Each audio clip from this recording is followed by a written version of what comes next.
Upon returning to the office, Chun Yuan was summoned into the small meeting room by Supervisor Lee from Human Resources. Supervisor Lee delivered an extensive discourse filled with trivialities, succinctly conveying that she had been dismissed. You have been with the company for exactly 3 years, and your severance compensation amounts to 4 months' salary, totaling 28,000. The compensation will be disbursed alongside this month's salary. Having joined the company during her senior year internship, Chun Yuan had spent 3 years there, despite having graduated only 2 years ago.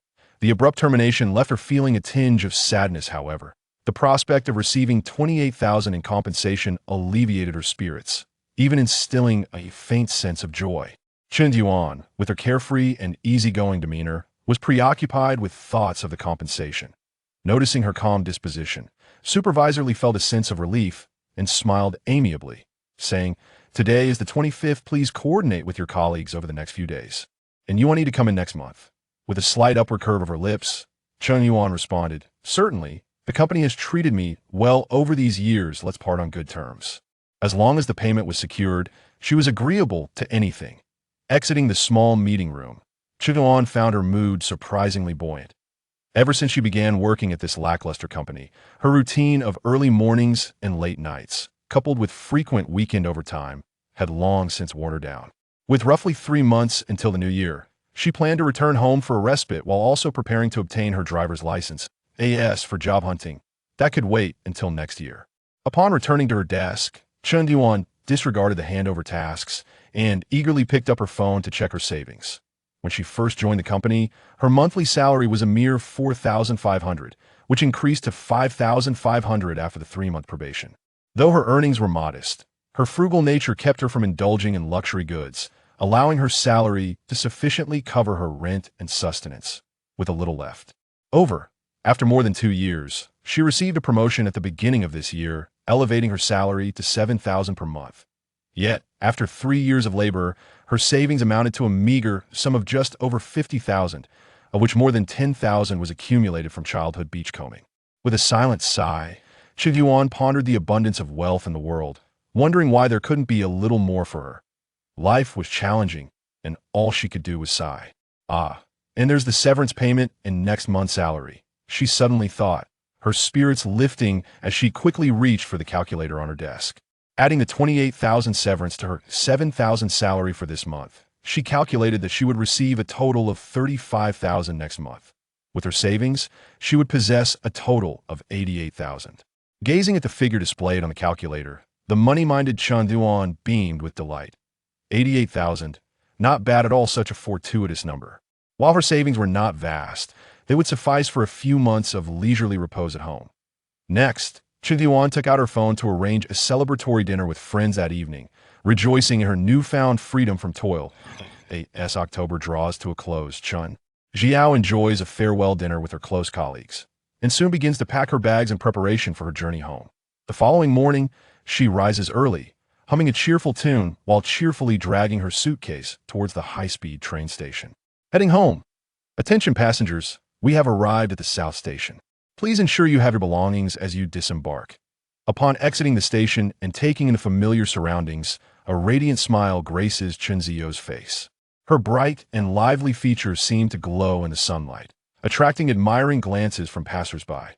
Tang tang, over here. Following the sound, she turns to her left, where a tall, middle-aged man waves enthusiastically at her, his keen eyes crinkled in delight. Is her father, Chun Weiqiang, come to pick her up. Tang Tang is her childhood nickname, a fond reminder of her sweet tooth that her family and friends still affectionately use. With a cheerful demeanor, Chun Weiqiang takes the suitcase from his daughter's hands, and they approach a well-maintained van. You must be on your annual leave. How many days can you stay? Chun Weiqiang is unaware that his daughter has resigned from her job. Having been dismissed from her company, she finds the notion somewhat embarrassing and opts for a softer approach. Our company went bankrupt, so now I'm a free spirit. Dad, could you support me a little? She knows well that her father's savings are quite substantial. After placing her suitcase in a van, Chun Weiqiang's dark visage remains bright with a smile. No worries, Dad will take care of you. Before long, Chun Jiao receives a WeChat transfer notification, a generous sum of 2,000 yuan. With a slightly cheeky glimmer, Chun Weiqiang winks at her. Hey, erase your pocket money, don't tell your mother. Dad, You're the best. Chen Jiao affectionately links her arm with her father's, playfully expressing her gratitude, as for the little nest egg. She figures her mother has been aware of it for ages, whether she mentions it or not makes little difference. However, she intends to take a brief respite and does not plan to rely on her parents indefinitely. She still has to search for work, especially since she hasn't yet vacated her rented apartment in Guangzhou. The father and daughter share laughter and stories along the way, soon arriving at their village. Baisha Village, a picturesque little fishing hamlet nestled between mountains and the sea, boasts a wealth of natural beauty. Note, all place names in this article are fictional, and any resemblance to actual locations is purely coincidental. The village's front half lies at the foot of the mountains, while the back opens to a sprawling beach with abundant resources. With its mountains and sea, coupled with stunning scenery, Chen Jiao has always thought of this place as an ideal retirement haven. Upon entering the village, the first sight is a delivery station and small convenience store, owned by her family. At that moment, a middle-aged woman with short hair is leisurely playing on her phone at the cash register, bearing a striking resemblance to Chen Jiao. As the car halts at the store's entrance, Chen Jiao eagerly lowers the window and joyfully exclaims, "Mom, your little cotton-padded jacket is back." The young girl's radiant smile is pure and bright, waving joyfully at her mother. Upon the return of her daughter, Yin Shooting's face instantly blossomed with joy. She hurriedly grabbed her phone, locked the small shop's door, and dashed over. "At last, you've returned. But why do you look even thinner?" "Thinner. I've actually gained 2 pounds." Chen Jiao swiftly opened the car door, wearing an expression of disbelief. The lens of a mother's affection is indeed thick every time she returns. Her mother laments her supposed weight loss. In truth, since she began working, with daily overtime and takeout meals, her double chin and little belly were becoming quite pronounced. Thankfully, her natural beauty still shone through. "Why are you back now? It's not a holiday, are you on leave?" The couple's thoughts were remarkably synchronized. "Our company has closed down. I am now an unemployed drifter," Chen Jiao stated calmly, reiterating her earlier explanation. Yin Shooting chuckled upon hearing this and boldly declared, "No worries. You can help me at the shop, and they'll pay you a salary." "They'll think about it." "You little rascal, you're just brushing me off," Yin Shooting replied, playfully pinching her daughter's delicate face. Chen Jiao affectionately linked arms with Yin Shooting, and the mother and daughter engaged in lively chatter about recent family happenings. Meanwhile, Chen Weiqiang, feeling increasingly sidelined, couldn't help but lament his diminishing status, barely surpassing the family dog, a Huang, in significance. Before long, the car halted in front of a 2-story building on the far left of the first row. The Chen family shop was conveniently located alongside the express delivery station. Upon entering the Chen household, one would find a modest courtyard of approximately 40 square meters, adorned with mango, lychee, and longan trees fruits that Chen Jiao adored. Yin Shooting operated a small shop and a delivery service in the village, while Chen Weiqiang managed a quaint fishing tackle store in the county.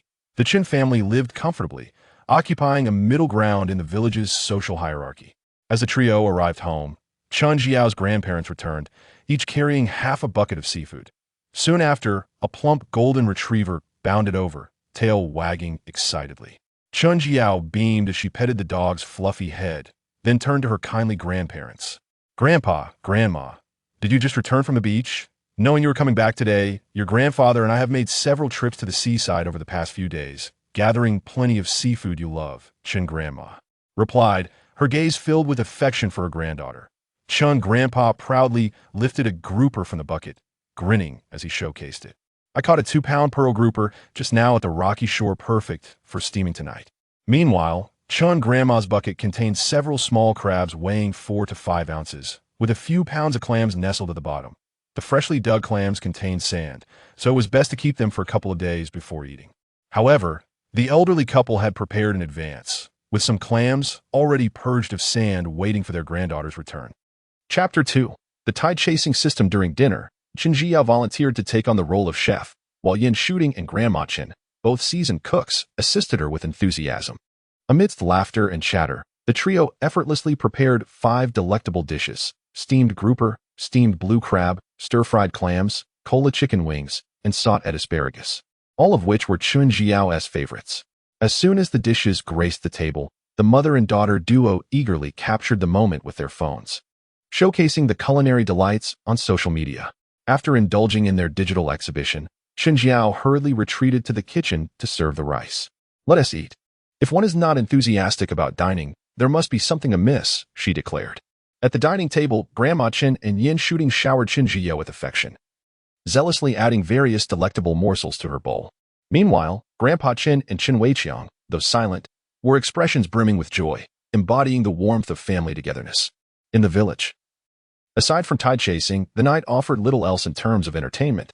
After dinner, Chen Jiao was promptly ushered back to her room by her mother for a good night's rest. The bedding on her bed, freshly aired by Yin Shooting that morning, emanated a comforting warmth. In high spirits, Chen Jiao rolled around in bed several times, realizing that home was indeed the most comforting place. As she listened to the chorus of frogs and the distant sound of the waves, she gradually drifted into slumber. In this peaceful sleep, Chen Jiao dreamed sweetly, envisioning herself at the shoreline, successfully catching a sizable little dragon and numerous large blue crabs. It wasn't until she heard voices from downstairs that she energetically rose from her bed. Drawing back the curtains, the sun flooded the room with a gentle warmth. Sunlight streamed through the window, casting a soft glow onto the bed, while the melodious chirping of birds from the nearby hillside filled the air. Gazing at the blue sky adorned with fluffy white clouds, her spirits soared. A delightful day had commenced. The weather was splendid, perfectly suited for tide chasing. Chen Jiao hummed a cheerful tune as she descended the stairs, her light steps betraying her joyous mood. The moment Ah Huang spotted her, he erupted with excitement, bouncing around her feet, nearly causing her to trip. "Ah Huang, you are being mischievous again," she chided, affectionately rubbing the fluffy head of the exuberant dog, whose big, watery eyes sparkled with delight. At that moment, Grandpa and Grandma Chen emerged from the storage room, equipped with tools for tide chasing. "Grandpa, Grandma, are you going tide chasing? Wait for me. I want to join," she exclaimed. Just the night before, she had dreamed of digging up a bounty of clams and even catching a little dragon weighing over a pound, and now, her anticipation to embark on this adventure was palpable. Grandma Chen, with a warm smile and a tone as gentle as one would use to soothe a child, replied, All right, just finish your breakfast first, and we will wait for you. There is no rush." Meanwhile, Grandpa Chen quietly turned back to the storage room, retrieving an additional set of tide-chasing tools: a straw hat, gloves, a bucket, a net, a scoop, tongs, and a spade, all essential for their seaside endeavor. Chen Jiao eagerly devoured the clam noodles prepared by her mother, her words slightly garbled as she inquired, "Where are my parents? Have they already left?" Sitting beside her, Grandma Chen gazed at her granddaughter with affectionate eyes and replied, "They mentioned that a regular customer would be arriving this morning to purchase fishing gear. And I heard he is quite affluent. Your father set out early for the fishing tackle shop. Your mother went to the old house to let the chickens out and feed them. She should return shortly." Grandpa and Grandma Chen were once esteemed fishermen in the village, having spent the greater part of their lives at sea. However, in the past decade, their catches have dwindled significantly. Often, the earnings from a fishing trip barely cover the cost of fuel. Observing their advancing years, Chen Weiqiang and Yin Shooting encouraged the elderly couple to retire. Consequently, 3 years ago, Grandpa and Grandma Chen sold their fishing boat and took over a hillside adjacent to their old house to cultivate fruit trees and raise chickens. They also excavated a 2-acre shrimp pond at the foot of the hill, embarking on shrimp farming. In their leisure, they tended to the chickens and shrimp, occasionally joining their old companions from the village for seaside excursions, leading a rather tranquil life. As for the fruit trees on the hillside, they were still young and not yet bearing fruit. Typically, Grandpa Chen would release the chickens in the morning and secure them back at night. With their beloved granddaughter back home, the elderly couple contemplated visiting the beach to gather some seafood for her. This morning, most villagers had either gone out to sea or to the beach, leaving the small shop and delivery station rather deserted. Yin Shooting volunteered to tend to the chickens. Baisha Village, characterized by its elongated shape, had the Chun family residing at the village's entrance and the beach at its far end, necessitating a 20-minute walk to the seaside, a considerable distance. After a hearty breakfast, Chen Jiao energetically pushed the family's electric tricycle out. Although this tricycle could not traverse the main roads leading to the county, it proved quite convenient for village travel. In less than 10 minutes, the trio arrived at the sandy shore. The village was aptly named by Shah for its expansive stretch of white sand beach. Beneath the azure sky and fluffy white clouds lay an endless expanse of ocean, where flocks of seagulls soared freely above the water's surface. Every glance revealed a picturesque scene akin to a masterful painting. As Chen Jiao walked on the soft, fine white sand, She felt that this place surpassed any renowned tourist destination in beauty. The distant sound of crashing waves resonated as the cerulean waters, like an enraged beast, forcefully lashed against the shore. At that moment, the tide was receding, revealing a variety of delectable shellfish, fish, and crabs stranded on the beach, becoming a feast for both humans and seagulls. Arriving a bit late, the trio found several relaxed elders and thrifty women already scavenging along the shore. At a glance, it appeared that she was the sole youth among them. However, this was quite typical, as the village's younger generation either ventured out to sea for fishing or sought employment elsewhere. The sun poured down its golden rays onto the azure waters, as if sprinkling the ocean with shimmering gold dust, creating a mesmerizing spectacle. Standing on the beach, Chun Jiao became a striking sight. Gazing at the boundless ocean before her, she suddenly felt a surge of excitement and dashed towards it. I'm back. Yet, what captivated her most was not the scenic beauty, but the array of delectable seafood. Grandma Chen looked at her exuberant granddaughter with a warm smile, gently urging, hurry up and gather some sea treasures. If you dawdle, all the good finds will be gone. At that moment, an old friend of Grandma Chen called her to join in the gathering, while Grandpa Chen wandered over to the rocky shore to collect sea goods, leaving only Chen Jiyu behind. Tang Tang, you're back. How long will you stay this time? The company went bankrupt, so I'm here to take a break for a while. It's been 2 years since you graduated. Have you found a boyfriend? Would you like me to introduce someone? No, thank you. Tang Tang. The villagers were exceedingly warm-hearted, and Chen Jiao smiled until her face felt stiff. Struggling to navigate through the social interactions, she quietly carried her belongings forward, soon arriving at a relatively deserted stretch of beach. This area offered fewer treasures, primarily shells, starfish, or small octopuses, and the villagers seldom frequented this spot for gathering.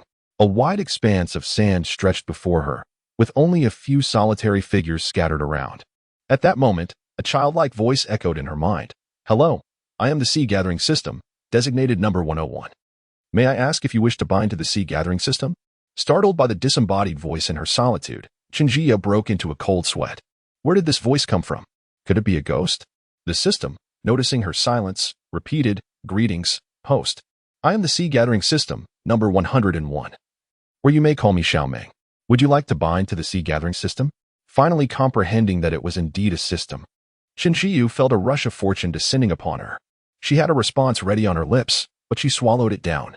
Taking a deep breath, she forced herself to calm down before asking, what is the purpose of this Sea Gathering System? Are there any mandatory tasks or penalties?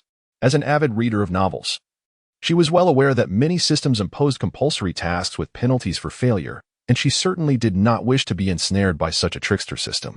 Then, a sweet, clear voice chimed in her mind again. The Sea Gathering System enables you to gather more treasures and earn extra money while foraging. This system does not impose mandatory tasks or penalties. Once bound, the host may choose whether to upgrade, with upgrades requiring points earned during the gathering process. After a moment of contemplation, Chen Jiao found the system quite user-friendly and seemingly harmless, thus decisively opting for the binding. Chapter 3. Beachcombing upon binding the system. A flickering orb of white light materialized in her mind. Greetings, host. I am Xiaomeng, the embodiment of the beachcombing system.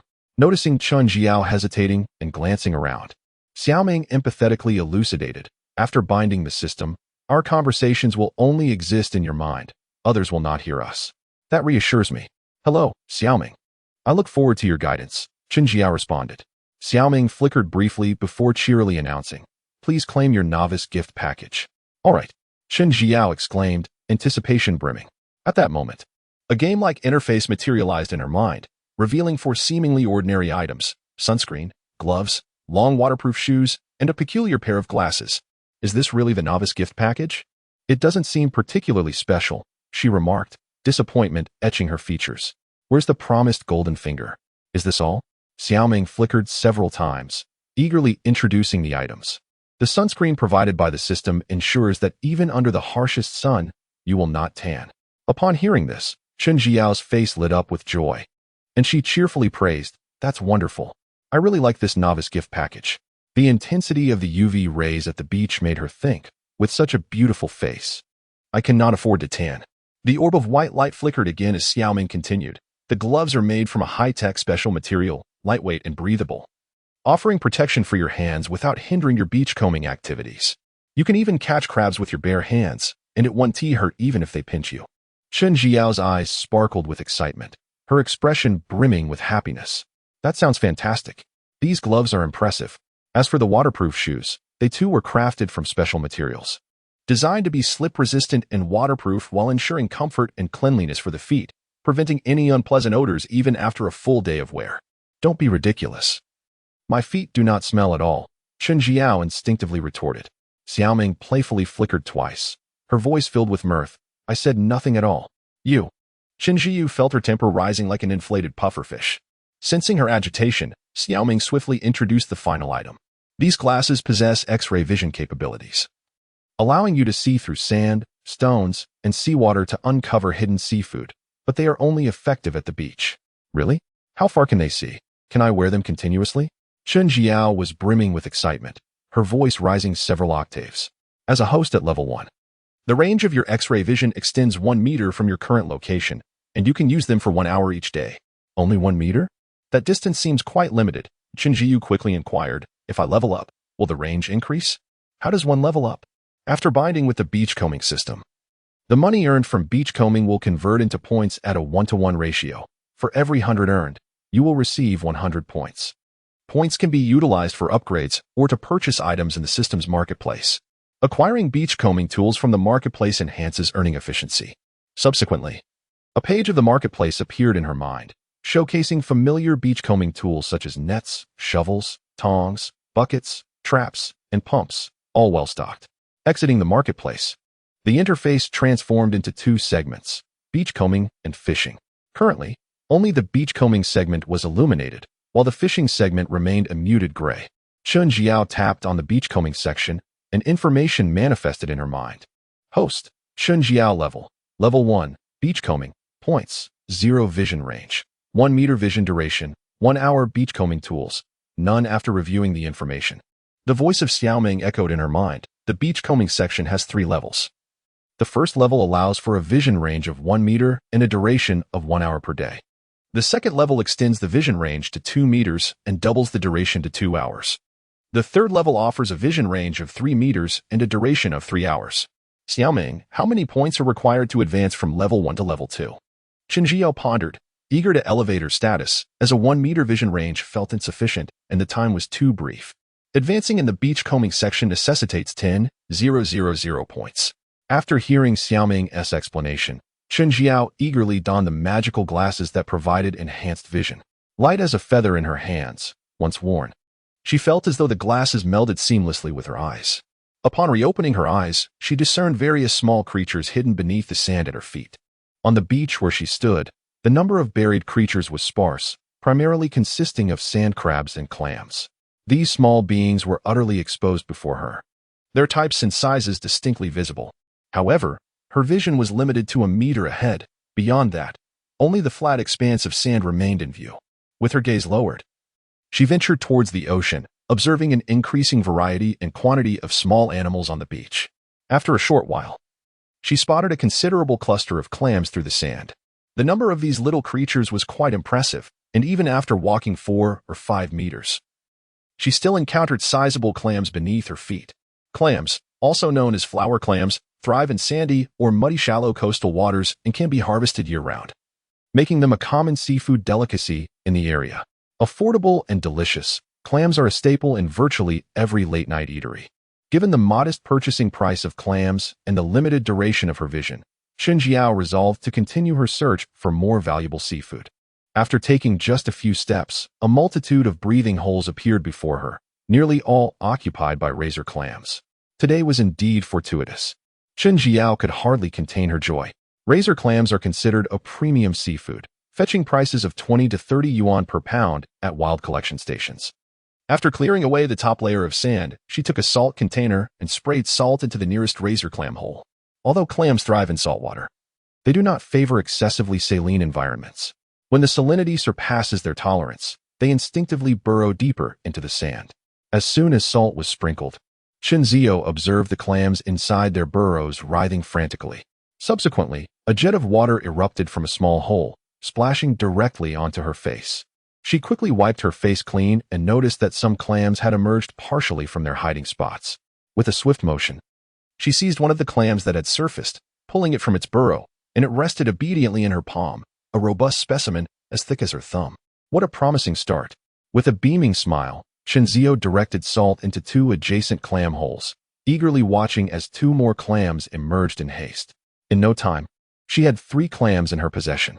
However, she found the method of individually salting each hole to be rather sluggish. Therefore, she grasped the salt container and began to vigorously spray the areas with clam holes. The salt granules dissolved upon contact with water, seeping into the clam burrows. Soon, clams began to pop out of the holes in quick succession, resembling bamboo shoots sprouting after a rain. Chinzio skillfully extracted clam after clam. Within a mere 10 minutes, she had harvested over 3 pounds of clams, each one of a commendable size. The sound of crashing waves gradually faded into the distance as the tide receded, revealing more of the sandy beach, where numerous sluggish sea creatures were left stranded.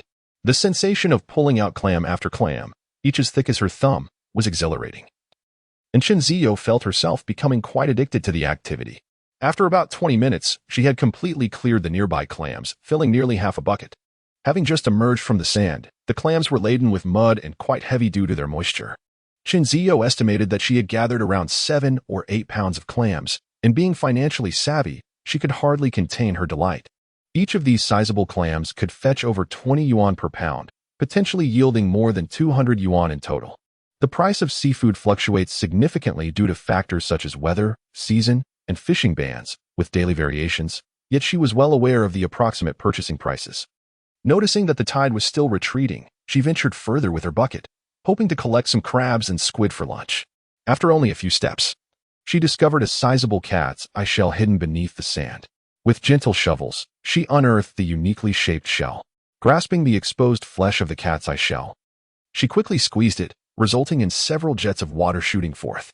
Once the moisture was expelled, the flesh shrank considerably, retreating back into its shell. The eyes on the shell's exterior appeared rather distinctive. Before extracting the moisture from the cat's eye snail, it is customary to cleanse the exterior of the snail meat of any adhering sand. Otherwise, the sand may become trapped within the shell, necessitating a longer period of nurturing before consumption. However, Chun Jiao's intention in gathering these cat's eye snails is to sell them for profit, rendering the presence of sand inconsequential. Chapter 4. The art of selling. Equipped with her X-ray glasses, Chun Jiao swiftly unearthed all the cat's eye snails concealed beneath the sand. These snails were rather substantial in size, yet regrettably, their quantity was limited. She managed to extract only 12 in total. While excavating the cat's eye snails, she also stumbled upon several octopuses resting beneath the sand. The beach was not only home to clams, razor clams, and cat's eye snails, but also a multitude of small mud skippers, though their diminutive size made them difficult to catch. Known as both mud skippers and mud monkeys, these little creatures are not particularly large, yet their exquisite flavor commands a price exceeding 100 yuan per pound at restaurants. Their remarkable agility renders them elusive, and despite Chun Jiao's years of experience in beachcombing, she had seldom succeeded in capturing any. As the X-ray glasses vision function waned with only 10 minutes remaining, the tide began to rise. Chun Jiao retreated to the initial spot where she had discovered the clams, preparing to excavate the entire patch. Through the sand, she could distinctly perceive the locations and sizes of the clams, making her task considerably easier. Each scoop yielded a plump clam. She focused on extracting only the larger specimens, disregarding the smaller ones. Although clams do not fetch as high a price as razor clams, their abundance and shallow nesting positions make them a favorable choice. Each scoop became an addictive pursuit, as she found herself unable to cease. As she continued her excavation, Chun Jiao suddenly realized that the X-ray function had ceased. The once plump clams now lay beneath a flat expanse of sand. A fleeting thought crossed her mind. Host, the time for the X-ray vision has elapsed. At that moment, the X-ray glasses reappeared on the surfboard. A flicker of light in her mind conveyed, in the future, the host can activate the X-ray function by simply clicking on the glasses icon on the panel, with the option to pause and resume at will. Furthermore, this X-ray vision is virtual, visible only to the host and not to others. This feature was rather user-friendly, although she lamented the brevity of its duration, wishing it could last longer. Engrossed in her beachcombing, Chun Jiao felt a pang of disappointment when the X-ray function abruptly ended. The more you earn from beachcombing, the longer the X-ray duration will become after upgrades, the voice in her mind reassured her. I can earn those 10,000 points, Chun Jiao encouraged herself. Despite the cessation of the X-ray function, the patch of clams she had recently discovered remained, prompting her to continue excavating with her shovel. However, the remaining clams were scant. Soon, she had completely cleared the area, having previously gathered all her finds into a single water bucket due to time constraints. She now found it nearly impossible to lift the overflowing bucket. With deftness, she produced 2 mesh bags, quickly sorting the clams and cat's eye snails into separate containers, leaving only a small portion of razor clams in the bucket. Additionally, there were 5 small octopuses still sluggishly wriggling within, but their size was inadequate for a full meal. Gazing at the scant octopuses, Chun Jiao felt a twinge of frustration. As soon as the items were sorted, Grandma Chun came over. "Oh, what a splendid harvest today. These cat's eye snails and clams are truly substantial, and the flower clams are quite impressive as well. You should take them to the buying station and sell them. They are worth a pretty penny." Chun Zio nodded obediently, agreeing with the sentiment. She decided to keep some clams and flower clams for their own consumption, while selling the rest. "I also dug up quite a few flower clams earlier, but they were rather small and won't fetch a good price. Let's leave those for home. But yours are definitely worth selling." Chun Zio leaned in to inspect the bucket held by the elderly woman, noting that the haul was rather modest. Besides a few pounds of small flower clams, there were also 6 or 7 octopuses. However, with the 5 octopuses she had caught, they would have just enough for a stir-fry. After waiting for a while, Grandpa Chun returned from the rocky shore. Unfortunately, luck had not favored him today. He had only managed to find a recently deceased small fish and 2 orchid crabs weighing about 3 or 4 taels. Close to the beach, there was a small dock where most of the village's fishing boats were moored. At the dock, there were 2 seafood buying stations, both run by locals. Whenever villagers found good catches, they typically sold them at the dock. Although the prices were not as high as those at the town's buying stations, they were still considered fair since they were operated by fellow villagers. Chun Zio loaded the items from the bucket onto a tricycle, and within minutes, she arrived at one of the buying stations at the dock. As soon as she parked the tricycle, she eagerly dashed inside, announcing, "Uncle, I'm here to sell seafood." Observing her hasty demeanor, Grandma Chun couldn't help but caution her. "Slow down. Be careful not to fall." "I know," she replied, but her pace did not waver. In fact, it quickened, prompting another round of gentle admonishment from the elderly woman. This buying station was run by a distant cousin of Chun Zio, whom she affectionately referred to as Uncle. Upon hearing her voice, a middle-aged man, roughly the same age as Chun Weiqiang, emerged from the lounge. "Oh, it's my cousin, Andy. And Tang Tang. These cat's eye snails and clams are remarkably large." Chun Zio exclaimed cheerfully, "Today has been fortunate. Everything I found is quite sizable." "Uncle, you must give me a good price for them. Being family, your uncle will surely treat you well," chuckled Grandma Chun, flattering him. "As relatives, I will definitely offer you a fair price. 25 yuan per pound for clams, 36 yuan per pound for cat's eye snails, and 5 yuan per pound for flower clams. Uncle, although these clams may not compare to the king clams, each is about the width of a thumb, so they are not small at all. And look at these cat's eye snails and flower clams. Could you possibly increase the offer a bit?" Despite the generous prices offered, who would ever turn down a little extra coin? The more she earned, the sooner she could elevate her status. Uncle diligently examined the clams and cat's eye snails, acknowledging their impressive size. "Tang Yang, the treasures you unearthed from the shore this time are indeed remarkable. Clams are priced at 26 yuan per pound, while cat's eye snails fetch 38 yuan per pound. However, the price for flower clams is rather modest, only 5 yuan per pound. Though these prices may not seem exorbitant, Shen Jiyun is aware that they represent the highest offer from the purchasing station, particularly for cat's eye snails, which typically range from 26 to 28 yuan per pound. It is perplexing that today's purchasing price has soared to 38. Following your suggestion, Uncle, Shen Jiyun cheerfully placed the small seafood onto the electronic scale for weighing. While her uncle calculated the total on his computer, the clams weighed 8.5 pounds, totaling 221 yuan at 26 yuan per pound. The cat's eye snails weighed 3.2 pounds, amounting to 121 yuan at 38 yuan per pound. The flower clams, weighing 26 pounds, totaled 130 yuan at 5 yuan per pound. Altogether, this sums up to 472 yuan. "Tang Yang, would you prefer cash or a transfer via WeChat?" "Uncle, a WeChat transfer will suffice," she replied, having not handled cash in quite some time. "All right, the money has been transferred," he confirmed. "Thank you, Uncle." Receiving this 472 yuan, Shen Jiyun felt quite jubilant, especially considering she had only worked for an hour, equating to a staggering hourly wage. If she were to harvest from the shore daily, could she not earn 14,000 yuan in a month? This amount approximates her salary from the 2 months prior to her dismissal. The more she contemplated, the more exhilarated she became, envisioning a life as a coastal forager. However, this fortune was largely thanks to the system's prospective function. Without it, she could not have gathered so much in merely an hour. Having grown up by the sea, she recalled that in her earlier foraging days, she would typically earn only 100 or so yuan in a day. Such lucrative days as this, yielding several hundred yuan, were exceedingly rare.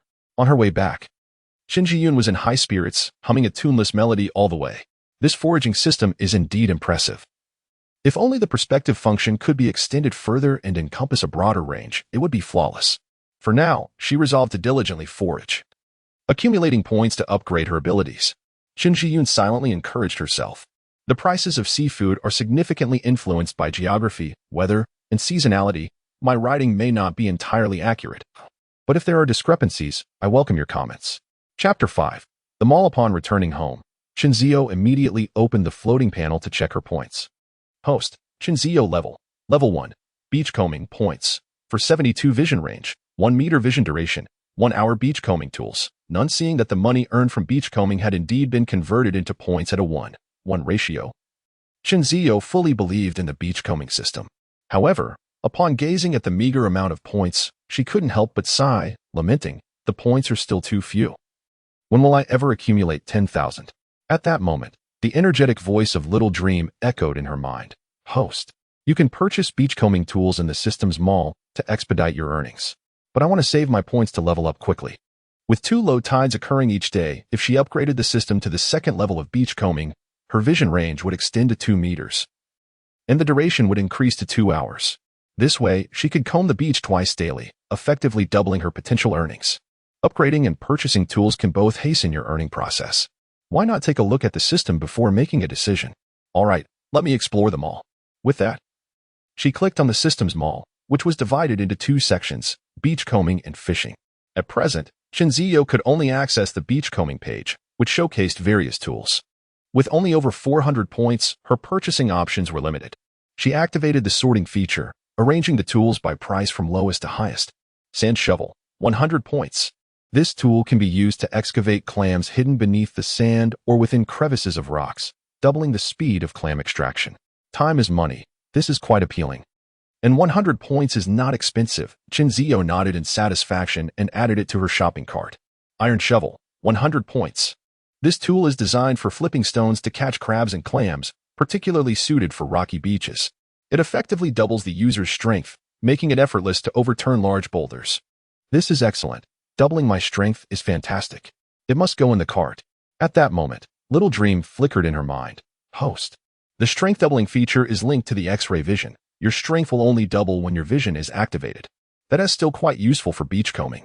If it weren't for the abundance of other beachcombing tools, Chinzio might have placed her order right away. Universal Clipper, 200 points. This tool can grasp sea fish, eels, sea snakes, and crabs. Any seafood caught cannot resist and must surrender. This is quite practical, especially for rocky beaches and for catching crabs. Chinzio's fingers moved to add the Universal Clipper to her shopping cart, completely forgetting her intention to save for an upgrade. Net, 200 points.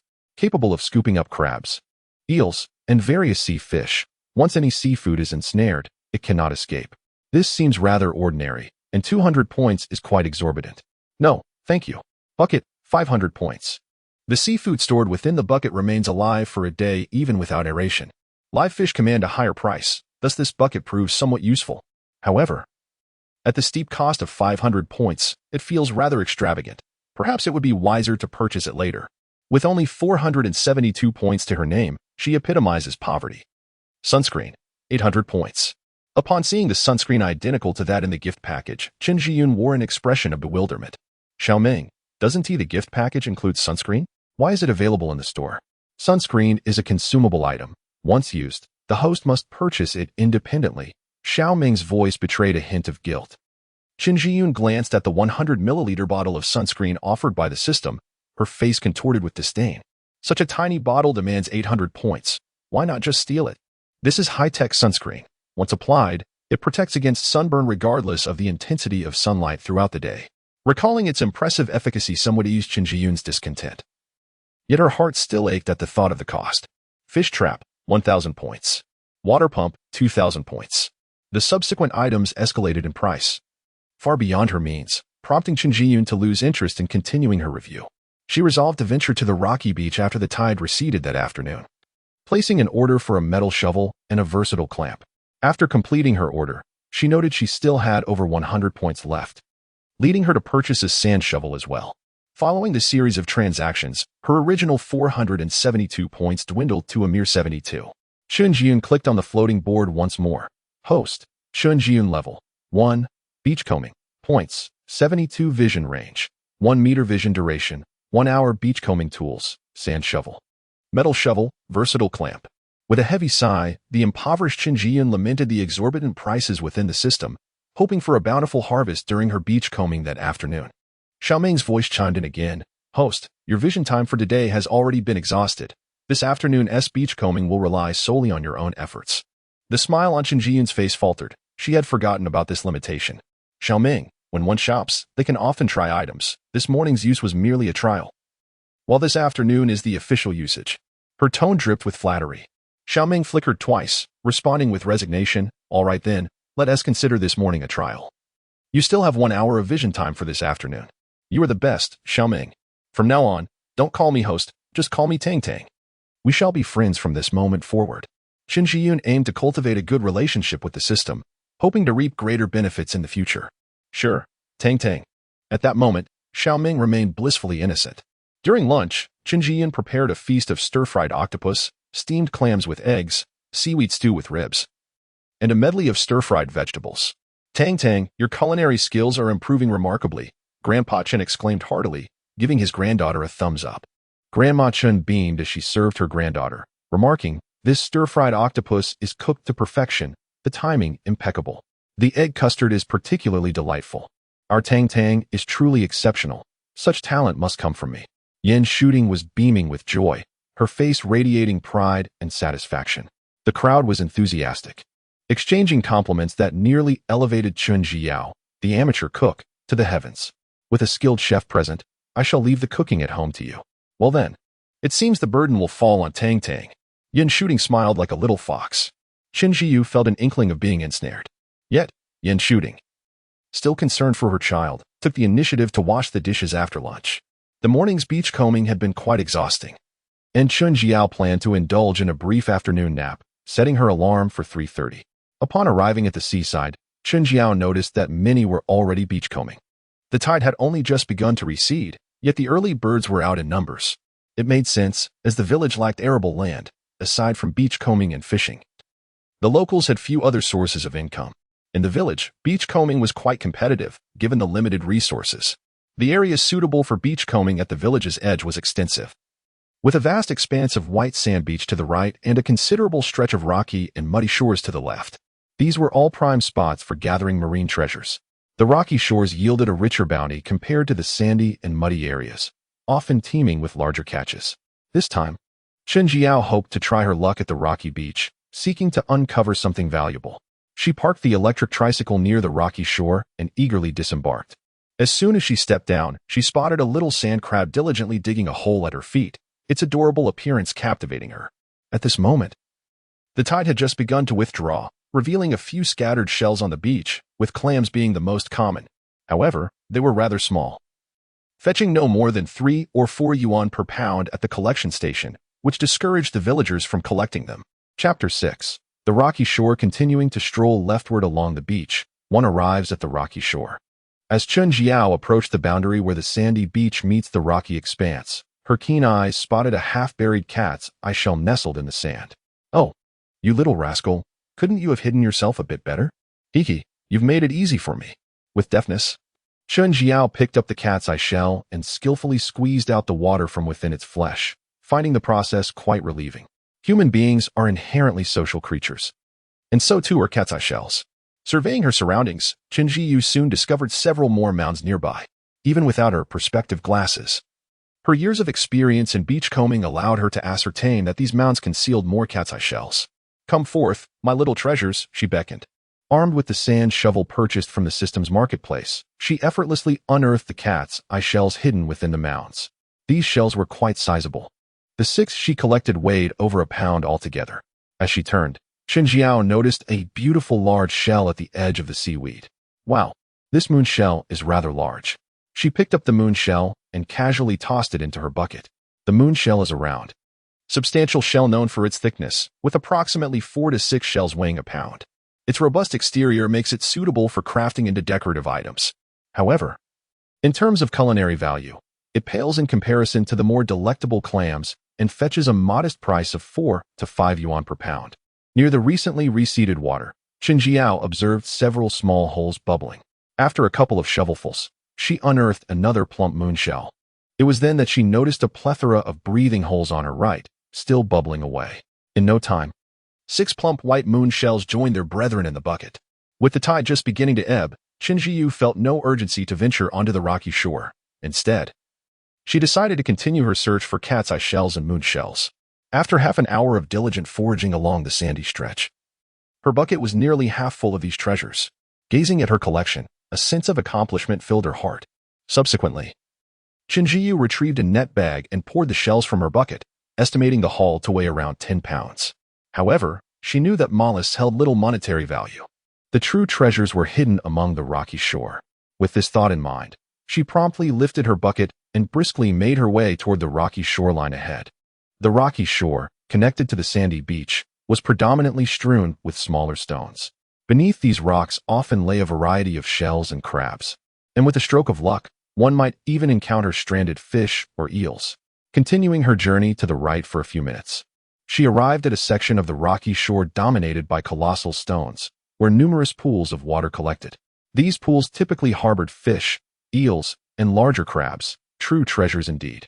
Alas, after only a short distance, Qinjiao spotted 4 or 5 middle-aged men donning straw hats already combing the shore. The hum of a water pump echoed in the air, signifying their industrious efforts. The multitude of people over there rendered any treasure scarce. Thus, Qinjiao halted her steps and decided to scavenge the rocky shore before her. At that moment, a fleeting thought from her mind flickered. Tang tang. Within this expanse of rocky beach lies a plethora of hidden treasures. Qinjiao felt an exhilarating rush. Xiaoming, can you sense where more treasures are located? Can you discern what they are? I cannot. I can only sense that treasures exist in this rocky area, but their specific locations and types elude me. Very well. Upon hearing Xiaoming's words, she promptly activated her vision-enhancing glasses. When she opened her eyes again, Qinjiao clearly discerned a cluster of cat's eye snails hidden beneath a stone the size of a pot lid at her feet. 1, 2, 8 in total, a complete family. She eagerly tossed the entire collection of cat's eye snails into her bucket. Nearby, a small puddle erupted with a splash. Qinjiao's eyes sparkled. There was indeed something of interest, and it sounded promising. In the area where the tide had just receded, a natural small pool formed by knee-high rocks contained a trapped 3-pound pearl grouper, along with several cat's eye snails at the bottom. This rocky pool was modest in size, with water only reaching her mid-calf, and the surrounding stones had ensnared the grouper within. Qinjiao rolled up her sleeves, grasped the net she had brought from home, and stealthily approached the pool. Using a multifunctional clamp purchased from the system, she gently prodded the grouper, which surprisingly remained still, allowing her to scoop it up. However, once released from her grasp, the grouper sprang back to life. Not bad at all. This fish weighs over 3 pounds, and this clamp indeed possesses some utility. Qinjiao secured the grouper and cheerfully retrieved the cat's eye snails from the bottom. The pearl grouper at this size fetched a price of 35 yuan per pound at the purchasing station, easily translating to 100 yuan for her efforts. Xiaoming was indeed correct. There were bountiful treasures here. With a beaming smile and humming a tuneless melody, Qinjiao continued to survey the rocky beach. Soon, she spotted another fish trapped in a pool, though this one was smaller. Marine fish typically bear sharp spines, some of which can be venomous, and despite wearing gloves, Qinjiao dared not seize it directly. With a net in one hand and the clamp in the other, she cautiously guided the fish into the net. It was a tiger grouper, less valuable than the pearl grouper she had just caught. Despite her verbal dismissal of its worth, Qinjiao cheerfully placed the 2-pound tiger grouper into her bucket. Tiger groupers are generally yellow to light brown, adorned with dense, small brown spots. They are renowned for their delicious flavor, rapid growth, and promising farming prospects. making them one of the more common grouper species in the country. However, due to the overwhelming number of cultivators, their market value is notably low, with purchasing stations offering meager prices. The rocks here are rather diminutive, making it quite challenging to ensnare sea fish. Capturing these two specimens can be considered a stroke of luck. Chen Jiao, equipped with her X-ray glasses, discerned with clarity the treasures hidden beneath the stones. The duration of her vision was fleeting. She dismissed the cheaper marine fare, such as flower clams and moon snails, and swiftly resumed her search. What a magnificent orchid crab! Beneath a knee-high square stone, she discovered a small, uneven crevice concealing a large and a small orchid crab. Chen Jiao extended her tongs into the opening, but the convoluted stones obstructed her reach to the crabs nestled within. Thus, she resorted to overturning the stone before her. It was quite heavy, weighing over 200 pounds. Ordinarily, she would have found it impossible to lift. However, her strength had doubled, and with a firm exertion of her hands, she flipped the large stone with ease. As the stone was turned over, the two orchid crabs immediately scurried away, one to the left and the other to the right. Chen Jiu swiftly pressed down on the larger crab. It was quite ferocious, its formidable pincers clamping down on her thumb. Fortunately, thanks to the gloves from her special package, she felt no pain whatsoever. Chen Jiu seized the large crab and hurried after the escaping smaller one. Though referred to as small, it was far from it, weighing a substantial 8 taels. Upon weighing the larger crab in her hand, she estimated it to be about 1 pound and 2 taels. With deftness, she retrieved a zip tie and efficiently bound the two orchid crabs together. Such sizable catches heralded a prosperous fortune. Chen Jiu beamed with delight, her radiant smile revealing 2 adorable little canines, making her appear irresistibly charming. Chapter 7. Rocky Shore 2. After taking just a few steps, Chen Jiao stumbled upon an orchid crab beneath a piece of rotten wood that was thicker than her thigh. This creature was rather sizable, comparable to the large orchid crab she had encountered earlier. As soon as the wood was overturned, the crab was startled and attempted to flee. Unfortunately, it was too late. It managed only a couple of steps before being ensnared by the versatile clamp in Chen Jiao's hands, rendering it helpless. Soon, this orchid crab was securely bound, joining the company of the 2 previously captured ones. Just as she placed the crab into the bucket, she noticed a small fish leaping at the edge of the water container. However, it was rather diminutive, and with a disdainful expression, she turned away. Cat's eye snail 2 octopus 1 time always slips away quickly when one is engrossed in an activity. In the blink of an eye, only 10 minutes remained for her enhanced vision.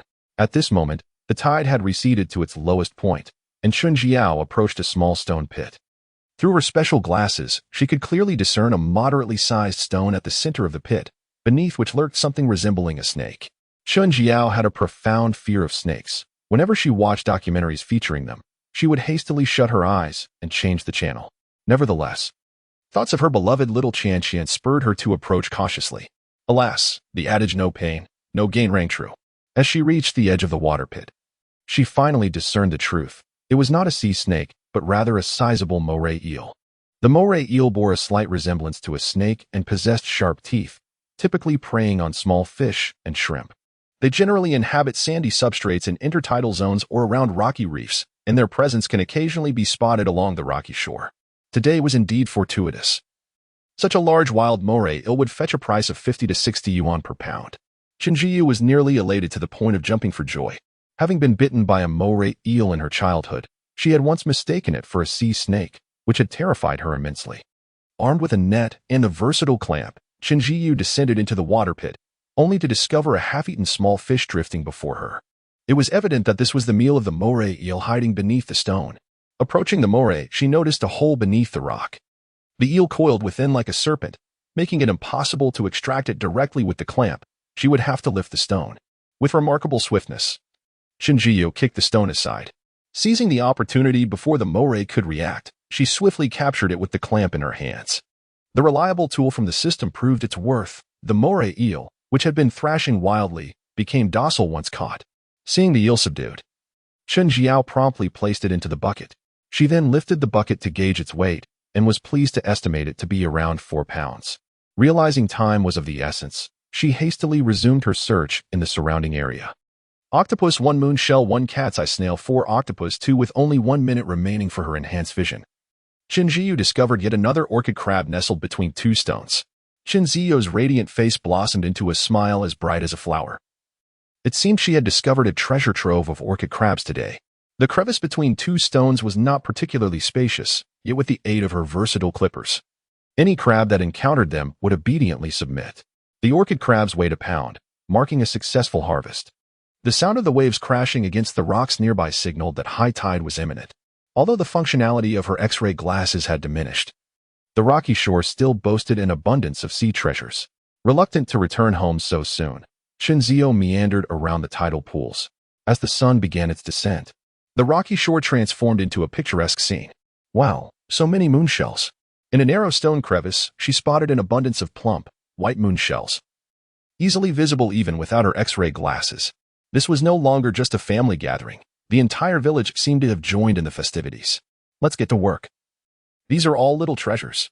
The moonshells clung to the rocks, and with a gentle tug, Chinzio pried them loose, one in each hand. The sound of the shells dropping into her bucket was melodious, akin to the clinking of gold coins. As she gazed at her overflowing bucket, a smile of joy was unmistakably etched on her face. After collecting the moonshells, she noticed the sea had begun to rise. With a heavy bucket and 2 nets filled with shells, she made her way back with a light-hearted step. On her return, she casually picked up a few octopuses. She also spotted several beautiful starfish, but since they were not palatable, she left them behind. Seafood that lacks flavor holds no essence.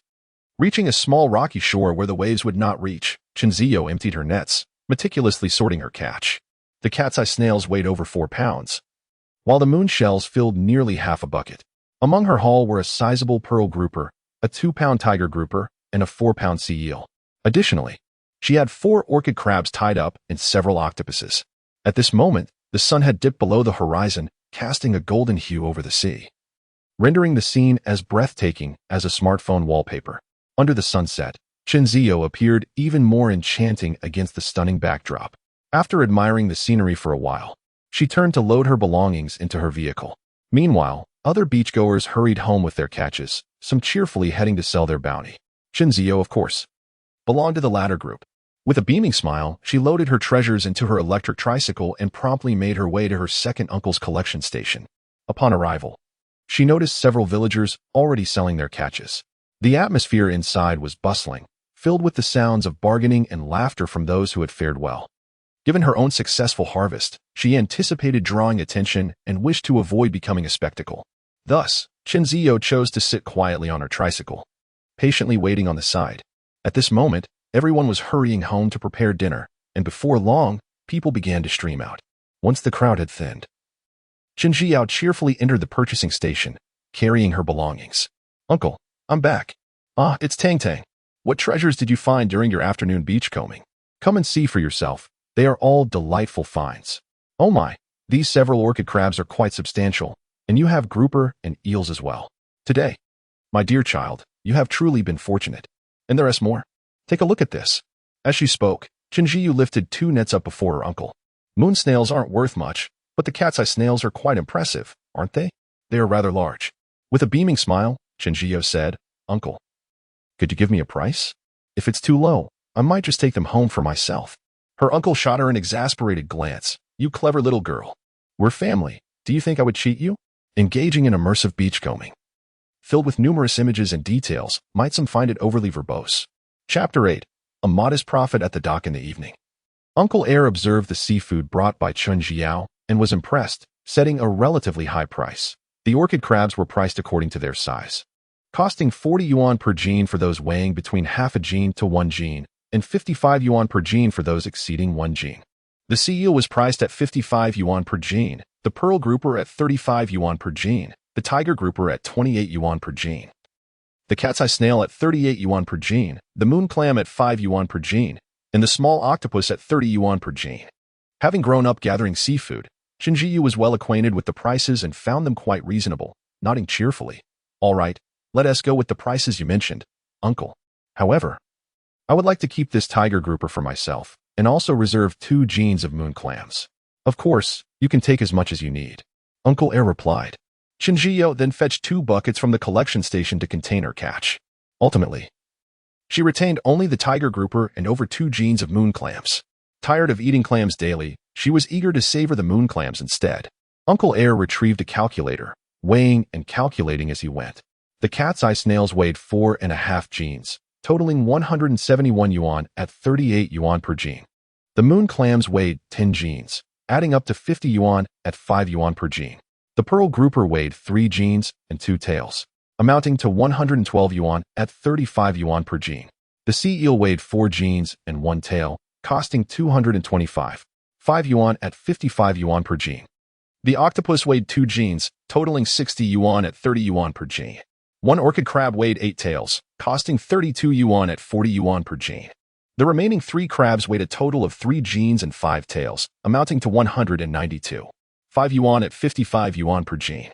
In total, the sum was 843 yuan. Well, it seems you've made over 1,000 yuan today. Perhaps you should consider gathering seafood in the village full-time, Uncle Air suggested. You can simply transfer the money to my WeChat, she replied.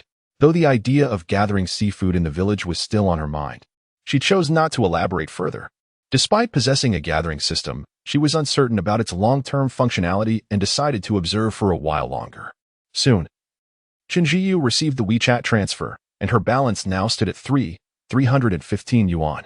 2,000 yuan was her father's allowance, while the remaining 315 yuan was her earnings from the day.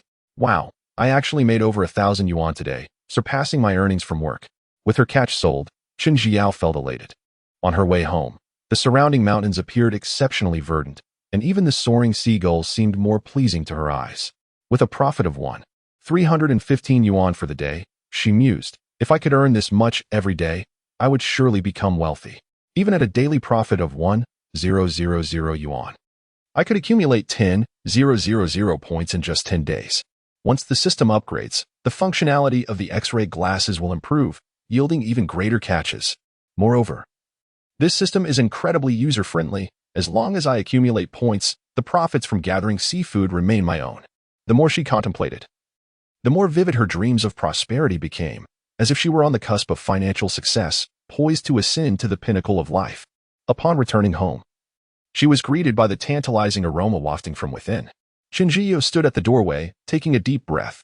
The aroma of braised pork wafted through the air, a clear indication that her grandmother had been cooking today. I'm back, Chen Jiao cheerfully announced as she pushed her tricycle inside. At that moment, Grandma Chen emerged from the kitchen, exclaiming, "Welcome back. Hurry and wash your hands. Dinner will be ready soon." Chen Weiqiang had already returned from the county, grinning as he approached to inspect Chen Jiao's haul from the sea. Just this 1 fish and 2 pounds of moon clams. Your beachcombing skills leave much to be desired. Back in my day, I could earn 800 yuan in a single day. Beside them, Yin Shooting rolled her eyes and interjected, that was only during the spring tide.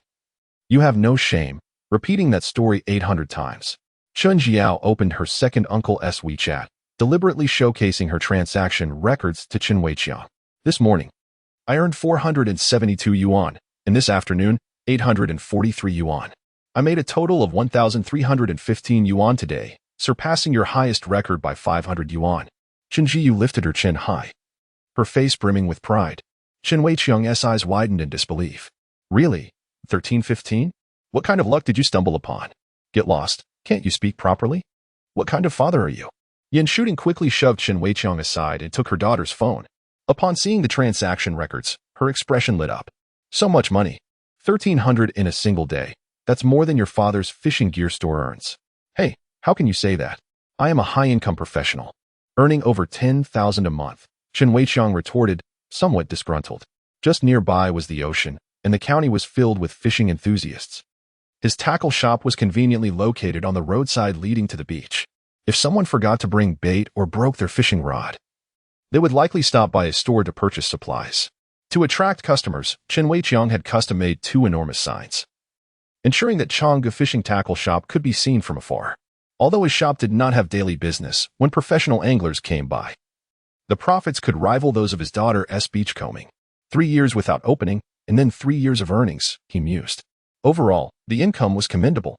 As the family's primary breadwinner, Chen Weiqiang held his head high with confidence. The trio was engaged in lively conversation when Grandma Chen's voice echoed from the kitchen. Dinner is ready. Come help serve the dishes. Chen Jiao, full of youthful energy, dashed to the front. Coming.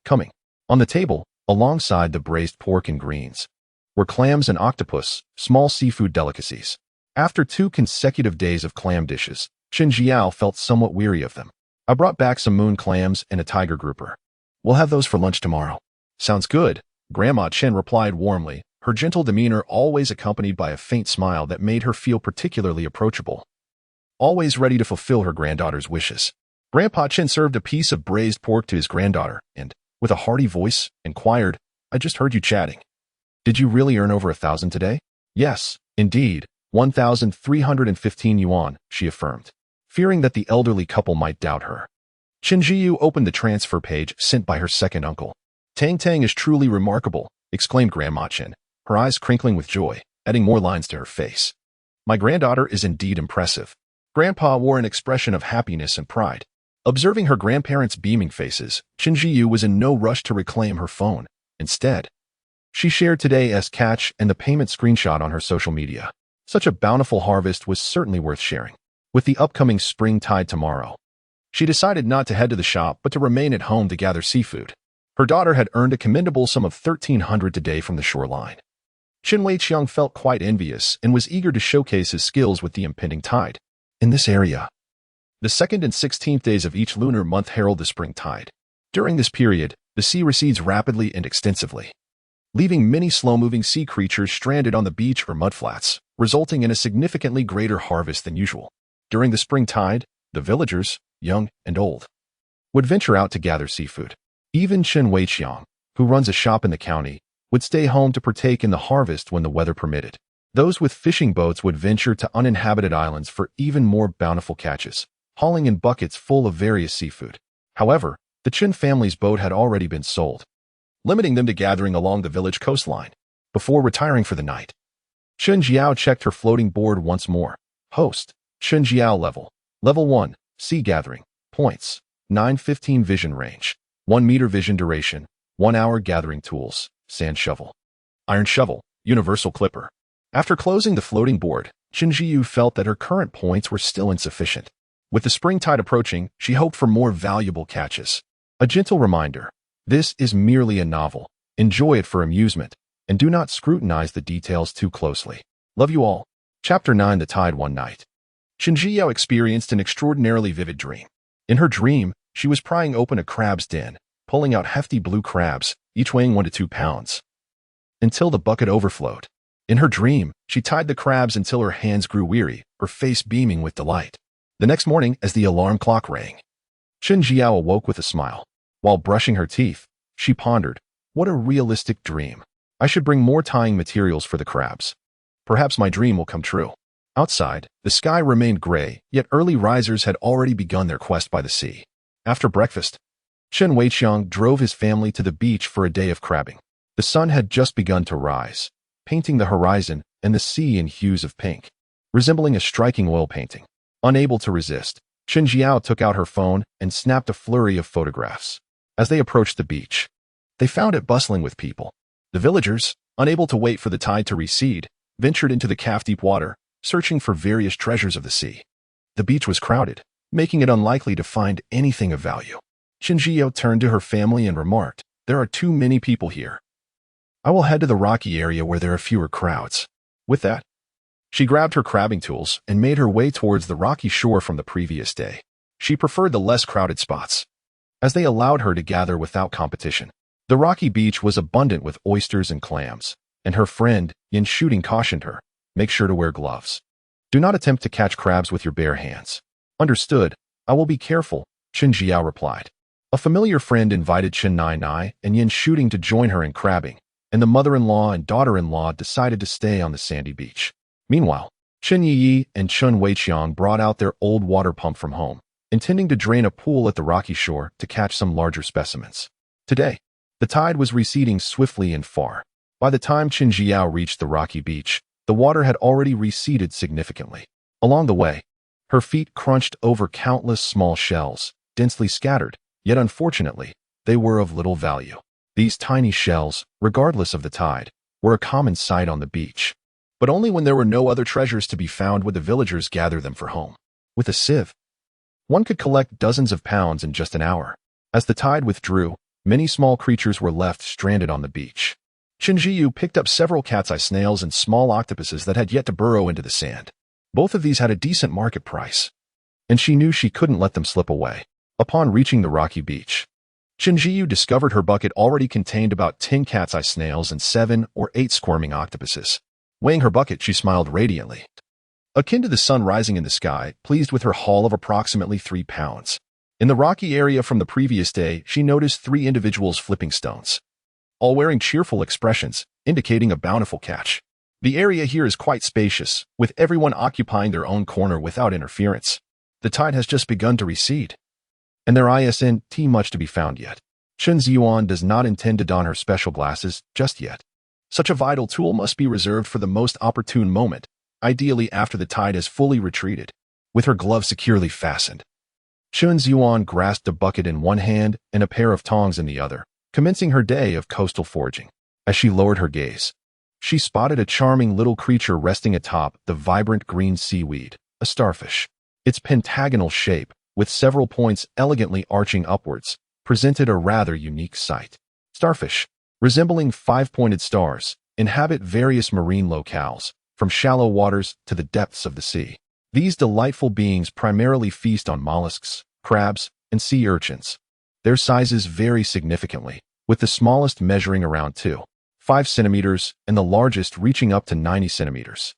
They also display a delightful array of colors: orange, red, purple, yellow, and blue, all strikingly beautiful. The seeds within a starfish are edible, though their taste is rather mediocre, leading the villagers to usually overlook them. Along the beach, one can find a plethora of colorful starfish, yet few bother to collect them. To her, starfish are merely ornamental and of little use. After taking a few more steps, Chen Ziyuan's keen eyes caught sight of a large yellow claw peeking out from beneath a rock. The claw, blending seamlessly with the surrounding stone, would have gone unnoticed had it not shifted slightly moments before. Having grown up by the sea, Chen Ziyuan recognized the claw immediately as belonging to a blue crab, and a sizable one at that. Well concealed, yet ultimately discovered by her keen observation. With her versatile tongs, she swiftly reached for the creature, which, upon being clamped, ceased its struggles and allowed itself to be extracted. What a plump blue crab, weighing at least a pound. A promising start to her day. Just last night, she dreamt of finding a blue crab den, and now reality has proven her right. Fortunately, she had brought along an ample supply of zip ties, as she had predicted. They would indeed come in handy today, her tone laced with a delightful sense of triumph. With deft hands, she secured the hefty creature, which was larger than her fist. Feeling its substantial weight, blue crabs, prized for their tender meat and exquisite flavor, are considered a delicacy, and one of this size could fetch a price of 60 to 70 yuan per pound at the local purchasing station. This was indeed a lucrative find. And gazing at the vibrant green crab, Chen Ziyuan felt a surge of joy. After placing the crab securely, she lifted her gaze and was thrilled to spot 2 cat's eye snails, one large and one small, nestled beneath a rock nearby.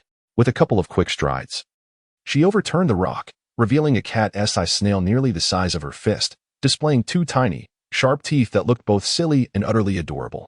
This must be the ancestor of all cat's eye snails, she mused. Chen Ziyo assessed the situation and estimated that there were at least 3 or 4 taels of weight, while the smaller ones weighed around 2 taels. The cat's eye snail, in truth, had several diminutive oysters atop the stone, yet their size rendered them insignificant, and thus, Chen Ziyo resolved to leave them be. After taking a few steps, she spotted the familiar large pincers beneath a rock. This creature was even more extravagant, with both pincers prominently displayed, as if it were eager for attention. With deft precision, she grasped the pincers, capturing another large blue crab. Albeit slimmer than the previous one, it still weighed a respectable 6 or 7 taels. As she ventured further into the depths of the ocean, the stones grew larger, revealing an abundance of treasures. Suddenly, her gaze fell upon an extraordinary stone, encircled by a dense cluster of green shells. Her eyes sparkled with excitement as she hastened towards it, discovering a plethora of sizable green mussels. Fortunately, she harbored no fear of clusters. Otherwise, the sight of such a multitude of mussels might have deterred her from collecting them.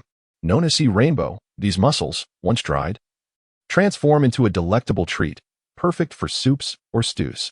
They thrive in the intertidal zone to shallow seabeds and are relatively common along coastal areas, often found in rocky tidal flats.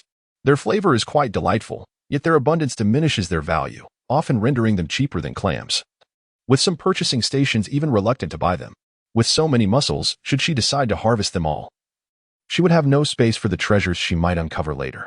Furthermore, their weight would hinder her ability to scour the shoreline efficiently, so Chunzio chose to disregard them for the moment. She contemplated returning for them later, hoping they would remain in place to be dried as delicacies. Continuing her exploration, she encountered an area filled with boulders towering to thigh height, which formed natural small pools. Glancing upward, she noticed two round silhouettes peeking from beneath a stone the size of a rice cooker. Approaching, she effortlessly overturned the stone, revealing a nest of cat's eye snails. The entire family was swiftly gathered and tossed into her bucket. Not far away, a subtle splash resonated, indicating the presence of a sizable fish. Chunzio's heart leapt with joy, her face adorned with charming dimples that danced with delight. Chapter 10. The tidal surge following the sound she had just heard. Chunjiao approached with a buoyant step. Soon, she found herself at a puddle, where she spotted a fish ensnared within, one that appeared remarkably familiar. This pearl grouper, estimated to weigh around 5 pounds, was indeed a fine specimen. Chunjiao's voice brimmed with excitement and joy as she cheerfully lifted her net. The stones surrounding the puddle reached only to her thigh, and the puddle itself was merely half the size of a dining table. By now, the pearl grouper had exhausted itself, displaying little vigor, and she swiftly scooped it up. With both hands gripping the net's handle, she felt the weight it bore. Her round, glistening eyes sparkled like crescent moons. How heavy it was! This single fish must weigh 4 or 5 pounds at least. The pearl grouper, also known as the pearl snapper, is a novel hybrid fish bred from the dragon grouper and the tiger grouper. It combines the merits of both species, offering a tender and textured flavor, and grows rapidly, making it one of the most commonly found groupers in the market. This particular pearl grouper was quite substantial. Chunjiao poured the cat's eye snails and green crabs in the bucket into her net before finally placing this hefty creature into the water container. After securing her sizable catch, she lifted her gaze to the horizon, only to discover that the coastline had receded significantly in a short span of time. Areas once submerged beneath the azure waves gradually emerged, revealing a plethora of small creatures that had been hiding in the water. Various shells, tiny snails, and octopuses were readily visible. In the small pools formed by the rocks, some fish had yet to swim away. Effortlessly, Chunjiu filled half her net with an assortment of small seafood. She disregarded the less valuable clams, opting instead for the more lucrative octopuses, cat's eye snails, and clams. As she continued her search, her keen eyes spotted a cluster of flower snails nestled between two rocks. The flower snail, also known as the east wind snail, possesses a shell marked by irregular yellow-brown stripes and can be found along the southern coastal regions, typically residing several meters deep in sandy seabeds. These snails are only discoverable during low tides. The flesh of the flower snail is rich and delicate, celebrated for its exquisite flavor, and its price remains consistently high, surpassing that of cat's eye snails at collection stations. With enthusiasm, Chunjiao approached, first collecting several of the half-buried snails, then finding several larger specimens within the nearby crevices. Having gathered the entire cluster of flower snails into her bucket, she could distinctly feel the increased weight. By this time, the tide had nearly receded completely, prompting Chunjiao to activate her special vision feature. Although she could forage without this ability, it required considerable effort to turn over each stone. With this unique feature, the small creatures on the beach had nowhere to hide. No matter where they concealed themselves, they could be easily discovered. Peering down at the rocky shore, she soon spotted a large green crab lurking beneath a stone to her left. Through the stones, one could glimpse a creature, glistening green and nearly the size of her face. Once the X-ray vision was activated, Chunjiun's strength doubled, effortlessly lifting the large rock before her. Although this creature was quite sizable, it moved with remarkable agility, darting to the left as soon as the stone was overturned. Chunjiun was quick to follow, swiftly capturing the frantic escape of a large blue crab. This creature was impressively plump, weighing at least a pound. Upon discovering two large flower snails hidden beneath the stone, she collected them with ease and hurried towards the next boulder. Beneath this half-human high stone lay an orchid crab. However, the rock was too heavy for Chunjiun to shift, so she crouched down with her tongs to retrieve the crab concealed within the crevices. Fortunately, the hole beneath the stone was quite spacious, and after some effort, she successfully extracted a fist-sized orchid crab. After securing the crab, she placed it in her bucket. As she lowered her head, Chunjiun noticed a small stone nearby, under which was nestled a family of flower snails. She adeptly gathered them as well. The X-ray vision could only reveal objects within a meter, thus Chunjiun moved quickly across the rocky shore. Upon reaching a water-filled pit, she distinctly observed two serpentine forms hidden within the rocks. Upon closer inspection, she realized they were two slender eels. The pit was quite expansive, and the water was deep, compelling Qin Jiyun to step into the water and slowly approach the crevice concealing the eels. With deftness, she maneuvered her versatile tongs to extract one of the snake-like eels from the rocks. Having harbored a fear of snakes since childhood, she felt a shiver run down her spine at the sight of the elongated creature. The eel was not particularly large, weighing approximately 3 pounds. Qin Jiyun hastily placed it into her bucket, only to turn around and spot a larger eel attempting to burrow deeper into the crevice. With quick reflexes, she seized its exposed tail, pulling this cunning creature from its hiding place. This eel was notably larger, nearly as thick as Qin Jiyun's wrist. And though it was trapped and unable to move, its appearance was quite intimidating. Qin Jiyun marveled once more at the efficiency of her system's tongs. Without them, she surmised this eel would have escaped. This creature was significantly heavier than the last, likely weighing 4 to 5 pounds. At this juncture, Qin Jiyun's bucket was nearing capacity. And with only 5 minutes remaining, she pressed on, fully aware that time is of the essence. Soon, she discovered 2 more large blue crabs hidden beneath a rock crevice. After extracting these hefty specimens, she swiftly collected 2 cat's eye snails and several flower snails beneath the stone. The sea began to rise. And with only a minute left on her X-ray vision, Qin Jiyun was preparing to return when, out of the corner of her eye, she spotted a colossal snail beneath a large reef, one that was larger than her fist. Qin Ziyou's eyes widened in astonishment as she beheld a large sea conch. Could it possibly be a conch shell? A little voice in her mind gleamed with excitement, urging her to seize the treasure, for this creature holds considerable value. As she turned over a nearby rock, she thrust her hand into the crevice and with considerable effort, extracted a conch shell larger than her palm. This hefty specimen weighed over a pound.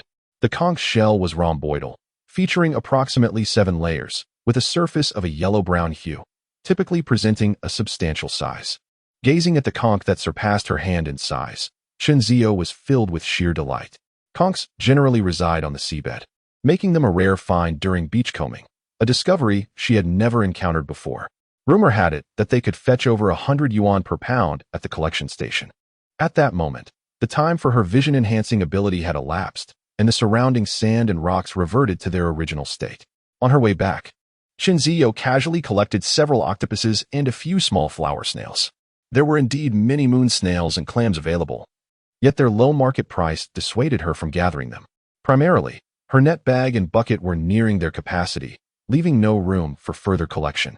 Before long, she returned to the rock adorned with green-lipped mussels, which were still plentiful. Utilizing her last net bag, she pried these delectable mussels from the rock, filling the bag to the brim. Indeed, they were quite plump. Although green-lipped mussels are not particularly expensive, they are remarkably flavorful. And Qin Ziyou relished the thought of steaming them, a dish she had missed during her time working in Guangzhou when she had gone without for quite some time. Chapter 11. The town's bounty from the sea. As the tide gradually rose, the beachgoers began to make their way back. Qin Jiyou exerted considerable effort to relocate her day's catch to a spot safe from the encroaching water. Today, she had discovered numerous large blue crabs and flower snails, and placing them directly into a bucket or net would have made them too conspicuous. Before heading back, she carefully stowed the blue crabs, orchid crabs, and sea snails into a burlap sack, covering them with a layer of mussels for camouflage. The hefty sack of seafood, combined with the eels and pearl grouper in her bucket, left her feeling quite fatigued.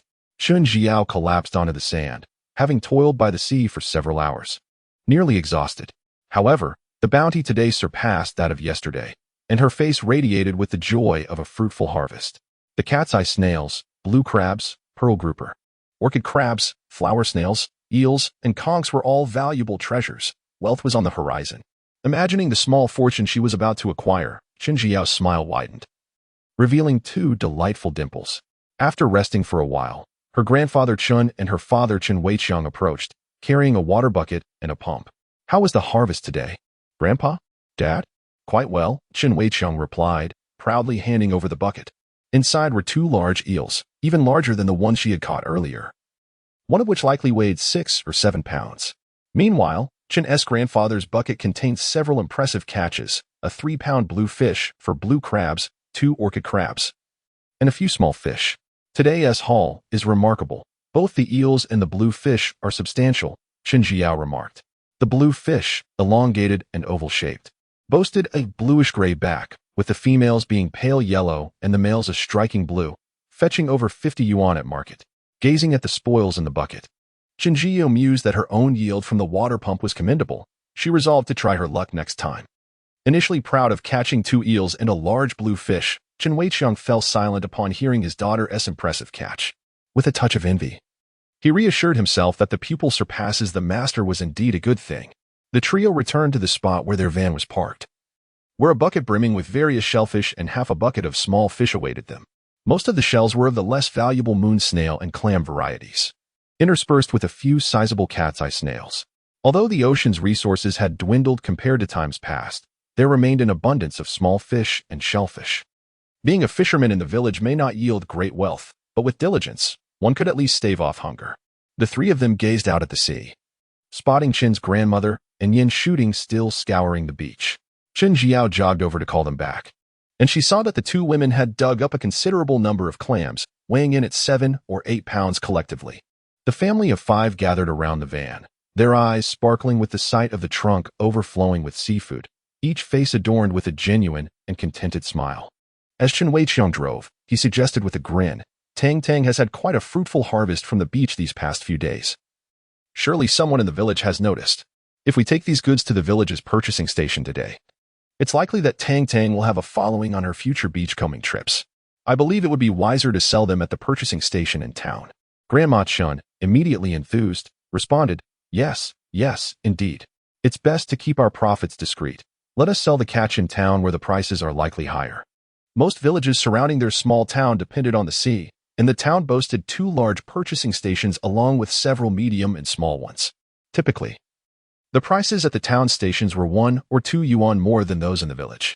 However, their village was somewhat distant from the town, requiring about 30 minutes by tricycle. Generally, villagers would only venture to the town to sell their catch when they had substantial quantities. Given the Qin family's bountiful harvest today, a trip to the town's purchasing station was indeed warranted. With 5 votes in agreement, they joyfully resolved that Chen Weiqiang would drive his daughter Chen Jiao to sell their catch in town. The town featured a medium-sized dock, frequently bustling with numerous fishing boats and angling vessels. Most purchasing stations were situated by the dock. Before long, the father and daughter arrived at the town's largest purchasing station, Yangji Seafood Purchasing Station. The proprietor, Yang Guodong, had established partnerships with several large seafood hotels and supermarkets in the county, also owning a wholesale seafood shop. The Yang family had connections and accepted everything from small bait fish and shellfish to large deep-sea catches, often offering prices slightly higher than other stations. Chen Jiao had heard her mother gossip that the Yang family was the wealthiest in the town. At that moment, the fishing boats had not yet returned. But today was a high tide, and many were beachcombing either in town or on uninhabited islands, resulting in a bustling atmosphere at the purchasing station. The elder son of Yang Guodong, Yang Jiajun, affectionately known as Little Boss Yang by the townsfolk, attended to the father and daughter. An avid angler, he frequently purchased fishing gear from Chen Weiqiang's store, and the two shared a good rapport. Upon seeing the catches brought by the father and daughter, Little Boss Yang's eyes sparkled, particularly at the sight of several large crabs weighing over a pound. "Uncle Chun, the seafood prices today are quite favorable. 4 orchid crabs weighing between half a pound and 1 pound. The price is 42 yuan per pound. For those over a pound, it's 58 yuan.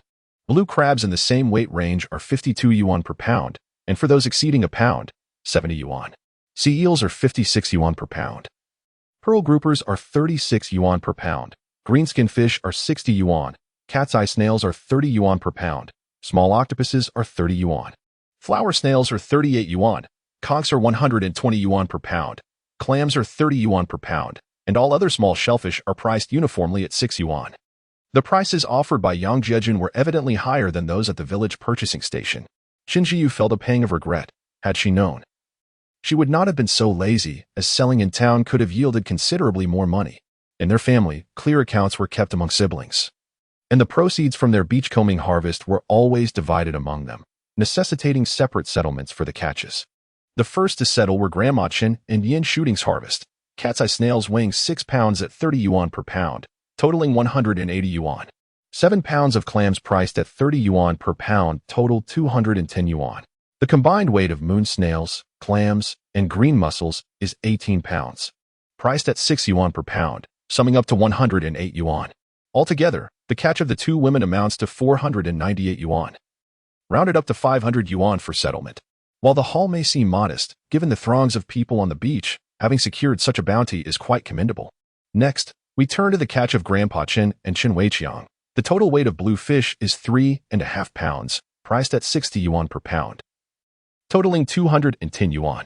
Two eels weigh in at 13 pounds, priced at 56 yuan per pound, amounting to 728 yuan.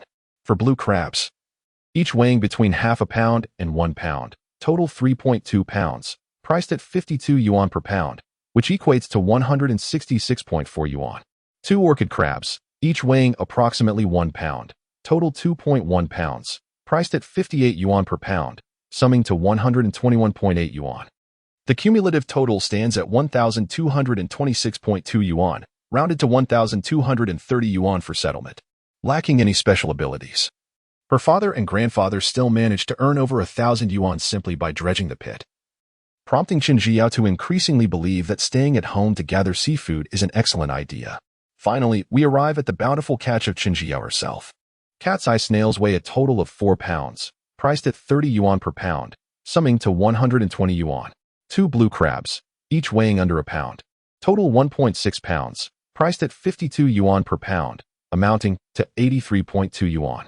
The larger blue crabs, 6 in total, weigh 7.2 pounds, priced at 70 yuan per pound, totaling 504 yuan.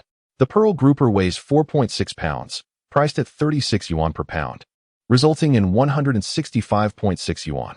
Two small orchid crabs weigh a total of 1 pound 3 ounces, priced at 42 yuan per pound, summing to 54.6 yuan.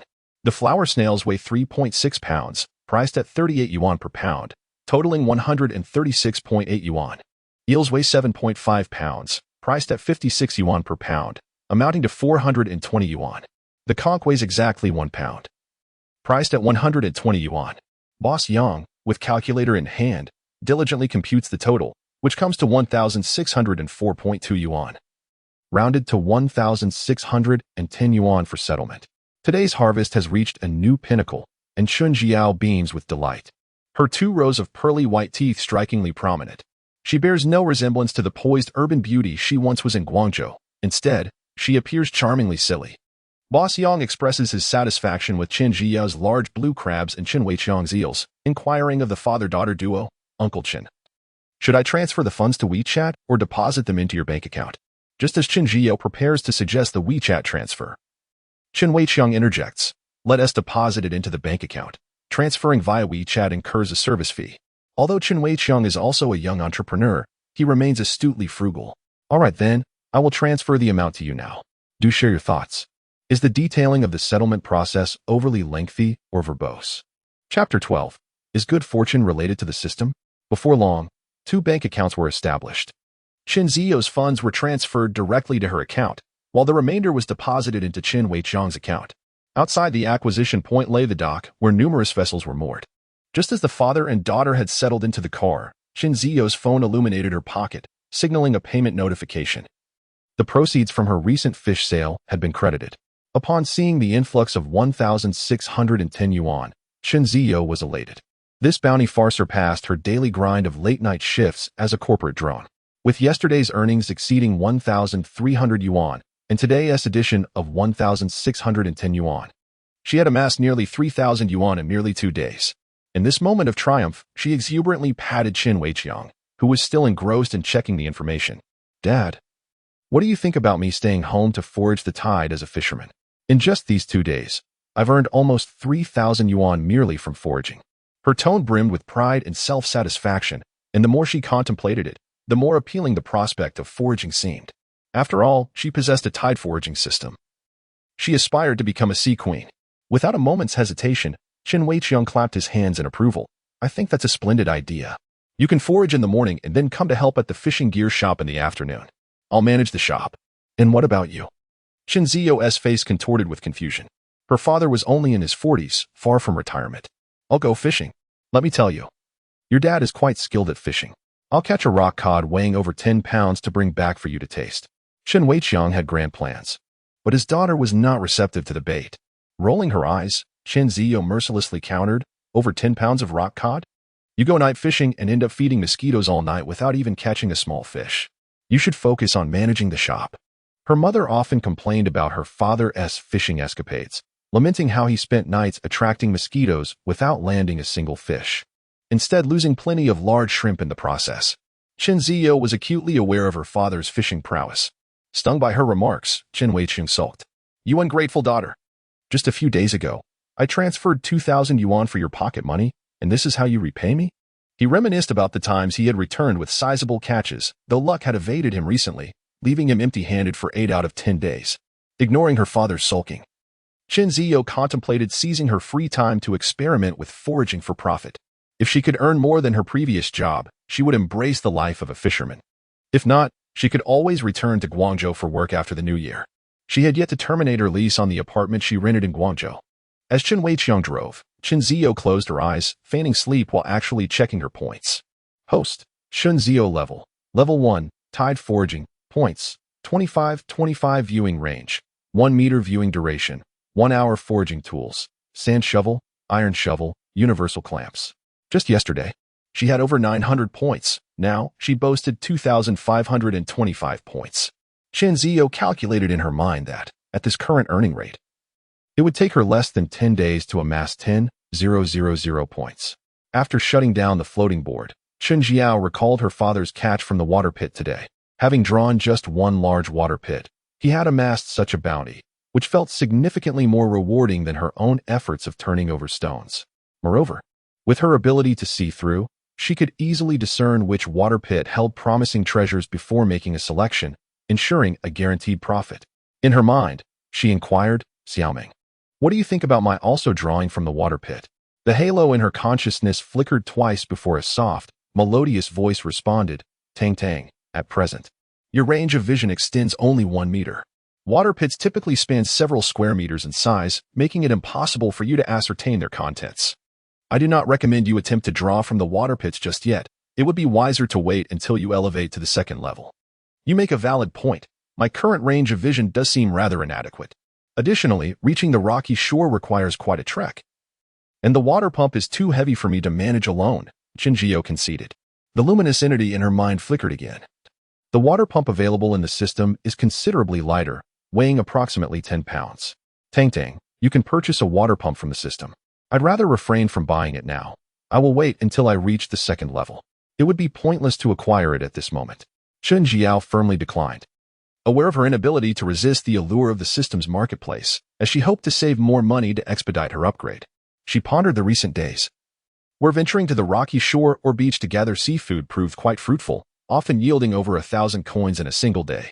Yet, she harbored some confusion. Having gathered seafood along the coast since childhood, her usual earnings amounted to merely 100 or so coins daily, with the occasional windfall. Xiaoming, I have noticed an increase in my harvest recently. Does this have anything to do with the system? Chen Jiyu directly inquired. Indeed, Tang Yang. Since you acquired the gathering system, your efficiency in collecting seafood has improved, and your luck has certainly increased.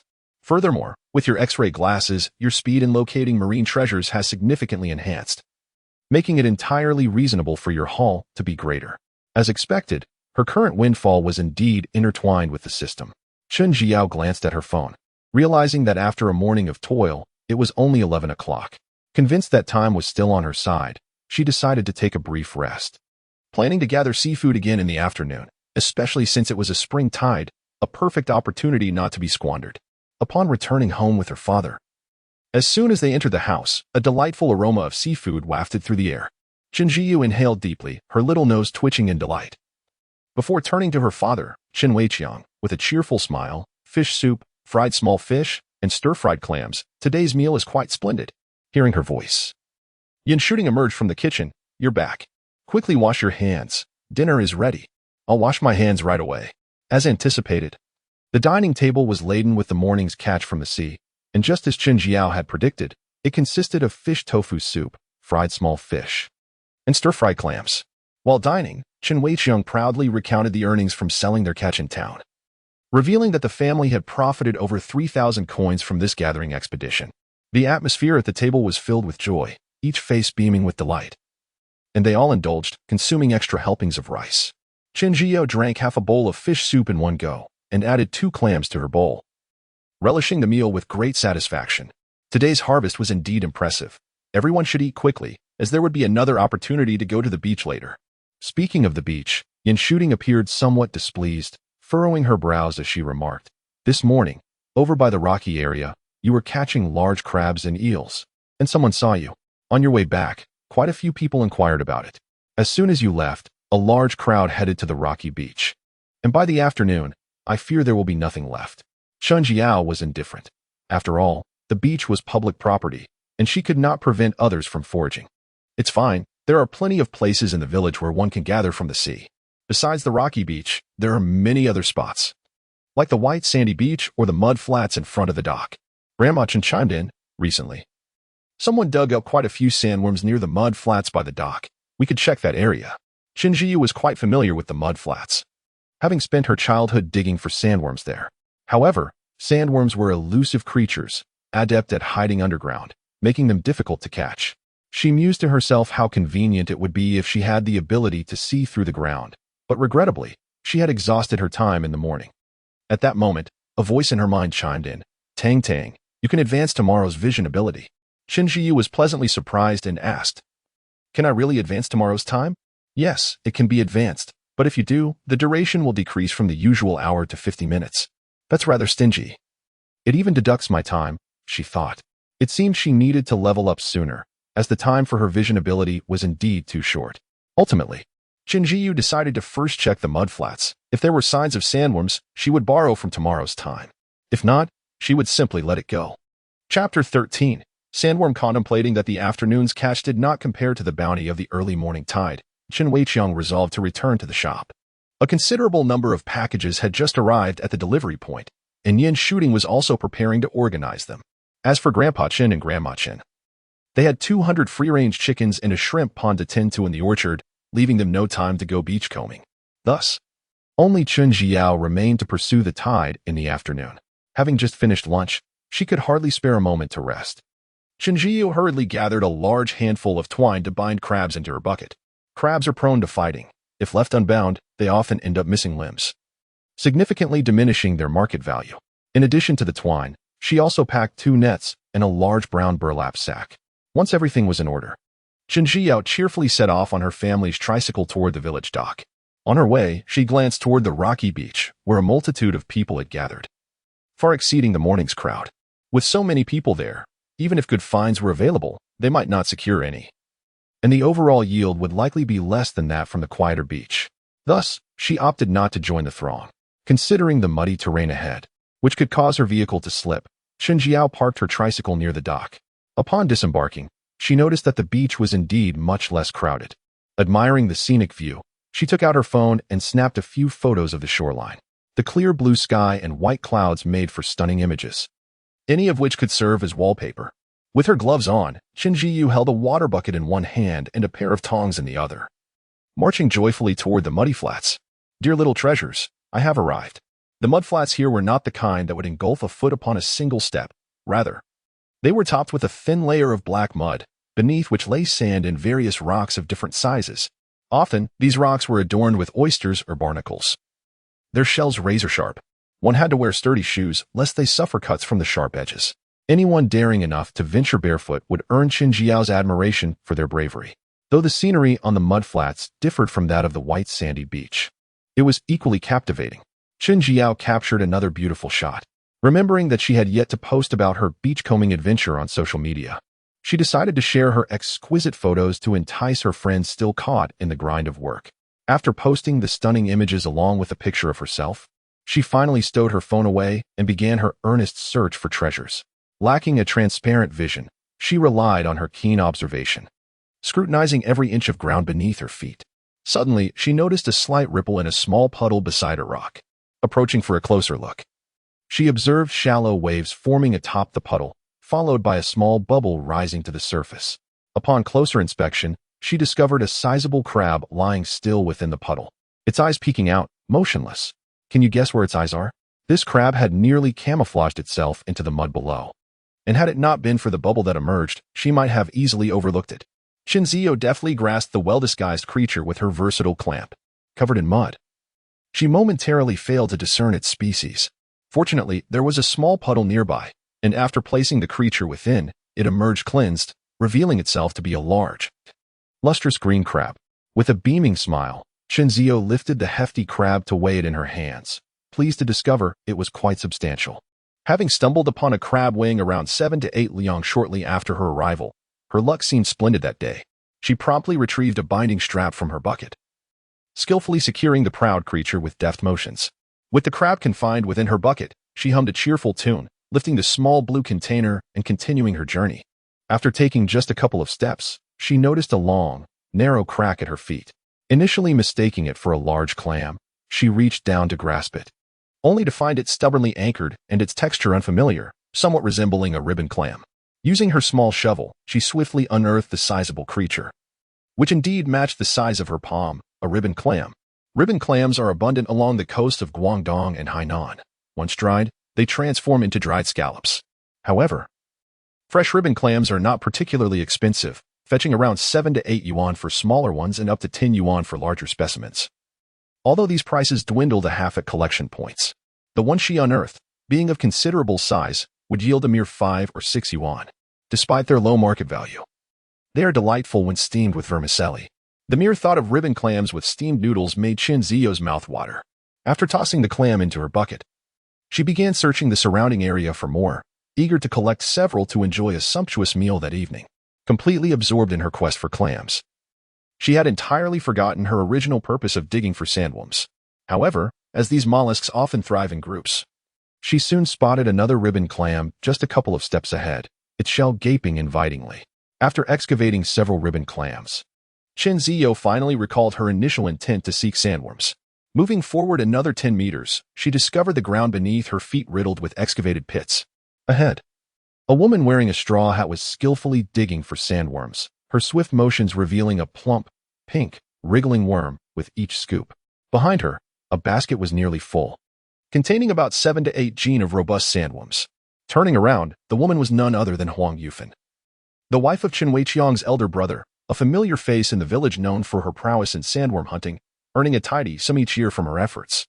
Despite the division of their households, the bond between the brothers remained strong, and Huang Yufan had even taught Chinzio the art of digging for sandworms.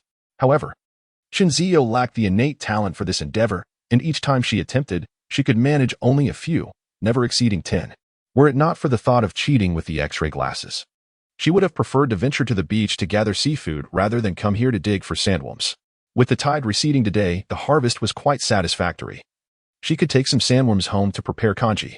As she spoke, the enthusiastic aunt grabbed a generous handful of sandworms, intending to place them into the bucket in her hands. Chen Jiao promptly restrained the aunt's hand, insisting, No, I am here to dig for sandworms too. These sandworms cost 60 yuan per gene, and when the prices are favorable, they can even sell for 70 yuan per gene. Such an expensive item. She felt quite embarrassed to accept. In the village, those who gather seafood mostly collect various kinds of shellfish that are not particularly valuable. The more expensive treasures are typically reserved for sale rather than for personal consumption. The suntan aunt feigned annoyance and said, You child, this is for your grandparents' nourishment. With such a statement, Chen Jiao found it difficult to refuse. After all, it was a gesture of filial piety. The aunt directly placed 2 large handfuls of sandworms into Chen Jiao's bucket, enough for a family of 5 to prepare a hearty congee. Chapter 14. Sandworms too. I have heard that your recent endeavors at the shore have yielded quite the bounty. Are you considering staying home to pursue this further? Aunt looked at her with a curious expression. Being family, Chinjiu felt no need to conceal her thoughts and candidly shared her intentions. The previous company has closed down, providing me a perfect opportunity to return home and rest while gathering shellfish. I plan to give it a try. If the harvest proves satisfactory, I may remain here. If not, I shall return to Guangzhou after the new year to seek employment. Upon hearing Chun Jiao's desire to stay at home, Aunt's smile widened with delight. Staying home is indeed a good choice. After all, you are your parents' only daughter. However, gathering shellfish can be quite arduous. I believe you would be better off assisting at your father's fishing tackle shop.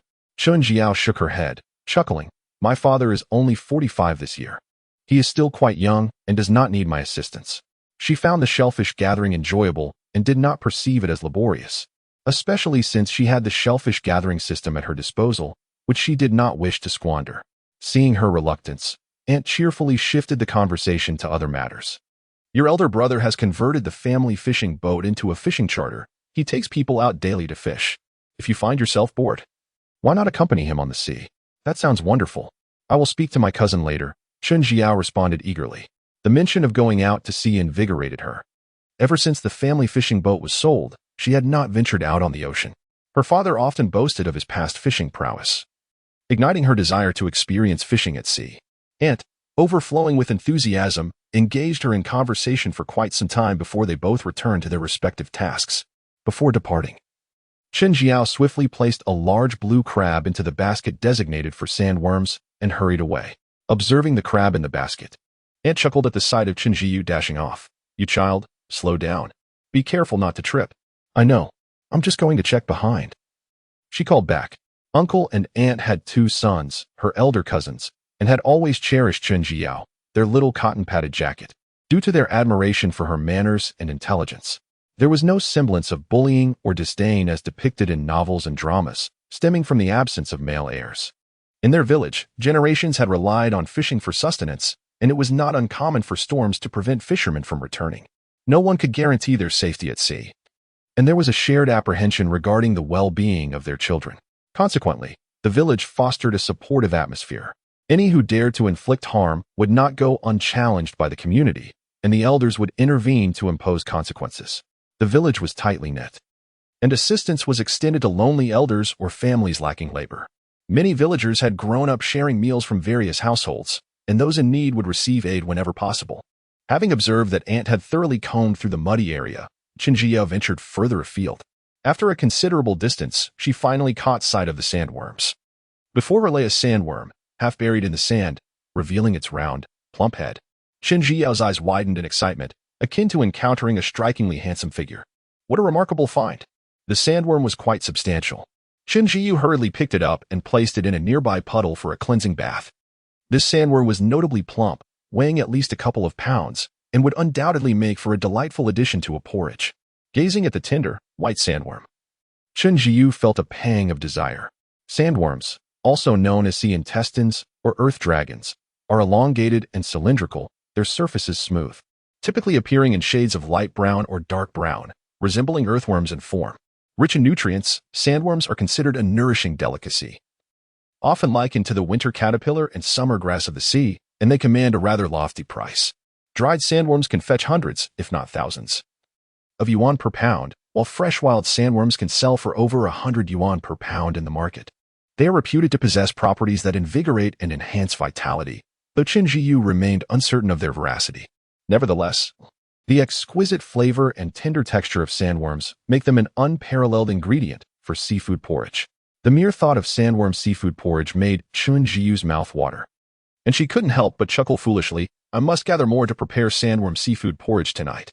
At that moment, a little voice in her mind flickered with discontent, murmuring, Tang Tang, don't get lost in your cravings, hurry and earn points, or it will be ages before you level up. Reminded of her scant points, Chen Jiu sighed and conceded, all right, I'll save the sandworms Annie just gave me for tonight and sell the rest. Once I level up, I'll keep the most expensive ones for myself. Finding the first sandworm bolstered Chen Jiu's confidence, as if she had stumbled upon an abundance of them. After just a couple of steps, she spotted several small holes, presumably created by the sandworms, but these little creatures had already burrowed into the sand. Armed with a shovel, she diligently began to excavate, and to her surprise, unearthed a writhing sandworm nearly a palm's length.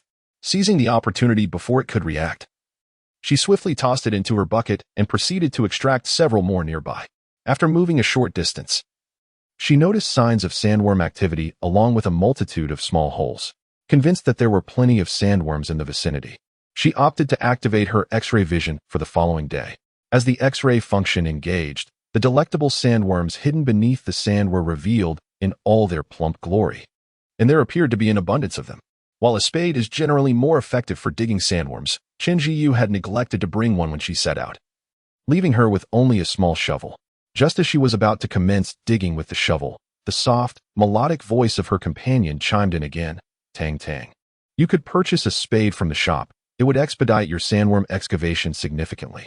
Chen Jiu smacked her forehead, exclaiming with excitement, Yes, yes. You're so clever, little dream. Pausing her X-ray vision, she quickly navigated the store and exchanged 200 points for a sturdy spade. With the spade in hand, Chen Jiu felt invigorated. And in less than 20 minutes, she had successfully unearthed a small patch of sandworms before her. Excluding the ones Auntie had given her, she had collected around 3 to 4 pounds. Chen Jiao lifted the water bucket and hurriedly searched for traces of sandworms in other areas. After walking about 10 steps, she discovered a densely populated area of sandworms on a flat beach. Realizing that her X-ray vision ability still had half an hour of effectiveness left, Chen Jiu promptly seized the shovel and began to dig earnestly. With just a couple of strokes, she was able to unearth a plump sandworm. By the time the X-ray goggles effect dissipated, her bucket was already filled to the brim with sandworms. Fearing that someone might catch a glimpse of her bounty, she carefully secured the lid. Wealth should not be flaunted. Chen Jiao had no desire to draw attention to herself. After all, she intended to continue her beachcombing endeavors at home, and if others discovered her impressive haul from the past few days, she might find herself followed by a throng of people during her future outings, jeopardizing her ability to earn from her efforts. Just as she was about to head back, she was pleasantly surprised to notice several familiar small objects atop a nearby rock to her left. Chapter 15. The Dockside Sandworm Sails with a Heart Brimming with Joy. Chen Jiang approached to discover a small cluster of spicy snails, each of a considerable size. Beneath the snails lay a layer of pale yellow eggs. The spicy snail, a common mollusk along the coastline, typically inhabits shallow waters, rocky shores, or seaweed beds. Its conical shape is adorned with delicate spiral patterns, predominantly in shades of brown or yellow-brown, often embellished with brown or red spots and stripes. Named for its piquant flavor, this unique delicacy is cherished by many. Whether simmered in soup, stir-fried, or grilled, it is delectable. However, the most prevalent method of preparation in the Chen household is simply blanching. Fresh ingredients often require only the simplest of culinary techniques. Chen Jiang collected several large spicy snails, leaving only a layer of pale yellow eggs behind. She then lifted a nearby rock and discovered 2 more handfuls of snails. These specimens were substantial, each larger than her fingertips, and could fetch a price of 10 to 20 yuan per pound at the collection station. With time still on her side, Chen Jiang joyfully continued her search. Spicy snails often congregate in clusters. Finding a nest would be a delightful stroke of luck, perhaps due to the favorable conditions of the tidal system. Fortune smiled upon her today, as she soon uncovered a significant nest nestled between 2 large rocks. These little creatures were densely packed, weighing at least several pounds, sending Chen Jiang into a state of exhilarating tremor. With a net in hand, she carefully positioned it beneath the rocks and swiftly began to sift through the snails above. The net's openings were rather sparse, causing the smaller snails to slip through. However, she paid them no mind, focusing solely on the larger specimens. It was customary in their coastal foraging to avoid overharvesting. Any juvenile seafood would typically be released back into the water. After walking a short distance, she encountered numerous sizable rocks, many of which were adorned with spicy snails, much to her delight. Chen Jiang cradled a handful of snails, pouring them into her bucket, their collision producing a crisp, melodious sound. At that moment, her smile radiated even more brightly, sparkling under the sun's warm embrace.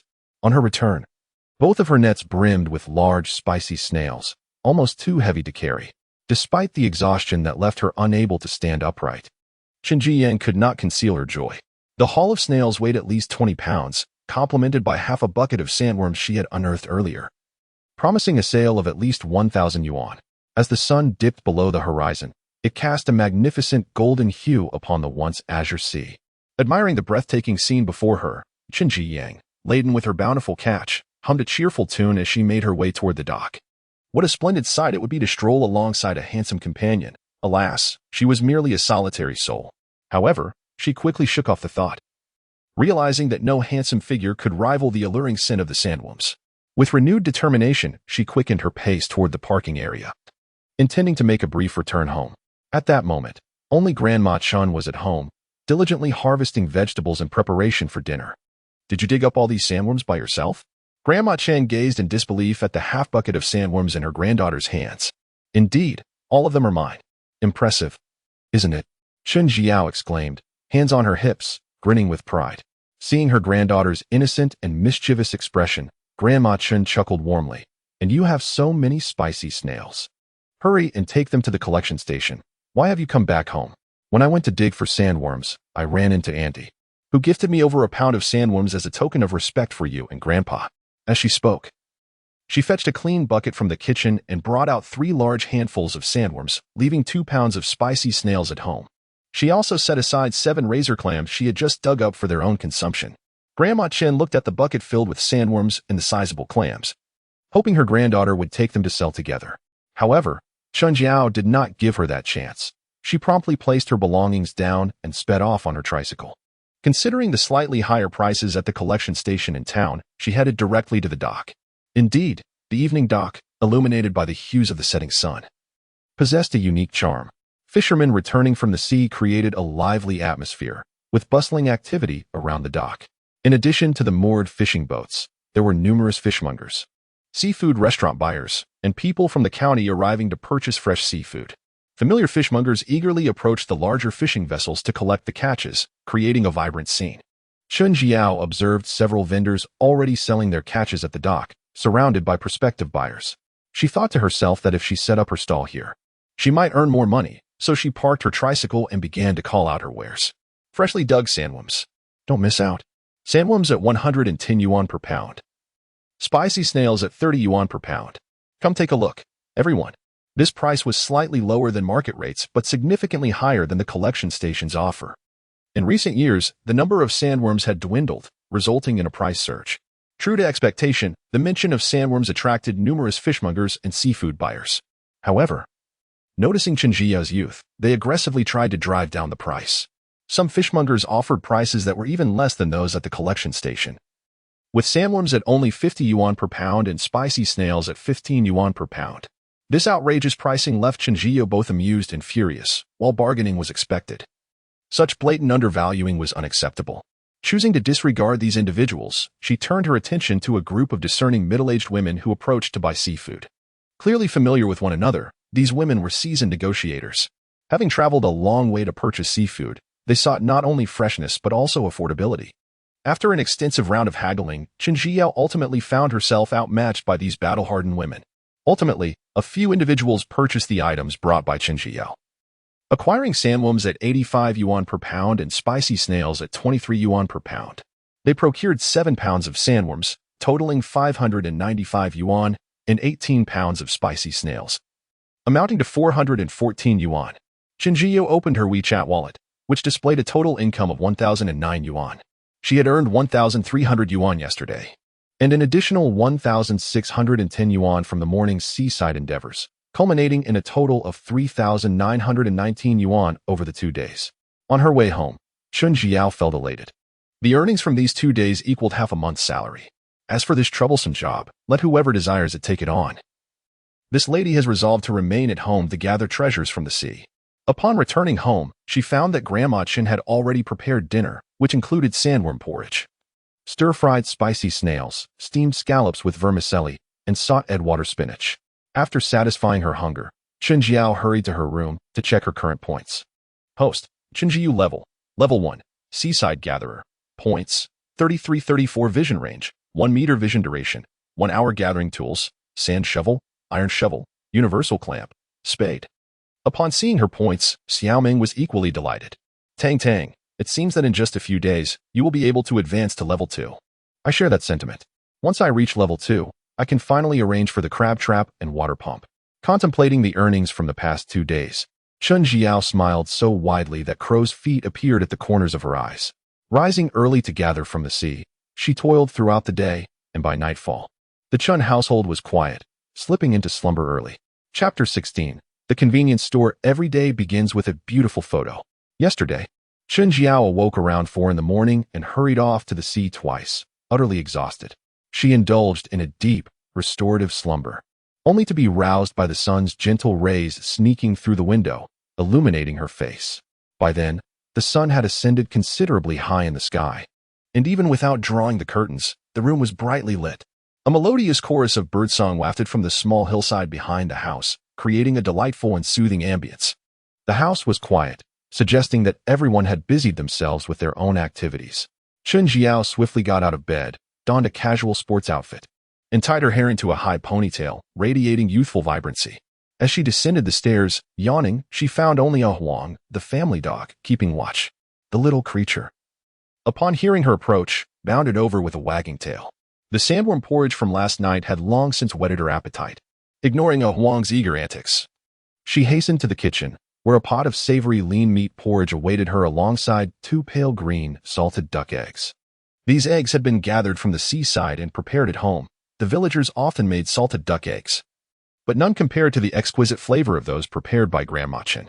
Chen Jiao particularly relished the rich, oily yolk within, delighting in its sandy texture. After washing the dishes used for breakfast, she realized it was already 9 o'clock. Having spent the previous 2 days at the beach, she had indeed earned a commendable profit. But the exertion had taken its toll. After a long day digging for sandworms yesterday, her body ached, and she resolved to take a day of rest. Money was plentiful, but one must not neglect self-care. Applying the sunscreen provided by the system and donning a wide-brimmed hat, Chen Jiao stepped outside with a sense of contentment. Huang wished to accompany her on her outing, but she compassionately denied him, leaving him to guard the home with a forlorn expression. Upon exiting, a straight cement road stretched before her. Turning left would lead to her family's convenience store, while continuing straight would take her to the beach. The Chen family resided on the village's outskirts, and if she turned right, it would lead to their ancestral home and the shrimp pond along a quaint country lane. Remembering the lack of snacks at home, Chen Jiao made her way towards the village entrance. The convenience store was not far from the village entrance. After a brief 3 to 4 minute walk, she arrived at its door, only to find both the convenience store and the courier station locked, as she had no keys. Just as she was about to text her mother, she spotted a familiar figure in the distance. Yin Shooting, carrying a large water bucket, adorned with a straw hat and wearing water shoes, appeared to have just returned from the sea. Given the village's sparse population and the early hour, most villagers were likely out at sea fishing or clam digging, leaving the convenience store nearly deserted. Yin Shooting pondered that since the small shop was experiencing a lull in business, it would be more beneficial to hunt for clams and earn some extra money. Upon seeing her mother return, Chen Jiao hurriedly approached and eagerly took the large water bucket from her hands. Inside, she noticed a collection of small shells and several pounds of oysters. While the shells were modest in size, they were sufficient for their own consumption. With a joyful expression, Yin Shooting remarked, "Today was quite fortunate. While gathering clams, I stumbled upon a damaged net that ensnared a red snapper weighing over 2 pounds and 2 stone fish. I sold them at the purchasing station for a total of 90 yuan. Although 90 yuan may not seem substantial, given the overfishing and dwindling marine resources, it constituted a commendable income within the village." Yin Shooting's small shop typically yielded a profit of only 70 to 80 yuan daily, and with the express delivery service, her monthly earnings barely exceeded 3,000 yuan. However, combining her clam hunting efforts, she could amass around 4 to 5,000 yuan monthly. With low household expenses, she managed to save significantly more than Chen Jiao. Observing her daughter's eager demeanor, Yin Shooting instantly recognized her cravings and knew she had come for snacks. She swiftly opened the shop's door, allowing the young girl to select her treats. The shop itself was housed in a rented room belonging to an uncle who had moved to the county, with a monthly rent of 500 yuan.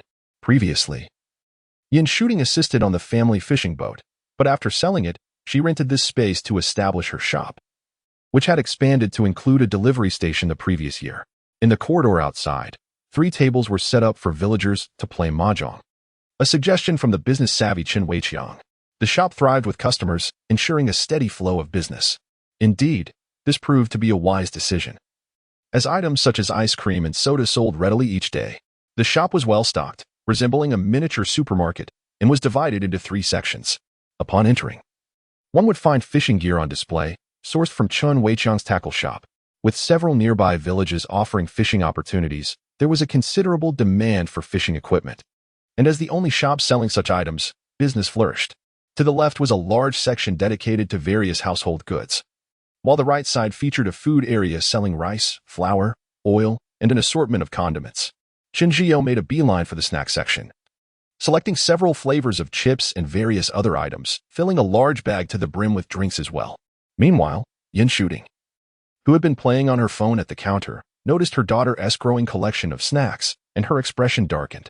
Seeing her mother's irritation, Chen Jiao quickly grabbed her snacks and half a bucket of small clams, making a hasty retreat. Watching her daughter's joyful figure disappear, Yin Shooting glared in frustration and couldn't help but admonish, "Eat fewer snacks. They are not healthy." "I know. I'll just have a tiny bit," Chen Jiao replied, quickening her pace as she left. Just as her daughter departed, a delivery man arrived, bringing in a cart full of packages. The express delivery station is conveniently located beside the small shop. However, the village's youth are scarce, resulting in a limited number of packages. Yin Shooting swiftly organized her items into the storage, then leisurely sipped her tea while casually scrolling through videos. Her current existence mirrors the idyllic retirement life that Chen Jiao has always dreamed of. Upon returning home, she discovered that her grandparents had already arrived. Grandfather Chen, holding a fishing rod and carrying a large bucket along with an oversized net, clearly intended to go fishing. Upon seeing his granddaughter, Grandfather Chen affectionately inquired, "Tang Tang, would you like to accompany me to fish?" "Of course. There's nothing to do at home, so I'll join Grandpa for some fun." She promptly headed to the storage room to retrieve her father's fishing gear. Qian Weiqiang, who owns a fishing tackle shop, often indulges in fishing during his leisure time and has a particular fondness for night fishing. He frequently goes fishing at night with Grandfather Chen, although they often return empty-handed, leading to their fair share of reprimands. The fishing rod was a common sea fishing rod, which she had seen before while assisting in the shop, priced at roughly a few hundred yuan. While it might not suffice for deep-sea fishing, it was perfectly adequate for angling near the village. Additionally, they brought along a small aerator and a large bucket, and together, the grandfather and granddaughter stepped out into the world. Chapter 17. Fishing. The grandfather and granddaughter placed their belongings atop the tricycle, a pair of large water buckets, a small bucket filled with bait, 2 fishing rods, a sizable long-handled net, and a cherished toolbox that Grandpa Chen treasured dearly. Upon arriving at their shrimp pond, Chen Jiang expressed her confusion. "Grandpa, aren't we going fishing? Why have we come to the shrimp pond?" "Let us catch some live shrimp for fishing," he replied. "Using live shrimp for bait seems rather extravagant. We could simply collect some small fish or shrimp from the seaside, or even use oyster meat." Chen Jiang recalled that the last time she fished was back in junior high, and she hadn't been so particular then. Even the fishing rod had been a makeshift bamboo stick from home. For sea fishing, live bait often yielded the best results. And since they were using shrimp harvested from their own pond, it hardly incurred any expense. With a twinkle in his eye, Grandpa Chen skillfully scooped up about a pound of large shrimp with the net from the bucket. Observing her grandfather's familiar motions, Chen Jiang couldn't help but wonder if the shrimp pond had been created solely for the purpose of fishing. However, since her grandfather managed the pond himself, she refrained from voicing any disheartening thoughts and cheerfully hopped onto the tricycle with their gear. 10 minutes later, Grandpa Chen led his granddaughter to their secret fishing spot, a rocky beach. The boulders here were substantial enough that even during high tide, they would remain above water. The depth of the water below harbored numerous schools of fish, making it the premier fishing location in the village. However, the duo had arrived a bit late. 2 heavily bundled fishermen were already there, casting their lines. Upon approaching, they realized they did not recognize these anglers, likely visitors from elsewhere. Grandpa Chen casually inquired, "Any bites?" "Just arrived. No bites yet," the 2 replied in unison. However, the small bucket at their feet contained shrimp that appeared half alive, suggesting they had been there for quite some time. With the outer areas already occupied, Grandpa Chen guided his granddaughter further in, continuing until the other fishermen were out of sight. Only then did he select a massive rock as their fishing point and filled the 2 large buckets with water. Chen Jiang's fishing rod, hooks, and line rig had been prepared by her father beforehand. The number 3 hook was heavy with a lead sinker, suited for bottom-dwelling fish. It had been several years since she last fished, and her movements felt somewhat clumsy. Following her grandfather's example, she deftly attached a whole, lively shrimp to the hook. As soon as she cast her line, she felt a tug on the rod. Chen Jiang leaped with excitement. Was it that quick? To have a fish bite right after casting. She eagerly lifted the rod to set the hook, but felt no resistance. The rod fell silent. Surely, the fish hadn't escaped? Undeterred, she reeled in the line, only to find that the once whole shrimp was now reduced to a mere half. "That fish is too cunning, only feasting on the meat without getting hooked," she lamented. At that moment, Grandpa Chen raised his fishing rod as well, finding himself in a similar predicament. His line yielded nothing but the bare head of a shrimp. There were quite a few yellow-footed fish here, likely due to the small bait fish biting the hook. "Let's switch to smaller hooks," Grandfather Chen suggested while changing the fishing hook. Chen Jiang, having little experience with fishing, naturally followed her grandfather's advice, believing that those who heed counsel will be well fed. In no time, she had replaced her hook with a size 1 and adjusted the weight to a smaller size as well. She then cut the remaining half of the shrimp into 2 pieces, offering one half to Grandfather Chen and attaching the other half to her own hook. Not long after casting her line, Chen Jiyang sensed a tug on the rod. Looking down, she noticed the rod had bent slightly, although the pull was gentle. It was evident that she had caught a fish. Quick, lift the rod. Grandfather Chen, keeping a watchful eye on his granddaughter, promptly reminded her. As she hoisted the rod, she felt a minor struggle from the fish, which seemed to be getting heavier, indicating it was a small catch, likely under a pound, despite its modest size. This was her first fish in several years, and Chen Jiyang was elated. The fish was so small that there was no need to tire it out. Before long, she pulled it up from the water. It turned out to be a sizable stone perch, weighing around 4 to 5 ounces. Though it was not large enough to require a landing net, Chen Jiyang managed to bring it up effortlessly. The stone perch, scientifically known as the brown perch, is also referred to as the stonefish. Typically reddish-brown with numerous dark spots and stripes, it possesses a broad mouth and a row of long spines along its head. This species inhabits rocky coastal areas, generally remaining small, with most individuals weighing between 2 to 3 ounces, making this 4 to 5 ounce specimen quite substantial. Although the stone perch may be small, its delicate flavor is exquisite, and it is perfect for making a rich soup from which she could savor 3 large bowls. Seeing his granddaughter catch a fish so quickly brought a radiant smile to Grandfather Chen's face. Well done. You've caught a stone perch right off the bat. Although small, it fetches a good price, often selling for 60 to 70 yuan per pound at the market. You really chose a great spot, Grandpa? Chen Jiyang replied cheerfully as she attached another small piece of shrimp to her hook. Just as her hook hit the water, Grandfather Chen also had a bite, landing a palm-sized yellow-footed fish, approximately half a pound. The scientific name for the yellow-footed fish is the yellowfin sea bream, a member of the bony fish class.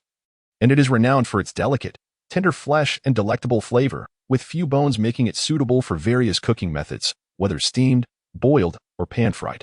As Chen Jiyang took out her phone to capture a photo of the fish in the bucket, she felt another tug on her rod.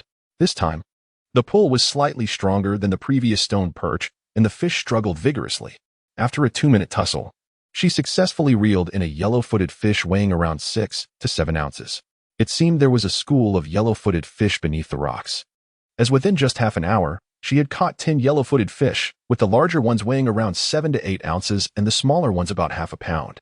Grandfather Chen was even more remarkable, having caught at least a dozen fish, albeit of a modest size, weighing around half a pound, with the smallest barely reaching 3 ounces.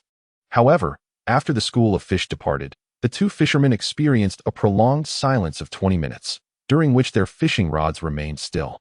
Grandfather Chen advised his granddaughter to switch back to a larger hook, explaining that the small fish had retreated to the middle layers of the water due to the earlier commotion, and suggested they target the larger fish lurking at the bottom instead.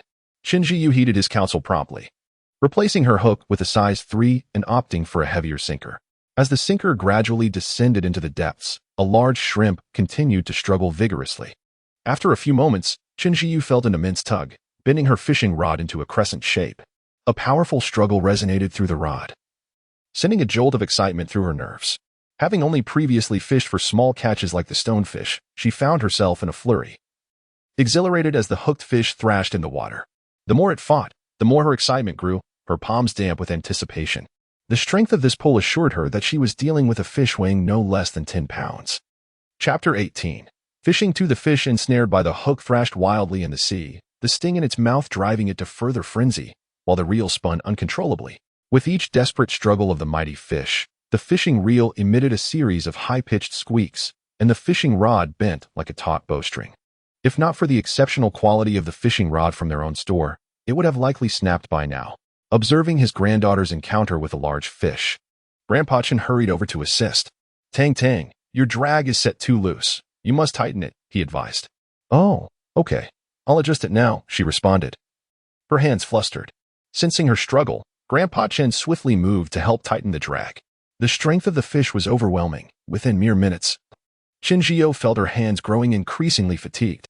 The ferocious fish continued to resist, and the immense pull from the rod nearly dragged her into the sea. This sight alarmed Grandpa Chen, who quickly took over the rod to help tire out the fish. The pair took turns managing the fish, and after approximately half an hour, they finally exhausted it beneath the surface. However, Chen Jiyo was equally worn out, her hands trembling from the effort. Seeing that the fish had ceased its struggles, Grandpa Chen hastily began to reel it in, the line spinning rapidly. Chen Jiyo gazed intently at the water's surface, her heart racing with excitement.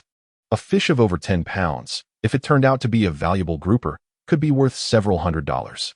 Yet, fishing is akin to opening a mystery box. No one knows what they will catch. As Grandpa Chin continued to reel in, approximately 3 meters from the shore, a long, silver-bodied sea bass leapt from the water, creating a spectacular splash. "What a magnificent sea bass! It must weigh at least 15 pounds, he exclaimed. The sea bass, primarily inhabiting coastal waters, is cherished by anglers for its sizable physique and robust pull. Though less valuable than grouper, it was still a commendable catch. Chin Jio grabbed the long-handled net, ready to assist.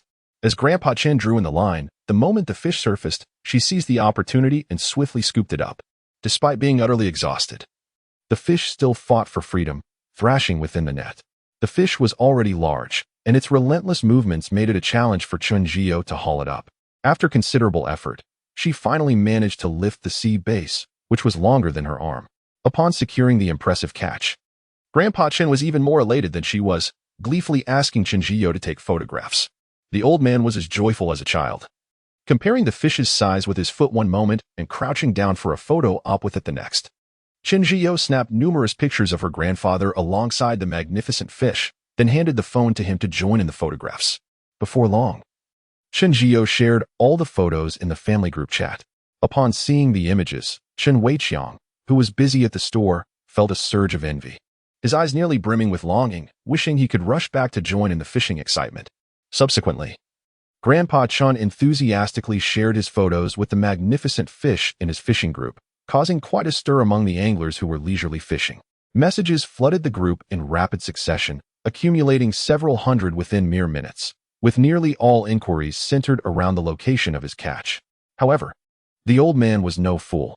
This was his secret haven, and he had no intention of divulging its whereabouts. After a brief display of his triumph, he discreetly tucked away his phone and resumed fishing. Chen Jiao, while selecting photos to post on her social media, cheerfully inquired, "Grandpa, how are the prices for sea bass lately? With over 2 months until the new year, I imagine they are neither too good nor too bad.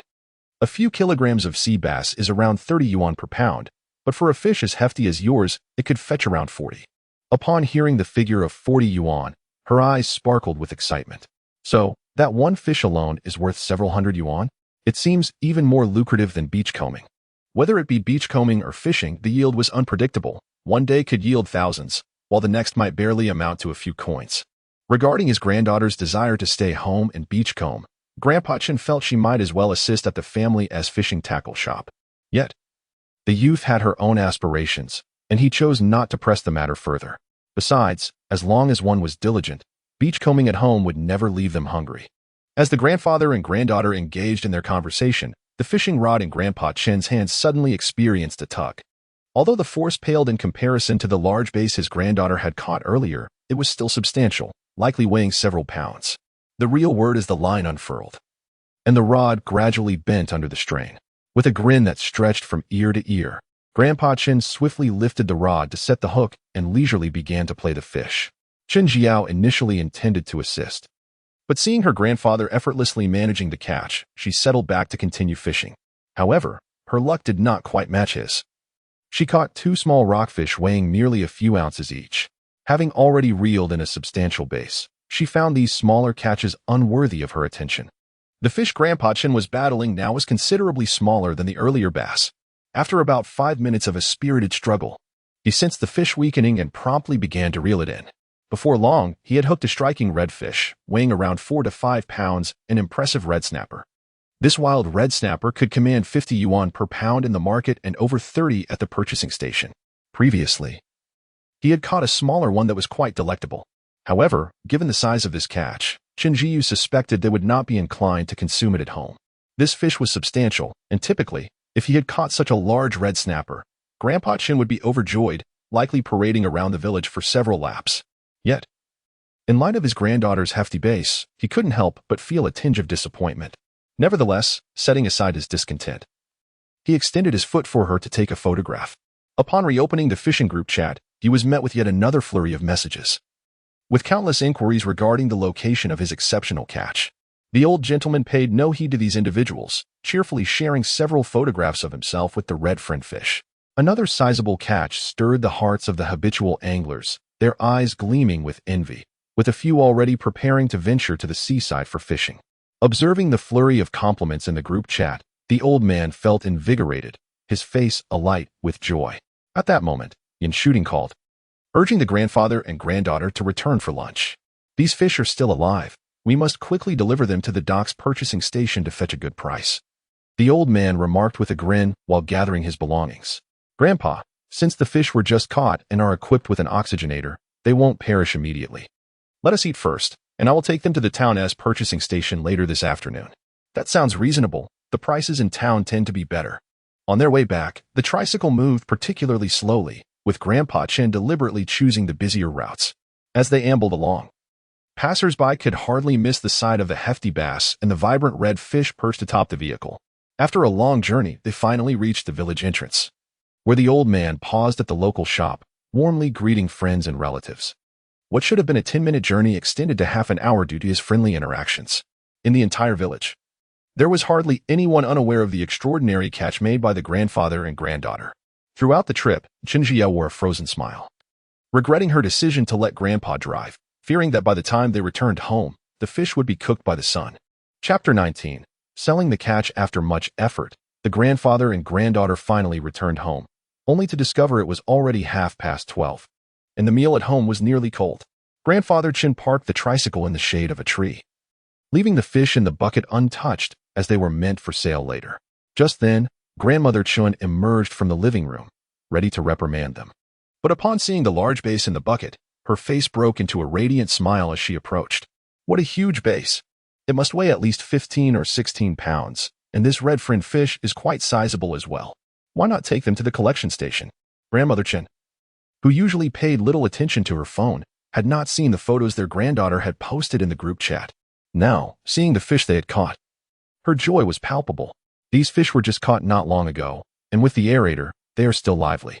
After we eat, I will take them to the town to sell. Indeed, the prices at the collection point in town are somewhat higher, with so many large fish. We are sure to fetch a good price. Before the two could exchange further pleasantries, Yin Shooting's voice rang out from the kitchen. Time for lunch. Hurry and wash your hands. Okay.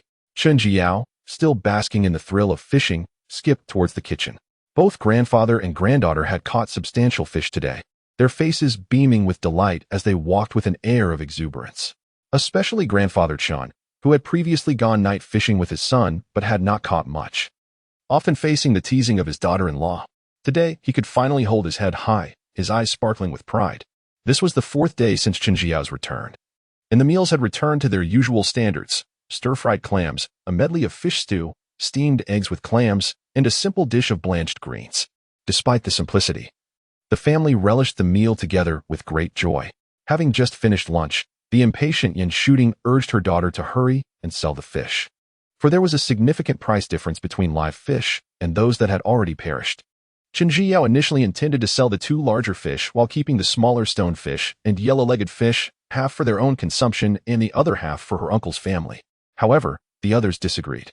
The frugal grandmother Chen shook her head, asserting that these stone fish and yellow-legged fish, being of considerable size, could fetch dozens of dollars per pound. I cannot afford to eat such expensive fish. Let us keep a few small yellow-legged fish to taste. We've eaten sea fish before. Grandfather Chen, having fished since childhood, was weary of the ocean's bounty. Yin Shooting also encouraged her, saying, "This morning, I sold stone fish for $55 a pound. It's better to sell them. As for the yellow-legged fish, let's keep a few small ones." Ultimately, Yin Shooting made the decision, setting aside the smaller fish weighing under half a pound, totaling around 5 pounds. Half would be retained for their own meals, while the other half was packed into a small bucket along with some freshly dug oysters and clams to take to her uncle's house. Although the bucket contained an aerator, Chen Jiao was still concerned that the fish might not survive, so she hurriedly made her way to the Yang family's collection station, where she had sold her catch the previous afternoon. By this time, the tide gatherers had long since returned, and the fishermen had yet to come back. The pier and the nearby collection station were eerily quiet. As Chen Ziyo stepped into the Yang family's collection station, the proprietor, Xiao Yang, and his wife, Li Jie, were dozing off. However, upon hearing her footsteps, Xiao Yang immediately roused himself. "Ah, it's the daughter of the Chen family. What fine goods do you bring today, Yang Gu?" I caught a hefty bass this morning, over 10 pounds, and it's still alive. Could you lend a hand? The bucket is rather heavy with water, Chinzio replied, her eyes sparkling with joy and pride at the thought of the fish she had caught, her cheerful voice resonating with delight. Upon learning about the substantial bass, Xiaoyang perked up and hastened to follow Chinzio outside. He routinely collected several thousand pounds of fish daily, possessing a keen eye for seafood. Just a glance was enough for him to discern that these fish were wild. Observing the lively seafood in the bucket, he felt quite satisfied. These fish are quite impressive. I shall offer you a favorable price, he mused, recognizing the potential for future collaboration with the capable young lady. Thus, he adjusted the price upward slightly. The rates were as follows: base at 40 yuan per pound, red friend at 45 yuan per pound, stone 9 at 60 yuan per pound, and yellow foot wax at 45 yuan per pound. Having grown up by the sea, Chinzio understood that these prices were quite reasonable, nodding enthusiastically. All right, let us proceed as you suggest, young girl. Xiaoyang swiftly fetched several empty baskets and efficiently sorted the fish from the bucket before weighing them. The base weighed 6 pounds, totaling 622 yuan. The red friend was exactly 5 pounds, amounting to 225 yuan. The stone 9 weighed 4 pounds, totaling 84 yuan. And the yellow foot wax came to 7 pounds, amounting to 305 yuan. The entire catch yielded a total of 232.5 yuan, all transferred to Chinzio's bank account. The base and stone 9 were caught by her, while the red friend was caught by her grandfather, and they split the yellow foot wax evenly. Seated in the car, Chinzio quickly calculated the earnings: 856.5 yuan for herself and 376 yuan for her grandfather. With over 800 yuan gained, she gleefully opened her points page.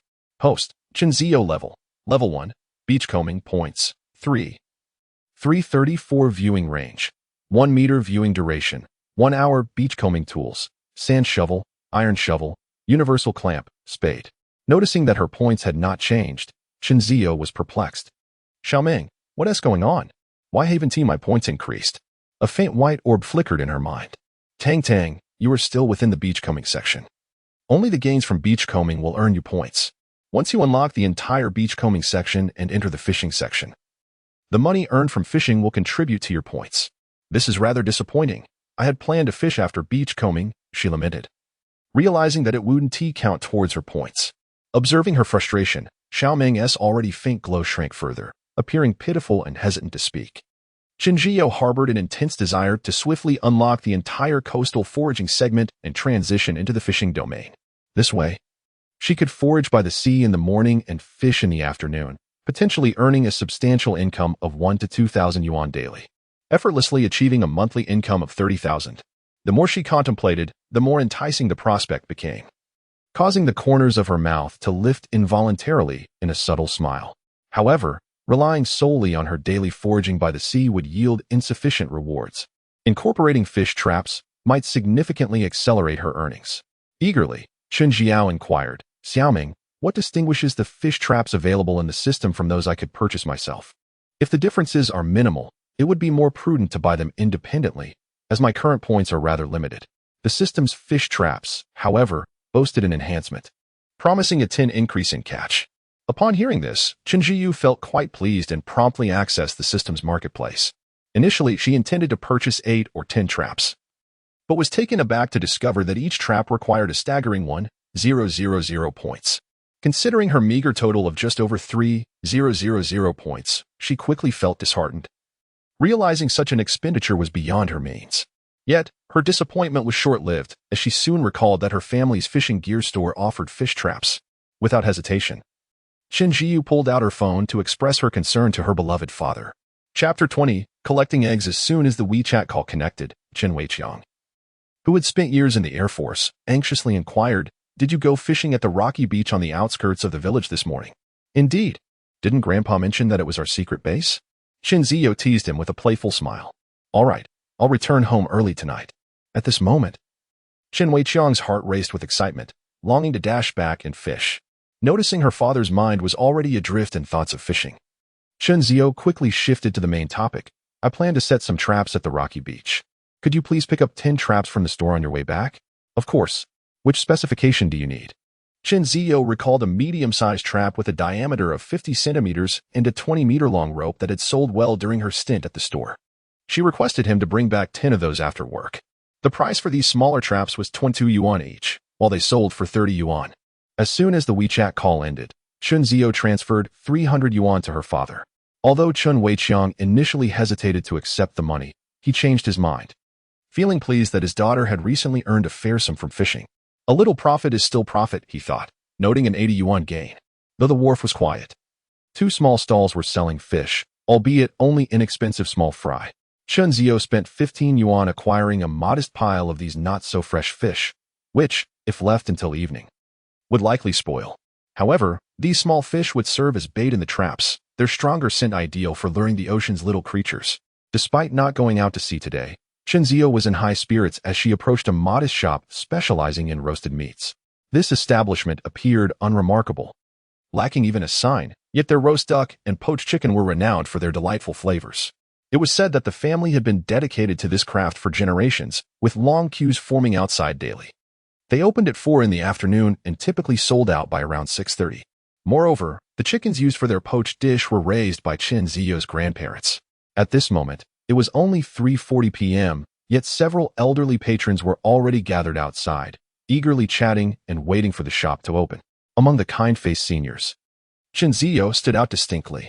One grandmother, with warmth in her demeanor, engaged her in conversation, inquiring fervently about whether she had a boyfriend and suggesting her grandson as a potential match. Startled, Chen Zio quickly shook her head, fabricating a story about already having a boyfriend. Fortunately, the shop's door finally swung open, and a throng of grandparents rushed inside. Chen Zio leisurely followed behind, purchasing half a poached chicken and half a roast duck. Eating seafood daily could become tiresome, and she welcomed a change of flavors. Upon returning home with the poached chicken and roast duck, it was only 4:30 p.m. The house was quiet, with only Ah Huang bounding out joyfully, wagging his tail in excitement at her arrival. Chen Zio placed her purchases in the kitchen, played with Ah Huang for a while, then stepped outside again. At this moment, the grandparents should be at the old homestead tending to the chickens and shrimp. She plans to lend a hand. Along a quaint country path, Chen Zio hums a soft tune as she strolls leisurely, the gentle breeze caressing her face, bringing a sense of comfort and delight. Not far from her lies the family shrimp pond, where the surface glimmers as the wind dances across it. Beyond that stretches a lush orchard. The harmonious sounds of birdsong and clucking chickens intertwine, while behind her stands a charming 2-story house, the air rich with the warmth of rural life. This is a landscape absent in the bustling city, imbued with affection and tranquility. Upon spotting her grandfather feeding the shrimp, Chen Zio quickens her pace, almost running to him. However, she arrives a tad late, just as grandfather Chen finishes scattering the last scoop of feed into the pond. Grandfather, Dad mentioned we'd go fishing tonight. I'll catch some large shrimp for bait. At the mention of fishing, her grandfather's spirits lift immediately, and with a beaming smile, he scoops up 2 pounds of shrimp. The fish are biting well today, let us head back early. The old man is brimming with confidence, planning to return with some hefty catches. Chen Zio hastily hands him the small bucket nearby, casually mentioning the traps. I asked Dad to bring back 10 traps. It'll be perfect to set them while fishing tonight. There are plenty of snails in the creek. I'll gather some as bait. As she speaks, her grandfather rolls up his pants and wades into a nearby clear stream. Chen Zio recalls the small fish she bought earlier, estimating it to be around 7 or 8 pounds, which might not suffice. Thus, she decides to join her grandfather in searching for snails but is promptly sent back by him. You're not wearing water shoes. Don't go in. Girls should avoid getting too wet. You might catch a chill. Your grandmother is gathering eggs in the orchard. Why don't you assist her? Her grandfather's concern is well placed, and Chen Zio obediently nods, a smile lighting her face as she replies, All right, I'll help Grandma collect the eggs. Then I'll hurry back to prepare dinner. I am to go fishing early. I didn't get enough of it during lunch, having caught a 15-pound bass that morning. Chen Zio is now quite taken with fishing. While it may not count towards points, the money earned is tangible. The Chen family orchard lies behind the old homestead, encompassing 7 acres in total. Half is planted with lychees, while the other half boasts mango trees. These fruit trees, having been planted for just 2.5 years, have yet to bear fruit, but they appear lush and vibrant, presenting a pleasing sight. The orchard is enclosed with wire fencing, and a central barrier divides it into 2 sections. On the left, approximately 200 young hens are raised on feed, ready for market in about 4 to 5 months. Specifically for the local roast meat shop. Although these chickens are feed-raised, they are free-range, not subjected to any questionable medications, yielding meat of commendable quality.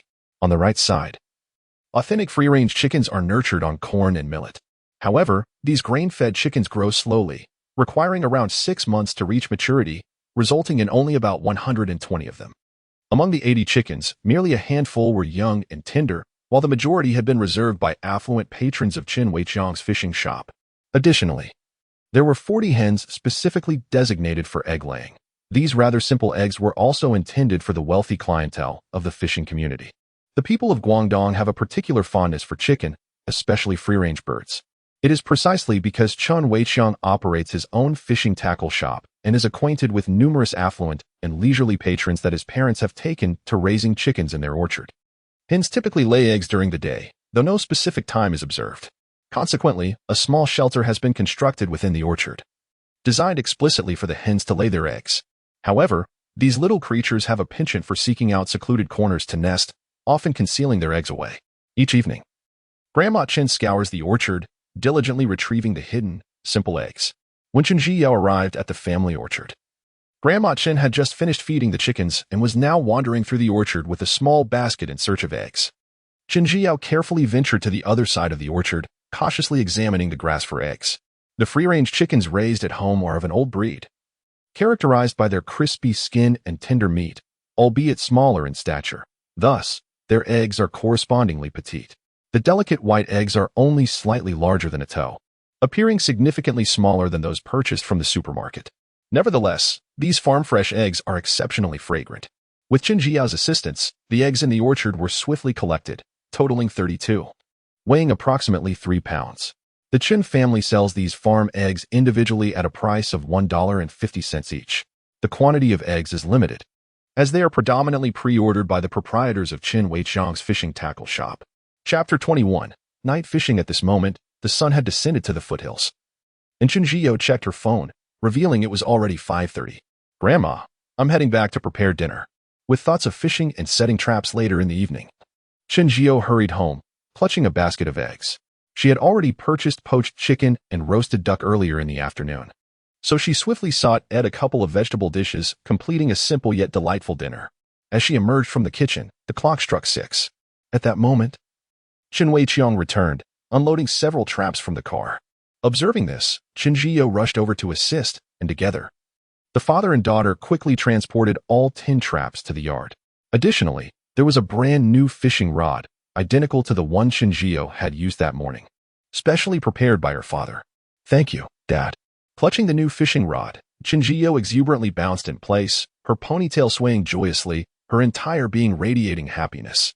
Chen Weiqiang favored fishing for larger bottom-dwelling fish, and earlier that afternoon, he had already rigged a size 3 hook with a lead weight of at least half a pound for his daughter. Besides the fishing rod, he had also brought back a small aerator, ensuring each of them had one, as they already possessed 2 at home, though their family owned a fishing tackle shop. Chen Weiqiang did not possess an extensive collection of fishing gear. His equipment consisted of a single fishing rod, a large net, a sizable bucket for holding fish, a small bait container, an aerator, and a toolbox. The toolbox, however, was filled with various types of hooks and lines, gloves, towels, fish retrieval tools, scissors, and a few basic medications, as many sea fish possess toxic spines. It was imperative to wear gloves or use a towel when removing hooks.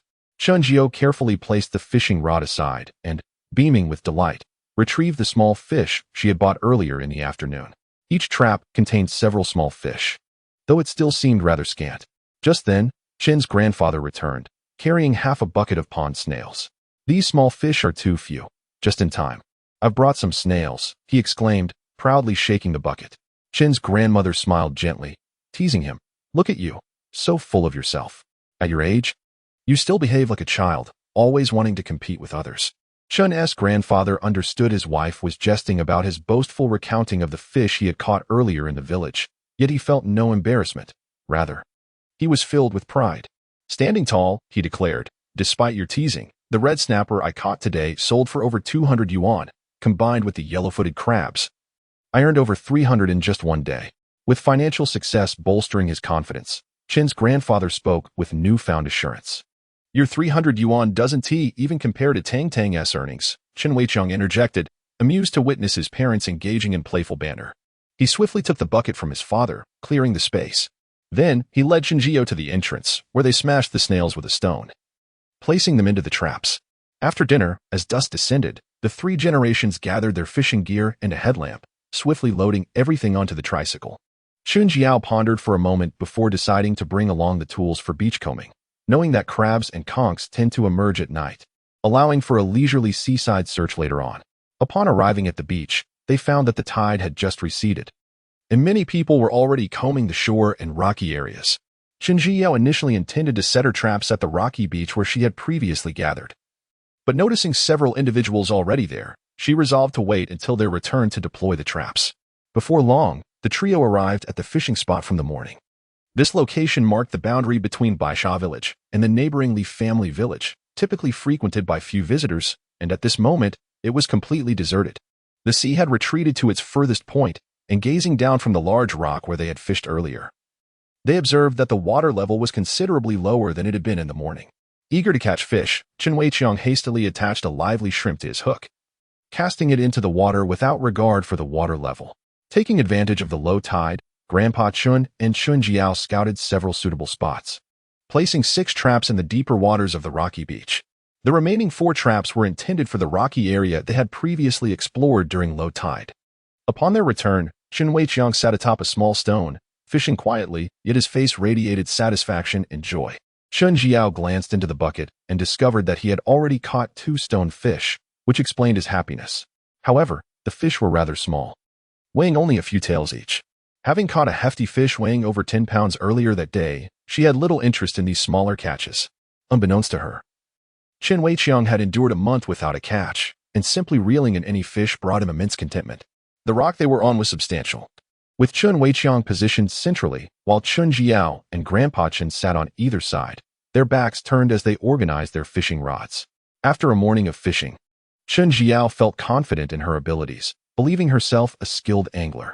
She moved a small stone over and settled down leisurely, with aspirations of catching a large fish. She deliberately selected the largest shrimp to bait her hook. As soon as her hook hit the water, she noticed that Chen Weiqiang had caught another stonefish, significantly larger than the ones in the bucket, appearing to weigh at least half a pound. Though Chun Jiao was determined to catch a big fish, witnessing his continuous success made her feel envious. "Dad, it seems you found the stonefish's nest," she exclaimed. "I have no idea. I just cast my line casually," he replied, his tone brimming with pride and boastfulness. Chen Weiqiang, shedding his earlier gloom, radiated enthusiasm, convinced that today would yield an abundant catch, perhaps even a sizable sea fish weighing over 10 pounds. The reddish-brown stonefish, with its large eyes, was quite adorable, yet at that moment, Chen Weiqiang had no inclination to admire its appearance, carelessly tossing it into the bucket after removing the hook.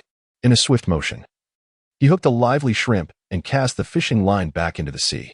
Shinjiao could not help but admire him. After all, he had been fishing for over a decade, and his speed was undeniably professional. As soon as the hook was cast, Chen Weiqiang felt a tug on the fishing rod, followed by the line rapidly unwinding. The strength of the fish and the speed of the reel clearly indicated that it was a substantial catch.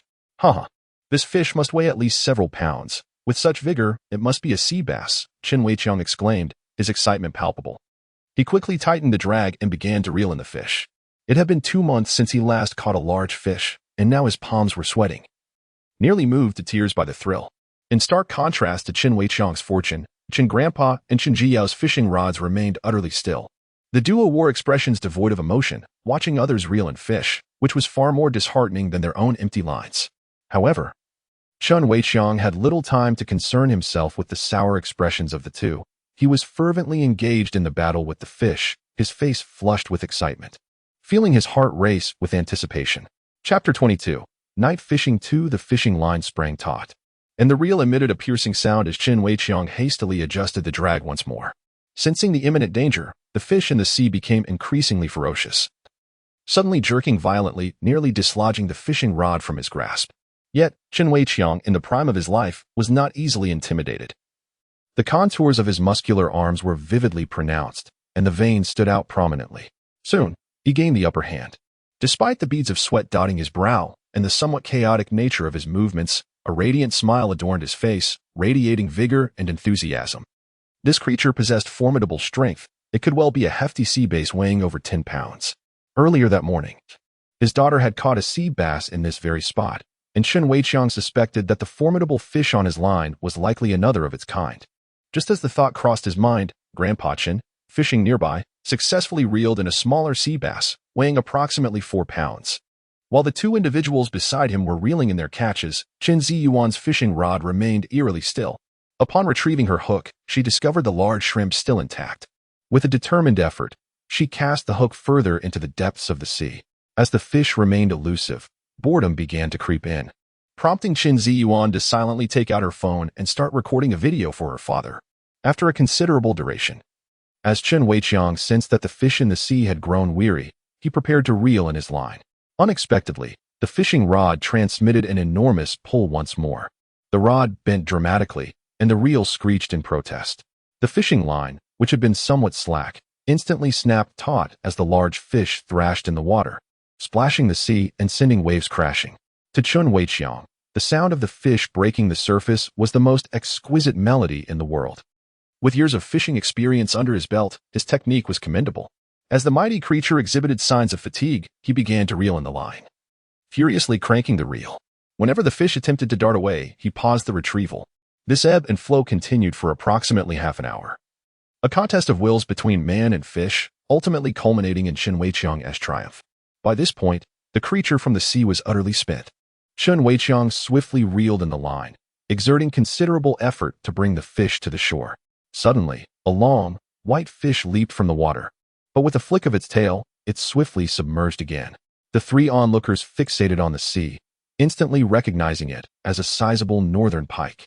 Known scientifically as Esox lucius, the northern pike boasts a formidable set of sharp teeth, making it a fearsome predator in the ocean.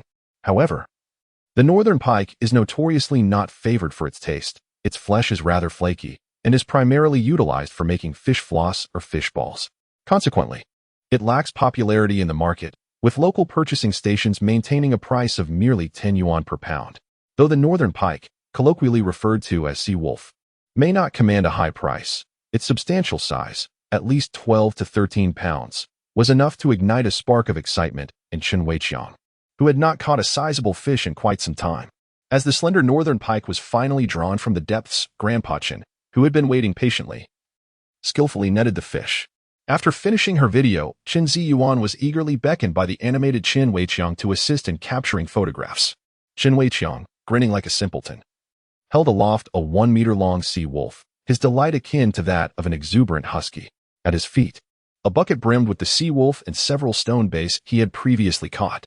Though the contents were a tad cramped, the aerator ensured the fish would survive for the time being. Chen Weiqiang took to boasting in the fishing group, before rebaiting his hook to continue the pursuit. As for the fishermen in the group who tossed and turned in restless nights, he paid them no mind. Today, luck favored Grandfather Chen, who was reeling in sea bass one after another. Chun Jiun, feeling rather listless, wandered over for a glance and noted that he had already caught 3 sea bass, each weighing around 4 to 5 pounds. The father and son beamed with joy, while only Chun Jiun felt a twinge of envy. After a while, she sensed a tremor in her fishing rod, the hook tugged by a fish darting away. "Haha, I've got a catch," she exclaimed softly, her excitement palpable. A tremendous force surged forth as the line tightened, the reel screeching in protest as it rapidly unwound. The fish in the ocean fought fiercely, the immense pull resonating through her. Chen Jian gripped the rod tightly, skillfully maneuvering to tire the fish. The back-and-forth struggle ensued, each party vying for dominance in a thrilling contest. The intensity of the tug-of-war sent adrenaline coursing through her veins. Nearby, Grandfather Chen and Chen Weiqiang turned at the commotion, witnessing the rod bend into a crescent shape in her hands. "Tang Tang, you're quite fortunate today, another big fish," he remarked, pride evident in his tone. Chen Weiqiang, unabashed, thought to himself, "My daughter takes after me. She is indeed a fishing prodigy." This fish seemed mightier than the sea bass caught earlier that morning. Chen Jiyun radiated joy, her face aglow with delight. However, the fish's strength was formidable. With a sudden, forceful tug, Chen Jun nearly found herself pulled into the sea. Observing this, Chen Weiqiang quickly steadied her and took the rod. "With those little arms and legs, let me help you," he said. "Wow, this pull exceeds even that of the sea wolf I just caught." The thrilling tug on the rod sent Qin Weiqiang into a fervor. The fish, feeling the sting of the hook and sensing danger, began thrashing wildly, splashing water everywhere. Given its vigor, it felt reminiscent of a sea wolf. Perhaps they had encountered a school of them. Sea wolves may not fetch a high price, but their size was impressive, and each could sell for over 100 yuan. Qin Jiyun smiled, her desires modest. As long as it could be sold, she was content. The father and daughter took turns battling the fish for 30 minutes before finally bringing the great creature to the surface. Indeed, it was another sea wolf, albeit larger than the one Qin Weiqiang had just caught, weighing around 15 pounds. Just as Qin Jiyun gleefully posed for a photograph with her hefty catch, Grandfather Qin landed another sea bass. Qin Weiqiang believed that there must be a school of perch nearby. So he picked up his fishing rod and made his way over to join in the fishing. Qin Jiyun, however, remained in her position, having hooked a large shrimp, and cast her line back into the same waters. Before long, the once drooping fishing line suddenly became taut. Qin Jiyun's spirit surged, and she began to boast to the two individuals beside her, "Another fish is biting." However, this time, the fish seemed to be of a modest size. Although the line was tugging vigorously, Qin Jiyun could distinctly sense that the resistance was merely half of what she had experienced previously. In contrast to her earlier struggles, she now appeared to handle the situation with ease. Within 10 minutes, she observed that the fish in the sea had lost much of its vigor. Seizing the opportunity, she feverishly cranked the reel in her hand. Before long, a beautifully patterned grouper was pulled from the depths of the ocean. Qin Weiqiang, eagerly waiting to retrieve the fish, widened his eyes in astonishment. Wow, this large grouper must weigh around 8 or 9 pounds. Not far away, Grandpa Qin shot him a disapproving glance, reminding him that there were children present, and such language was inappropriate. Despite having graduated from university 2 years prior, in the eyes of her family, Qin Jiyun remained the little girl who would sweetly ask for candy. Qin Weiqiang, elated as if he had caught the fish himself, grinned widely while lifting the grouper and requested his daughter to take a photograph. The three of them took turns snapping several pictures, and the now weary grouper was finally placed into a bucket at Qin Jiyun's feet. Although the grouper, being a relatively inexpensive variety, still commanded a good price due to its substantial size and wild origins. Gazing at the valuable grouper in the bucket, Qin Jiyun felt a surge of joy within her. Chapter 23. A bountiful harvest. Qin Ziyuan and Qin Weiqiang had both filled their buckets, while Grandpa Qin also had a commendable catch of 4 sea bass, each weighing around 5 pounds. Observing that there was no longer any space to store the fish, the trio joyfully prepared to return home. After loading the catches onto the vehicle, Qin Weiqiang, with a triumphant expression, suggested, "It's getting quite late, and these sea fish are losing their vitality. I propose we sell them directly at the village collection station. Indeed, the collection station in town is too far. If we transport them there and the fish perish, the loss would be even greater." When they arrived, the fishing gear had been stacked together, but now 3 large buckets were filled with fish, occupying half of the vehicle. Grandpa Qin and Qin Ziyuan squeezed into the back of the car, each holding on to 4 remaining crab traps. A few minutes later, they reached the rocky beach where Qin Ziyuan intended to place the traps. It was already past 9, and the tide had risen halfway, as those who had come to gather shellfish had long since departed. With care, Qin Ziyuan and Qin Weiqiang each carried 2 crab traps, carefully stepping on the damp, seaweed-covered rocks as they made their way toward the sea. The father and daughter selected 4 promising spots, casting their traps into the water, and secured the ropes to large stones. They then tied small fabric strips to the ropes as markers. Conch and crabs are most active at night, and on their way back, they found themselves peering into crevices and puddles. Both wore headlamps, illuminating the rocky terrain before them. Suddenly, Qin Ziyuan spotted something slender and wriggling in the distance. "Dad, it seems there is an eel ahead." A cheerful voice rang in Qin Weiqiang's ear, followed by a few excited pats on his arm. Before he could take a closer look, he was eagerly pulled forward by his daughter. Upon approaching, they indeed found a sea eel, though it was not particularly large, weighing perhaps around 2 pounds. This little creature, highly alert, attempted to burrow into a crevice upon sensing their presence. However, the gap was too small for its size, leaving half of its body exposed. The pair didn't have to search diligently. They could see its hiding place at a glance, although they had forgotten their shellfish gathering tools. Qin Weiqiang was fortunate to be wearing gloves, allowing him to grasp the eel directly. With swift and precise movements, he seized the eel by its neck, pulling it from its rocky refuge. Qin Ziyuan, witnessing this writhing creature that resembled a sea snake, instinctively took a step back, feeling a shiver run down her spine. Just then, out of the corner of her eye, she caught sight of a blue figure in a puddle. The striking color was likely that of a blue crab. Qin Ziyuan beamed with delight, revealing her adorable little canines. Without hesitation, she hurried forward, determined to capture the little creature before it could retreat into the crevice. At that moment, she donned the gloves provided by the system and effortlessly lifted the conspicuous, clawed creature from the ground. Wow, this orchid crab is quite substantial. Weighing approximately half a kilogram, came the amused voice of Chun Weiqiang from behind. Of course, just look at who caught it, Chun Jiyu replied, her head held high, her voice brimming with unabashed pride. The father and daughter, each carrying a sea eel and grasping the orchid crab, returned home with joyous smiles. On their way back, they noticed numerous flower snails and spicy snails slowly crawling across the rocks. Additionally, bubbles were surfacing from some crevices and small pits, likely hiding crabs. The rocky shore concealed many treasures, prompting the duo to quicken their pace. Although their large bucket was already filled with fish, they still had 2 smaller buckets for bait and several nets. Qin Weiqiang instructed Grandpa Qin to transport the fish from the vehicle to the village's purchasing station for sale. Then, armed with their fishing tools, he and Chun Jiyu set out together to forage along the shore. The father and daughter split their paths, but remained within a few meters of each other. Chun Jiyu's gaze swept beneath a massive stone, where she soon spotted 2 pincers protruding from a crevice. "Come out, my little treasure," she called, her smile reminiscent of a cunning wolf. However, the little creature remained oblivious, steadfastly hiding within its refuge. Qin Jiyu swiftly extended the pincers and, in a flash, extracted the small inhabitant. It was a vibrant green crab, slightly larger than the previous orchid crab, weighing around 6 to 7 tails. Recalling the path they had traversed, she quickly discovered a small cluster of spicy snails nestled within a rocky crevice. Each snail was nearly the size of her finger, and a handful of them felt delightfully heavy. Turning her head, she spotted several camouflaged flower snails on a seaweed-covered rock. Naturally, she could not let them slip away and eagerly collected each one. In total, she gathered 6 sizable flower snails, nearly amounting to a pound. The rocky shore at night yielded a greater abundance of crabs and sea snails than during the day, with specimens of larger sizes. After taking a few steps, Qin Jiyu noticed a familiar figure lurking in a small puddle ahead. The creature was buried in the sand, blending seamlessly with its surroundings. Had it not been for its shallow concealment, it would have remained undetected. This crab, believing itself well hidden, was blissfully unaware of the impending danger. In an instant, Qin Jiyu's pincers seized the little creature firmly.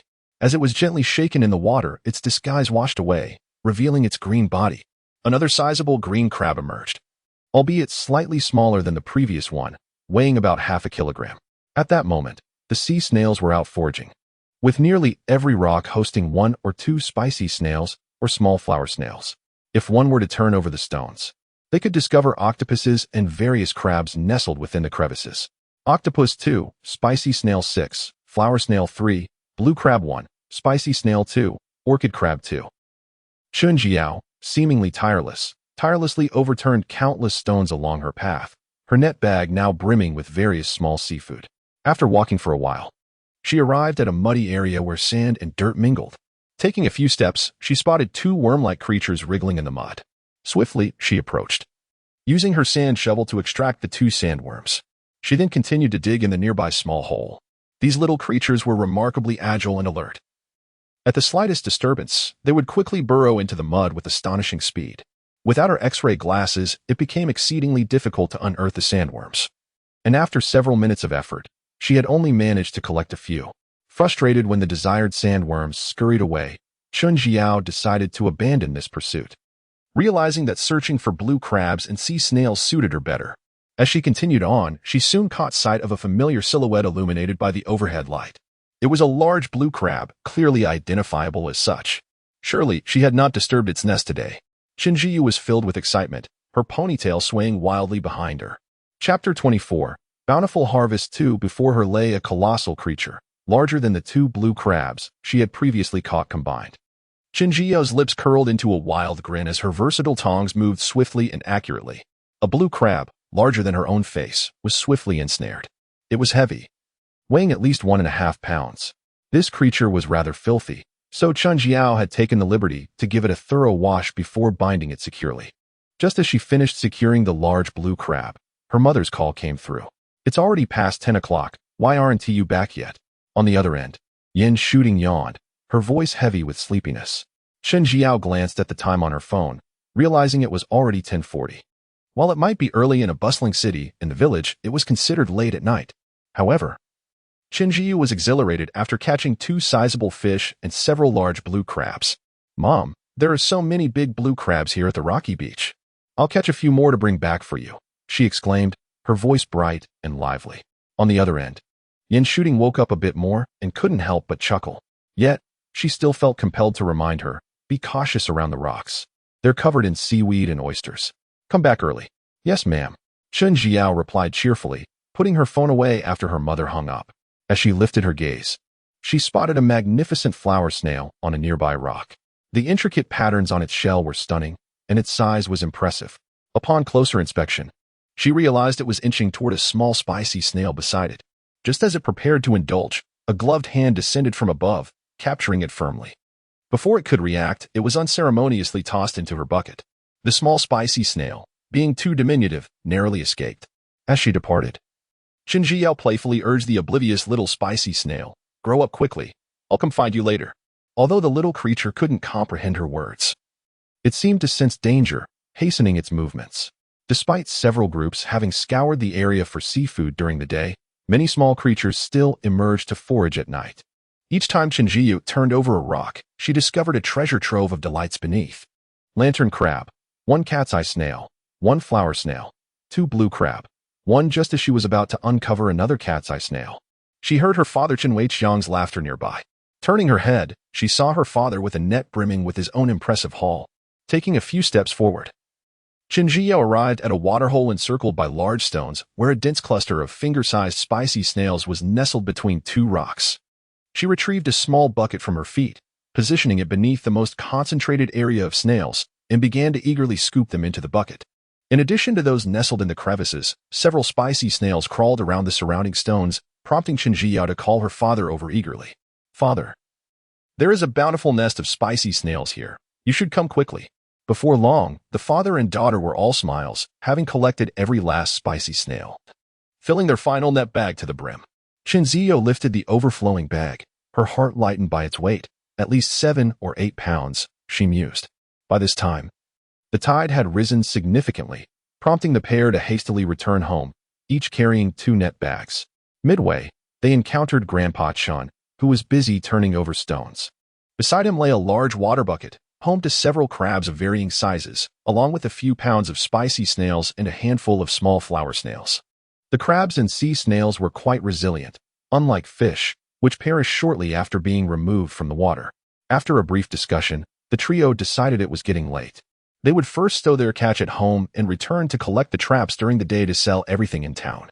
By the time they returned home, it was already 11:30, and Grandma Chen and Yin Shooting had long since retired for the night. Quietly, the 3 of them began sorting their seaside treasures. Their catches were quite similar, thus they combined everything without concern for ownership. 9 orchid crabs, weighing approximately 5 to 6 tails each, totaled 5 pounds. 12 green crabs, with 8 weighing between half a pound and a pound, amounted to 5 pounds. The remaining 4 exceeded a pound, totaling 8 pounds.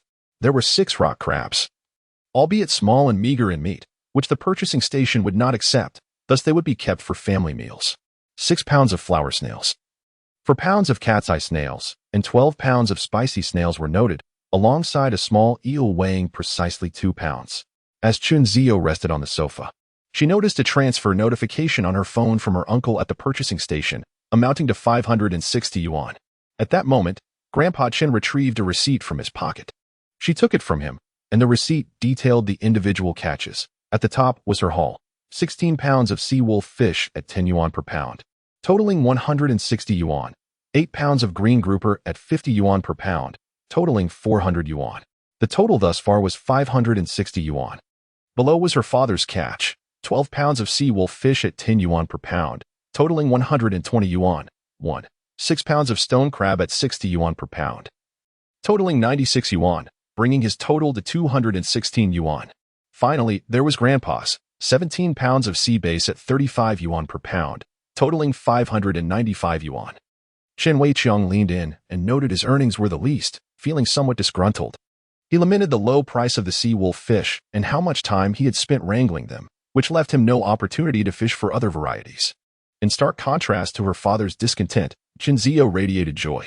Having earned 856 yuan from fishing in the morning, plus the recent 560 yuan, her total earnings for the day reached an impressive 1,416 yuan.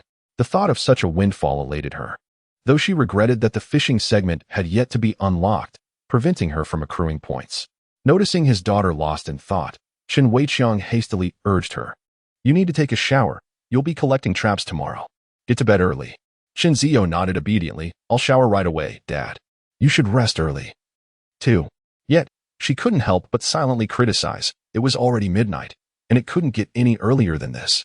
Originally, she had planned to rest today, but unexpectedly. After 2 fishing trips and a day at the beach, she felt even more exhausted than after yesterday's low tide.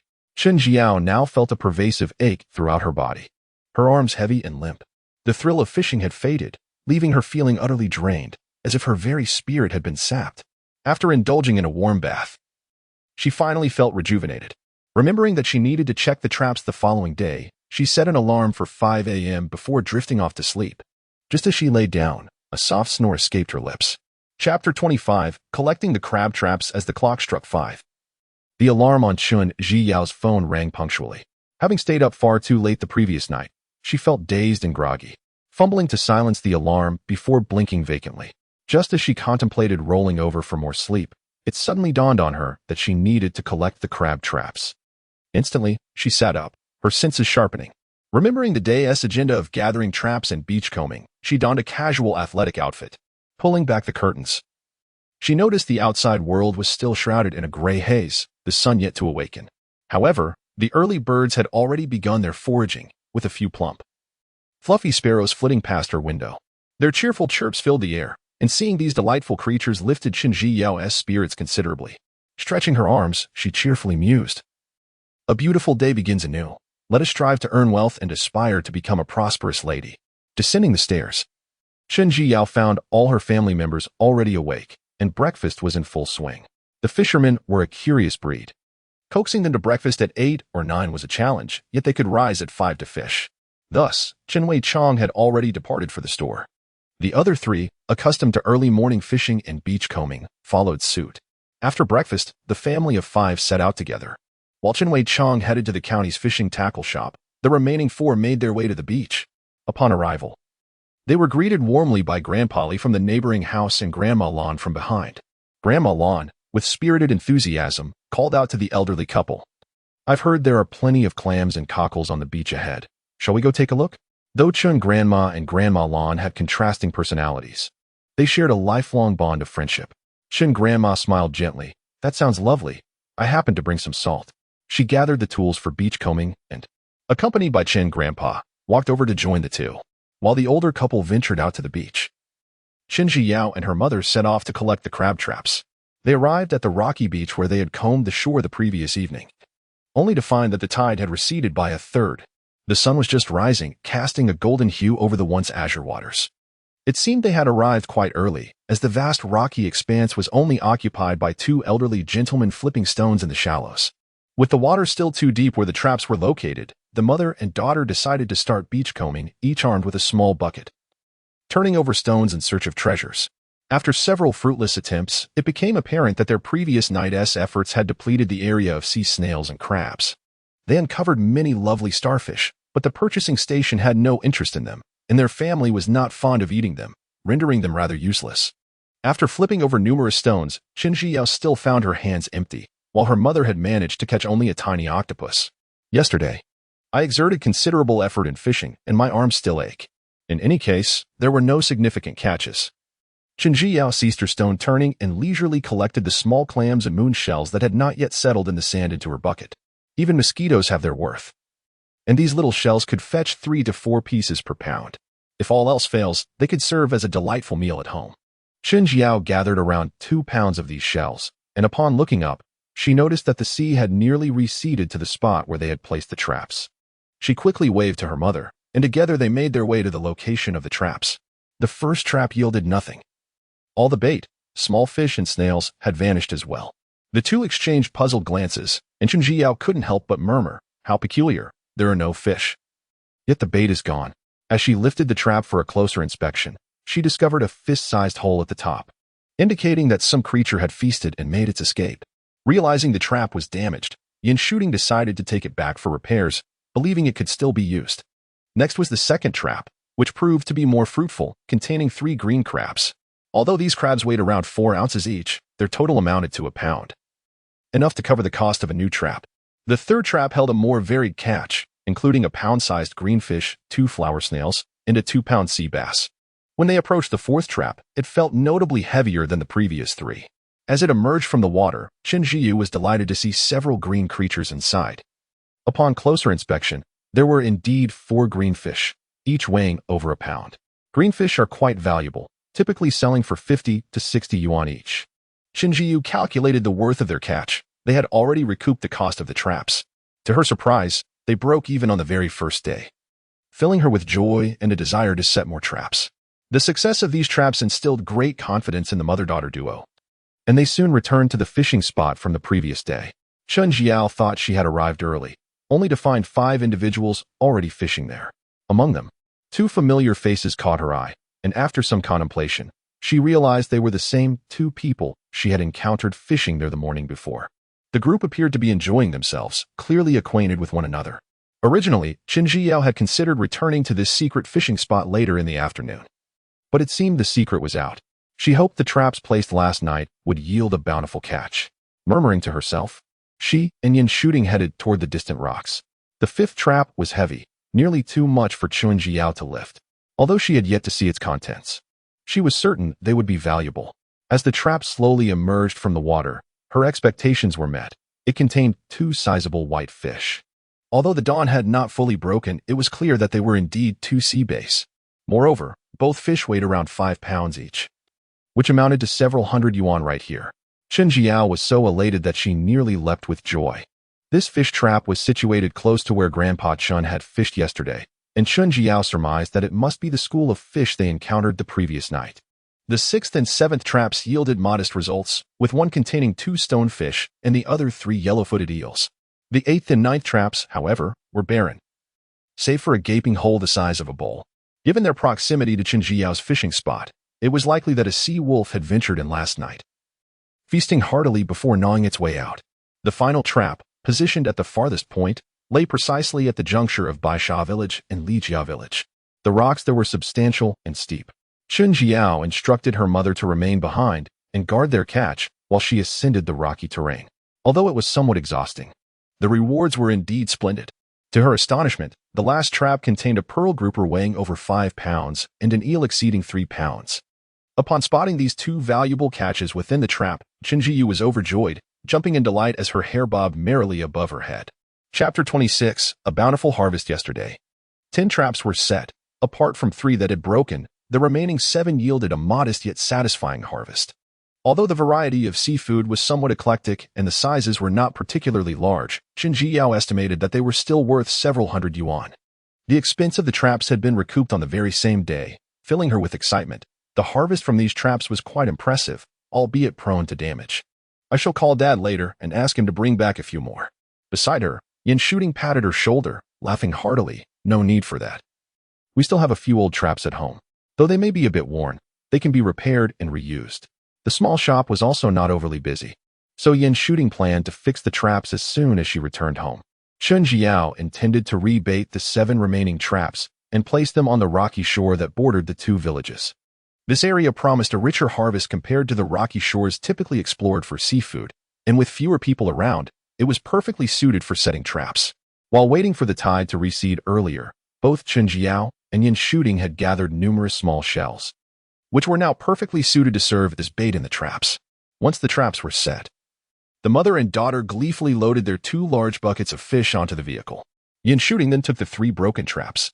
Tang Tang, you stay here and continue gathering seafood. I will take these fish home and return shortly. All right, Chen Jiyu replied, eagerly making her way toward the sea. She had become quite enamored with the thrill of gathering seafood and fishing over the past couple of days, so her mother's suggestion was perfectly timed.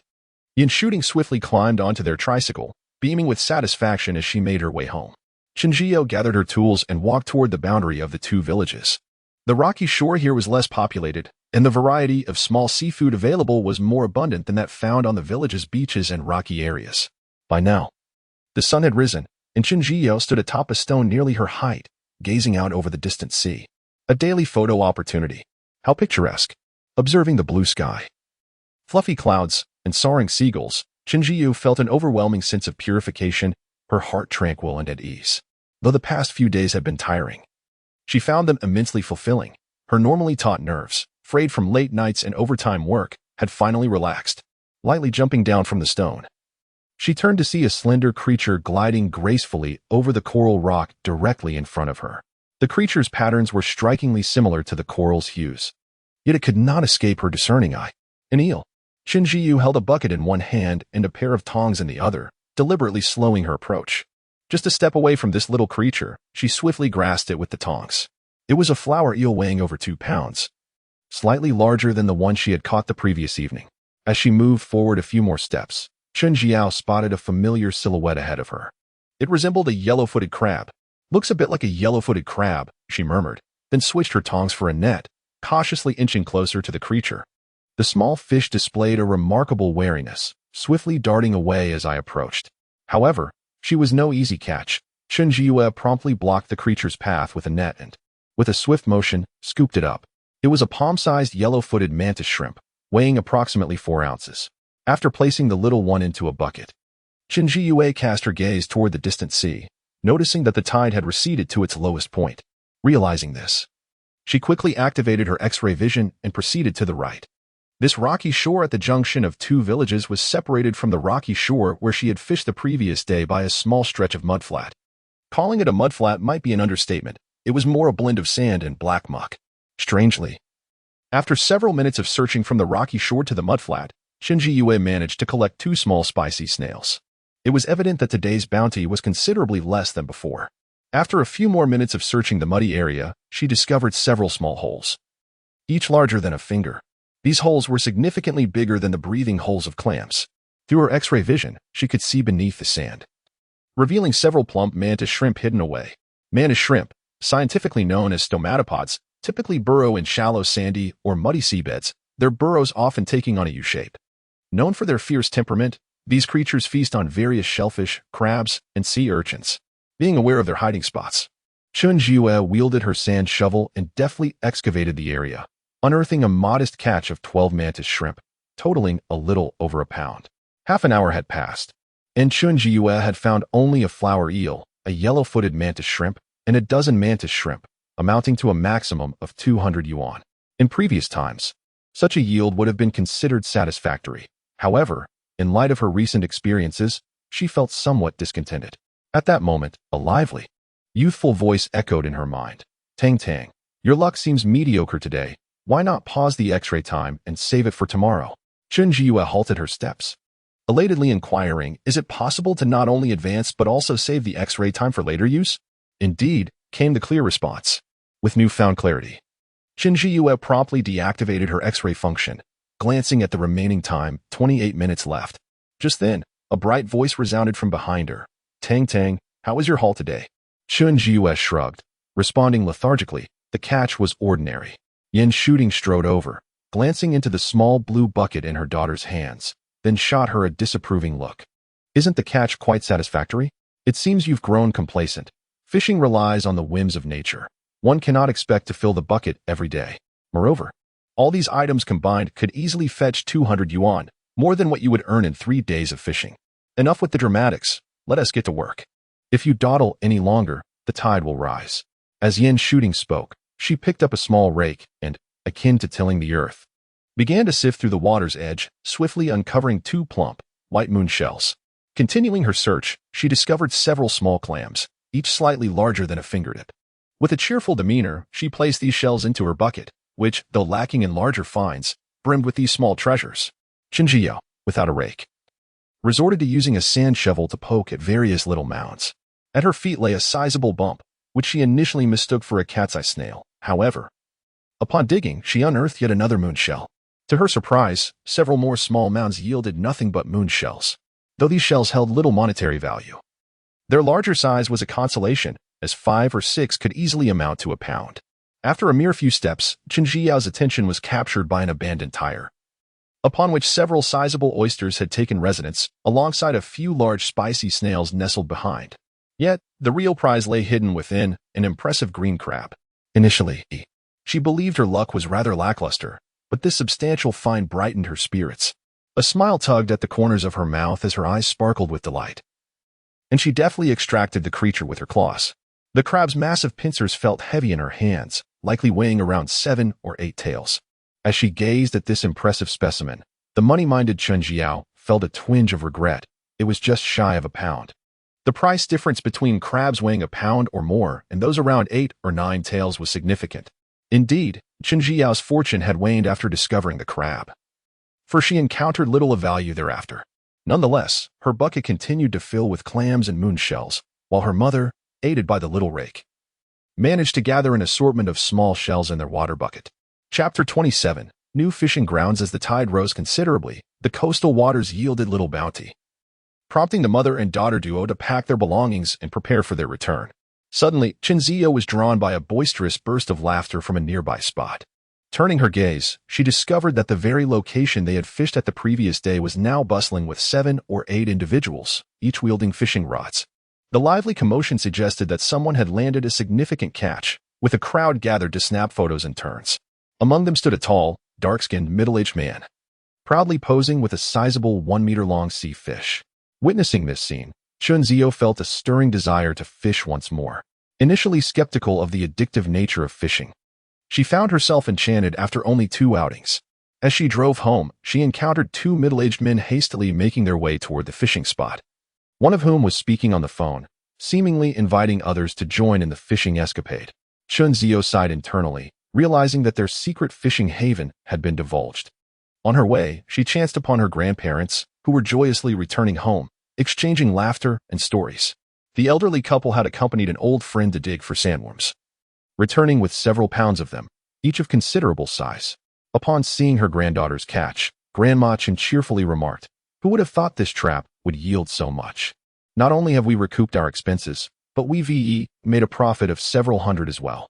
Grandpa Chen inspected the 3 damaged traps and laughed heartily. "The damage isn't severe. I'll help you repair them shortly." After unloading the broken traps, Chen Zio promptly transported the fish she had caught the previous night and that morning to the town's purchasing station. The nearby residents typically ventured out to harvest from the sea at dawn, making the purchasing station particularly lively at this hour, not one for socializing. Chen Zio quietly awaited her turn, standing out conspicuously as a youthful and vibrant girl among a throng of older patrons. The proprietor, Xiao Yang, who was weighing the catches, caught sight of her and waved enthusiastically. "I'm a bit busy right now, Xiao Chen. Please hold on a moment. I'll assist you with the scales as soon as I can." "All right, Brother Yang, take your time," she replied. After approximately 5 to 6 minutes, Xiao Yang concluded his tasks and directed his staff to help unload the fish from her vehicle. Although they were family, they still maintained clarity in their dealings, and Chen Zio ensured that each catch was calculated separately. Her grandparents' sandworms totaled 5 pounds at 65 yuan per pound, amounting to 325 yuan. Yin Shooting's catch consisted mainly of assorted shellfish, clams, razor clams, moon snails, and cat's eye snails, totaling 15 pounds. Xiao Yang, opting for convenience, priced them at 9 yuan per pound, totaling 135 yuan. The haul from the previous night's excursion was also accounted for separately. The orchid crabs weighed in at 5 pounds, priced at 45 yuan per pound, totaling 225 yuan. The blue crabs, ranging from half a pound to 1 pound, amounted to 5 pounds at 58 yuan per pound, totaling 319 yuan. Crabs exceeding 1 pound weighed 8 pounds, priced at 68 yuan per pound, amounting to 327 yuan. 6 pounds of flower snails were purchased at 38 yuan per pound, totaling 228 yuan. 4 pounds of cat's eye snails were acquired at 30 yuan per pound, amounting to 120 yuan. 12 pounds of spicy snails were bought at 16 yuan per pound, resulting in 192 yuan. 2 pounds of sea eel were obtained at 50 yuan per pound, totaling 100 yuan. In total, 511 yuan was spent, with Chen Jiyue transferring 505 yuan each to her father and grandfather, leaving herself with 501 yuan. The remaining catch comprised the yield from traps and the harvest from this morning's beachcombing. The most valuable items included green-clothes fish, sea bass, grouper, and sea eel, collectively worth around 1,000 yuan. Additionally, including various small seafood and the morning's catch, Chen Jiyue earned another 300 yuan. As she exited the purchasing station, Chen Jiyue instinctively accessed the points page of the system. Host, Chen Jiyue Level 1, Beachcomber, points, 5. 135 viewing range, 1 meter viewing time, 1 hour beachcombing tools, sand shovel, iron shovel, universal tongs, spade. The traps indeed proved to be a remarkable asset, accelerating her daily earnings. With a beaming smile, she exited the points page and sent 2 voice messages to her father, requesting him to bring back several larger traps in the evening. Qin Weiqiang, noticing his daughter's eagerness for more traps, speculated that her haul must have been substantial. He thus retrieved 6 traps with a diameter of 80 centimeters from the warehouse, preemptively placing them in the vehicle to avoid forgetting. Qin Jiyue secured her phone and leisurely strolled along the dock. At that moment, many beachcombers returned, setting up stalls to sell their catches, mostly consisting of inexpensive small fish or shells. The genuinely valuable items had already been claimed by fishmongers, leaving these small fish and shells unsold at the dock. After perusing the stalls, she ultimately spent 30 yuan on a hefty amount of small fish, each about 2 fingers in size. The weight in her hands was substantial, easily totaling 20 pounds. Although not particularly fresh, the price was extremely low, rendering them perfect for use as bait. Having barely slept after midnight and rising at 5 a.m. to beachcomb, she now felt both tired and drowsy. Upon returning home, her eyelids felt heavy, and she quickly changed into her pajamas and fell soundly asleep. After an indeterminate period, Qin Jiyue was roused by the delightful scent of perilla. As she rubbed her eyes and descended the stairs, she found her grandmother serving freshly stir-fried perilla spicy snails at the table. The elderly lady smiled warmly, saying, "Awake at last.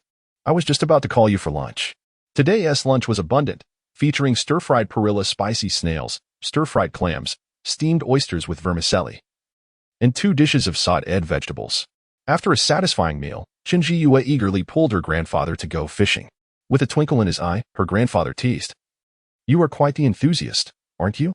However, his own enthusiasm was even greater, while Qin Jiyue had been catching up on sleep. He had already prepared the bait and various fishing gear. The grandfather and granddaughter set off on their family tricycle, filled with confidence as they headed toward the seaside. However, when the 2 arrived at the secret base, they discovered it was already teeming with people, a bustling crowd that left little room to stand. "Let us head to the dock," one suggested, and the vehicle turned back. Upon reaching the village dock, they found it crowded with anglers, yet the catch appeared meager, with most only managing to reel in a couple of rockfish, while the majority returned empty-handed. Grandpa Chen shook his head as the car continued along the coastal road. "Grandpa, where are we headed?" "To the breakwater in the neighboring bay town. It's spacious and abundant with fish." "I don't believe I've ever been to a breakwater." "Is it far?" "Not at all. We'll arrive in half an hour." With nothing pressing in the afternoon, Chen Jiyue settled comfortably in the back of the tricycle, engrossed in her phone. As she scrolled through videos, laughter bubbled from her lips, and soon enough, they arrived at the breakwater her grandfather had mentioned. The breakwater, primarily constructed from artificial stone blocks, serves to mitigate the impact of ocean waves, providing protection to the coastal embankment. These seemingly chaotic wave barriers not only diminish the force of the waves but also create an excellent habitat for various fish species. Beneath the breakwater swarmed schools of fish, making it an ideal fishing spot. Chapter 28. The breakwater. The advantages of the breakwater are unequivocal. However, it harbors a significant drawback. The stones beneath are coated with slick seaweed and moss, and some are encrusted with sharp oysters and clams, rendering them perilous. Previously, when Chen Weiqiang ventured here to fish, he inadvertently slipped and emerged with numerous abrasions. Although the grandfather and granddaughter donned non-slip shoes, they dared not take chances by fishing below, instead opting to stand precariously at the edge, with the stones below largely adorned with oysters and clams, whose shells are as sharp as blades. A fall could lead to dire consequences for both. Grandfather Chen cast the fishing line forcefully onto the surface of the sea and inquired of a nearby elder, "Brother, have you had any bites?" The elder responded with a mild smile, "Not particularly, mostly just small ones like stone bass and golden pomfret." After waiting a few minutes without a single tug on the rod, Chen Jiu resorted to her phone to read a novel. Just as she gifted the author a small token of appreciation, A commotion erupted nearby, accompanied by the sound of someone slapping their thigh. From the ruckus, Chen Jiu gleaned the unfolding situation. Apparently, someone had lost their line, and the individual was excitedly thumping their thigh, with the sound alone eliciting a wince from her. It was likely their thigh had turned bruised. Given the sharp stones below and the numerous blade-like oysters, it was no surprise that the fishing line had easily frayed. As Chen Jiu observed the spectacle, her fishing rod suddenly jerked violently, the reel squeaking as it released line in a frenzy. The fish ensnared by the hook was thrashing in pain, wildly darting through the water. With each struggle, the reel continued to emit a sharp protest, and the fishing rod bent dramatically. This fish must weigh at least 10 to 20 pounds. Chen Jiu beamed, revealing a set of pearly whites, brimming with excitement and ready for the challenge. Yet, in the next instant, the line slackened abruptly, floating weightlessly on the surface. It was evident that she had lost her line. Chen Jiu's thoughts were a torrent of unspoken expletives, and her right hand incessantly slapped her thigh. When she regained her composure, both her hand and thigh pulsed with pain. Although her fishing endeavors had been fruitful in recent days, this was her first line loss. And to lose such a sizable catch left her deeply dissatisfied. With a string of curses, Chen Jiu replaced her line with a thicker one and attached a lively shrimp as bait. As soon as the hook hit the water, she felt a nibble. However, her joy was short-lived, as she quickly discerned the fish's strength was feeble. There was no need to tire the little one out. She swiftly reeled it in, effortlessly capturing a stone base from the depths. How peculiar. I clearly used a large hook, yet I've caught this tiny creature, Chen Jiu pondered in confusion. Nearby, Grandfather Chen chuckled knowingly. Stone bass have large mouths and are quite gluttonous. Even with a big hook, it's common to catch them. Grandfather Chen frequently indulges in fishing, maintaining a serene disposition even when he has yet to catch a single fish.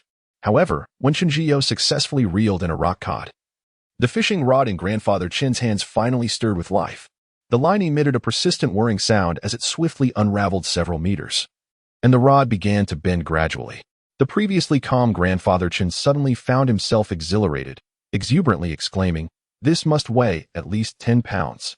His enthusiastic voice drew the attention of nearby anglers, who gazed at him with a mix of envy and excitement. Amidst the admiring glances, Grandfather Chen joyfully began to play the fish, his palms sweating with anticipation. The fish, though strong, lacked endurance and, after about 10 minutes of struggle, succumbed to exhaustion. Seizing the opportunity, Grandfather Chen fervently cranked the reel, determined to haul it in before it regained its strength. Before long, a sizable brownish-yellow fish adorned with black stripes broke the surface of the sea. Wow, this tiger grouper is enormous, weighing at least 8 or 9 pounds. Observing this magnificent creature, Chen Jiu, who stood nearby with a net in hand, felt a surge of envy. The onlookers, caught up in the excitement, silently urged, "Unhook it. Unhook it." Displaying remarkable composure, Chen Jiu successfully netted the valuable tiger grouper. This species of grouper, characterized by its yellowish-brown body with distinctive black stripes resembling a tiger's hide, is indeed a sight to behold. Although the flesh of the tiger grouper is delectable, it is relatively affordable among groupers, fetching around 30 yuan per pound for those weighing under 5 pounds. However, for the 8 to 9 pound specimen she had just caught, it could command a price of 40 to 50 yuan per pound. Grandfather Chen, beaming with pride, requested his granddaughter to capture photos of him alongside the tiger grouper, enthusiastically posing in various stances, his face creasing with additional lines of joy. Soon, a throng of fellow anglers gathered around, shamelessly requesting to borrow the fish for photographs, transforming the breakwater into a lively scene reminiscent of a bustling marketplace. Amused by the fervent excitement of the men around her, Chen Jiu contemplated the possibility of charging an entrance fee. Just then, an elderly gentleman seated next to Grandfather Chen approached him, offering, "I'll give you 500 yuan for that fish. If you sell it to a buying station, that's about the same price, but selling it privately could yield more." Grandfather Chen, unhurried and composed, placed the fish into a bucket of water, pondering that the offer seemed inadequate for such a rare tiger grouper. The man beside him, having struggled to catch anything for quite some time and recently the subject of his friend's teasing, felt a pang of envy as he gazed at the nearly 10-pound tiger grouper, having only managed to catch a couple of 2-ounce rock cod earlier that day. Ultimately, the gentleman purchased Grandfather Chen's tiger grouper for 600 yuan. He then eagerly lifted the fish, grinning widely as he solicited the onlookers to record videos and take photos, pretending that he had caught the fish himself. Chen Jiu had been here for an hour, and aside from the fish that had initially darted away, her fishing rod had remained eerily still. As her phone battery dwindled from incessant use, she hastily stowed it away and lifted the fishing hook, finding the large shrimp still intact. The distance from her location to the water's surface rendered the perspective function useless, compelling her to switch to a smaller hook to catch mid-water fish. After replacing both the hook and sinker, she attached a shrimp piece the size of a fingernail. Barely a minute after the hook submerged, the rod vibrated in her hand. However, the force was minimal, indicating a small fish weighing just over a pound. Given its size, Chinzio did not exert much effort in reeling it in. Swiftly cranking the reel. With a swift motion, a flat-bodied creature with a silvery gray hue and yellow-tinted fins and back emerged from the sea. With keen eyes, she quickly identified it as a golden pomfret. Also known as the yellow-skinned pomfret, this fish is characterized by its flattened shape and silvery gray color adorned with black stripes. Although its market price is modest, its tender and delectable flesh, devoid of small bones, makes it a culinary delight, whether steamed, braised, pan-fried, or grilled, establishing it as a highly cost-effective choice among seafood. Chapter 29. The breakwater 2. The golden pomfret was not particularly large, weighing perhaps a pound and a half. Chinzio effortlessly reeled it in. This was the first fish she had caught today, and her bucket remained empty. She hastily fetched half a bucket of water from the nearby beach and placed the small pomfret inside. With practiced ease, she activated the oxygenator. Her water bucket was quite substantial, holding a full 60 liters, and as soon as the tiny pomfret entered the water, it began to swim joyfully. Although her family's fishing tackle shop offered various fish containers, they preferred using buckets due to their affordability and convenience. Furthermore, fish caught from the shore typically did not perish immediately after being out of water. However, if one were to venture out to sea, it would be essential to prepare ice and other preservation methods, as most deep-sea fish could not survive long after being brought to the surface. Before long, Chinzio cast her shrimp-baited hook forcefully into the sea, perhaps due to a stroke of beginner-esque luck, only a minute after the hook hit the water. A fish bit. The tug on the fishing rod was not particularly strong, yet the line was noticeably tauter than before, as the fish thrashed about in the ocean. Although the fish struggled fiercely, it was pulled from the water after a mere 2 minutes. It was another golden pomfret, albeit larger than the first, weighing approximately 2.5 pounds. In the market, wild pomfrets sell for around 30 yuan per pound, so this larger specimen would likely fetch around 20 yuan, bringing in an effortless profit of 50 yuan. Having caught 2 golden pomfrets in succession, Chinzio surmised that there was a school of them below. Swiftly, she removed the hook and rebaited it with a piece of shrimp. In less than 10 minutes, she had already caught several more golden pomfrets. While removing the hook, she leaned in and whispered to her grandfather, "Grandpa, there's likely a school of golden pomfrets below. You should quickly switch to a smaller hook." Fearing that those nearby might overhear, Grandpa Chin remained silent but nodded vigorously. Initially, he had been fishing for larger species near the bottom, but seeing the promising catch, he hastily switched to a smaller hook to target the golden pomfrets. The duo continued to reel and fish, landing 7 or 8 pomfrets in total, eliciting envy and jealousy from the onlookers. At this point, Chinzio had caught 8 golden pomfrets, the larger ones weighing 2 to 3 pounds and the smallest just over a pound, nearly filling her bucket. Grandpa Chin had also caught 4 pomfrets, each around 2 pounds. Witnessing the excellent fishing conditions, those around them could no longer remain idle. 2 middle-aged men, emboldened, quietly approached and began fishing for golden pomfrets with small hooks at a respectful distance from Chinzio. Fortune smiled upon them as they quickly caught a pomfret weighing over a pound each. After fishing all morning, they were overjoyed, their faces beaming with smiles. However, it seemed the school of fish was dwindling, as after Chinzio caught another pomfret weighing over 2 pounds, all the other rods fell silent for a considerable time. As Chinzio contemplated the barren upper waters devoid of fish, she decided to revert to a larger hook, intent on captivating a more substantial catch. While the smaller fish were quick to bite, their diminutive size and low price rendered them less appealing. She found greater joy in the thrill of reeling in larger specimens. Chinzio relished the exhilarating sensation of battling a big fish, which set her heart racing and made her palms sweat, a delightful rush that was hard to resist. However, despite her switch to a larger hook, her next catch turned out to be yet another small fish. The fishing rod scarcely moved, the reel spinning slowly, with minimal resistance. Based on her fishing experiences over the past couple of days, she was certain it was yet another stonefish. This fish lacked strength, and with a few deft tugs, Chinzio hoisted it out of the water, a stonefish weighing 3 or 4 taels. Its round, innocent eyes gazed up at her, exuding a certain endearing charm. Amused by the fish's plump belly, she couldn't help but poke it gently, muttering, "This little creature is so small yet quite gluttonous. It should be wary of overindulging." With that, she affixed a lively shrimp to the hook and cast it as far as she could. After several minutes of anticipation, the large fish she had yearned for finally arrived. The previously slack fishing line was suddenly taut, the reel whirring rapidly as the line extended outward, the rod bending into an exaggerated arc. A violent struggle ensued, and the tremendous pull transmitted through the rod nearly made Qinzhiyao stumble. This was the strongest fish she had encountered thus far, and the exhilarating tug sent her adrenaline soaring. She felt her heart racing faster than it had when she first crossed paths with her high school crush. The formidable creature thrashed wildly beneath the surface, disregarding all restraint. In a mere 2 minutes, over 10 meters of line had been drawn out, and her arms were growing weak and fatigued. As the fish continued to resist, Qinzhiyao, feeling spent, quickly handed the rod to Grandpa Chun, enlisting his help to subdue the fish. Alongside them, a few onlookers had gathered, eager to lend a hand in the struggle. Yet, the old man remained steadfast, firmly grasping the rod and engaging in a battle of wits and strength with the formidable opponent. Grandpa Chun's face flushed with excitement, appearing rejuvenated as if he had shed years. Meanwhile, the reel continued to release line, and the rod bent into a crescent shape. Qinzhiyu felt a mix of exhilaration and concern, fearing that the rod might snap at any moment, or worse, that the fish might escape. The thought of losing this catch would likely haunt her dreams that night. After half an hour of relentless tussle, Qinzhiyao sensed the fish's fatigue, though it still struggled. Its strength was visibly waning. Seizing the moment, she fervently cranked the reel, pulling the creature closer to shore.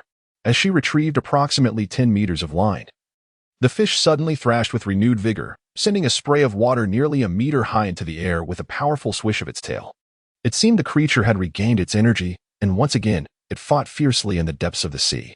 The grandfather and grandson, one relaxed and the other tense, cleverly managed to pull the massive creature to the shore after 10 minutes of effort. Yet, the creature was unwilling to concede, vigorously leaping out of the water and creating towering waves. At that moment, Qinzhiyu distinctly observed a long, silvery fish, weighing at least 20 pounds. However, this fish appeared unfamiliar to her, and she could not recall what species it was. "Grandfather, what kind of fish is this? I've never seen it before." Grandfather Chen, having been a fisherman for several decades, immediately recognized it as a catfish. With a gleam of excitement in his eyes, he remarked, "This is a catfish. Its swim bladder can be processed into high-quality fish maw, which is quite a delicacy. However, such fish are seldom found around here, so you likely have not encountered one." While the flesh of the catfish is not particularly palatable, resembling that of a wolf fish, it is typically utilized for making fish balls. Its swim bladder, however, is immensely valuable, fetching prices ranging from several hundred to a couple of thousand yuan per pound, depending on quality. Fish maw derived from catfish is renowned for its benefits in nourishing the kidneys and promoting blood health, making it a highly esteemed tonic. Nevertheless, the old man felt a tinge of regret, as this specimen was not the more precious golden silk catfish, but rather an ordinary white catfish. The substantial catfish weighed nearly 20 pounds, making it far too large for the net to accommodate. Consequently, Grandfather Chen, along with a few robust men, descended to the breakwater to lift the creature together. Although the fish was utterly fatigued, it still retained considerable strength, and with a powerful flick of its tail, it nearly sent one of the men tumbling overboard. Fortunately, they had already secured it. Had it fallen from the breakwater, it would have been a significant ordeal. Chapter 30. The highest bidder wins. As the catfish was hoisted up, a surge of excitement enveloped the surrounding anglers. Qinzhiyao first captured a photograph with her grandfather and the impressive creature, followed by a delightful selfie with the rare fish. Once the duo had finished their photo shoot, the other anglers eagerly laid down beside the magnificent catch, their joy palpable, as if they had reeled in the fish themselves. Daily, numerous individuals cast their lines from the breakwater, with fishmongers frequently arriving to purchase catches. Suddenly, a tall, slender middle-aged man squeezed his way through the crowd, grinning widely. "Old Master Chen, are you selling this catfish?" Qinzhiyu did not recognize him, but her grandfather, a regular at the fishing spot, was well acquainted with the man, who was known for buying fish in the area. Younger brotherly, of course, this fish is for sale. But who it will be sold to is yet to be determined, the old man replied with a knowing smile, resembling a wily fox. The fishmonger, wearing an earnest expression, offered, "I will give you 800 yuan. What do you think?" Chun Jiao was unfamiliar with the market value of catfish, but her grandfather was well informed. While the flesh of the catfish may not command a high price, the swim bladder was indeed a prized commodity. The collection station would likely pay around 40 yuan per gene for average-sized fish, but for a specimen of this magnitude, the price could easily reach 50 to 60 yuan per gene. Moreover, rarity elevates value. Such a sizable catfish was a rare find and would typically command a premium. Upon hearing the offered price, the old man's expression darkened, contemplating the fishmonger's audacity, deeming him a rogue trader. Sensing the discontent, the tall man added, "Business is tough. Those of us in this line face significant risks, earning only a meager living." He spread his hands in a gesture of sincerity. Unfamiliar with the market dynamics, Chun Jiao remained silent, allowing her grandfather to make the decision. Just as the elder prepared to decline the offer, a second fishmonger emerged. "Such a large catfish is a rarity. I will offer you 850 yuan. As soon as he finished speaking, a stout young man, dark and rotund, pushed through the throng. "Hey, that fish was my find first. Do you not understand the rules?" The first fishmonger glared in frustration. Among fishmongers, there existed an unwritten code. While negotiations were ongoing, others should refrain from intervening. However, the second fishmonger, robust and imposing, was accompanied by an equally formidable companion. They approached with confidence, unperturbed by the first man's glare, and boldly raised their bid. The first fishmonger seethed with anger but felt powerless against their physicality. Catfish were seldom seen in the area, whether from the sea or caught by anglers, leading to a heated dispute between the two fishmongers, almost escalating to blows. Chun Jiao's grandfather promptly intervened, smiling as he encouraged them to continue bidding, declaring that the highest offer would prevail. The second fishmonger made the first move. "I bid 850. The first fishmonger, unwilling to back down, quickly raised his offer by 50 yuan. "I bid 900. I offer 950 yuan. I bid 1,000. Upon hearing that the first fishmonger had offered 1,000, the second fishmonger's face flushed with anger. Just as he was about to propose a higher price, he was tugged at the sleeve by a robust man beside him. The two exchanged hushed words, and then the second fishmonger glared irritably at the smug first fishmonger. "I too shall bid 1,000 yuan. With their bids now equal, the pressure shifted to the Qin grandfather and granddaughter. If the price were suitable, it mattered little to whom they sold. But the unfortunate reality was that neither bid was particularly appealing.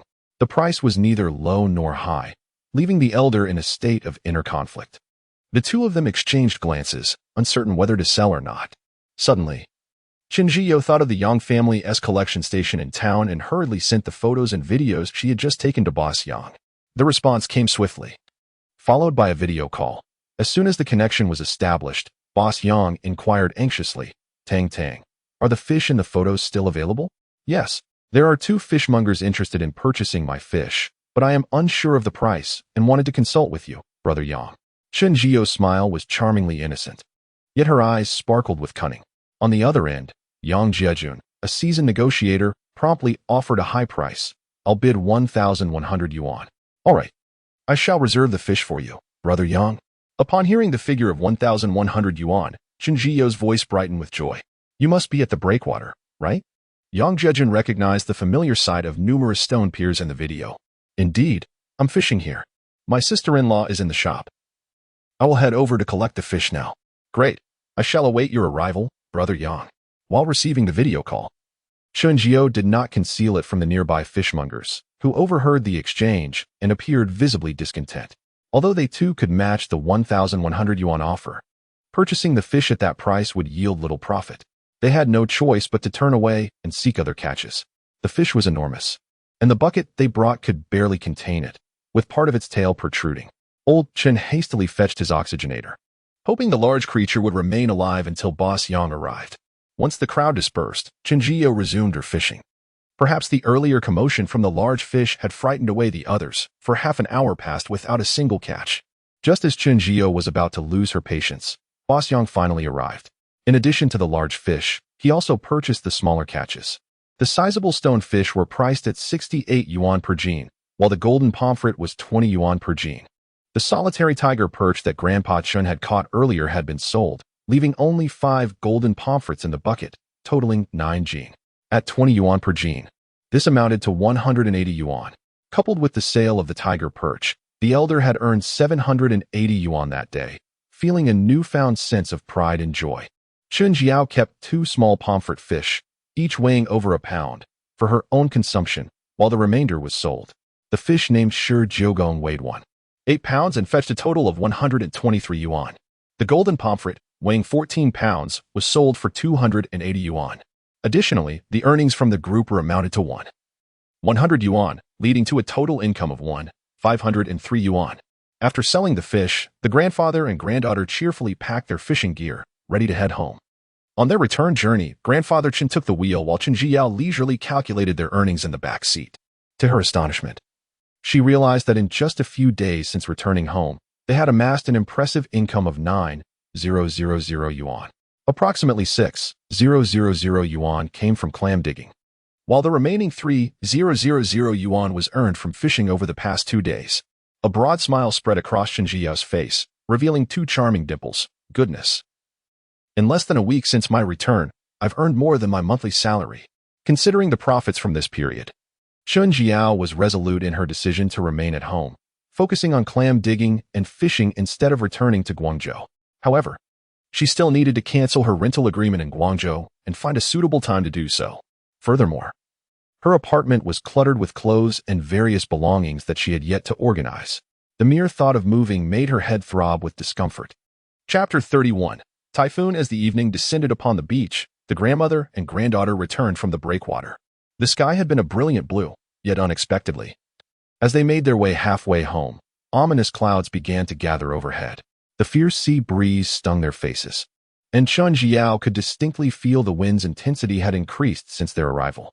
In the distance, the ocean had churned into formidable waves, the dark, menacing waters appearing as though they could engulf anyone who dared approach. Above, the sky was shrouded in thick clouds, foretelling the impending arrival of a typhoon. When they finally reached home at 5 o'clock, the sun had already vanished, leaving only a blanket of dark clouds overhead. Knowing that the chickens could not be left out in the rain, Chen's grandmother was hard at work in the orchard, concerned for her well-being. The two hurried over to assist.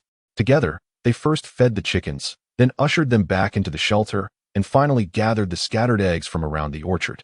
By the time their tasks were complete, darkness had fully enveloped the land, and a torrential rain began to fall.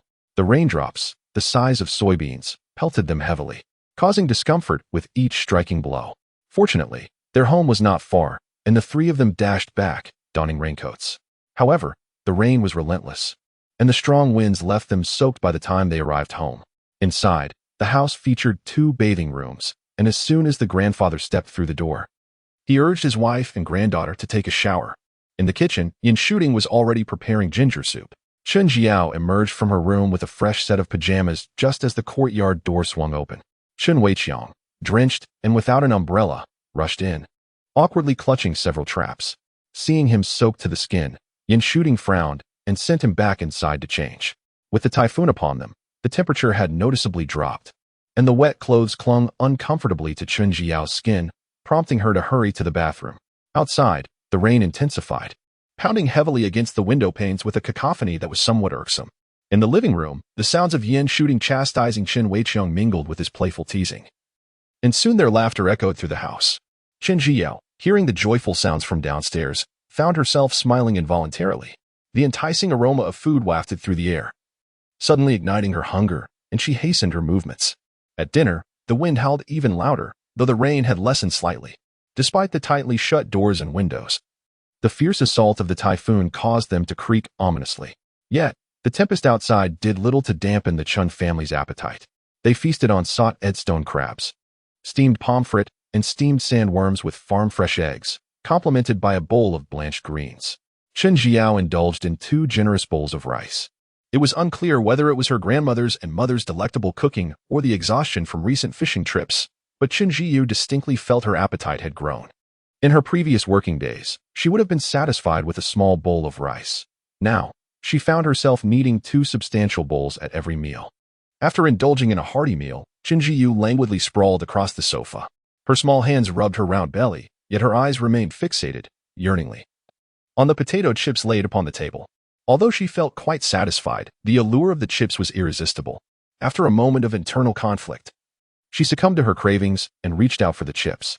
However, before her fingers could make contact, Yin Shooting swiftly swatted her hand away and began to scold her. You just finished eating. Why would you want chips? Look at you. Your double chin is already showing.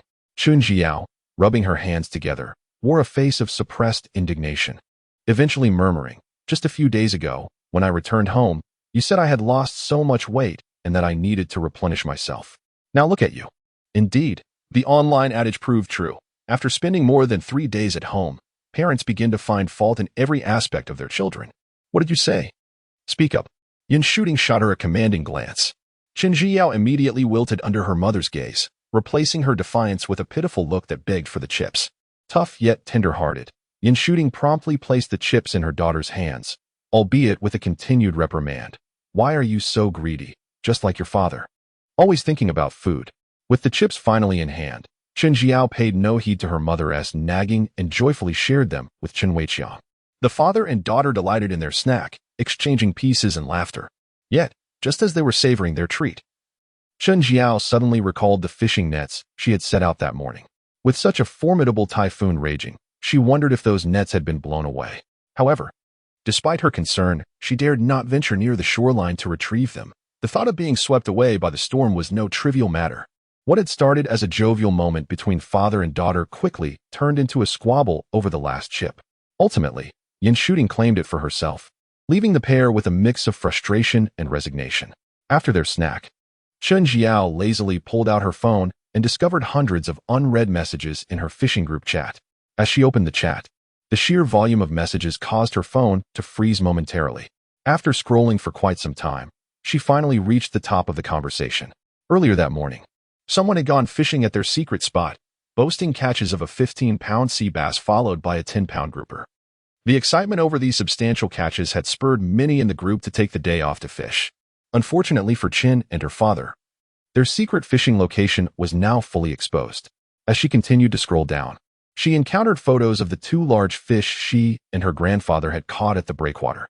The group erupted in excitement, and soon enough, astute members identified the breakwater as their fishing location. A throng of eager anglers soon set off in that direction, but alas, they were met with a downpour before they could even arrive. Unprepared for the rain, most of them were drenched, and while many turned back, a few determined souls braved the storm to continue fishing. Chen Zio truly could not comprehend the situation. While it is often said that the greater the storm, the more valuable the fish, one should not risk life itself for the sake of angling. Upon reading the latest news, she was astonished to discover that there were still individuals fishing, and remarkably, they were having considerable success, having caught 2 large bass exceeding 10 pounds each.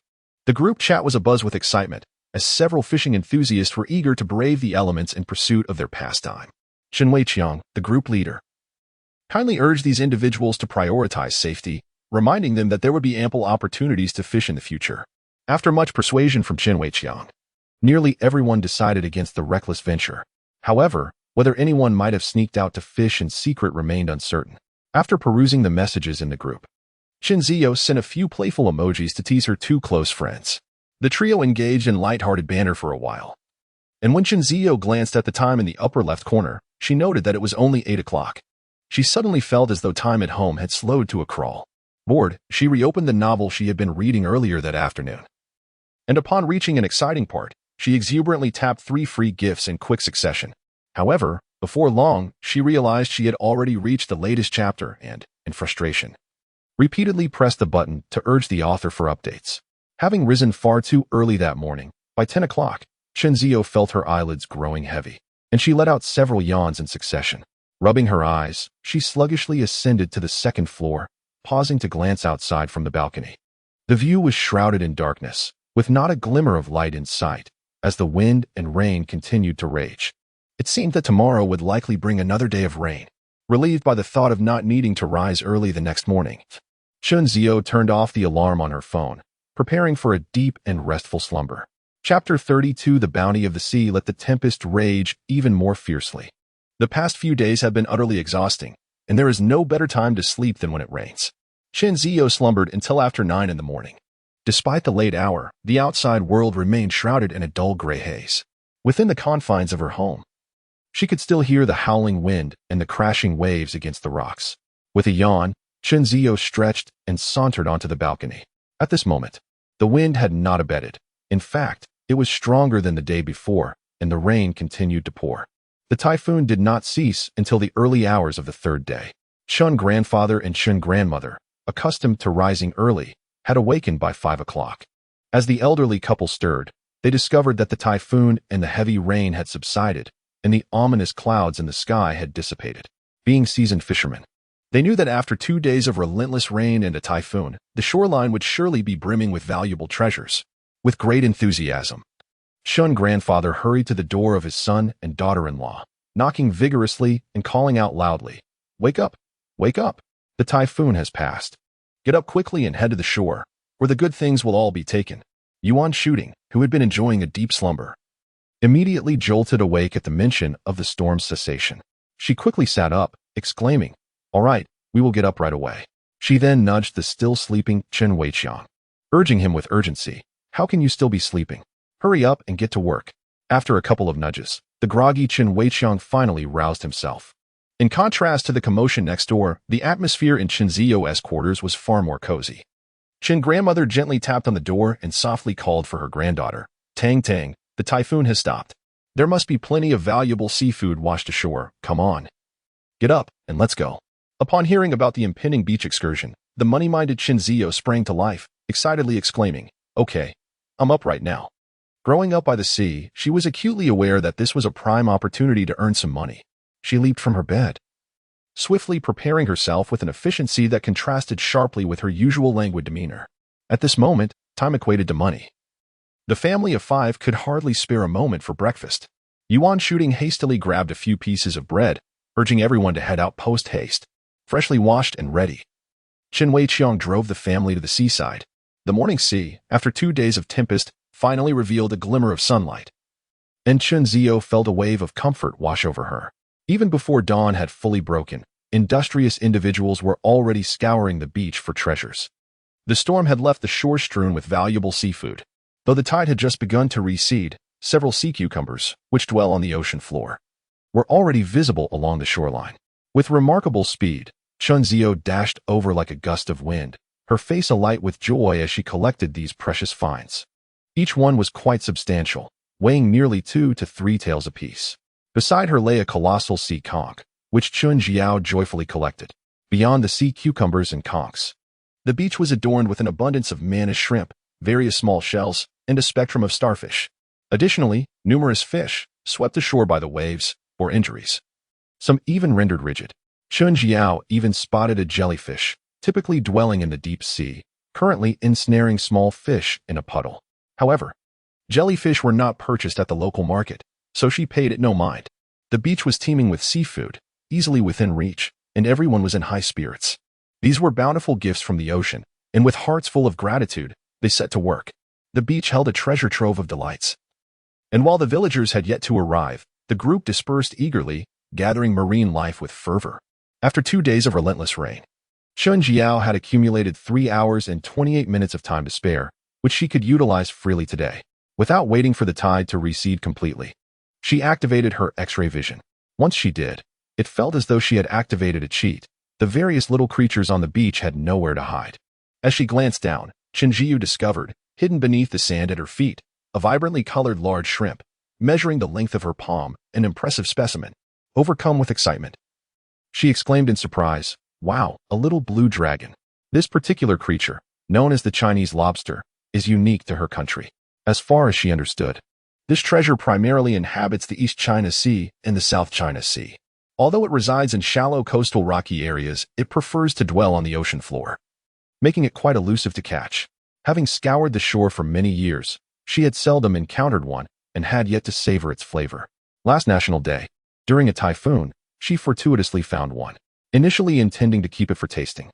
She immediately sold it upon hearing the price of 180 yuan per gene without a moment's hesitation. This particular specimen, likely washed ashore by the recent tumultuous waves, brought Chun Jiao immense joy as she placed the colorful treasure into her bucket and continued her treasure hunt. Where there is one, there is often another. Soon, she discovered a second little blue dragon, weighing a hefty 7 to 8 liang. This clever creature had concealed itself beneath a large kelp frond. Had it not been for her X-ray vision, she would have missed this remarkable find. Gently depositing this treasure into her bucket, Chun Jiao lifted her gaze to see a palm-sized conch nestled in the sand before her. This creature, weighing at least a gene, formed a considerable bulge. The conch is a relatively high-priced seafood. A wild specimen of this size could fetch at least 200 yuan in the market, and over 100 yuan per gene at a purchasing station. Zhang Lua, Chen Zhiyao effortlessly unearthed the remarkable creature, gleefully weighing it in her hands. Indeed, quite impressive. This specimen must weigh at least a pound and still exhibits movement. As fortune would have it, after just a few steps, she stumbled upon yet another xianglua, albeit smaller, weighing only 7 or 8 taels. At this moment, a few more individuals arrived on the beach, all engrossed in collecting treasures, while the surroundings remained tranquil, punctuated solely by the rhythmic sound of the waves. Preferring solitude, Chen Zhiyao chose to venture towards the rocky shore, where fewer people gathered and the bounty was more abundant. After a short while, she discovered a small patch of sea cucumbers, a rarity on the beach unless a typhoon had recently swept through. With agility, she dashed over, swiftly collecting one in each hand, her movements almost leaving a blur in their wake. Although these diminutive creatures were not as large as her earlier find, their numbers were plentiful. Before long, she had amassed nearly half a bucket, estimating the weight to be around 7 or 8 pounds. Having spent her childhood foraging along the coast, Chen Zhiyu was well aware of the wisdom in quietly accumulating wealth. To conceal her valuable finds from prying eyes, she meticulously placed all the prized seafood into a dark burlap sack. Chapter 33 The Gifts of the Sea 2 Retreating tide. Before long, the sea receded significantly, revealing a stunning stretch of white sand that seemed almost surreal. However, at this moment, Chen Zhiyu was preoccupied with treasure hunting on the beach, entirely too busy to appreciate the breathtaking scenery before her. The ground was strewn with small seashells, overwhelming her with choices. Her time to explore was limited, so she selected only a few valuable flower snails and cat's eye snails. As for the other tiny treasures, she left them for other fortunate finders. Nearby, several eels had been washed ashore by the waves, each weighing around a pound. Chen Zhiyu swiftly gathered them into her bucket, although they were no longer alive. The recent drop in temperature due to the typhoon kept them looking quite fresh, making them a delightful addition to her family's meals. Her mother's braised eel was a culinary masterpiece.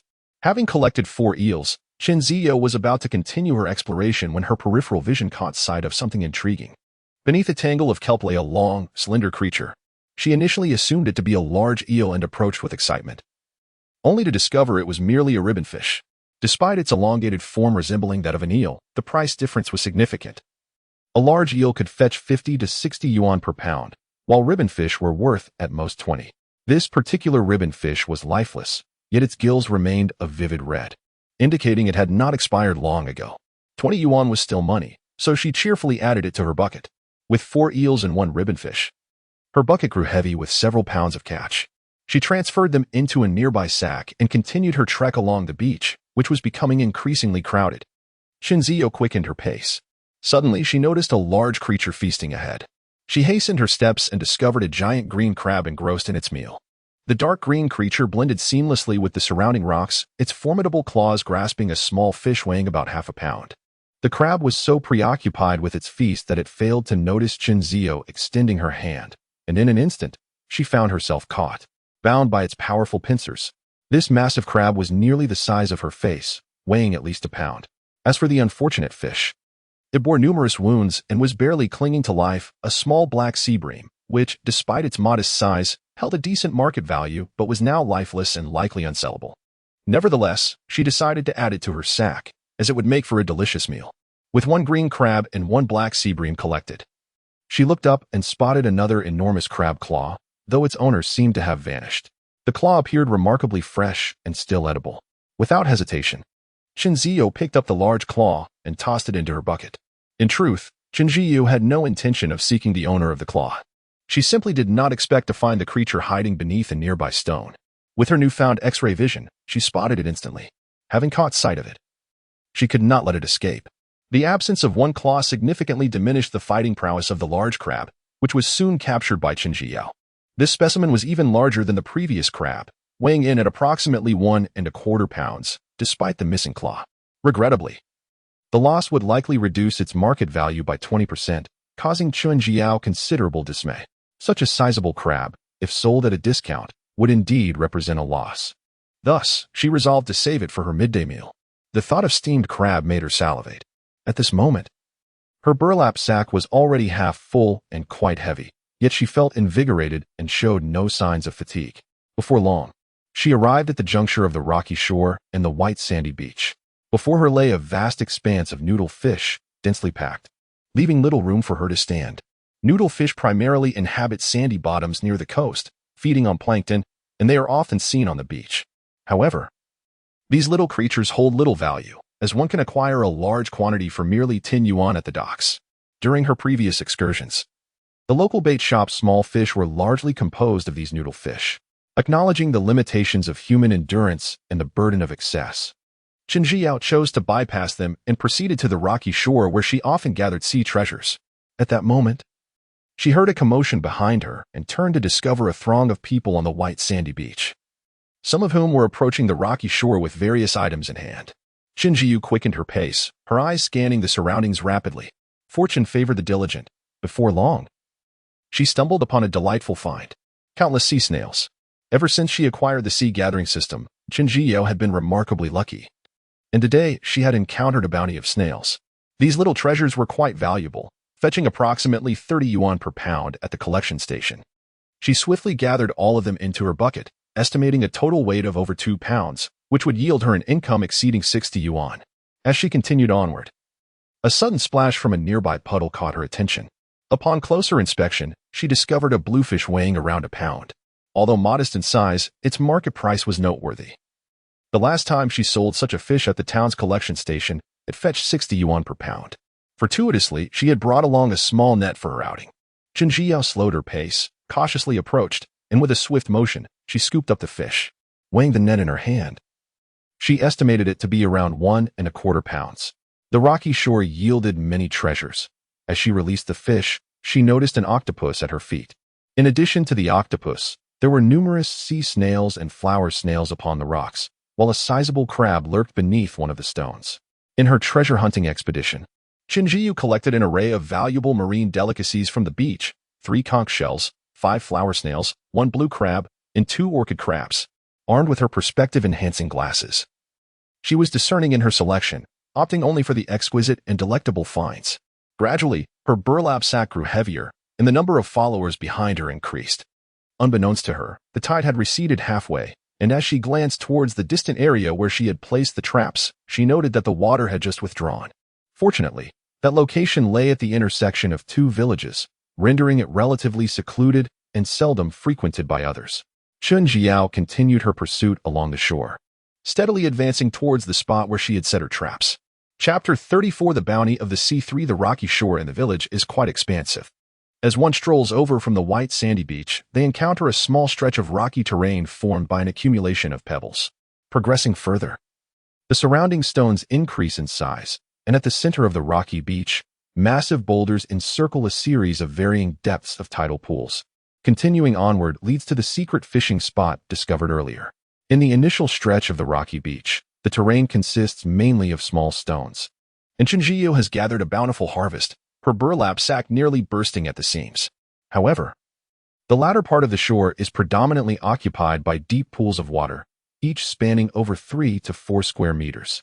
Here, her ability to see through the water is rendered useless, compelling her to hasten her pace. Despite the expansive tidal pools, the colossal rocks provide ideal hiding spots for crabs, and along the way, she manages to collect several specimens of green crabs and orchid crabs.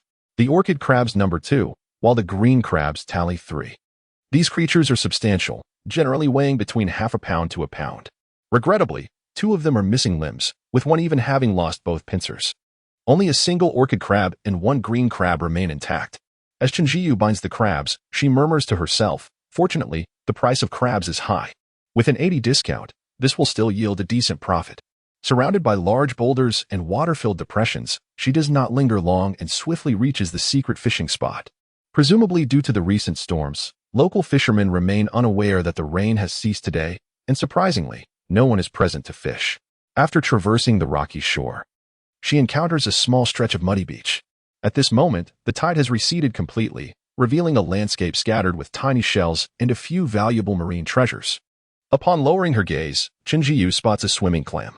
Although the clam bears a color akin to that of the pool bottom, it is unmistakably visible under the sunlight. Without hesitation, she scoops it up, discovering it to be a plump bamboo clam.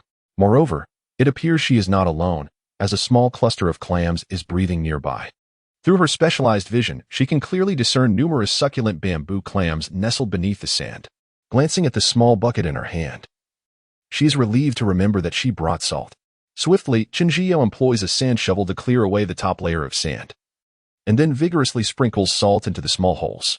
With salt priced at only 2 yuan a bag, she feels no remorse as she enthusiastically douses the openings.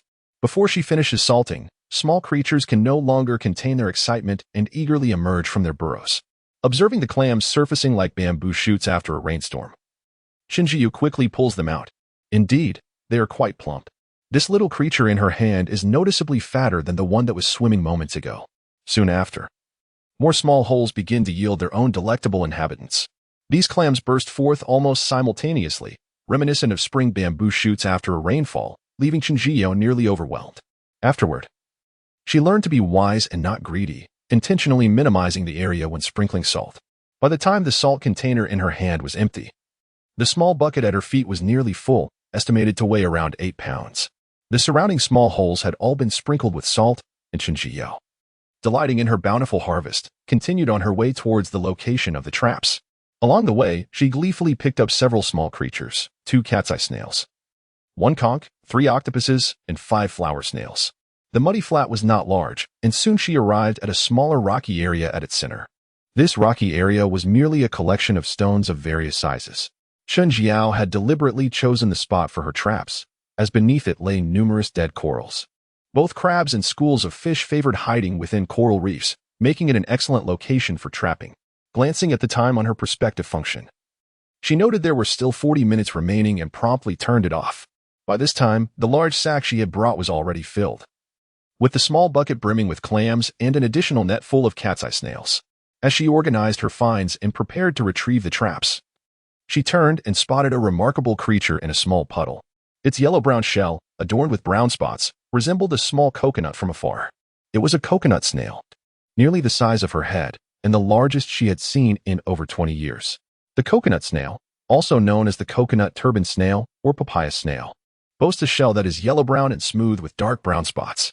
Upon seeing this magnificent creature, Chinjiao's heart leaped with joy. She wondered if it might contain a pearl. The coconut snail is known to produce pearls, specifically called mellow pearls, although the odds of finding one are exceedingly low, rumored to be 1 in 1,000. Moreover, due to the rarity of coconut snails, her grandparents, who had spent a lifetime fishing, had never found a single mellow pearl. She had only seen such a thing online, as no one in her village possessed one. Quickly, Chinjiao waded into the puddle to retrieve the precious coconut snail. To her dismay, however, it felt light in her hand. Upon closer inspection, she discovered it was merely an empty shell. Furious, she nearly tossed it aside, but finding the shell quite beautiful, she ultimately decided to keep it as a decorative piece. Previously, she had set 7 traps, but now she could only find 5, suspecting the remaining 2 had been swept away by a typhoon. The first trap yielded a decent catch, containing 2 stone crabs weighing about 3 to 4 tails each and a vibrant green fish exceeding 2 pounds. Chinjiao gazed at the brilliantly colored fish, her lips curling into an exuberant smile. Such a sizable green fish was a rarity, potentially fetching 60 to 70 yuan per pound. Next, she approached the second trap, which felt surprisingly light in her hand. Upon looking down, she noticed several damaged areas. Realizing that the fish within had long since escaped, the harvest from the third trap was rather meager, yielding only 2 octopuses and a 2-pound base. With 2 consecutive underwhelming catches, Chinjiao placed all her hopes on the 4th trap. Her large, expressive eyes were fixated on the sea's surface. Her heart a tumultuous blend of excitement and trepidation. The 4th trap felt remarkably heavy in her hands, requiring considerable effort to draw it up. Inside, the contents were an eclectic mix: blue crabs, green crabs, octopuses, yellow-footed crabs, and stone crabs, with each variety weighing over 1 pound or 2. With only 1 trap remaining, and buoyed by the previous satisfactory catch, Chinjiao's heart brimmed with anticipation as she clutched the rope binding the trap. Retrieving the trap felt akin to unboxing a surprise, her excitement palpable. The moment the last trap emerged from the water, she felt as if her breath had been suspended for 2 seconds. Although the final trap appeared largely empty, its contents were anything but ordinary, surpassing Chinjiao's expectations. Chapter 35. Striking it rich. The fish trap was not heavy, Qin Jiao effortlessly pulled it up. Inside the trap were two impressively large little blue dragons, each larger than her palm, weighing over a pound apiece. Last year, a half-pound blue dragon sold for 180 yuan per pound. These colossal creatures must be worth over 200 yuan each. This thought filled Qin Jiao with excitement, as these two hefty specimens could fetch 500 to 600 yuan. She transferred all the clams from the bucket into a net bag, then placed the two large and two small blue dragons separately into the bucket. Such valuable blue dragons certainly deserved a luxurious accommodation. Next, she took out her phone and video called Chen Weiqiang. "Dad, I'm at the spot where I set the traps. I've caught a lot of good things. Hurry and bring the car over." At this moment, Qin Jiao had a large sack, a net full of clams, a net brimming with cat's eye snails, and 4 blue dragons, far too much for one person to carry home. On the other end of the line, Chen Weiqiang's joyous voice echoed. "We've also found quite a bit over here at the beach. The car is almost full. I'll swing home first and then come find you." The other members of the Qin family, unlike Qin Jiao, who possessed a pair of X-ray glasses, had gathered every sellable seafood they could find. With collective effort, they amassed a substantial collection of various small seafood in just over 2 hours, filling not only the trunk, but also the seats of their vehicle with large buckets of seafood. "That's fine.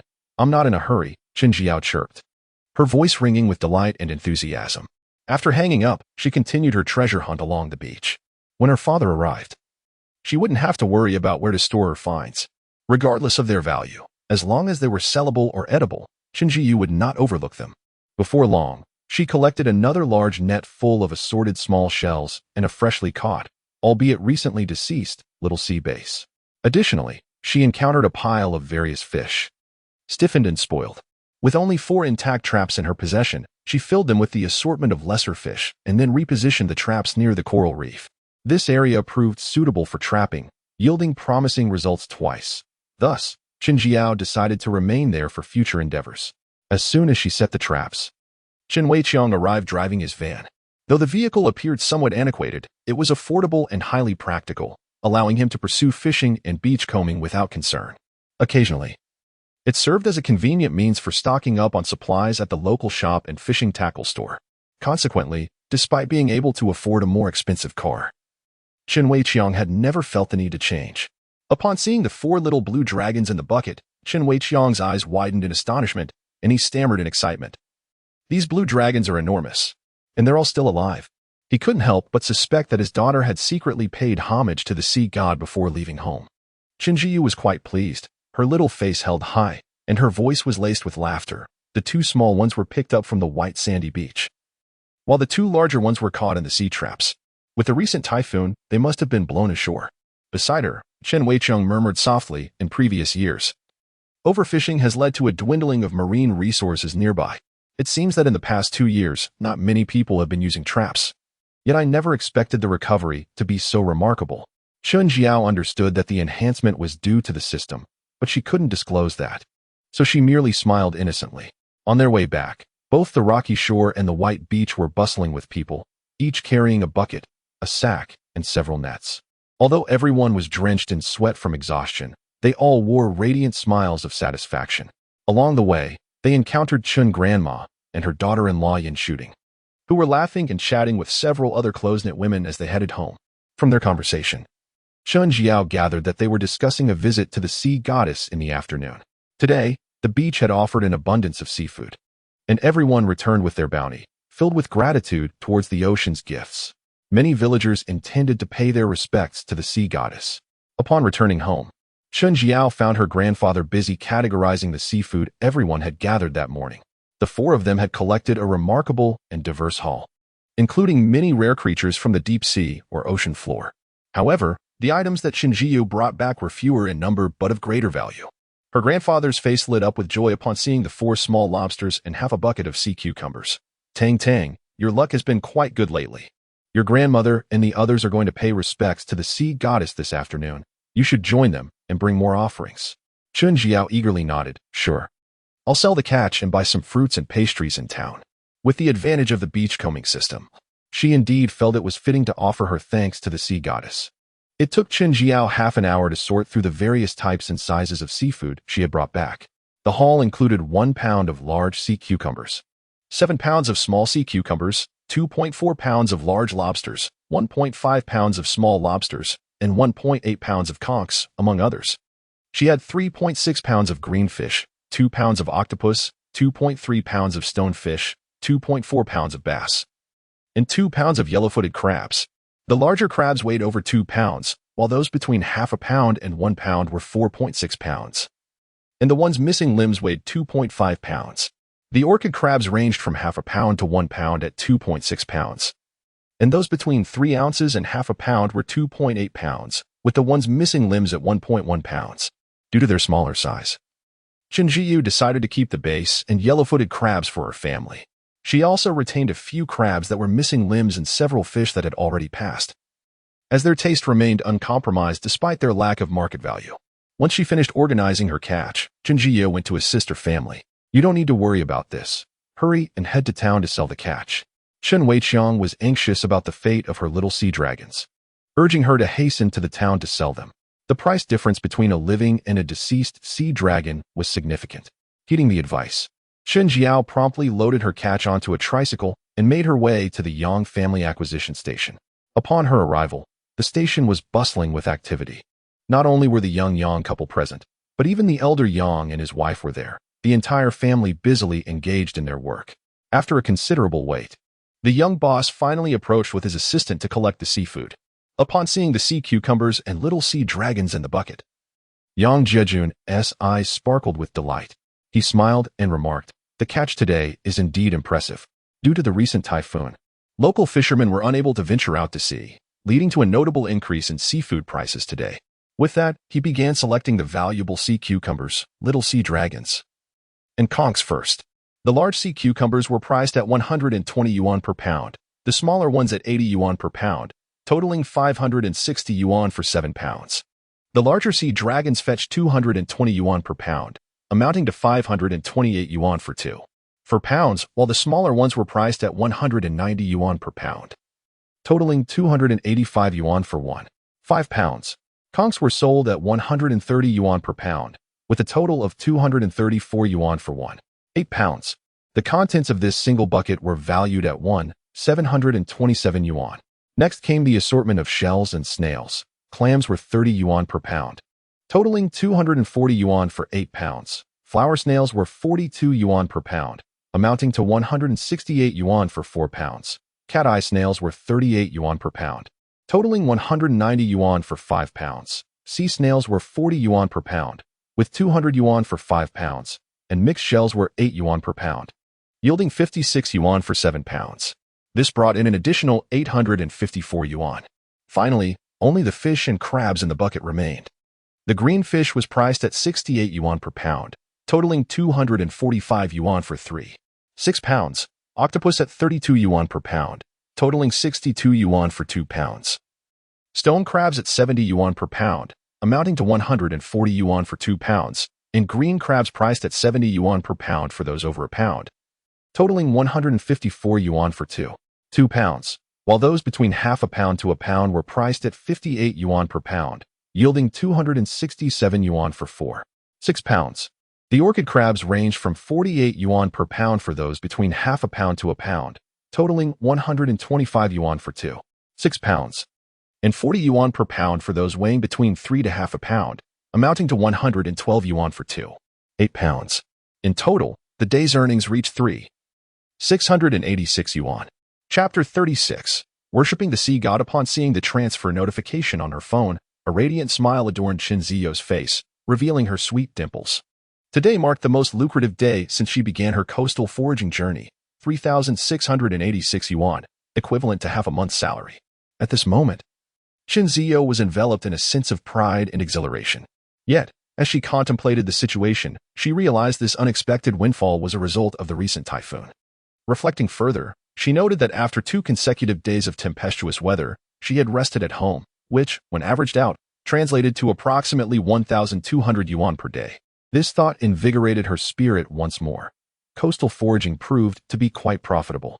Seated on her tricycle at the doorstep, Chen Ziyou eagerly accessed the points page of her system. Host, Chen Ziyou level 1, Coastal Forager, points, 8821 vision range, 1 meter vision duration, 1 hour foraging tools, sand shovel. iron spade, versatile clamp, and spade. With over 8,000 points amassed, she felt a sense of accomplishment, realizing she would soon level up. At that moment, a joyful and excited voice echoed in her mind. Tang Tang, you are just 1179 points away from unlocking the second level of the coastal foraging system. Once unlocked, your vision range will extend from 1 meter to 2 meters, and the duration of usage will increase to 2 hours daily. Less than 1,200 points? A trivial matter. By tomorrow at the latest, I will surely gather enough points, Chen Zio declared with unmistakable pride and delight. It's merely 1,200 points. After I finish honoring the sea god this afternoon, I can go foraging again and should have enough points by noon tomorrow. Filled with unwavering confidence and enthusiasm, she radiated energy. At that moment, a familiar voice emerged from behind her. Tang Tang, have you sold all the fish? It was her father, arriving to sell the day's catch.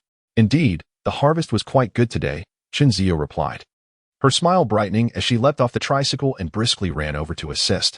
Standing at the shop's entrance, Yang Jejun noticed the influx of business and, with great enthusiasm, brought a young man over to help with the fish. The bounty of their coastal foraging, an array of small seafood, was piled high. Yang Jejun, unperturbed by the workload, cheerfully weighed each item. 8 pounds of sea cucumbers, 6 pounds of conch, 12 pounds of cat's eye snail, 15 pounds of razor clams, 11 pounds of flower snails, and 13 pounds of sea snails, along with 38 pounds of assorted shellfish. The blue crabs weighed between half a pound and a pound, totaling 8 pounds, while the orchid crabs were all under half a pound, amounting to 6 pounds. Additionally, the remaining fish and eels were no longer alive, thus fetching a price of 20 yuan per pound. This price was noticeably higher than usual, which greatly pleased Chen Weiqiang. All right, let's proceed as you suggested, Xiao Yang. The computer emitted a continuous sound of resetting as Yang Jejun diligently calculated the total, which took a considerable amount of time. The haul brought by Chen Weiqiang amounted to a total of 3,982 yuan, and Yang Jejun promptly transferred 4,000 yuan to him. Upon exiting the acquisition station, Chen Weiqiang could not suppress his delight as he approached his daughter. Today's harvest is truly remarkable. We each have a sum of 1,000 yuan. Chen Jiu glanced around, ensuring no one else was present, and with a beaming smile, she leaned in to boast in her father's ear. That's merely a trifle. My earnings today amount to 3,600. Chen Jiao's pride was palpable, and one could imagine that if she had a tail, it would be soaring high in the sky. Chen Weiqiang responded with 2 thumbs up, showering her with praises. Impressive, impressive. You truly are my daughter. The father and daughter indulged in mutual flattery for a while before merrily heading to the market to procure offerings for the sea god. Incense, paper, candles, and firecrackers. These ancestral and sea god worship items were readily available at their family store, eliminating the need for special purchases. Their primary task was to select fruits and some non-perishable pastries. Upon their return, having completed their shopping, they found that Grandma Chun and Grandpa Chun had already prepared the chickens. These were not the feed-raised chickens sold to barbecue shops, but authentic free-range chickens raised on grains since childhood. Just by observing the sheen on the chicken's skin, one could tell it was a fine specimen. Typically, Chen Weiqiang sold such chickens to fishing gear shops for 130 yuan each. The Chen family had been fishermen for generations, and each time they honored the sea god, they did so with sincere devotion. As they were about to have lunch, a hearty laugh resonated at the entrance. Grandpa, Grandma, I'm here. Did you miss me? In the courtyard, Chen Feng, the eldest cousin, entered with a large bucket of seafood, grinning broadly. His dark face revealed 2 rows of exceptionally white teeth, giving him a rather honest appearance. However, the bright, cunning glimmer in his eyes hinted at the presence of a shrewd fox beneath. Chen Feng set down the heavy bucket and casually ruffled Chen Jiao's meticulously styled hair, leaving it in disarray. Indignant, she swatted his hand away and retaliated with a kick before turning to complain to Grandma Chun. Grandma, he is bullying me. I didn't do anything wrong. Grandma Chen paid no heed to their sibling squabble, her eyes twinkling as she looked at the overflowing bucket. It contained a delightful assortment: stone crab, yellow-legged crab, green-skinned fish, and various small shellfish. How did you manage to bring back so much? Hurry and take it to the acquisition station. This bucket will fetch a handsome sum. Although Grandma Chen was frugal by nature, she felt a twinge of regret at the sight of such a bountiful catch. I set sail early this morning to the nearby uninhabited island to gather seafood. Treasures were plentiful, and we have more than enough at home. I brought these specifically to show my respect to you and Grandpa. With a cheerful smile, Chen Feng dashed to the door. fearing that his grandmother might ask him to take the bounty back.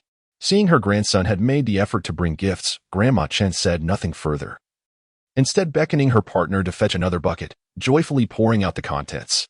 Chen Zhiyao stepped forward to take the water bucket and swiftly filled it with several eels she had gathered during her morning excursion to the sea. Along with a sea bass weighing over 2 pounds, she had specifically noted that the seafood her elder brother had brought earlier did not include these 2 varieties, suggesting that her uncle's household likely had little of them as well. Upon receiving the bucket, Chen Feng looked at Chen Zhiyao with a cheerful smile. Tang tang. I plan to take a few clients fishing tomorrow in nearby waters. Would you care to join us? To be honest, Chen Zhiyao was quite tempted, as the fish out there would undoubtedly be larger and more valuable. However, she was still short of 1,200 points needed to unlock the second level of the sea gathering system. Moreover, she had plans for the following morning to continue her sea gathering and check her traps, making it impossible for her to go. Elder brother, I have prior commitments tomorrow and cannot make it. Please let me know when you plan to go next time. All right, but it might be a few days later. Perhaps over the weekend, he replied. Since fishing enthusiasts typically have weekday jobs, Chen Feng usually takes people out on weekends. This timing suited Chen Zhiyao perfectly. That works. Please reserve a spot for me. Sure thing. I'll send you the details later on WeChat, Chen Feng said before departing in a relaxed manner. After lunch, Chen Zhiyao took a bamboo basket and accompanied her grandmother and mother to pay homage to the sea god. They arrived a bit late, and there were not many people at the temple at that time. Following her mother, Chen Zhiyao first offered her respects to the heavens outside before entering the main hall. Inside, only a few individuals were present, but the altar and the shelves on either side were already adorned with a variety of offerings. With a devout expression, Grandma Chen carefully arranged the chicken, pastries, and fruits they had brought. The 3 of them knelt in order on the mat, bowing their heads and lighting incense. Chen Zhiyao, equipped with the sea gathering system, was especially earnest and devout during her bowing, causing her forehead to redden. However, upon exiting the sea god temple, she felt a noticeable sense of relief. Chapter 37. An evening at the sea. Upon returning home from the sea god temple, the clock struck 2. Having risen at 5 in the morning to gather seafood and toiled throughout the entire morning, Chen Zhiyao now felt a wave of fatigue wash over her. By this time, the tide had risen, rendering it impossible to continue her foraging. She decided to take a brief afternoon nap, planning to venture out again in the evening to set her traps. The 3 damaged traps she had brought home were already mended by Yan Shetian, coupled with 2 old traps from her household and the 6 large traps retrieved by Chen Weiqiang. She now had a total of 11 traps at her disposal. With all of them set in the evening, she anticipated a substantial yield the following day. The prospect of earning 1,200 points seemed trivial in comparison. As she contemplated her delightful little earnings, Chen Zhiyao's weariness dissipated, her bright eyes sparkling with enthusiasm. On the day the typhoon approached, she fortuitously purchased over 30 pounds of small fish, which had remained unused and were now safely stored in her freezer. She retrieved the 2 large bags of fish and placed them into a bucket of water to thaw, intending to use them for bait when she set her traps later that evening. Earlier at the market, she had overheard that using chicken or duck entrails as bait yielded excellent results. However, she had never tried it herself and thus refrained from purchasing any. Now, a twinge of regret crept in, and she muttered to herself, next time, I ought to buy some duck liver to experiment with. Its strong scent might attract larger catches. The ideal scenario would be to use half duck liver and half small fish, allowing her to compare their effectiveness. After rambling to herself, Chen Zhiyao felt drowsy once more. She returned indoors, set her alarm for 4 o'clock, changed into a fresh outfit, and began to indulge in her beauty sleep. Upon awakening, she efficiently placed the now thawed small fish into the traps before hopping onto her beloved tricycle and heading towards the beach. As she passed by the family convenience store, Chen Zhiyao parked her vehicle and cheerfully called out to Yan Shetian inside. Mom, I'm off to gather seafood and set traps. I might be home late, so don't wait for me for dinner. Just as she was about to drive away, her mother called her back. Wait a moment. There's no one here to shop, so I'll join you at the beach. With that, Yan Shetian locked up the store and briskly approached with a small blue bucket in hand. When the mother-daughter duo arrived at the beach, the tide had just begun to recede. Earlier that day, many had collected a bounty from the shore, and with the time still early, there were very few people present. A glance across the beach revealed only the diligent Mr. Zhang from the village, aside from the 2 of them. Chen Zhiyao had barely parked her tricycle when she spotted a cat's eye shell on the damp sand, still unburied. What a beautiful cat's eye shell, she exclaimed. quickly stopping her vehicle and rushing towards the shell with uncontainable excitement. "Mom, look at this cat's eye shell. Isn't it lovely?" The cat's eye shell in the middle appeared almost alive. Chen Zhiyao, with a childlike expression, swayed the cat's eye shell in her hand, grinning foolishly at her mother. Yin Shooting, who frequented the seaside daily, had seen all sorts of beautiful shells and merely responded with a casual remark, "It's quite lovely." She then proceeded to gather seafood with her little blue bucket along the white sandy beach. "You're being so dismissive, not even taking a proper look," Chen Zhiyao playfully complained. Her voice barely above a whisper, wary of her mother's fierce demeanor. As the tide had just begun to recede, and it was not yet time to set the traps, the mother and daughter busily searched for seafood on the beach. Typically, the beach yielded only modest treasures, and Chen Zhiyao, without her special glasses, ambled leisurely along the shore. After just a couple of steps, she spotted a cat's eye shell that had not yet fully buried itself in the sand. This particular shell was larger than the previous one, and its flesh was notably plump. When she grasped it, the sponge-like flesh erupted with a few jets of water. Having already collected 2 relatively valuable finds, Chen Zhiyao felt her spirits lift considerably. With the winter sun setting early, the weather was pleasantly mild, and the gentle sea breeze was exceptionally refreshing. Since childhood, Chen Zhiyao had been well-behaved and sensible, often accompanying the adults to gather seafood during her leisure time, rarely indulging in television or mobile games, which contributed to her excellent eyesight. At that moment, she noticed a small creature on the beach from a distance. Upon closer inspection, it turned out to be a little clam. Although not large, it was still a delightful catch. Before it could bury itself, Chen Zhiyao swiftly scooped it up with her small hand. The clam, known as A, is quite common in the area and typically exhibits a brown or gray hue, with a robust shell covered in a velvety layer. While they can grow quite large, this one was considered small, with the larger varieties being as big as her fist. Just then, the sound of an electric scooter approached from behind, signaling the arrival of another clam digger. She quickened her pace towards the rocky beach. After walking about 10 meters, she spotted 2 particularly eye-catching treasures. Chen Zhiyao's bright and lively eyes sparkled with joy as she hurried over, revealing a plump, succulent clam and another small. With a cheerful demeanor, she placed the into her bucket and eagerly began to dig for the clam. The sand here was a mix of black mud, making it quite firm and somewhat challenging to excavate. After several determined attempts, she finally unearthed the clam, which was larger than her palm. Though it appeared dirty, she casually placed it in a nearby puddle to rinse off. At this moment, with the tide just beginning to recede, various small creatures had yet to bury themselves or make their escape. Shells such as moon clams, cat's eye snails, and hairy clams, with their slightly larger sizes, stand out prominently on the beach. Chen Zhiyao hardly needed to exert any effort in searching. She simply bent down to collect them. Moon clams, 4, cat's eye snails, 3, hairy clams, 5, octopus, 1. A few days prior, a storm had swept numerous small shells onto the shore, and by morning, they had nearly all been gathered by beachcombers. Despite the ebb and flow of the tides, the treasures on the beach were sparse, at least half fewer than when she had come to gather seafood a few days earlier. After collecting nearly half a bucket of shells, more beachgoers began to arrive. Noticing that the tide had receded significantly, Chen Zhiyao prepared to drive her crab trap to the coral reef. At that moment, out of the corner of her eye, she spotted something shimmering with colorful light in a nearby puddle. What could that be? Filled with excitement, Chen Zhiyao stepped forward. Chapter 38. Evening Beachcombing 2. Though the sun had long set, the small object before Chen Zhiyao continued to radiate a captivating brilliance. With eager anticipation, she took 2 steps and approached a small puddle. Within it lay a beautifully colored shell, resplendent in its hues. Without a moment's hesitation, Chen Zhiyao reached down to retrieve this exquisite treasure. Upon lifting it, however, she discovered that the interior was devoid of any flesh. It was merely a lovely empty shell. Yet, its beauty was undeniable. After a brief rinse in the puddle, it appeared even more stunning. What a magnificent shell! Having spent years beachcombing, Chen Zhiyao had never encountered anything quite like it before. She held it with a serious expression, examining it repeatedly. It bore a resemblance to an abalone shell, but was far more enchanting. She speculated that the recent storm had likely brought it ashore from the depths of the sea.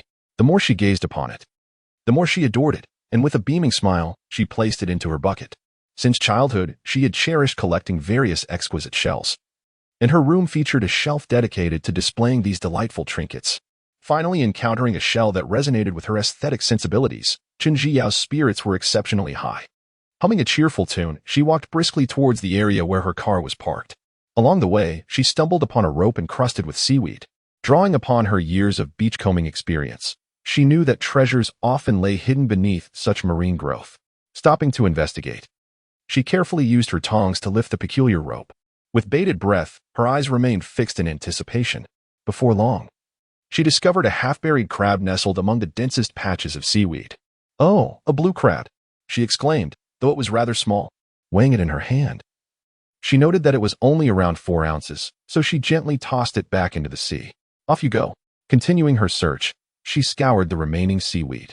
Soon enough, her bucket at her feet had accumulated several plump, white moon snails and a sizable cat's eye snail. By this time, the tide had receded halfway, and Chun Jiao estimated that it had withdrawn to the location where she had set her traps earlier that morning.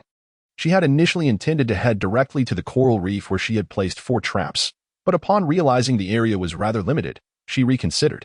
After a brief moment of contemplation, she decided to reserve a few traps and place the remainder elsewhere. After all, one should never put all their eggs in one basket. Within 2 minutes, she drove to the rocky beach where she often engaged in beachcombing. At that moment, the shore was nearly deserted, and as she gazed upwards, her eyes were met with a splendid expanse of blue sky and white clouds, resembling a picturesque landscape. After taking a moment to appreciate the beauty surrounding her, Chun Jiao set to work. Her previous haul from this area had been merely average, so this time she chose 4 slightly worn traps. Although these traps were dry and lightweight, they did take up considerable space, with the ground beneath her feet being both damp and remarkably firm with rocks. Qin Zhiyun found her journey rather arduous. Eventually, she identified several suitable locations for placing her traps for fish and crabs, ensuring they were spaced a few meters apart. The last typhoon had swept away some of her traps, causing her considerable distress. This time, she deliberately placed a stone weighing 2 to 3 kilograms inside each trap, reasoning that such weight would surely prevent them from being blown away. As she made her way back, Chun Jiyun slowed her pace, beginning to search the rocky shore. Her keen eyes quickly spotted a stranded octopus nestled within a small pit surrounded by pebbles. Utilizing the tongs in her hand, she lifted the creature, which felt quite heavy, likely weighing around half a kilogram. Despite its several wounds and lack of vitality, she held no disdain for it. She planned to stir-fry it that evening, transforming it into a delightful dish. Suddenly, in a flat little puddle to her right, Chunjun noticed numerous slender little creatures, conchs, each roughly the size of her pinky finger, elongated with 8 or 9 segments. Though the puddle was not large, measuring approximately 1 meter in diameter, it was densely populated with these delectable morsels. There were at least several kilograms of them, appearing as if someone had deliberately placed them there, likely a gift from the sea following the recent storm. Overjoyed, Qinjian's bright, clear eyes narrowed with delight, and a radiant smile graced her lips. After carefully excavating all the conchs from the puddle, she stood upright, preparing to leave. However, as she stepped near the edge of the puddle, she unexpectedly trod upon something hard. With her sand shovel, she soon unearthed a clam nearly the size of her fist, much larger than the 2 smaller clams she had found earlier. This sizable clam was actively consuming conchs, and just as it had taken a bite, Qin Jiyun ruthlessly extracted it. Subsequently, as Qin Jiyun continued her leisurely stroll on her tricycle, her gaze couldn't help but wander towards the rocky shore, where various stones formed numerous puddles. Not far away, a father and son were using a pump to drain a puddle, and Qin Jiyun watched them with keen interest. Suddenly, a thought struck her. She could place her traps into these larger puddles. By adding more bait, she could effortlessly capture the creatures within the water.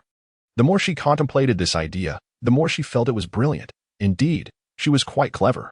With that, Qin Jiyun halted her tricycle and retrieved 4 additional traps. After a moment's reflection, she decided the bait within the traps was insufficient, so she gathered some inexpensive small shells from her bucket to enhance her offerings. Reluctant to part with the child yet unwilling to let the wolf escape, Qin Jiyue approached the rocky shore, where the stones were particularly large, adorned with numerous pits of varying sizes. She ventured near the water's edge, deliberately selecting the 4 largest puddles and placing a trap in each.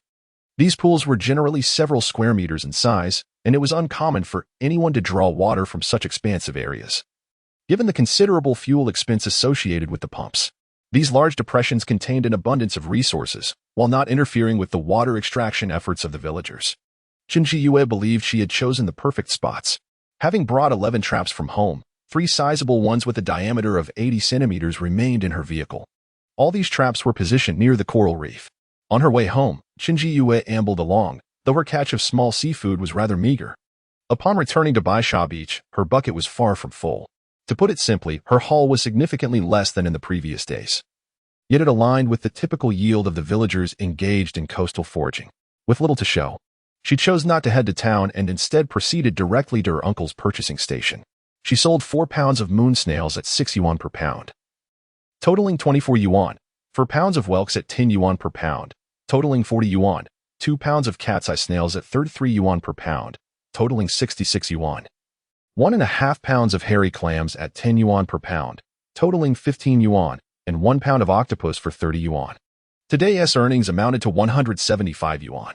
At this moment, a delightful thought crossed her mind as a small dream activated the points page. Host, Chunjiwa level. Level 1, coastal foraging, points, 89-96 vision range, 1 meter vision duration, 1 hour foraging tools, sand shovel, iron shovel, multifunctional tongs, spade. Sweetie, you only need 1,004 points to level up. I know. Tomorrow morning, I will surely gather the remaining 1,000 points. Today, she had set down a total of 15 traps, and it was likely she would reap another small fortune the following day. Chapter 39. A bountiful harvest at the tide pools. It was yet another splendid day. The incessant ringing of the alarm clock marked the arrival of 5 o'clock, and Qinzi Yuan promptly awoke from her spacious 5-meter bed. Rubbing her eyes and tousling her unruly hair, her sleep-fogged mind gradually came to life. After a swift morning routine, she bounced down the stairs. At that moment, Grandma Chen had prepared a fragrant pot of seafood noodle soup. The aroma was irresistible.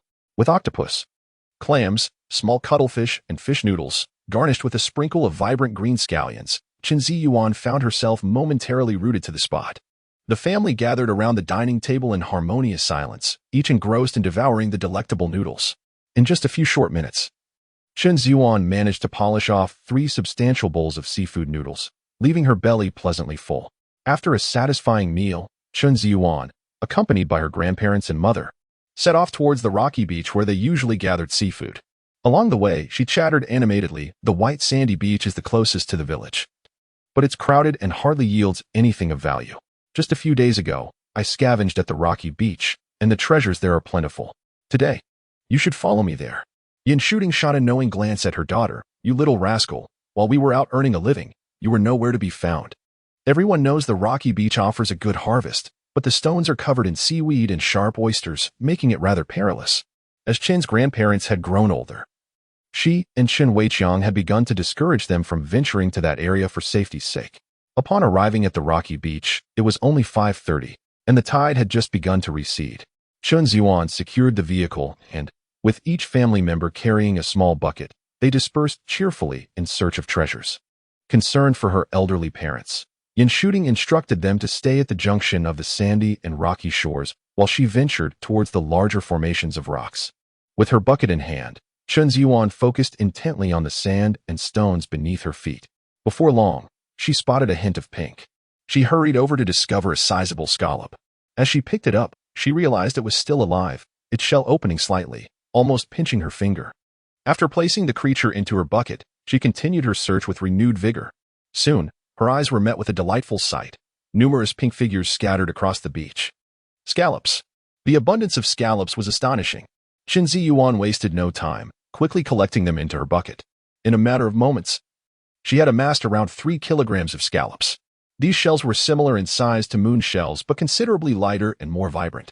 After taking a few more steps, Qin Ziyuan was thrilled to find even more scallops. The bright red hues of these treasures, glistening under the sun, were truly captivating. Her smile grew ever brighter, her hair reflecting her joy and excitement.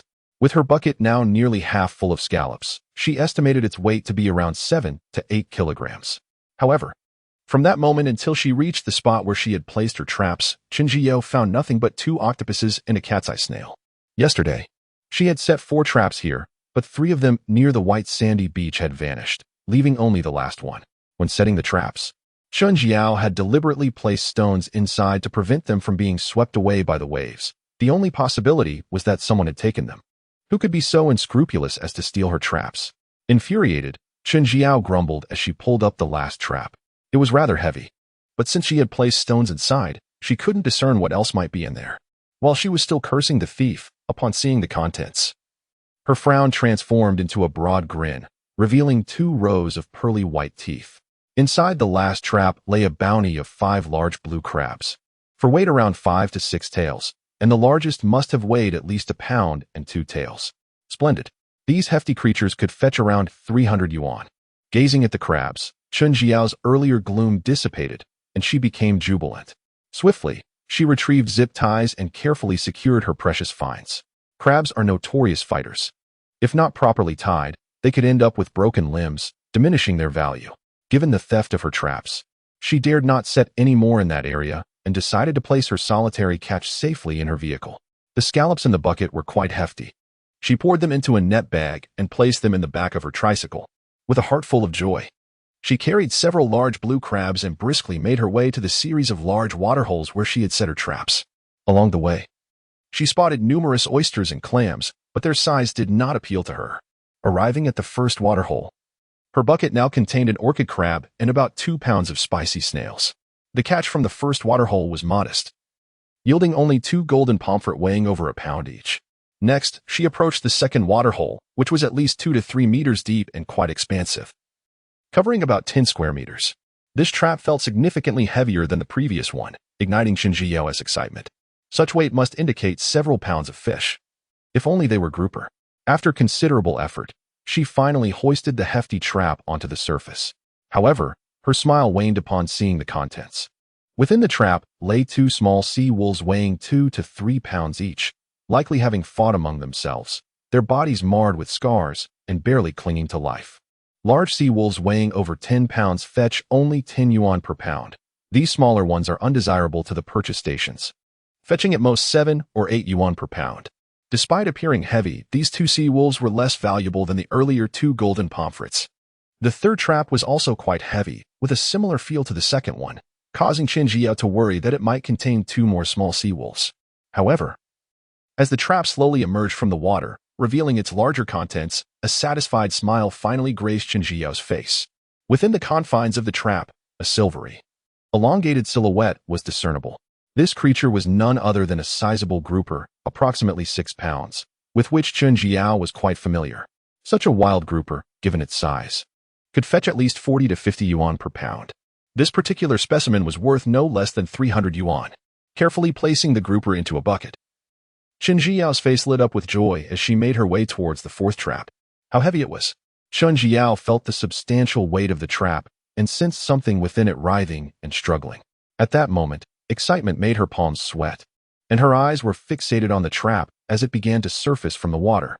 Chapter 40. A bountiful harvest from the trap. The trap in Chun Jiao's hands felt heavy, the creatures within seemingly sensing danger, thrashing about desperately.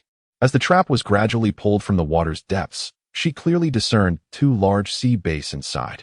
The larger one weighed approximately 6 pounds, while the smaller one was about 4 or 5. With these 2 hefty bass, she could easily expect a profit of 300 to 400 yuan. Gazing at the 2 substantial catches, Chun Jiao's eyes sparkled with delight. After tipping the 2 bass into her bucket, her smile widened even further. This was her first time setting traps here, and she had not anticipated such an abundance of treasures in these deep waters. The rocky beach near the white sands was overly crowded, prompting her decision to refrain from placing traps there in the future. Instead, she opted for the expansive waterhole on this side. Yesterday, Chun Jiao had not purchased any bait, and since daytime yields were typically meager, she had simply retrieved all her traps. When she sold her catch later, she planned to buy some bait as well. In addition to the small fish she frequently used, she intended to purchase duck liver, and pig intestines, items with a more potent scent. With numerous traps at her disposal, she could experiment to see which bait would prove most effective. Before long, she arrived at the coral reef, the final location for her traps. As the tide receded, the water had ebbed to its lowest point, exposing a vast expanse of coral, where many small creatures could be seen stranded. Chun Jiao, no longer in a hurry to retrieve her traps, eagerly donned her vision-enhancing glasses and commenced her seaside foraging. It wasn't long before she discovered a round, golden object beneath a massive rock. With excitement illuminating her face, she approached the gigantic boulder, noticing a coconut crab nestled within a crevice, its shell larger than her fist. Though it didn't compare to the empty shell she had collected the previous day, this was a live coconut crab, rich in meat. Chun Jiao weighed it in her hands, estimating it to be around 1.5 pounds. Recalling her conversation with the shopkeeper, Xiao Yang, during her visit to the market yesterday, she remembered that coconut crabs weighing over a pound fetched a price of 100 yuan per pound, while those between half a pound and a pound could be sold for 80 yuan per pound.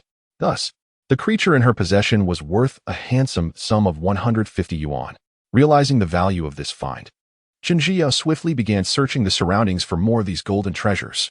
However, she only encountered a series of common small seafood, an octopus, several spicy snails, and a cat's eye snail. Continuing her exploration, she soon spotted an orchid crab beneath a large stone through her vision-enhancing glasses. The stone was substantial, and had her strength not doubled, she would have struggled to move it. With determination, Qin Jiyu lifted the stone and, seizing the moment before the crab could react, swiftly captured it. The creature was quite hefty, and she estimated it weighed around 4 ounces. The orchid crab, Qin Jiyu brought it close. Smiling as she critiqued, this little creature is rather attractive. Among various crabs, it likely ranks as the most visually appealing. As Qin Jiyu delicately pinched an octopus, a small figure suddenly darted before her. Peering down, she noticed a slender, elongated creature, reminiscent of a sea snake, swiftly gliding past her. Qin Jiao, possessing a fair amount of courage, promptly pursued it. Upon a closer inspection, she discovered it was a sizable sea eel, weighing around 3 pounds. That startled me. I thought it was a spicy strip. With no fear of the eel, she deftly captured the little fellow and placed it into the water bucket beside her. By this time, the tide had risen somewhat, and it was estimated that in about 20 minutes, it would reach the position of her traps. Observing that there was little of interest nearby, Qin Jiyu quickly deactivated her vision-enhancing feature. At this moment, she had merely half an hour left of her enhanced sight. Nevertheless, she felt no urgency. She was on the verge of ascending to the second level of the beachcombing system. Once she achieved this, not only would her range of vision expand, but her daily usage time would double from 1 hour to 2. Future beachcombing excursions would no longer be a cause for concern. This coral reef boasted 7 traps in total, for had been set the previous morning, and 3 larger ones were placed the evening prior. Chun Jiao first attended to the 3 traps that had been set later. Uncertain whether it was due to their less-than-ideal locations or the short duration they had been in the water, the yields were disappointing. One trap contained merely a 2-pound golden pomfret, while another held 3 small stone crabs, each weighing around 2 to 3 taels. Together, these provided only about 100 yuan. The final trap, however, bore the scars of 2 large holes, seemingly caused by some creature, yielding no catch at all. Now, only the remaining 4 traps, which had been submerged the longest, held her hopes.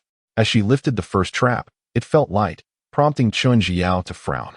Indeed, it was empty, with several varying-sized ruptures on the top, indicating it would require considerable effort to mend. Such ferocity suggested it had been breached by a sea wolf. The second trap revealed a sea bass weighing around 3 pounds and a golden pomfret of about 1 pound. These 2 species were relatively valuable, offering Qin Jiao a small consolation. With only 2 traps remaining, the pressure on her escalated. The suspense of these trap blind boxes was exhilarating. Before pulling up the traps, she had deliberately wiped the sweat from her palms onto her clothing. Soon, the third trap emerged from the water, revealing a sea of green within. Qin Jiao, filled with curiosity, leaned in closer, only to discover 2 large green crabs and 2 palm-sized little lobsters within. She was pleasantly surprised to find lobsters today. What incredible luck! Gazing at these verdant treasures, Chun Jiao's heart soared with joy. By her calculations, her earnings for the day had already surpassed the requisite 1,004 points needed for her goals. At this moment, Chun Jiao felt a significant sense of relaxation. She had minimal expectations for the final crab trap. As long as it yielded something, she was content. As the trap was gradually pulled up, she discovered 2 plump coconut clams and a small sea eel weighing around 2 pounds inside. Quite satisfactory, indeed, exceeding her expectations. With that, Chun Jiao swiftly organized her catch, filling a large bucket brimming with an array of seafood. However, when she attempted to lift the bucket filled with seawater, she found it far too heavy, nearly straining her back in the process. Suddenly, she recalled that the system had a feature to double her strength. Without hesitation, she activated the enhancement, effortlessly lifting the hefty bucket before her. Once everything was in order, she looked up to find that the sea had unknowingly risen. The tide at this moment presented a particularly stunning shade of blue, blending almost seamlessly with the sky. Qin Jiyu promptly took out her phone and cheerfully snapped a few beautiful photos. Since her return to Baisha village, She had an abundance of material for her social media posts. The picturesque landscapes and valuable seafood were simply too numerous to share. Over the past couple of days, her two close friends had been incessantly urging her to invite them for a seaside fishing trip. Unfortunately, both were still toiling away at their jobs, diligently working to make ends meet. Chapter 41. Upgrade. Shinjiao navigated her electric tricycle back to the rocky beach where their sea foraging had commenced just a few minutes prior. In the distance, she spotted her mother and grandparents waiting for her. Her mother's haul for the day was commendable, comprising not only a half bucket of small shells but also a conch and a sizable blue crab. The couple's catch was collectively displayed, aside from several pounds of clams. They had gathered an assortment of small shells and spicy snails. Initially, the trio felt satisfied with their collective bounty, as each individual's earnings surpassed 100 yuan. However, upon seeing Shinjiao's nearly overflowing cargo, envy washed over them. Yin Shooting praised her daughter, attributing the bountiful cash to the earnestness of her prayers to the sea god the previous day, recalling how her daughter's forehead had turned red from bowing so fervently. Chun Jiao felt a twinge of guilt, knowing her success stemmed from the support of a system. Fortunately, Yin Shooting did not linger on this matter and swiftly began transferring the various seafood from the ground to the tricycle. The vehicle was not particularly spacious. Once filled with the catch, there was no room left for passengers. Shinjiao set off first, while the remaining three leisurely made their way back. They had gathered numerous small sea creatures on the beach yesterday, most of which were no longer alive but still relatively fresh. These items held little monetary value, so they intended to keep them for personal consumption. Consequently, their refrigerator was now brimming with stock. Today, however, Shinjiao planned to sell all of her catch. After stowing away the foraging tools, she was about to head out when her gaze fell upon a large net filled with scallops. Aside from those she had collected, her family's haul also included a considerable number of scallops. Given their size, she contemplated preserving them as dried scallops. Realizing that the container for dried scallops at home was nearly empty, she promptly sorted through her tricycle, extracting all the scallops. The selected scallops filled more than half a bucket, weighing approximately 10 pounds. With a sense of urgency, Shinjiao hopped onto her tricycle and set off for the town to sell her catch. During this period, she had frequented the Yang family's collection station, where she was now a familiar face. Upon entering, Li Qingqing, Yang Zhejian's wife, greeted her warmly. "Tang Tang, you've arrived," she exclaimed, glancing at the tricycle behind her. Upon seeing the valuable haul, her smile broadened. She quickly summoned a young, strong man to assist in unloading the seafood from the tricycle. The catches were assessed separately. First came her mother's haul, 10 pounds of assorted shells at 7 yuan per pound, totaling 70 yuan. 8 tails of conch at 100 yuan per pound, amounting to 80 yuan, and 4 tails of blue crab at 50 yuan per pound, bringing in 20 yuan. In total, this amounted to 170 yuan. While this may seem modest, it was considered quite a respectable income among the sea foragers in the village. Next, the earnings for her grandparents were calculated. 4 pounds of clams at 27 yuan per pound, totaling 108 yuan. 3 pounds of spicy snails at 16 yuan per pound, amounting to 54 yuan, and 18 pounds of various small shells at 7 yuan per pound, culminating in 126 yuan. The grand total was 288 yuan. It was evident that the seafood prices today had dipped slightly compared to the previous day, which was to be expected given the abundance of seafood available. The rarity of an item enhances its value. When something becomes abundant, it loses its worth. Ultimately, Chun Jiao's catch today will determine whether she can successfully level up.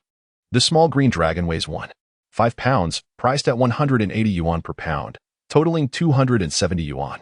The coconut snail weighs 3.5 pounds at 100 yuan per pound, amounting to 350 yuan.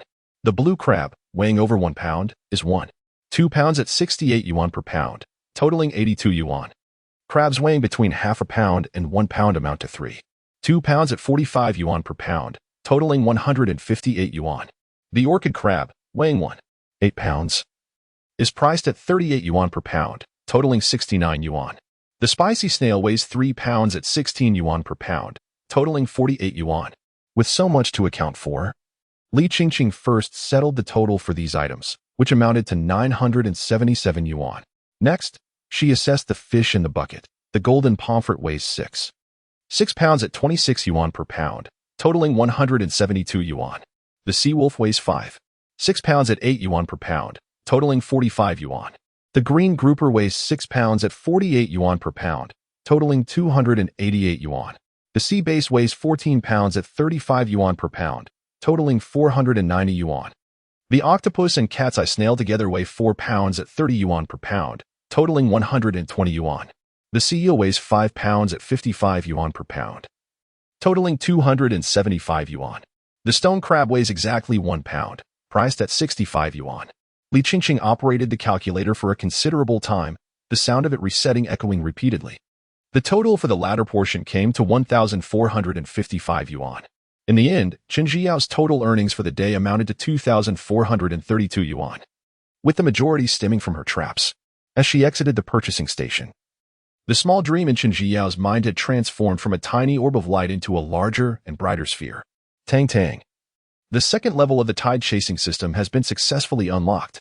Besides the growth of the light orb, the voice of the small dream had changed, evolving from that of a little girl to that of a young adolescent. Hello, little dream. It seems you have matured, and your voice has become more refined. Chen Jiu felt curious about how the system could also grow. Indeed, I am the embodiment of the tide-chasing system. As the system continues to unlock, I too will evolve. How fascinating. However, Chen Jiao did not dwell too much on this. She eagerly opened her latest identity information. Host, Chen Jiao Level 2, Tide Chasing, Points, 1428 Perspective Range, 2 meters Perspective Duration, 2 hours Tide Chasing Tools, Sand Shovel, Iron Shovel, Multi-Purpose Clamp, Spade. Seeing the remaining 1428 points, Chen Jiu felt an overwhelming pressure. These points were indeed fleeting. She had initially intended to browse the system's marketplace to purchase some useful items, but this amount of points was insufficient for anything worthwhile. After exiting the purchasing station, Chen Jiu spent an additional 15 yuan on a bunch of small fish, enough to fill 3 traps. She then made her way to the largest vegetable market in town, the Dolphin Market. Their town was named Dolphin Town, as it was said that dolphins could often be spotted in the waters near the dock. However, despite her years, Chen Jiao had yet to see a single dolphin. In the seaside town, the market predominantly features an array of small seafood, with few stalls selling meat and vegetables. Chen Jiao procured some pig intestines, pig lungs, pig liver, and duck liver. She scoured several stalls, finally managing to gather all her items. Aside from the 3 traps that were stolen from her, she now possesses 12 traps. Each item fits perfectly into 2 traps, while the remaining 2 can accommodate a mixed bait, thus allowing her to discern which bait proves most effective. Chapter 42. Drying scallops. Upon returning home, Chen Jiu was greeted by the sight of her grandmother squatting in the yard, diligently washing the scallops she had gathered before leaving. Hearing the familiar footsteps, the elderly woman turned with a warm smile. "You're back. Are these scallops meant for drying into scallop strips?" The gentle smile that lingered at the corners of Grandma Chen's eyes enveloped one in a sense of tranquility. "I noticed that we have few scallop strips left at home, and since we have scallops, I thought I would dry some," Chen Jiao replied, nodding obediently.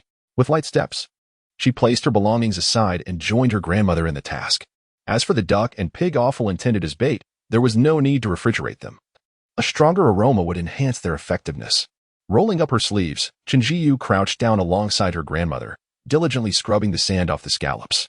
While scallop strips are indeed delicious, their preparation can be quite cumbersome. The first step is to pry open the scallops with a small knife, which is also the most challenging part. The delicate blade is inserted slightly at the opening, then traced around the perimeter to split the scallop in 2. Though seemingly simple, the task proves quite tricky and poses a risk of injury.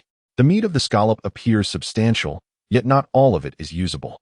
The darker, outer flesh must be removed, leaving only the small, white cylindrical center that forms the essence of the scallop strip.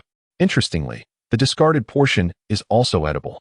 Chen Jiao took a clean bowl and set aside the excess to later stir-fry with green and red peppers, minced garlic, and a touch of minced meat, creating a delightful dish. Although a single scallop may seem large, the actual meat yield is quite limited. After removing the outer layer, the remaining cylindrical meat is even scarcer. After spending about an hour, the grandmother and granddaughter managed to extract the meat from several dozen scallops, filling a bowl that contained just over a pound. In the market, the cheapest grade of scallop strips cost around 100 yuan per pound, with premium selections fetching several hundred, while scallops are relatively inexpensive. The process of making scallop strips is rather intricate, and they shrink significantly during preparation. The high price of scallop strips is justified, indeed. The freshly extracted scallop meat must first be thoroughly cleaned to remove any residual sand. Once washed, it can be dried directly. However, their family typically employs an additional step of blanching the meat in hot water to set its shape, resulting in aesthetically pleasing scallop strips. Chinjiao arranged the blanched scallop meat flat in a shallow bamboo basket. The quantity was just enough to cover the bottom of the basket. If the weather is favorable, the scallop strips will dry perfectly over a few days. These dried scallop strips can be used to enhance the flavor of porridge or soups, imparting an exquisite taste. Grandma Chen particularly enjoys using scallop strips in winter melon soup and chicken broth. Although the scallop strips outside are just beginning to dry, there are still some from previous batches at home. At this moment, Chinjiao found herself craving a bowl of scallop chicken soup. The young girl suddenly turned her head. Her bright, sparkling eyes fixated on the elderly lady. "Grandma, let's make a broth with the dried scallops this afternoon. The remaining scallops are just enough." Grandmother Chen, calm and unhurried, wore a gentle smile reminiscent of a spring breeze. "Very well, call your grandfather and ask him to bring back a hen." The initial batch of hens had two that had recently ceased laying eggs, making it the perfect opportunity to prepare one for soup. "Great. Old hens are best for broth."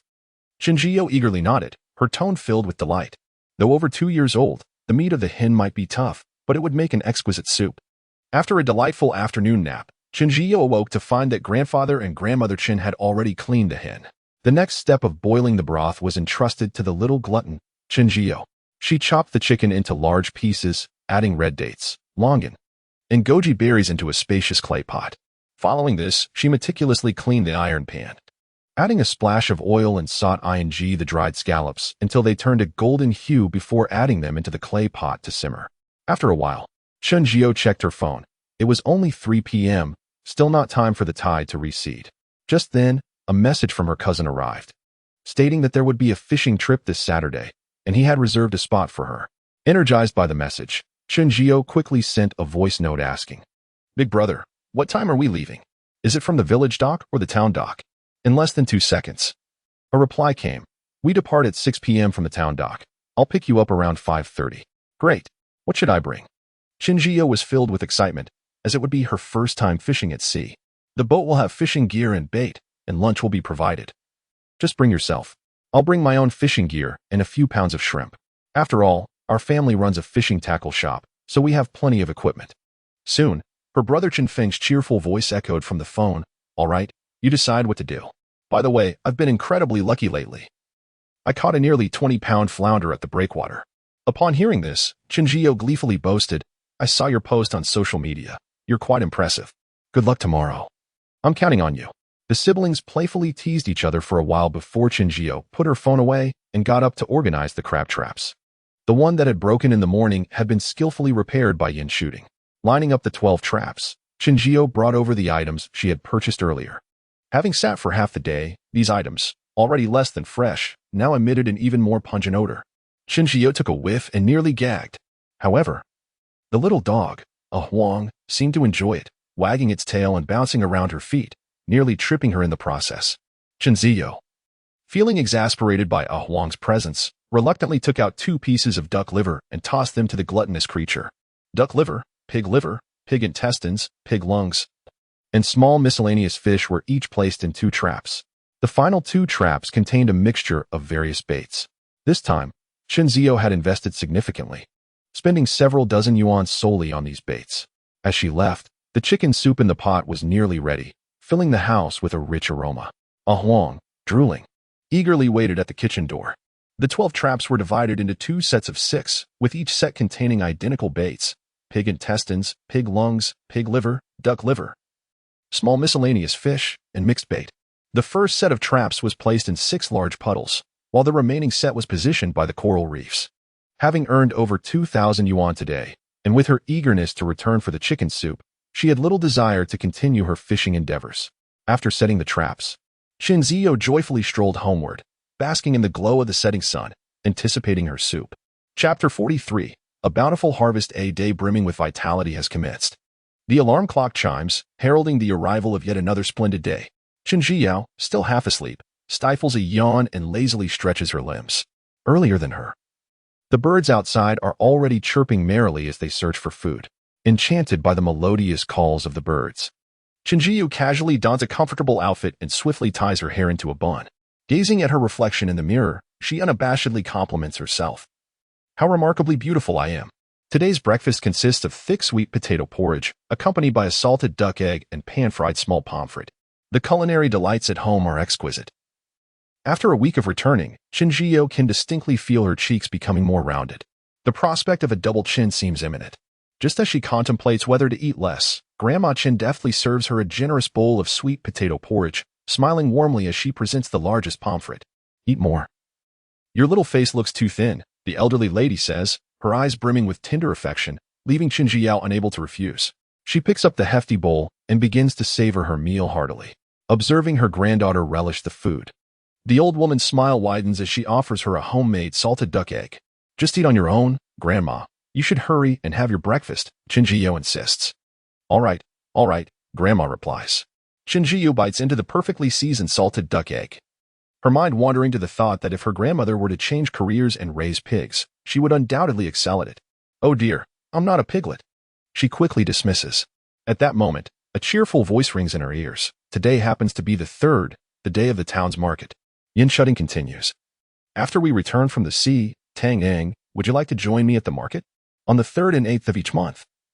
The town holds a large market where many locals set up stalls to sell their goods, accompanied by an array of delectable snacks, making it a vibrant and enjoyable affair. Intrigued, Chinjiu nods eagerly, sure. Since I started working, I haven't had much chance to explore the town's market. With the excitement of the market in her heart, Chinjiu doesn't linger too long at the shore. She collects a few octopuses and 2 sizable crabs from the rocky beach before heading straight to the large puddles where her traps await. The first trap, baited with duck liver, yields a surprisingly good catch, a hefty base weighing about 4 pounds and a nearly half-pound giant stone crab. This creature is larger than her palm, likely the ancestor of all stone crabs. The spines of the stone crab are venomous, and a sting can cause pain lasting at least 2 days. Thus, Chinjiu is exceedingly cautious while retrieving her catch. The second trap, baited with small fish, yields a rather modest result, containing only 2 small crabs weighing about 3 taels each. The third trap, baited with half a pig's intestine, has the strongest aroma, and Chinjiu holds high hopes for this one. However, upon her initial engagement, she sensed something amiss. The trap felt unusually light. Upon inspection, it indeed revealed nothing within. The bait had vanished, and a sizable hole loomed ahead, suggesting that a substantial creature had once resided there, only to escape. Gazing at the expansive puddle before her, Chinjiu felt a surge of excitement. Perhaps the elusive creature still lingered within the water. She promptly activated her upgraded vision, and the enhanced goggles revealed a wider field of view. Nevertheless, the considerable size of the puddle, approximately 6 to 7 square meters, limited her sight to merely the periphery. Consequently, she circled the puddle, yet could only discern the outer rim, as the depths remained obscured. Within the puddle, a small fish, weighing over a pound, swam near the edge. Chinjiu stealthily seized her net and adeptly scooped up the little creature. Indeed, it weighed at least 1.5 pounds.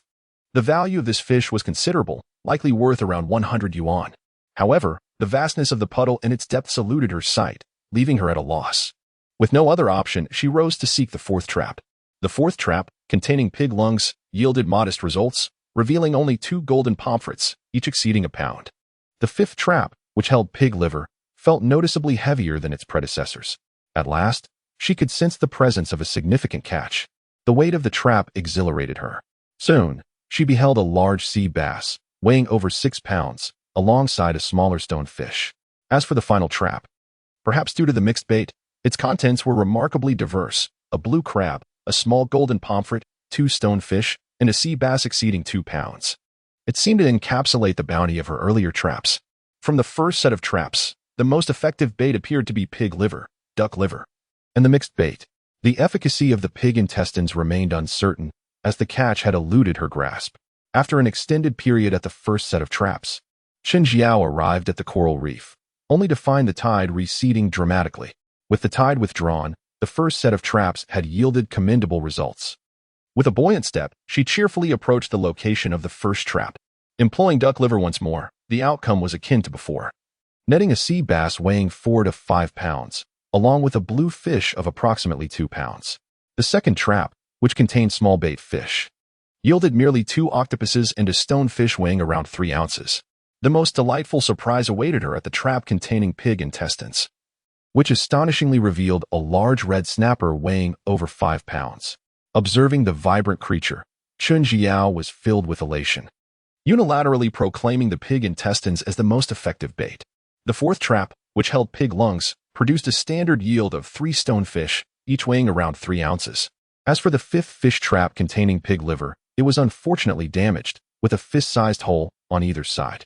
It remains uncertain whether it was torn by the sharp stones below or bitten by a large fish from the sea. The final mixed trap yielded a bountiful harvest, a 2-pound mackerel, 2 golden pomfrets, 2 octopuses, a large blue crab, and a small sea bass weighing over 2 pounds. Excluding the 2 damaged traps, the overall catch was quite satisfactory. When Chunjiu returned to Baisha Beach, Yin Shooting was just coming back from the beach, carrying various items. Yin Shooting's bucket was filled with numerous items, although most were inexpensive shells, with the most valuable finds likely being a large blue crab and a few octopuses. Upon returning home, the mother and daughter first set the damp traps out in the sun to dry. They then proceeded to categorize the day as catch. After changing into a fresh set of clothes, Chunjiao eagerly set off to town with her mother and their abundant haul. With thoughts of the sizable fish in the car, Chunjiao felt a surge of excitement, believing that today's catch was no less impressive than yesterday's. Chapter 44. The big market. Having returned to the village for merely a week, Qinjing had already become a familiar patron at the Yang family purchasing station. As soon as the Yang couple laid eyes on her, they knew she had brought in some delightful goods. While inspecting the day's catch, the young boss, Yang, beamed with even greater radiance upon discovering the impressive size of the fish. The pricing commenced, octopus priced at 30 yuan per gene, large crabs at 50 yuan per gene, and smaller ones at 35 yuan. Several sizable sea bass fetched 38 yuan per gene. The large stone crab was priced at 75 yuan per gene, while the smaller ones were 65 yuan, green fish at 60 yuan per gene, golden pomfret at 28 yuan per gene, and red snapper at 50 yuan per gene. All right, let us go with what you've suggested, Brother Yang. The prices were consistent with her expectations, and Xinjing expressed no discontent.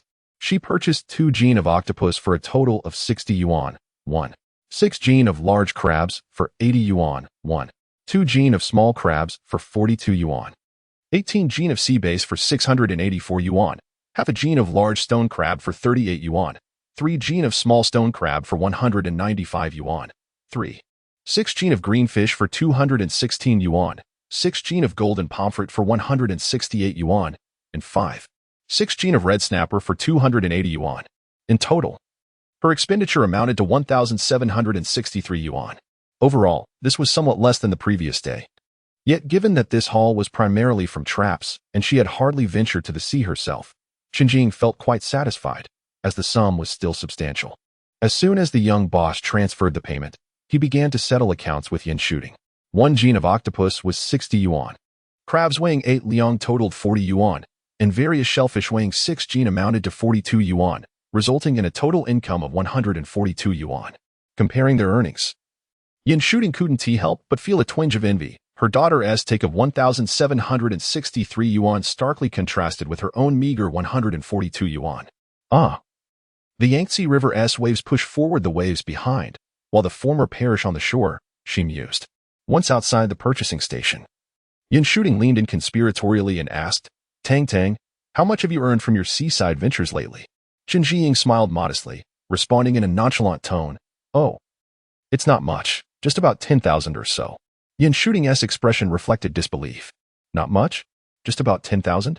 This little rascal has even taken to being modest in a rather ostentatious manner. Seizing the moment while her mother was still in shock, Chen Jiying discreetly opened the latest points page in her mind.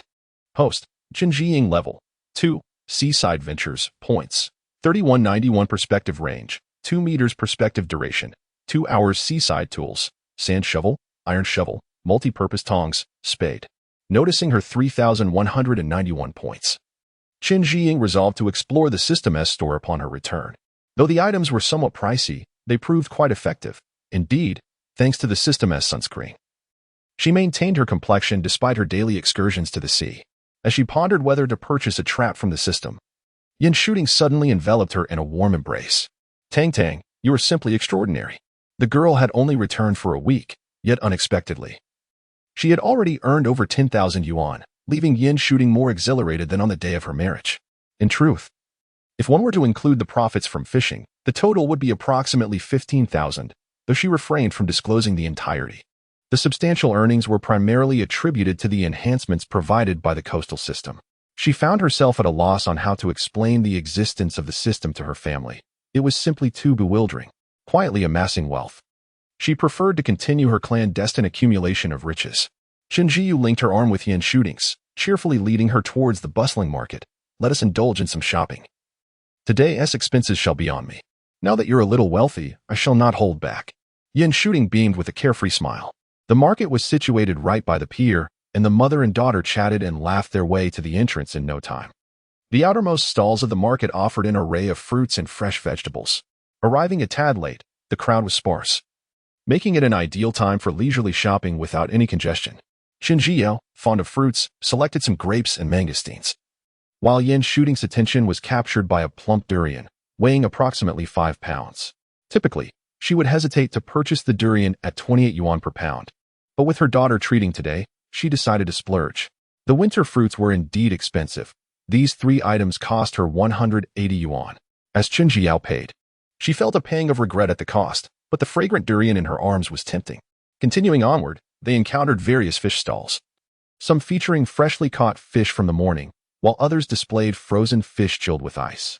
Although their small town was near the sea, not all villages could partake in fishing, and even within the fishing community, there were many who preferred to purchase seafood. However, the Qin family had never lacked seafood, and after observing the lively scene for a while, the pair moved on. After a few minutes of walking, they arrived at a spacious area where local villagers had spontaneously formed a small market. The offerings here were diverse, yet far more intriguing than those outside. They found sweet and sour candied hawthorns, plump steamed buns, cloud-like cotton candy, and homegrown vegetables alongside sun-dried fish.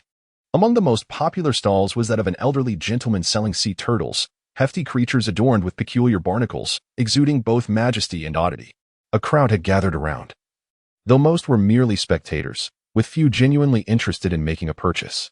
This little market was noticeably livelier, and Chun Jiao recognized several familiar faces from the village. Granny Orchid from the neighboring house was selling dried fish, and Ho-Hot at the village entrance was offering her homegrown produce, and Old Zhang had a stall brimming with seafood.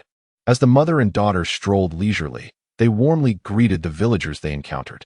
Yin Shooting possesses a vibrant personality, effortlessly engaging with everyone around her, seamlessly blending into the lively atmosphere of the market. In contrast, Qin Jiao, who chatters incessantly at home, becomes timid and reserved once she steps outside. At this moment, she follows her mother with an obedient demeanor, delicately savoring candied hawthorns. Eventually, Qin Jiao visits the butcher to purchase some large bones for soup and 2 pounds of spare ribs. She plans to prepare sweet and sour spare ribs for lunch, as a delightful change from their usual seafood fare. Chapter 45. Setting sail. Do you think the new paintings are beautiful? Qin Jiao pondered as she meandered through several meat stalls before heading home, securing all the pig intestines and liver available at the market. The outcome of her recent fish netting endeavors had been quite promising, and she decided to procure more to experiment further.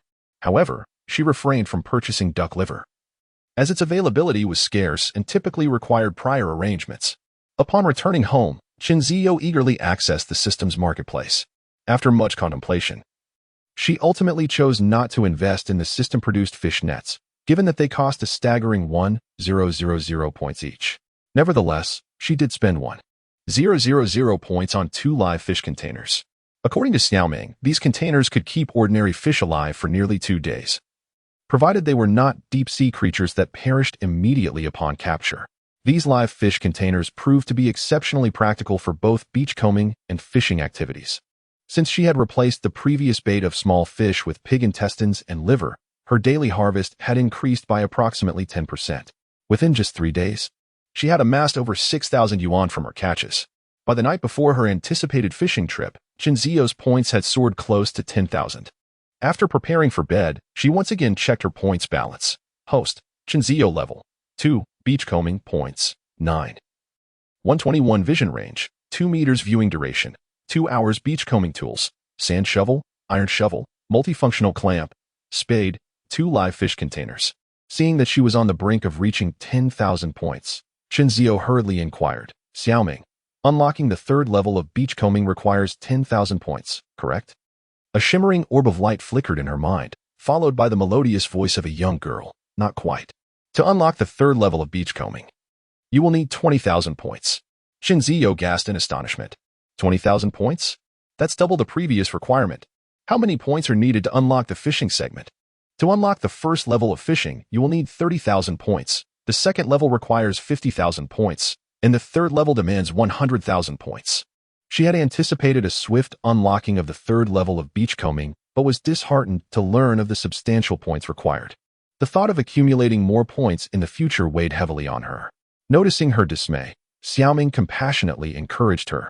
Tang, with your current beachcombing and netting efforts, you can earn around 2,000 yuan a day. In just a few days, you can gather the points needed for unlocking. You make a valid point. Given my capabilities, it seems plausible that I could level up swiftly. Shinzio mused, yet she realized there was no pressing need for her to rush into unlocking the next level. There were no penalties for taking her time, so she could afford to proceed at a leisurely pace. With this newfound perspective, Shinzio felt a wave of relief wash over her, and she soon drifted into a peaceful slumber. The alarm on her phone rang promptly at 5 o'clock, heralding the dawn of a new day, yet she would not be beachcombing today. Instead, she was set to embark on a fishing expedition. Quickly tidying herself up, Shinzio began to prepare the items she would take aboard the boat. 2 fishing rods, a live fish bucket, and 2 kilograms of large shrimp graciously provided by Grandpa Chen. 1 fishing rod was specially prepared for her by Chen Weiqiang, knowing that his daughter was going to sea for fishing. According to her father, fish weighing under 30 kilograms could be caught at will. As for those exceeding 30 kilograms, whether the rod would snap depended on luck. The other rod was one she had used during her previous fishing outings, capable of catching only fish weighing up to 20 kilograms. Anything larger was beyond its limits. Just as she finished preparing her gear, Chen Feng's loud voice echoed from the doorway. Tang, are you ready? It's time to go. Oh, I'm coming. Shinzio exclaimed as she excitedly dashed outside with her belongings. In the car, besides her eldest cousin, there was also her cousin-in-law, Shin Qimei, and her uncle, Chen Daqiang. These 3 constituted the only crew members on the fishing vessel. Her uncle served as the captain. When not navigating the boat, he would assist on board. However, as her cousin mentioned, the old man often preferred to fish outside the cabin. Her cousin was responsible for various tasks. Any issues or needs for bait or rental equipment could be directed to him, making him the busiest person on the boat. Her cousin-in-law took on the role of the part-time chef, while her primary profession involved live streaming about beachcombing and fishing. Recently, Shinzio had learned from her father that the ticket price for her cousin's fishing boat was 500 yuan per person. This included a round trip, breakfast, and lunch, along with 2 kilograms of frozen bait for ground baiting and 1 kilogram of fresh bait. As for Shinzio, she was invited by Chen Feng and did not have to pay for her ticket. Before long, the 4 of them arrived at the town's pier. It was precisely 5:50 a.m., and the sun was just rising in the distance, casting a fine layer of golden shimmer across the sea's surface. Shinzio had visited her uncle's boat several times. It was a 13-meter fiberglass fishing vessel equipped with a small fish finder. Although venturing into the open sea was not permitted, navigating inshore was entirely feasible.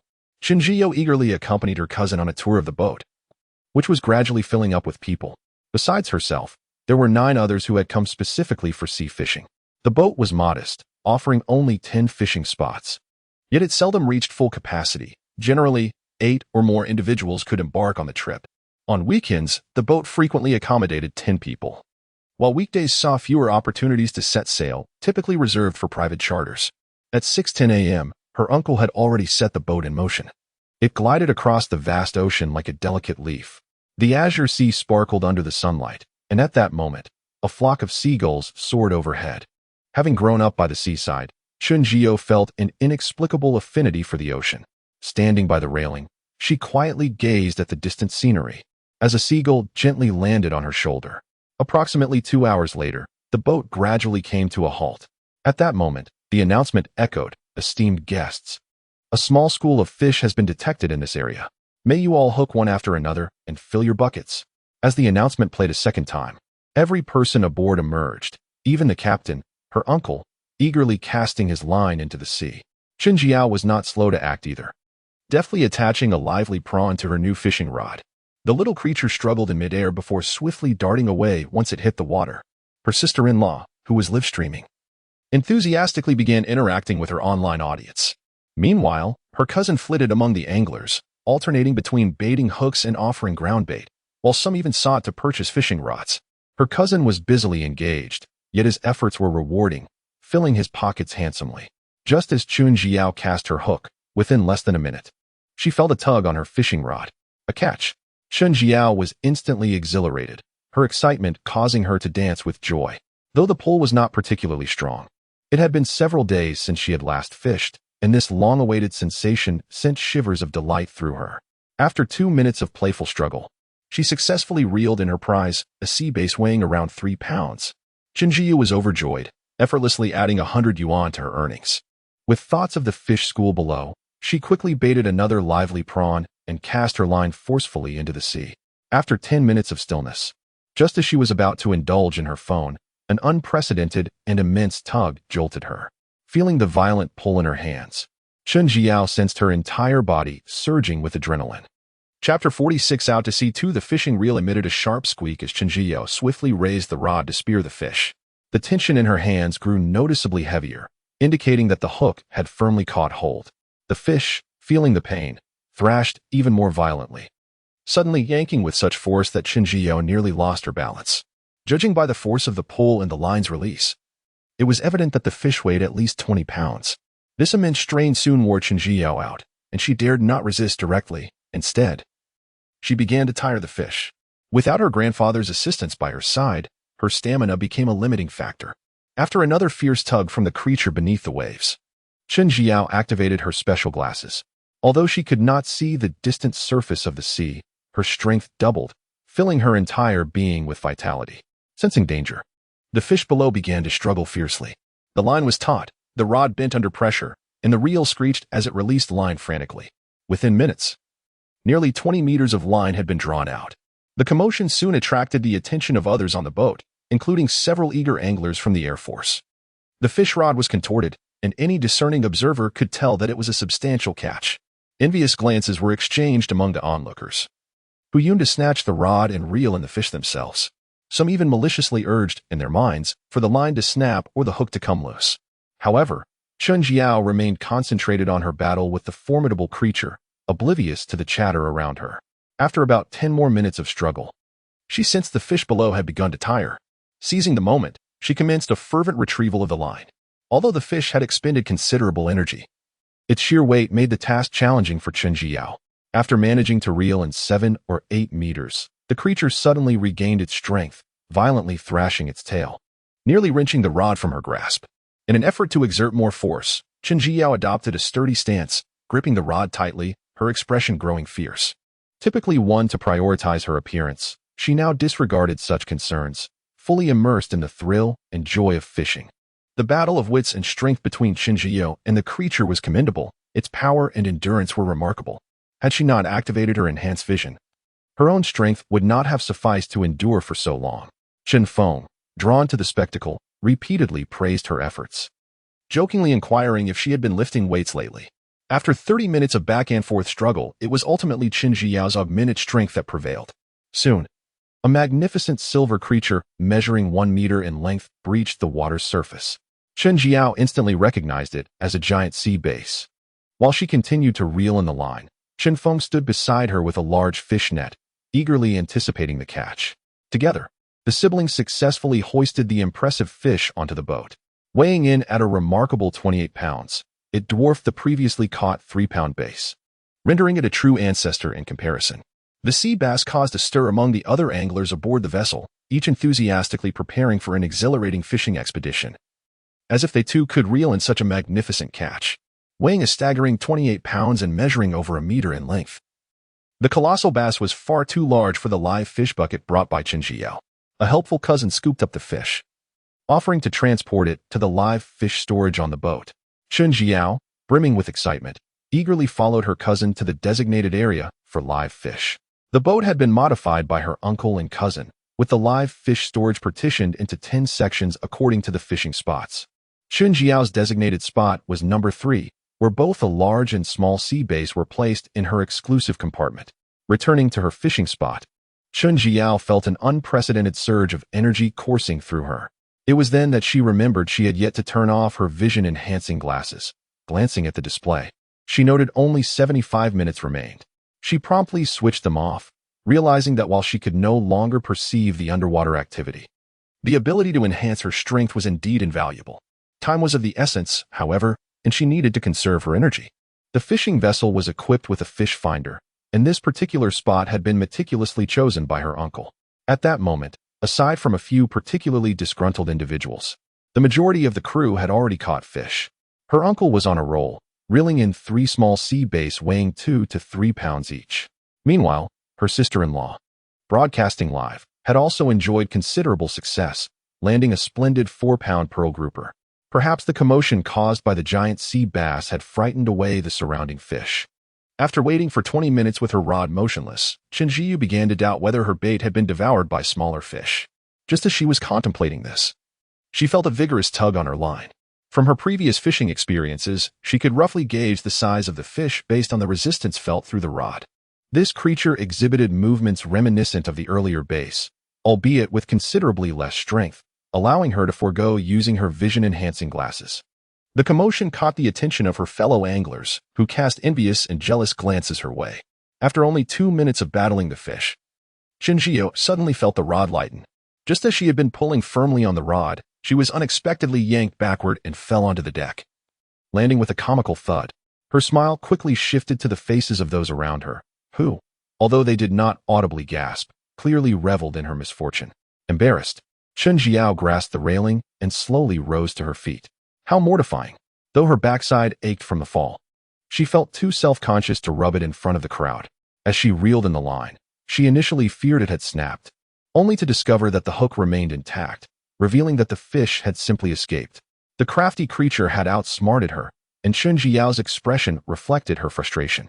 With a stoic demeanor, she reattached a lively shrimp to her hook, ready to try her luck once more. Alas, the tumult of joy and sorrow truly tests one's mental fortitude. The sun was growing ever more radiant, yet the winter sun retained a gentle warmth, complemented by the soothing caress of the sea breeze. However, at that moment, Chenjiu was utterly devoid of the inclination to appreciate the pleasant zephyr or the picturesque scenery. The fishing line had been cast for an hour, yet remained frustratingly still.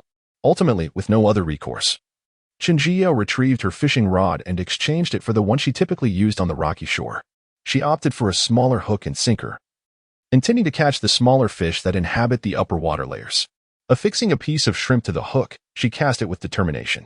As soon as the hook touched the water, Chenjiu swiftly felt a tug on the rod, albeit a mild one. There was no need for finesse. Within 2 minutes, she had landed a snapper weighing over a pound.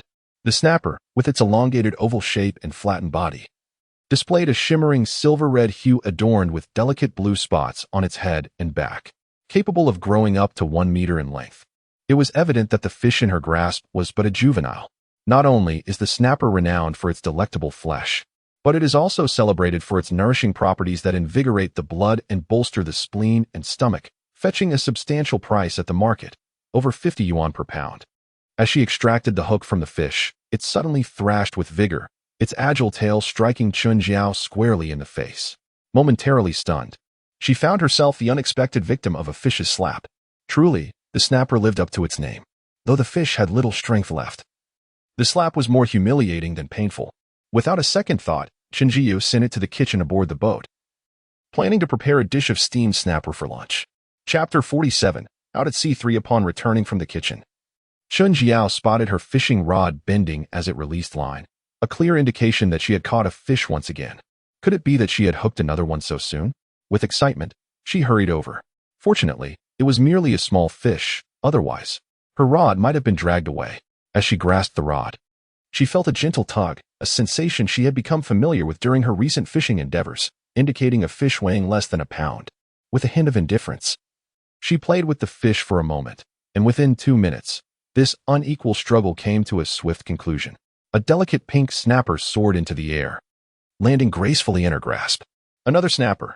It seemed there was a school of them below.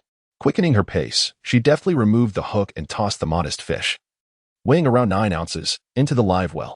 Anticipating the presence of more fish, she cast her line back into the water without delay. About a minute later, the rod once again communicated a gentle pull. Judging by the fish's behavior and strength, Chun Jiao surmised that she had hooked yet another snapper. With a decisive tug, she calmly played the fish, a triumphant smile spreading across her face. This one must weigh around 2 pounds, at over 50 yuan per pound. This catch would fetch her a tidy sum of 100 yuan, akin to finding money. The disparity in strength between herself and the fish was vast. The little creature quickly grew weary. Chun Jiao skillfully reeled in the line, and soon a vibrant pink snapper leaped from the sea, glistening under the sunlight. However, it swiftly plunged back into the water, creating a splash that reached half a meter high. This was merely a final struggle, as it was soon pulled onto the deck. Admiring the snapper, which weighed over 2 pounds, a satisfied smile crept onto Chun Jiao's lips, her face radiant with joy. After catching 3 consecutive snappers, she soon attracted the attention of the other anglers aboard. Word spread quickly about the nearby school of snappers, and envy was set aside as everyone hurriedly replaced their hooks with smaller ones. Fishermen at positions 2 and 4 even subtly shifted closer to Chun Jiao, hoping to share in her good fortune. When she reeled in another snapper weighing nearly 3 pounds, those around her began to catch fish as well, most of which were snappers. Sister-in-law, holding her phone, excitedly wandered around the boat. Upon seeing the several sizable snappers in Chun Jiao's live well, she paused, captivated. Her phone incessantly captured images of the aesthetically pleasing fish. Shinchime, turning her phone towards the sea, cheerfully engaged Chun Jiao in conversation. Tang Tang. Your fishing skills are impressive, and you're quite beautiful. Why don't you join me for a live stream? Startled, Chun Jiao shook her head vigorously, a hint of panic crossing her face. Sister-in-law, I can't do that. You may see me as eloquent in conversation, but when it comes to photography, my face becomes stiff, let alone speaking in front of a camera. I doubt I could articulate anything fluently. According to her mother, she is quite bold at home, often chattering away, but once she steps outside, she becomes timid. When asked to speak in front of the camera, she freezes entirely. Despite earning a considerable amount from her fishing endeavors, she shows no interest in live streaming. Shun Qingmei, with a look of regret, genuinely adores her little cousin, who is not only beautiful, but also lively and well-behaved. Remembering that she has a single cousin, she muses about introducing the two. Chun Jiao, with a serious expression, diligently reels in her line, soon catching a nearly 2-pound sea bream. She remains uninterested in Shun Qingmei's matchmaking intentions, believing that men only impede her earning potential. One after another, Chun Jiao continues to catch fish. Although the sea breams are not particularly large, their quantity is impressive, and their market value is quite favorable. After half an hour, her live fish bucket is brimming with 10 sea breams, each weighing 2 to 3 pounds. However, the pace of fishing has noticeably slowed. After nearly 10 minutes, her fishing rod finally registers some activity, albeit the sensation is quite faint, with the reel scarcely moving. In a few deft motions, she hauls in a small sea bream weighing about 8 ounces. Yet, after this catch, she waits another 10 minutes without any further bites, likely indicating that the fish have vacated the area. Checking her phone, she realizes it's already 11 o'clock, and Shinchime, who had been live streaming, has logged off to prepare lunch with the small fish caught by their uncle. Since she has not purchased a boat ticket, Chinjio willingly follows her into the kitchen to assist. The earlier sea bream she caught is transformed by her own hands into a delicately steamed dish. For lunch, Shin Qingmei prepares braised sea wolf, a mixed fish stew, stir-fried celery with squid, and sauteed broccoli. Once the dishes are ready, the two pack 9 portions to share with those fishing outside, while they themselves dine at a small table in the kitchen. The seafood used for lunch was freshly caught that morning, and the flavors are delightful. Starved, Chunjio devours 3 generous bowls of rice in one sitting. After lunch, Chin Feng takes the initiative to wash the dishes while Chinjio returns to her fishing spot to resume her afternoon endeavors. The sea in the afternoon is calm, and the fish seem to be enjoying a nap, as Chunjio sits for 20 minutes without a single nibble. Yawning, she switches to a new rod, hoping to catch larger fish in deeper waters. While the morning's sea bream fishing was exhilarating, it cannot compare to the thrill of reeling in fish weighing 10 to 20 pounds. However, after half an hour, her new rod remains devoid of any action. Furthermore, others on the boat echo her sentiments, lamenting the poor fishing conditions. At this moment, their uncle rises to enter the cabin, steering the fishing boat back. After approximately 20 minutes, the boat comes to a halt on a stretch of water that appears remarkably similar to the previous one. At that moment, the announcement overhead resonated once more. Dear esteemed guests, a small school of fish has been detected in this maritime expanse. Instantly, Chen Jiyu, who had been leisurely seated on the deck engrossed in her phone, seized both fishing rods. The new rod was equipped with a large hook, while the older one was fitted with a size 3 hook, poised to catch smaller fish from the upper waters. A subtle smile of triumph graced Chen Jiyu's lips, illuminating her face with a radiant expression. With both layers of water being fished simultaneously, there is no way the fish here can escape. In less than 2 minutes, the older rod on her right began to stir. The fishing line suddenly tightened, the reel leisurely releasing line, indicating a rather modest catch. Despite its diminutive size, the sensation of tugging from the rod sent waves of excitement coursing through Chen Jiyu, her face alight with vibrant anticipation. Noticing the pull was not overly forceful, she unhurriedly reeled in the line, and within a minute, a striking fish was drawn from the depths of the sea. This fish, weighing approximately half a kilogram, boasted a white body adorned with 9 diagonal bands of vibrant orange, making it a truly captivating sight. Unable to contain her delight, Chen Jiyu exclaimed, "Goodness! It's a knife fish. These are worth hundreds per pound." Upon hearing the mention of the knife fish, those nearby turned their attention, their faces glowing with envy and yearning. Chapter 48. Setting sail for this fish is known as the three-knife fish, a name derived from its thick physique, which makes it difficult to cook thoroughly when steamed. Consequently, prior to steaming, 3 incisions are typically made along its body, leading to its distinctive name. The three-knife fish is renowned for its exquisite tenderness and a sweetness reminiscent of clam meat, earning it the title of King of Fish. It enjoys immense popularity in Hong Kong, where it reportedly fetches prices upwards of 1,000 yuan per pound. However, in mainland China, the price is approximately several hundred yuan per pound. The three-knife fish primarily inhabits brackish waters, often found near coastal reefs and sandy muddy seabeds. In recent years, due to severe ocean pollution and its high water quality requirements, this fish has become exceedingly rare, resulting in soaring prices. Previously, Chen Weiqiang had encountered one during a high tide at Jiaostone Beach, which cost an astonishing 300 yuan per pound, leaving a lasting impression on Chen Jiyun. When the crew aboard the vessel witnessed Chen Jiyun reel in a three-knife fish, excitement coursed through them, their expressions a blend of envy and admiration. However, their envy was soon eclipsed by fervent anticipation as they cast their eyes eagerly upon the sea, hoping to catch a prized three-knife fish of their own. Chen Jiyun was not idle. Upon securing the beautiful fish, she promptly attached a new bait. After several minutes passed, and observing that those around her had begun to catch fish while she remained still, a sense of impatience crept in. Finally, she felt a tug on her fishing rod, a gentle pull suggesting a modest size. Based on the behavior of this marine species, Chen Jiyun surmised it was likely another three-knife fish. The thought of its 300 yuan price invigorated her, igniting a fervor within her heart. In less than 2 minutes, she successfully drew the fish from the depths, its vibrant orange stripes dazzling in the sunlight. At that moment, apart from Chen Jiyun, a middle-aged man and Chun Daqiang had also caught three-knife fish, although theirs were relatively small, weighing around 6 to 7 taels. Not far from their location lay a sizable island, which Chen Jiyun speculated must possess fresh water, given the three-knife fish's preference for brackish environments. After landing her second fish, the rod remained unresponsive, while the others caught various less expensive species such as sea wolves and sea bass. It was then that some began to contemplate fishing on the nearby island. The island, known locally as Freshwater Island due to the stream that flows directly into the sea, had several large rocks that appeared ideal for fishing. Chen Feng and Chen Daqiang, well acquainted with Freshwater Island from their previous fishing excursions, knew it posed no danger and that its marine resources were still relatively abundant.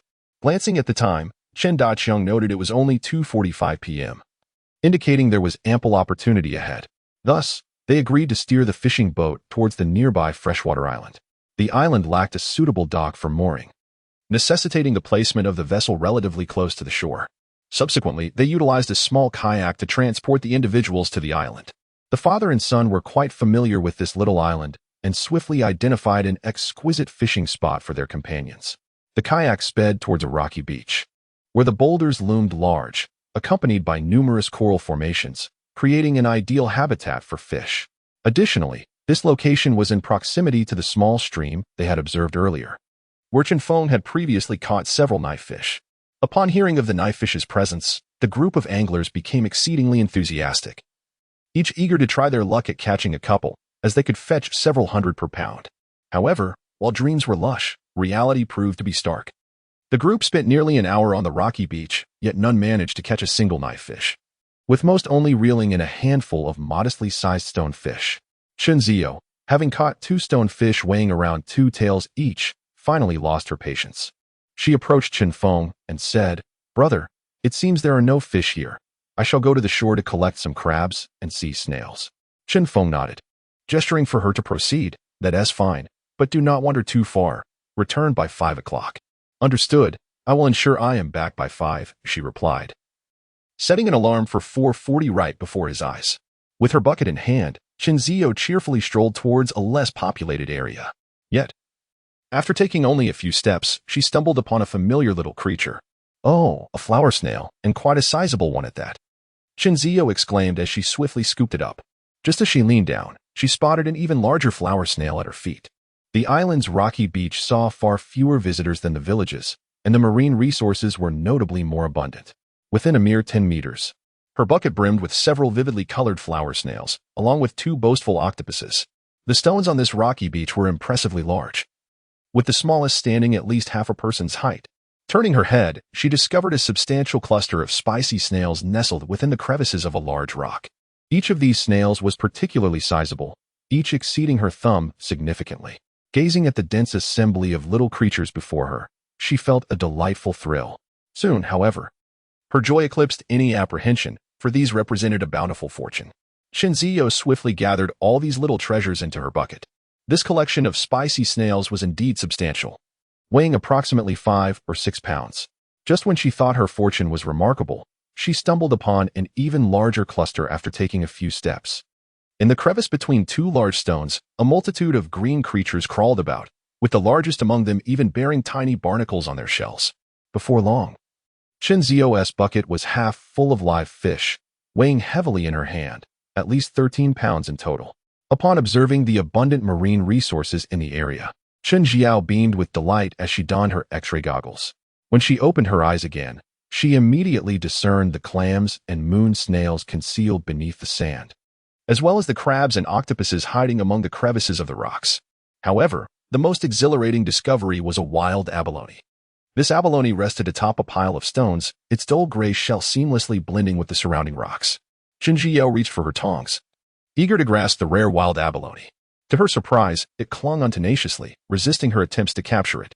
Ultimately, she resorted to using a sand shovel, prying it loose from its rocky perch with considerable effort before successfully retrieving the succulent creature. Though not particularly large, the abalone was exceptionally plump and heavy in her hand. She placed it into her bucket and then proceeded to excavate the clams and moon snails hidden beneath the sand. With 6 clams and 3 moon snails collected, she turned her attention with great satisfaction towards the rocks concealing a large blue crab. This crafty creature had nestled itself within the gaps between 2 stones. Were it not for her X-ray goggles, she would have never noticed the nearly 1-pound blue crab lurking within. Alas, encountering her proved to be its misfortune. Chapter 49. Setting sail 5. The sunset at sea. In her recollection, Chinzio had visited this freshwater island before. At that time, her family's fishing boat had yet to be sold. During the summer vacation, she accompanied her grandparents out to sea, casting nets and later venturing onto the island to gather seafood. She vividly remembered a small patch of coral reef teeming with treasures. On her previous visit, coinciding with the ebbing tide, she had discovered sea cucumbers and abalone among the bounty. Guided by her memories, Chinzio strolled along the rocky shore. After approximately 10 minutes, she arrived at a coral reef. Today, the tide had receded earlier than usual, revealing various uniquely shaped coral formations. Upon closer inspection, she found numerous delightful discoveries left behind by the sea. At this moment, many little creatures had yet to burrow into the sand or find refuge. As she lowered her gaze, she spotted a large octopus with a round head peeking out. The creature had concealed most of its body beneath a small rock, leaving only its sizable head exposed. Chinzio mischievously pondered whether its large head was the reason it could not hide completely. Initially, she had intended to fish during this outing, never considering a foray into gathering on the island. Consequently, she had not brought her trusty universal clamp from the system, relying instead on a small clip provided by her cousin. Without her enhanced tool, extracting the octopus proved challenging as its powerful tentacles clung tenaciously to the rock. With determination, Chinzio resorted to using her hands, prying each of the octopus's gripping limbs off the stone. After considerable effort, she finally freed the hefty creature, only for it to wrap its arms around her own. A vigorous shake of her arm yielded no results. It clung even tighter. After much struggle, she successfully tossed the 2-kilogram octopus into her bucket. Wiping the sweat from her brow, she found herself longing for the convenience of her universal clamp. Soon after, beneath another rock, she discovered a yellow shell peeking out. Shinzio hurried over, her spirits lifted. It was a sizable conch. With a beaming smile, she grasped the elongated shell, which felt pleasantly weighty, likely weighing around a pound. Deep within the crevice of the rock, she noticed another large conch. Excellent, she thought, effortlessly adding 100 yuan to her collection. Holding the hefty shell, her smile broadened. As the sea continued its gradual retreat, Shinzio inched closer to the water.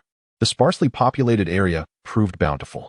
Upon a large rock, she spotted several small abalones. 1, 2, 5 in total. Just as she pried these little treasures free, she turned to find a pair of flower snails nestled closely together, boldly exposed in the open. Ah, what a delightful couple we have here. Both ready to dive into the depths. With 5 abalone and 2 conchs in hand, Shinzio continued her exploration. After a short while, she joyfully discovered a large green crab nestled beneath a bed of seaweed. Its vibrant green shell camouflaged it perfectly among the aquatic plants. Yet it was utterly exposed under the scrutiny of her specialized goggles. As she reached out with her tongs, the crab seized them with its formidable pincers, showcasing considerable strength. Employing a clever tactic, Shinzio waited until both pincers had clamped down on her tongs before swiftly immobilizing it. Seizing the opportunity while the creature was unable to move, she quickly bound it with a zip tie. Beaming with pride, she lifted the crab, now ensnared, and chuckled to herself as she estimated its weight to be around half a kilogram. Lost in the thrill of treasure hunting amidst the hidden gems of the coral reef, she nearly forgot the passage of time. With 2 octopuses, 10 conchs, and 2 crabs collected, her mobile alarm suddenly rang. Jolting her back to reality, she realized how late it had become. The tide had receded significantly, revealing even more riches among the coral. Reluctantly, she cast a lingering glance over the bountiful sight. Just as she was about to turn away, her peripheral vision caught sight of a large conch. To her delight, she thought, what a splendid find to make before heading back. With a buoyant step, she approached a rock formation standing half her height, where a conch lay partially buried in the sand. At this point, Shinzio's bucket was already half full, predominantly filled with spicy conchs. Before departing, she prudently placed the valuable conch and crab at the bottom, layering the spicy conchs, octopuses, and others atop them. The weight was considerable. The various treasures in her bucket nearly totaled 20 pounds, making her return journey quite laborious. Upon returning to the fishing area, she found everyone in high spirits. It appeared that shortly after her departure, several had successfully caught barracudas, with her uncle even reeling in 2 in quick succession. According to her cousin, 5 individuals had landed barracudas, while the rest had mostly caught smaller fish such as rock bass and yellow-footed crabs. Although their hauls varied greatly, at least no one had returned empty-handed. Everyone seemed pleased with their catches, and Shinzio's collection of spicy conchs and octopuses went unnoticed amidst the excitement. Seeing the fruitful results of her companion's fishing endeavors stirred a longing within her, she promptly retrieved her fishing rod once more. Perhaps her luck had been exhausted, as she only managed to catch 2 yellow-footed crabs, each weighing around half a kilogram. As she baited the last large shrimp from her bucket onto her hook and cast it into the water, her uncle's alarm echoed through the air. Chun Daqiang stood atop a tall rock, holding a megaphone, and boisterously announced, "We shall return in 10 minutes. Everyone, please gather your belongings." After repeating the announcement thrice, he began to count heads. At this moment, Shinzio anxiously gazed at the fishing rod in her hands, fervently hoping to catch another knife fish. However, the rod remained stubbornly still, and her growing impatience wiped the smile from her face. Just as the final 2 minutes approached, the rod finally twitched. The pull was not particularly strong, leading her to suspect it was a small fish weighing perhaps 1 or 2 pounds. The motion and force indicated that it must surely be a knife fish. Imagining the prospect of a substantial financial gain, Shinzio's spirits soared, and her smile widened. Yet, upon reeling in the little creature from the sea, her expression swiftly dulled. It turned out to be yet another yellow-footed crab, albeit a sizable one weighing 2 pounds. The price difference between yellow-footed crabs and knife fish was several times, leaving Shinzio feeling disheartened. Observing her disappointed cousin, Chinfeng gently ruffled her hair and playfully teased, "Well, you've caught quite a few fine specimens today. Stop being melodramatic and hurry up to pack your things. We must return soon." With a huff, Chen Jiyu swiftly gathered her belongings. At that moment, their uncle was escorting the first group to the nearby fishing boat, while she patiently waited with the second group on the shore. Before her lay a breathtaking sunset, lifting her spirits as she grabbed her phone and began snapping photos enthusiastically. The sunset is simply stunning. I must set this one as my computer wallpaper. The scenery on either side of her was distinct. To her left were the vibrant, colorful rocky shores, while to her right lay a beach that resembled a beautiful oil painting. Despite the differences, both views were equally enchanting. Upon returning to the boat, everyone wore broad smiles, likely having recouped their ticket costs for the day, particularly those who had caught knife fish, after deducting the 500 yuan ticket fee, might even find themselves with a modest profit. Chapter 50. The return journey. On this day, the anglers aboard the vessel experienced a stroke of good fortune, encountering 2 small schools of fish. They also stumbled upon some relatively expensive catches, including sea bass, red snapper, and knife fish. As they made their way back, the fishermen gathered together, proudly showcasing their day's haul, engaging in spirited conversation, and reveling in their success. Typically, when they venture out for fishing trips, most of the crew manage to reel in a considerable number of large fish. During the return journey, Chen Feng would usually take the opportunity to collect the day's catches. Moreover, he had a collaboration with the Yang family's purchasing station, allowing him to sell the fish at a slightly higher price afterward, thus earning a modest profit. Seizing the moment of their collective joy, Chen Feng cheerfully approached, inquiring if the esteemed fishermen were willing to sell their catches today. A chorus of voices responded simultaneously. Today's haul is quite substantial. I will keep 2 for myself and sell the rest. The catch today is average. I will retain these 2 to take home. Captain, what price are you offering for the fish? Given that most of the fishermen had decent catches, they were inclined to sell. When Chen Feng offered a reasonable purchasing price, the majority decided to keep only 1 or 2 for personal consumption, selling the remainder. Originally, Chen Jiyu had intended to sell her catches to her cousin, but Chen Feng shook his head, suggesting she take them to town instead. The reason was that the young girl had caught an abundance of fish today. Besides a 20-plus pound sea bass, she had also landed several red snapper and knife fish. Selling them to him would result in a significant loss. If he were to purchase them at a high price, it would be difficult to justify to the others aboard. It was better to avoid complications. Thus, Chen Feng concluded that it would be best for her to sell her catches in town. The siblings exchanged a glance, and Chun Jiao understood her cousin's intentions, choosing not to press the matter further. During the journey home, with some free time on her hands, Chen Jiyu calculated her cousin's earnings from the fishing boat, realizing it was quite profitable. Chen Weiqiang had operated his fishing tackle shop for a decade and had 2 particularly active fishing groups, with anglers constantly inquiring about prime fishing spots. They had explored nearly every nearby fishing location, and when the catches were poor, the tackle shop's business suffered as well. Noticing that his brother's boat was not yielding substantial catches, Chen Weiqiang suggested that Chen Feng convert it into a fishing charter. The 2 families collaborated, with Chen Weiqiang promoting his nephew's fishing boat within the fishing groups while Chen Feng assisted in selling fishing tackle on board. Although large items like rods and protective gear sold infrequently, bait for ground baiting was sold by the boxful. Today, Chen Jiao observed her cousin selling a sea rod priced over 2,000 yuan, along with 2 fish nets and several boxes of bait. By day's end, the profit from the tackle alone was conservatively estimated at 1 to 2,000 yuan. However, this profit would ultimately be shared with her father. The better the business, the more they would all benefit. With 9 passengers, the ticket revenue amounted to 500 yuan, and combined with the profits from selling tackle and fish, her cousin could earn a substantial sum in a single day.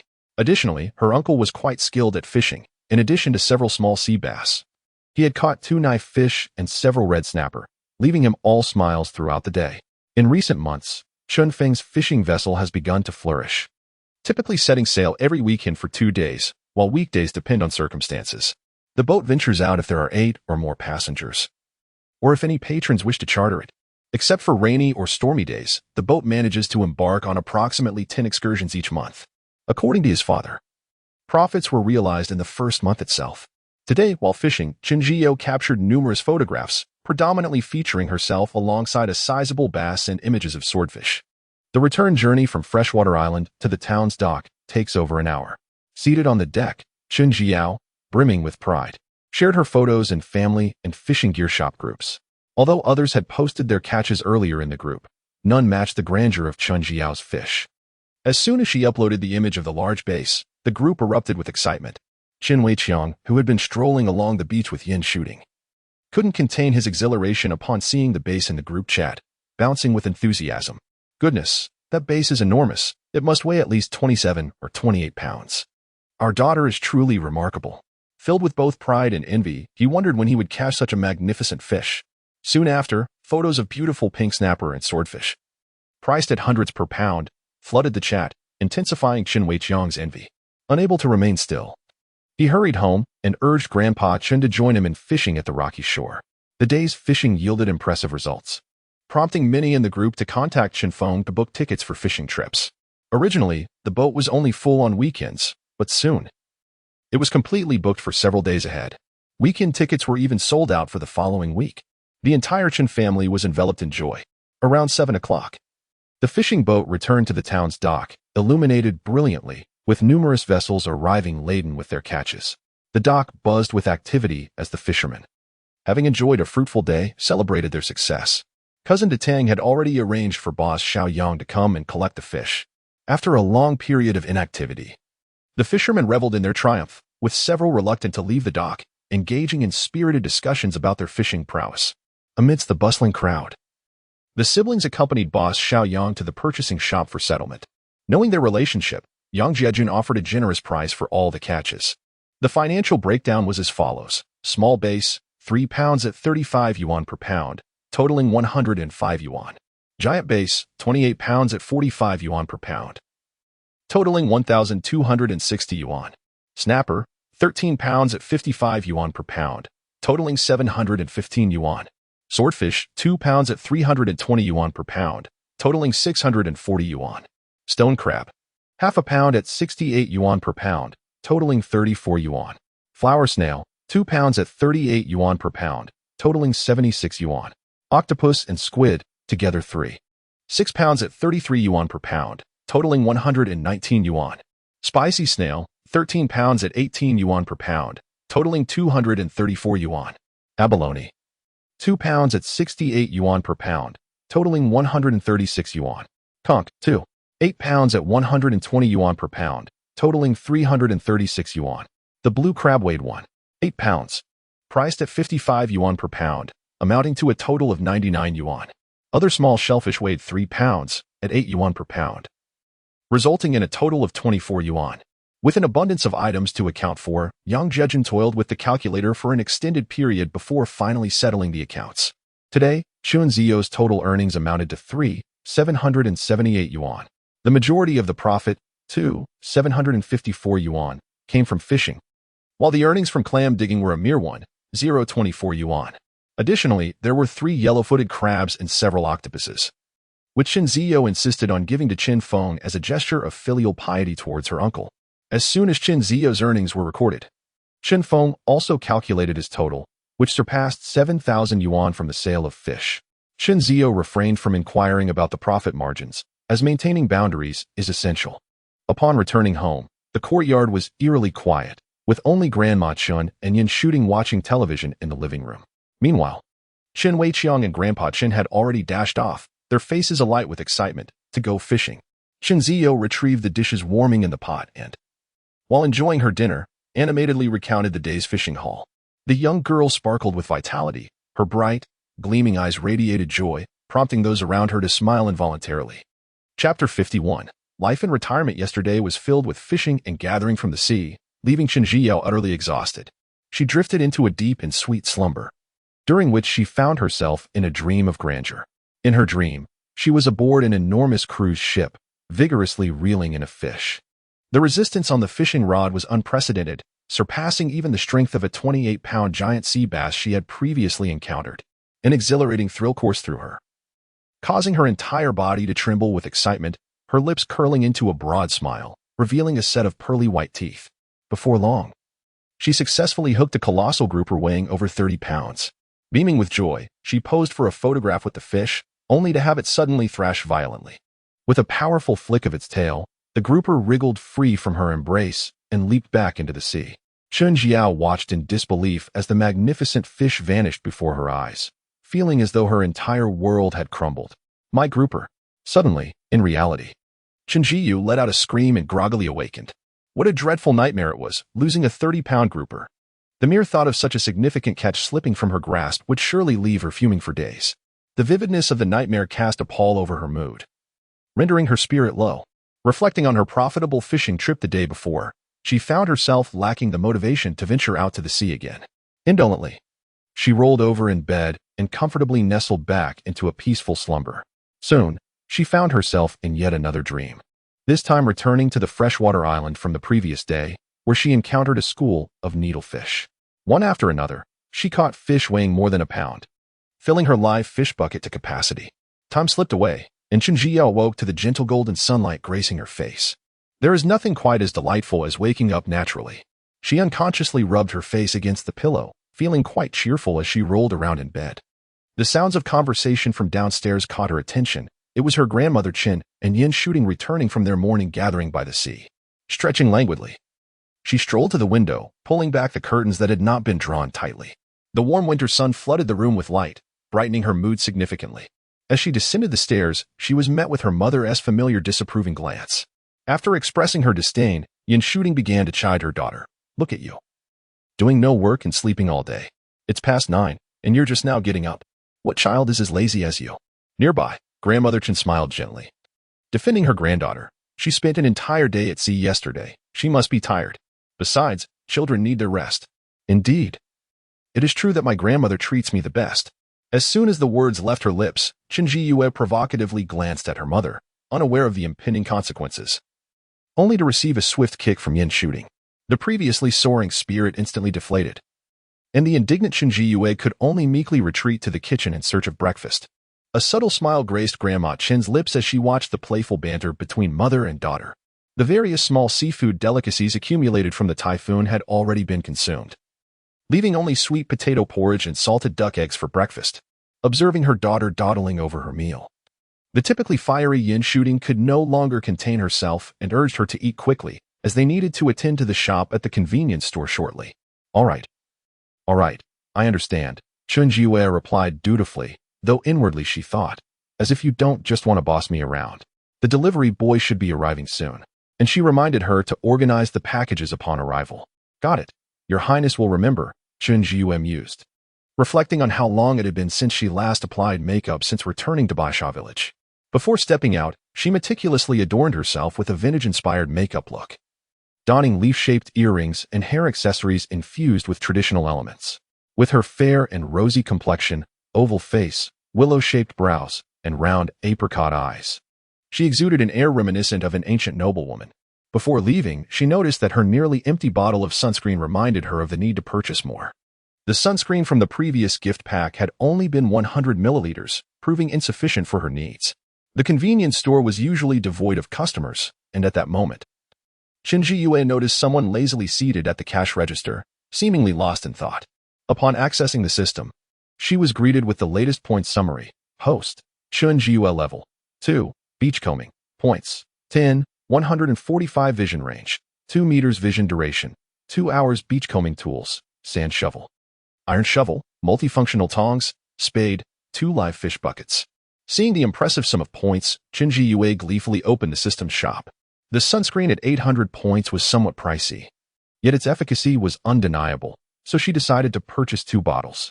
Although the crab trap required 1,000 points, it came with 10 specially crafted baits, which might yield some valuable catches, so she opted to acquire one. The water pump seemed quite useful as well, albeit a bit on the expensive side, so she placed it in her shopping cart. The sun protective clothing was visually appealing, though similarly costly. The lucky fishing rod looked promising, but regrettably, she had not yet unlocked the fishing segment, rendering it unavailable for purchase. Chen Jiyue stared longingly at the description of the lucky fishing rod, her desire to possess it igniting within her. However, upon scrolling to the bottom and discovering the price of 20,000 points, her enthusiasm quickly waned. That was far too exorbitant.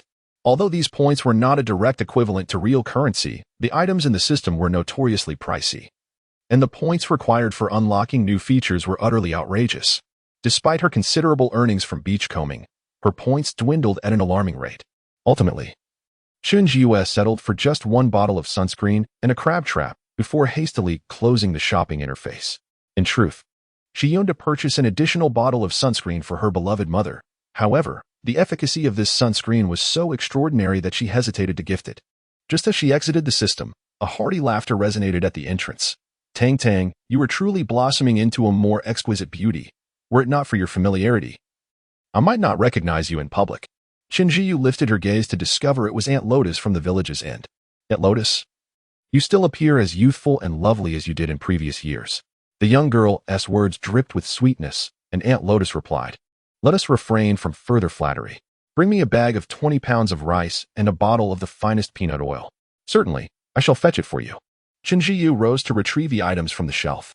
Upon her return, she noticed that Aunt Lotus had selected a few snacks favored by children, presumably for her grandchildren. After Aunt Lotus departed, Chen Jiao found herself alone in the small shop. She had spent nearly the entire morning engrossed in her phone, as many villagers had ventured out for work or business, leaving the shop somewhat desolate. Occasionally, one or two customers would drop by to make purchases. This tranquility gave her an illusion of having prematurely embraced a life of retirement. Yet, in this manner, waking up naturally each day, taking strolls along the beach in the mornings and evenings, and overseeing the shop during the day, she found this existence rather pleasant. Chen Jiyo even found herself secretly envying her own mother. Chapter 52. The bounty of the trap. Chen Jiyo indulged in her mobile phone for quite a while until the delivery man finally arrived, laden with an entire cart of parcels. The village's permanent residents are predominantly elderly, and there are few who shop online. Thus, she swiftly organized the deliveries. Shortly thereafter, a few young women of similar age began to arrive to collect their packages. Upon noticing their unfamiliar faces, Chen Jiyo engaged them in conversation and learned that they were newcomers to Baisha village, having married in the past 2 years. The young women, intrigued by her presence, were visibly curious. Young people were scarce in the village, and it was even rarer to find a young and attractive girl like Chen Jiao. After collecting their parcels, they casually purchased a large bag of snacks to take home. Among them was a lovely young woman named Liang Yu, who had just wed into Baisha village a couple of months prior. The two hit it off quite well and exchanged WeChat information. Captivated by Liang Yu's beauty, the aesthetic-minded Chen Jiao gifted her a bottle of cola. After bidding farewell to Liang Yu, Chen Jiao rested her chin on her hands, murmuring softly to herself, there are indeed beautiful young women in the village, but where are all the handsome men? No sooner had she spoken than a tall, sprightly gentleman entered. Ah, it was her grandfather. Grandfather Chen had gone fishing with his son at the rocky shore the previous night, but after enduring a long evening plagued by pesky mosquitoes, he had not caught a single fish. Undeterred, the old man set out again early this morning, and now he wore a broad smile, suggesting a successful outing. Indeed, he proudly presented a bucket filled with a hefty grouper, a catch weighing over 5 pounds. The old man's face radiated pride and joy, genuinely delighted with his achievement. You truly are impressive, Grandpa. My dad didn't catch a single fish last night, Chen Jiao exclaimed. Oh, it's nothing remarkable. This fish isn't particularly large. Tomorrow, I shall take you to the breakwater, where the fish are much bigger, he replied. That sounds splendid. There are indeed plenty of fish at the breakwater. After exchanging compliments, the old man hoisted the heavy bucket and sauntered toward the village, evidently unwilling to return home without taking a few laps around the village first. Chen Jiao chuckled softly and opened WeChat, discovering photos of her grandfather with the grouper in both the family group and the fishing group, where Chen Weiqiang was already seething with envy. Just last night, they had both been skunked, and now this old man had secretly landed a fish today. Chen Weiqiang, sitting in the tackle shop, was fuming and growing increasingly irritated. In a short while, he grit his teeth and rose to select a newly arrived fishing rod, hoping to channel some of his grandfather's luck and take it out for fishing that evening. Holding the rod, Chen Weiqiang childishly declared, Humph. I will definitely catch a bigger fish tonight, one larger than that old grouper. After playing on her phone a bit longer, her mother sent a message urging her to hurry home for lunch. As she stepped through the door, her beaming grandfather returned as well, having already sold the grouper at the buying station. The old man, beaming with joy, proudly flaunted 2 crisp 100 yuan bills before Grandma Chen, exclaiming, I told you I would catch fish today. You never believed me. From now on, you must not hinder me when I go fishing. Grandma Chen shot him a disdainful glance, her expression unamused as she replied, a blind cat stumbles upon a dead mouse. It's only by sheer luck that you caught that fish. You old woman, is it so difficult for you to acknowledge my excellence? He retorted, Go away, you shameless old man. She shot back, Chun Jiao watched her grandparents bicker like children, chuckling as she rose to fetch the dishes from the kitchen. Today's chef was her mother, who had prepared Coca-Cola chicken wings, stir-fried clams, octopus with celery, and blanched vegetable hearts, almost all of her favorites. Chun Jiao felt a wave of gratitude. Though her mother feigned disdain, she truly loved her. With a playful grin, she served her mother a chicken wing and then offered her grandparents their preferred dishes. In the afternoon, Chun Jiao planned to head to the town to purchase bait for her fish traps. After lunch, she set out on the family's tricycle. On her way, she pondered whether to buy an additional electric tricycle. The shrimp from the pond and the chicken feed at home required transportation via tricycle. During her absence from the village, her grandfather and mother primarily used it, but now that she had returned as a fisherman, it was she who utilized it daily, inconveniencing the rest of the family. After some thought, she concluded that the tricycle seemed rather small. With her catch, there would hardly be room for the traps. Perhaps a van, like the one her father drove, would be more suitable and practical. However, there was one hurdle: she had yet to obtain her driver's license. Ultimately, Qin Jiyu decided to wait until her father returned in the evening to discuss the matter, as men naturally had an affinity for vehicles. Before long, she arrived at the market near the dock and purchased a hefty bag of pig liver and intestines. Feeling a bit lazy, she enlisted the helpful vendor to chop them into small pieces. Upon returning home, she combined the liver and intestines and evenly distributed them among 12 traps. Next, she retrieved the traps she had purchased through the system. These traps, with a diameter of 80 centimeters, appeared similar to others, save for their different colors. However, according to Snaoming, this particular trap not only enhanced fish catch but was also less prone to damage. Then she produced a fist-sized black spherical bait, a gift from the system, said to enhance the attraction for larger fish. Nevertheless, each trap was limited to 10 pieces of this bait, and once used, it would be depleted. After taking a brief afternoon nap, Qin Jiyu set out around 5 o'clock, loaded with a cart full of traps. Yet, upon arriving at the rocky shore, she was taken aback. Before her lay numerous puddles, each filled with traps, some even containing 2. To her dismay, the secret fishing spot, along with the coral reef area, was brimming with traps as well. Qin Jiyu was utterly perplexed, staring blankly at the row of traps on her cart, wondering, have I not merely neglected to set traps for 2 days? How has everything changed so drastically? In truth, Qin Ziyou's recent harvest from the seaside has sparked immense envy. The location for gathering seafood is not exclusive to her. It wasn't long before it caught the attention of others with ulterior motives, and her extraordinary luck could no longer remain concealed. The villagers became aware of the bountiful catch from the traps, prompting many to set their own. Initially, they merely followed at a distance, refraining from overtly encroaching on her territory. However, having retrieved her traps for fishing just days prior, and with today being a day of rest, the spot she had occupied became vacant. Seizing the opportunity while Qin Ziyu was preoccupied, the villagers hastily placed their traps back in her original locations. Yet, these areas belonged to the village and not to her, leaving her with no recourse despite her frustration. Ultimately, she was compelled to position her traps at the juncture of the rocky shore and the white sand beach. This location holds little of value, and the villagers typically refrain from placing traps there. However, with all other areas claimed, this was the only spot available for her traps. With a sense of resignation, she decided to observe the situation before making any further decisions. On her way back, Qin Ziyu felt a heavy heart. If this proves unfruitful, she must swiftly seek out a new location for her traps. Chapter 53. Renting a boat. When Qin Jiyu returned, her face was clouded with displeasure. Observing her discontent, Qin Weiqiang, who was assembling fishing rods in the yard, approached her with a mischievous grin and patted her shoulder. What is the matter? You look as if you suffered a heartbreak. Do share. It would amuse your father. Nearby, Grandpa Qin, who was organizing fishing gear, shot an irritated glance at his son, his expression brimming with disdain. Get lost. Is that how a father should behave? He then turned to his granddaughter with a tender gaze. Tang Tang, what is troubling you? Didn't you go to set the fish traps? Why are you back so soon? Upon mentioning the traps, Qin Jiyu's expression soured further, and she pouted as she recounted the events of earlier. It then struck Qin Weiqiang and Grandpa Qin that they had indeed seen several traps on the rocky beach the previous night while fishing. However, at that time, their focus had solely been on catching fish, leaving little room for consideration of anything else. After another fruitless night of fishing, they had forgotten all about it in their frustration. Were their wives to discover that they had withheld this information, they would undoubtedly face their wrath. The two exchanged knowing glances, a silent agreement passing between them to keep this matter to themselves. Hearing the conversation outside, Grandma Chen and Yin Shooting emerged in succession. With a forlorn expression, Chen Jiyu sighed deeply. I placed the traps at the junction of the white sand beach and the rocky shore. I shall check the results tomorrow. If they yield nothing, I will have to seek a new location. Grandma Chen pondered for a moment before softly suggesting, actually, the best place to set traps is by the mangroves. Chen Jiyu looked puzzled and quickly inquired, mangroves? But there are no mangroves in our village.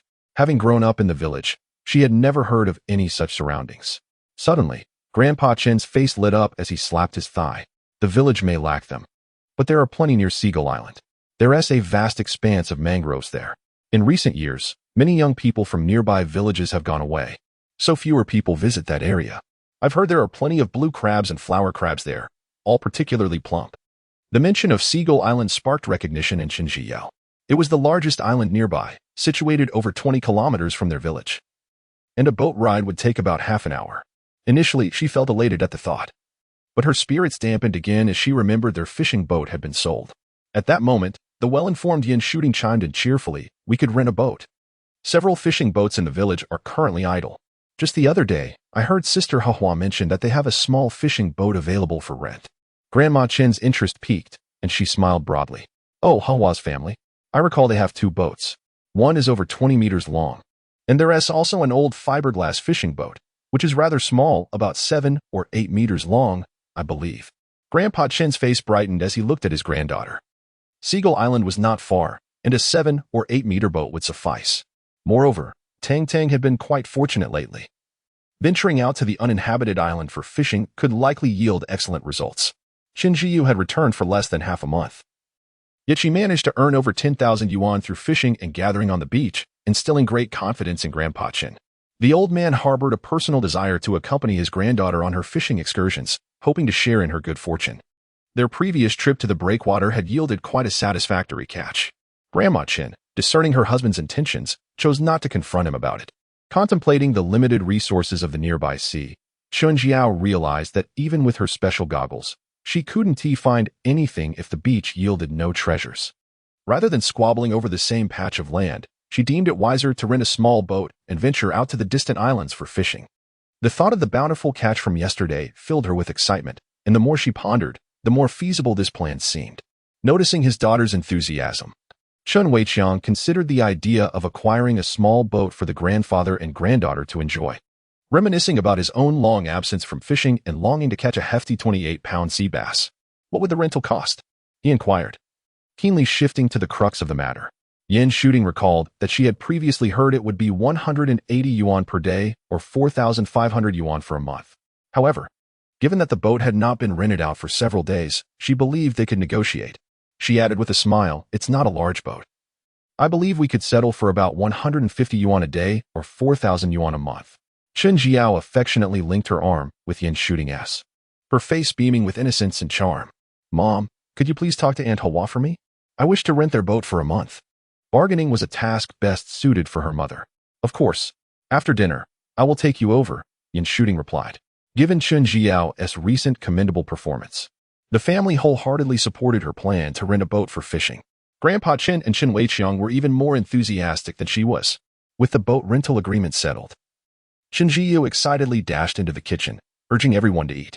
Come on, we must eat. Otherwise, we might have issues with our mindset. Watching the cheerful figure of the young girl, the others couldn't help but smile, mirroring her joy. After dinner, Chen Jiyu eagerly pulled her mother out the door. Good evening, Aunt Hua. Good evening, Uncle Shun. Aunt Hua's husband, surnamed Shun, was a few years older than Chen Jiao's parents. The Shin family had just finished dinner and was gathered in the living room watching television. Upon learning of Chen Jiao's desire to rent their small boat, Aunt Hua promptly stood up with enthusiasm. The boat is still available. Though it's not large, it has been well maintained. We just had it serviced at the shipyard earlier this year. As she spoke, she led Chen Jiao and her mother to the village dock. The dock's shallow waters prevented larger boats from docking, and with many fishermen having switched professions in recent years, it appeared somewhat desolate and forlorn. Before long, the trio arrived at the weathered little boat that had weathered many storms. The boat belonging to Aunt Lotus is a 7-8-meter fiberglass fishing vessel, which has seen over 7 years of service but remains in commendable condition, appearing to be about 70% new. In addition to the cockpit, the boat is equipped with a small kitchen and a cozy lounge. Although modest in size, this little vessel is quite well appointed, featuring a live well, a small ice compartment, a miniature crane, and a compact fish finder. It is more than sufficient for leisurely explorations around the nearby islands. Despite its weathered exterior, the interior equipment is largely in excellent condition, having undergone maintenance just before the Dragon Boat Festival. Chun Ji-yoon perused the maintenance records and noted that while there had been minor repairs over the years, no significant incidents had occurred, indicating proper upkeep. After a spirited negotiation led by Yin Shooting, Chun Ji-yoon ultimately secured the rental of the boat for 4,000 yuan per month. With a deposit and the first payment made, she promptly transferred 8,000 yuan to Aunt Lotus. The thought of being a boat owner, even if only as a renter, filled Chun Ji-yoon with exhilaration. On her way home, she was so elated that she couldn't help but skip joyfully, remaining cheerful even in the face of her mother's admonitions. Chapter 54. Night fishing at the dock. The trio, engaged in cheerful banter, strolled towards the village. However, after walking a mere 10 meters, they encountered the Chin father and son, who were also on their way to fish. Upon seeing his granddaughter, Grandpa Chin immediately stepped forward with a beaming smile. The fish are biting well at the dock today. I caught a big one here this morning. Tang Tang. Come join us for fishing. I have an extra rod. Beside him, Chun Wei Chong waved his fishing rod with a grin. Upon hearing about fishing, Chin Ji Yao's spirit soared, her clear, lively eyes transforming into crescent moons of delight. Absolutely. I can already sense the fish beckoning me. With a renewed vigor. Having just rented a fishing boat, Chin Ji Yao was eager to catch a dozen sizable fish. Thus, she eagerly abandoned her mother, excitedly following the father and son duo towards the dock. Yen Shu Ting, with a resigned expression, cautioned the Chin father and daughter, it can get quite chilly at night. Be sure to return early and don't catch a cold. Chun Ji Yao cheerfully brushed off the concern with a casual got it. Watching the trio's joyful retreat, Yen Shu Ting shook her head with a smile and leisurely made her way back to the village with her close friend. Before fishing, Chin Ji Yao, brimming with excitement and pride, guided her grandfather and father on a tour of her fishing boat. Chun Wei Chong nodded in approval. Not bad at all. It even has a fish finder and a small winch. Though small, it is well equipped. As an experienced fisherman, Grandpa Chen observed meticulously, a satisfied smile forming as they completed their tour. On her second examination of the boat, Chin Ji Yao made a new discovery. Initially, she had thought the vessel lacked a restroom, but to her surprise, she found a modest toilet tucked away in the kitchen area. Descending from the boat, the three moved briskly and joyfully towards the fabled fishing spot described by Grandpa Chen. While the chances of catching fish remained uncertain, the scenery was undeniably enchanting. The moon hung high and round in the sky, a few seagulls glided by, and the water shimmered, resembling a serene landscape painting. Fishing spot. The trio each selected a prime spot and uniformly cast their baited hooks, adorned with large shrimp, into the water. Chin Ji Yao reveled in the beauty of the moonlit night while patiently awaiting a catch. Within 2 minutes, Grandpa Chen had a bite. His previously drooping fishing line suddenly tautened. Ha ha ha, the fishing is splendid today. We've barely arrived and already have a catch. His hearty laughter filled the dock as he skillfully reeled in the fish.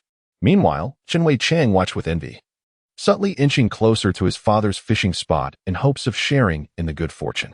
The fish was modest in size. After a brief struggle, Grandpa Chen triumphantly brought a silvery fish, approximately 2 pounds, to the surface. A black sea bream. What a stroke of luck. We've had a splendid start. Grandpa Chen deftly removed the fish from the hook. The black sea bream, a species of fish that thrives in coastal bays, typically inhabits sandy bottoms, muddy substrates, or rocky shores. They have a fondness for mollusks and small marine creatures such as shrimp and fish. Unlike the sea bass, which can grow to an impressive weight of 20 to 30 pounds, the black sea bream usually reaches a maximum weight of only 8 to 9 pounds. However, in nearshore waters, a wild black sea bream weighing 3 to 4 pounds is considered quite substantial. This fish is revered for its health benefits, known to invigorate the spleen, promote diuresis, and replenish energy and blood, making it an ideal choice for those recovering from illness. Despite its smaller size compared to sea bass, it commands a high market price, often selling for 50 to 60 yuan per pound. The black sea bream caught by Grandpa Chen seemed to signal a change in fortune, for shortly after, a gentle tug was felt on Chen Jiyu's fishing rod. Having fished frequently of late, she had honed her skills remarkably. Within 2 minutes, she had expertly exhausted the fish from the sea. A subtle smile graced Chen Jiyu's lips as she deftly lifted a silver-gray Black Sea bream weighing over 2 pounds from the water.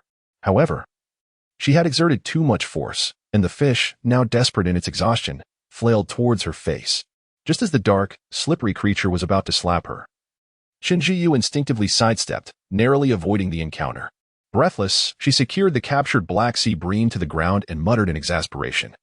Do I have some unspoken feud with these fish? Why do they all seem intent on hitting my face? Growing increasingly irritated, she resolved to prepare this Black Sea bream for steaming the following day. The fishing conditions that day were undeniably favorable, and with alacrity, she baited her hook once more, casting it into the same spot with a cheerful grin. In under 2 minutes, her rod vibrated again, the tug reminiscent of her previous catch. A glimmer of delight shone in her eyes as she anticipated another valuable Black Sea bream. Meanwhile, Grandpa Chen had already reeled in 2 Black Sea bream, his face beaming with joy as he cast his bait back into the water. Observing the duo's success, Chen Weiqiang could hardly contain his envy. He lamented aloud. The feng shui here must be poor. The fish have simply vanished. With a bold demeanor, he made his way to sit beside Grandpa Chen, a move that might have provoked a scuffle had he been seated next to a stranger. Noticing the favorable fishing conditions, Grandpa Chen paid no heed to him, focusing intently on his line. Chen Weiqiang, donning a conciliatory smile, quickly cast his own rod into the water. Before long, after several fruitless days, he finally hooked a fish. Overcome with excitement, he leapt in place twice, then calmly began to reel it in. It seemed a school of Black Sea bream had gathered nearby, as the 3 of them continued to catch one after another, akin to a bountiful harvest. Despite their collective success in catching Black Sea bream, the sizes of the fish varied significantly. Once the frenzy subsided, the trio joyfully compared their catches. Grandpa Chen emerged as the most successful, having landed a total of 8 Black Sea bream, though none were particularly large. Aside from the initial catch that weighed 2 pounds, the others were just over a pound. In contrast, Chen Jiyu managed to reel in 6 Black Sea bream, which, though fewer in number, were significantly larger, nearly all around 2 pounds, with one even exceeding 3. Chen Weiqiang, however, found himself at the bottom, having only caught 3, all weighing just over a pound. The fish must be discerning, he lamented. Despite all being from the same shrimp pond, they seem uninterested in my bait. His face was a portrait of indignation. Perhaps it's a matter of luck, chuckled Grandpa Chen, reveling in his misfortune. Chen Jiao couldn't resist teasing her father. Ha! It might be because you sell fishing gear and the fish hold a grudge against you. Chen Weiqiang, hands on his hips, shot a disgruntled glance at the smug grandfather and granddaughter duo. Humph, the competition is just beginning. Let us see who catches the biggest fish tonight. All right, it's on, replied Grandpa Chen, momentarily abandoning his usual wisdom to engage in this childish rivalry with his son. Count me in. Chen Jiao chimed in with a smile. The trio then simultaneously cast their bait into the water, their expressions mirroring a shared seriousness. Chapter 55, Night Fishing at the Dock. To unbeknownst to them, just moments ago, the Black Sea bream were biting one after another, yet now, after half an hour, none of the 3 had any sign of a catch. The grandfather and grandson stared intently at the tranquil sea before them, their eyes straining against the serene surface that mirrored the night sky. Despite the chill of winter, the mosquitoes were particularly abundant at the dock. Chen Jiyu swatted another mosquito buzzing past her face, wiping the blood from her hand with an expressionless demeanor as she propped her chin on her palm. This is so dull. How about we add a little wager? Let us see who can catch the largest fish before 10 o'clock. The one with the smallest catch will treat us to a late-night snack. I'm in, declared Grandpa Chen, brimming with confidence. I'm game too. One of you is bound to suffer a loss, chimed in Chen Weiqiang, the embodiment of both naivety and playfulness. With the prospect of a midnight snack as their incentive, the trio managed to muster a modicum of enthusiasm. Buzzing, a few sizable mosquitoes approached again. Chen Jiao seized the mosquito repellent from Chen Weiqiang and vigorously sprayed it around, grimacing as she muttered, "It's winter. Why are there still so many mosquitoes?" Having frequently engaged in night fishing, Chen Weiqiang was unfazed by the pests, shrugging nonchalantly. It doesn't get too cold here in winter, so it's not surprising to have mosquitoes. No sooner had he spoken than a sudden, powerful tug jolted his fishing rod, the reel emitting a high-pitched whir. After days of barren fishing, this long-awaited sensation sent a rush of adrenaline through Chen Weiqiang, prompting him to exclaim excitedly, "Wow, this fish is incredibly strong. I reckon it weighs at least 20 pounds. He gripped the rod tightly, expertly adjusting the drag, a broad grin revealing his gleaming white teeth. Observing how her father's rod nearly bent into a curve and the reel spun wildly, Chun Jiao concluded it must be a sizable catch. To her surprise, it was her often unlucky father who had hooked the first fish, igniting a surge of tension within her. Just as Chun Weiqiang reveled in his catch, Chun Jiao felt a tug on her own rod. The line went taut, the reel screeching, and the rod bent into a crescent shape. Sensing the formidable pull, she quickly donned her special glasses, her strength doubling in an instant. Although the fish was indeed strong, it was evident that she held the upper hand. With newfound confidence, Chun Jiao skillfully played her fish, casting a challenging glance at Chun Weiqiang. "Dad, my fish is definitely bigger than yours." Unwilling to concede, Chun Weiqiang huffed. "Let us not jump to conclusions. You haven't landed it yet." With such strength, there was no way he could possibly lose. Meanwhile, Grandpa Chun watched with mounting anxiety as both of them seemed to be reeling in substantial catches. After all the waiting, he finally felt a tug on his own rod, only to discover it was a small sea carp weighing barely over a pound. Grandfather Chun reflected on the multitude of fish he had caught, though most were merely small ones weighing around a pound, leaving him to regret his focus on quantity rather than size. He should have aimed for larger catches. It was indeed a miscalculation. While the old man pondered, Chun Weiqiang finally exhausted the fish from the sea. The reel spun wildly as he gradually dragged a substantial creature to the shore. Before long, he had landed a remarkably elongated wolf fish. Its considerable size and a row of sharp teeth glimmered ominously in the moonlight, instilling a sense of awe and trepidation. After extracting the hook, Chun Weiqiang joyfully cradled the exhausted wolf fish, requesting Grandfather Chun to capture the moment with a photograph. Observing his son's exuberance, Grandfather Chun, feeling a twinge of jealousy, took the phone and quipped, "Didn't you say this fish weighed 20 pounds? It appears to me to be around 14 pounds. With a grin, Chun Weiqiang began to boast, "Not just 14 pounds. I'd estimate it closer to 15. The strength of the wolf fish, greater than that of ordinary sea fish, rendered his estimation understandable. Nevertheless, even if it fell short of 20 pounds, a 15-pound wolf fish was still a commendable catch." As the father and son engaged in their playful banter, Chun Jiao finally managed to reel in her own substantial catch from the sea. As she drew it closer to the shore, the mighty fish struggled beneath the surface, creating towering waves. After some time, she brought up a large carp, its back a bluish gray and its belly a shimmering silver. The sea carp, scientifically known as the sharp-finned carp, is a unique species inhabiting brackish waters, typically found near estuaries. Chun Jiao, her face alight with excitement, pinned down the writhing carp and skillfully removed the hook. "What kind of fish is that?" Grandfather Chun and Chun Weiqiang leaned in to witness the spectacle. "It's a sea carp, quite hefty too. I'd say it weighs around 17 or 18 pounds. This competition is surely mine to win." With victory seemingly within her grasp, Chun Jiao's smile broadened, exuding pride and confidence. "There is still an hour until 10 o'clock. Both men remarked in unison. In the following hour, Grandfather Chun and Chun Weiqiang continuously caught fish, yet alas, they were all small wolf fish weighing merely 1 or 2 pounds. Meanwhile, Chun Jiao endured an hour of inactivity, her phone nearly drained from her distractions. However, with her impressive 17-pound sea carp, she felt no concern about being surpassed. With no fish biting, she devoted herself to reading a novel. As the clock struck 10, the trio gathered their respective buckets.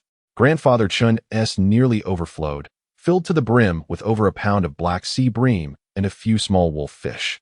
Chun Weiqiang had only one substantial wolf fish, alongside several black bream and small wolf fish. As for Chun Jiao, her bucket had long since reached capacity, containing 6 black bream weighing 2 to 3 pounds each, and her prized 17-pound sea carp nestled in the fish keeper. Undoubtedly, Chun Jiao emerged as the most prominent victor among the trio. Meanwhile, Grandpa Chun, having failed to catch any sizable fish, found himself in last place, earning the honor of treating everyone to a late-night snack. Generally, ocean fish do not survive long after being caught, and the three of them, each bearing their respective catches, strode purposefully towards the village's purchasing station. Adjacent to Uncle Air's purchasing station was the sole late-night food stall in the village. The stall thrived, attracting those who ventured out to fish at night and the returning fishing boats. As they passed by, Chun Jiao caught a whiff of the tantalizing aroma of grilled fish, prompting her to quicken her pace toward the purchasing station. Uncle Air's eyes lit up upon seeing the large sea carp in Chun Jiao's bucket. As he approached, he noticed a bounty of black sea bream, which only widened the genuine smile on his face. The pricing was as follows: black sea bream at 52 yuan per pound, Large sea carp at 40 yuan per pound, small sea carp at 30 yuan per pound, and sea wolf, regardless of size, at 10 yuan. First, they settled Grandpa Chen's catch, 10 pounds of black sea bream at 52 yuan per pound, totaling 520 yuan, 9 pounds of sea wolf at 10 yuan per pound, totaling 90 yuan, and 3 pounds of small sea carp at 30 yuan per pound, totaling 39 yuan. The old gentleman earned a total of 649 yuan that evening. Next came Chun Weiqiang's catch, 4 pounds of black sea bream at 52 yuan per pound, totaling 208 yuan, and 15 pounds of sea wolf at 10 yuan per pound, totaling 150 yuan. His total earnings amounted to 358 yuan. Although this sum was the smallest among the three, it nearly matched a day's profit from his fishing tackle shop, leaving Qin Weiqiang quite satisfied. Finally, they calculated Qin Jiyao's catch, 13 pounds of black sea bream at 52 yuan per pound, totaling 676 yuan, and 17 pounds of sea carp at 40 yuan per pound, totaling 680 yuan. In total, she earned 356 yuan in one night. Upon exiting the purchasing station, all three wore beaming smiles, eagerly making their way to the nearby late-night stall. "I would like grilled pomfret, stir-fried rice noodles, and grilled eggplant," Qin Jiyu declared, her hunger palpable after a night of fishing. Qin Weiqiang, with a mischievous grin, leaned closer to his daughter and said, "Your grandpa has money, so order more." Grandpa Qin shot him a disapproving glance, admonishing, "You little rascal, no wasting allowed. Whatever you order must be finished." In the end, the trio each ordered a portion of grilled fish, along with a serving of stir-fried rice noodles and beef chow fun, complemented by an assortment of grilled vegetables that nearly filled their table. Chapter 56. The mangrove forest. On a serene morning in the mangrove forest, after enjoying a late-night snack, the trio of grandfather, father, and granddaughter returned home at around 11 o'clock. After freshening up, Qin Jiyu lay in bed, stifling a yawn. Remembering her plans for the following day to first retrieve the fish traps from the seaside before venturing into the mangrove forest, she promptly set an alarm for 6 o'clock. She decided against scouring the shore in the village. Once she collected the traps, she would head directly to sea. Not only did Qin Jiyu sleep in, but even her grandfather and Qin Weiqiang slumbered until nearly 6. Observing their late return the previous night, Qin's grandmother and Yin Shooting refrained from waking them. After breakfast, the two women cheerfully made their way to the beach, a delightful routine that had formed between them. As long as it was tea raining, they would venture to the seaside together each morning, even if their catch didn't yield anything substantial.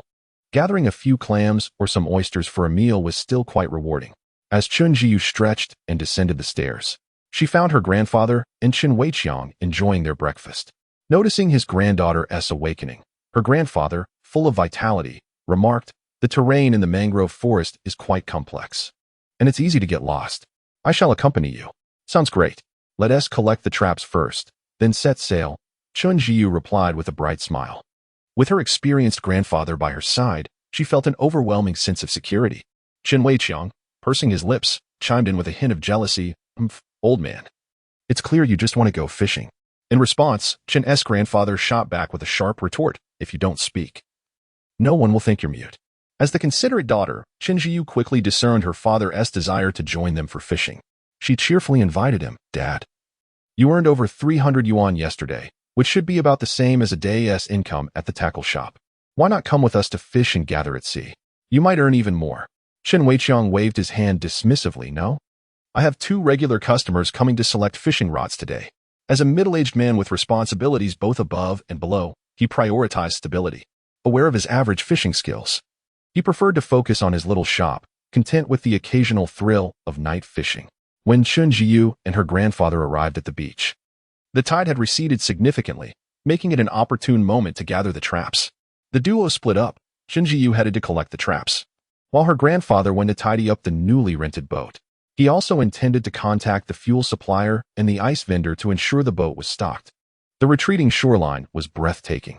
An endless expanse of white sand, azure waters, and even the clouds above seemed enchanting. Along the way, Qin Jiyu snapped several photos. Captivated by the beauty, having started later than usual, she noticed many others already combing the shore. The villagers were well aware of Qin Jiyu's good fortune. Her daily hauls were quite impressive. Numerous villagers greeted her warmly, though a few shamelessly trailed behind her. Following a group of individuals, Qin Jiao felt a profound discomfort.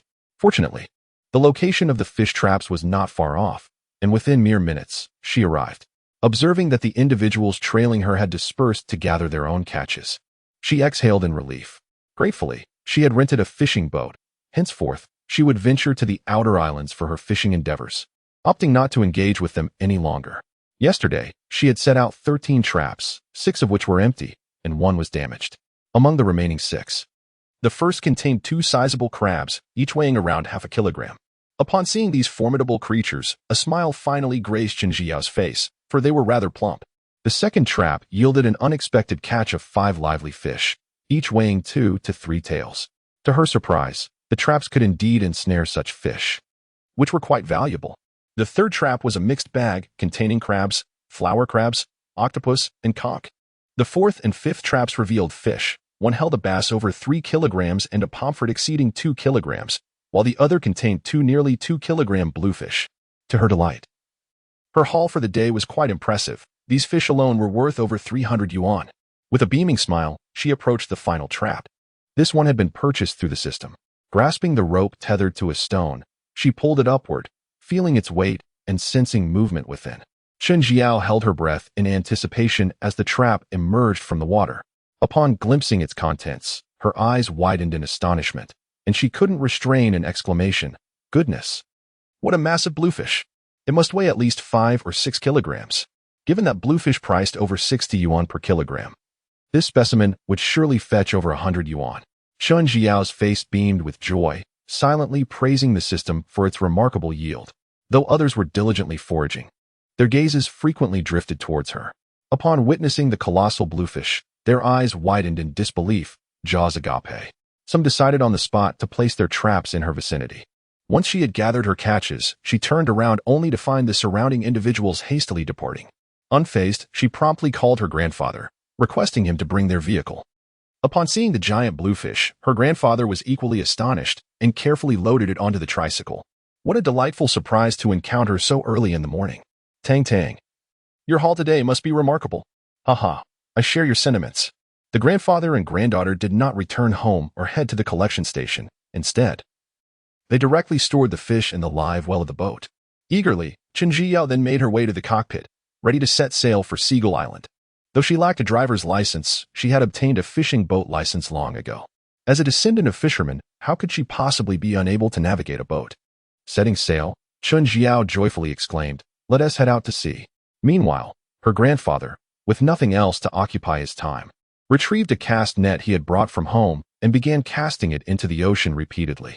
Upon reaching their destination, the old man indeed managed to catch several fish, albeit modest in size, yet diverse in species. They caught cuttlefish, mullet, golden pomfret, yellow-legged mullet, and small sea wolves, which were perfect for preparing a mixed fish stew for lunch. Chen Jiao anchored the boat alongside the mangroves and then took out a small kayak. The mangroves, a cluster of small trees thriving in salt water, primarily consist of brackish water or soft mud. Chen Jiao and her grandfather paddled the kayak, gliding through the mangroves with the freedom of fish. In no time, they reached the central area of the mangroves. Upon disembarking from the kayak, Chen Jiao looked up to see a charming little creature perched in the trees. This little snail, residing on the mangrove trees, was affectionately referred to as tree snail by the villagers. Although the tree snails are not large and fetch only 8 yuan per kilogram at the local collection station, they are quite delightful when stir-fried. Chen Jiao accepted the trap handed to her by her grandfather and turned to discover another little creature beside 2 small flowers, another tree snail. There were indeed quite a few tree snails in this area, albeit smaller in size. Her grandfather, having been unimpressed by these snails in his youth, remarked that they were lacking in meat and flavor, preferring instead to catch sea snails from the rocky shores of Seagull Island. Familiar with the area, her grandfather skillfully guided Chen Jiao through the labyrinth and mangroves. The last time they visited the mangroves was several years ago, and Chen Jiao looked around with curious eyes. Her gaze inadvertently fell upon 2 little creatures engaged in a scuffle. These 2 little beings were rather endearing, despite their small stature. Escaping a close call due to their size, they continued their playful tussle, blissfully unaware of the commotion around them. Chapter 57. The mangroves too. As Chen Jiao traversed the path, she observed several crab traps set by others, though they were not densely populated. After a few minutes of walking, such traps became scarce. The mangroves were inherently submerged, with various puddles nestled beneath the roots. Grandpa Chen identified several spots that bore distinct signs of crab habitation and set down the traps. This time, they had brought 7 traps to the mangroves, leaving Chen Jiyu with 3 in hand. The duo continued their expedition, searching for additional suitable locations to place the traps. At that moment, Chen Jiyu spotted a white, round object among some withered grass. "Grandpa, look, there's a large sea duck egg ahead," she exclaimed, dashing toward it to collect the egg, which resembled a double-yolked chicken egg. After surveying her surroundings, she murmured in disappointment, "Why haven't I seen any sea ducks?" The sea duck lacked the fishy odor of ordinary ducks, and when steamed with conch and clams, it produced a delectable aroma that could entice her to consume 3 substantial bowls of rice. Grandpa Chun, amused by his granddaughter's eagerness, shook his head with a smile but then cheerfully remarked, "We'll be on the island all day, and I'll catch one for you later." Chen Jiao nodded vigorously. "That would be wonderful, Grandpa." As they chatted and laughed, they soon arrived at a crystal-clear stream. Though termed a stream, the water was indeed seawater, glistening like a sapphire from a distance. The pair followed the stream, placing the remaining 3 traps in different sections. With the tide receding in the morning, the seawater had yet to rise, revealing numerous stones along the banks, hiding many treasures. Just then, Grandpa Chen spotted a large blue crab beneath a rock at his feet and swiftly captured it. Chen Jiyu eagerly activated her magnifying glasses, embarking on her beachcombing adventure for the day. Before long, she spotted a flower eel nestled beneath a stone. Upon moving the stone, she discovered a small flower eel weighing over 2 pounds. Acting quickly before it could escape, she maneuvered it into the water bucket at her side.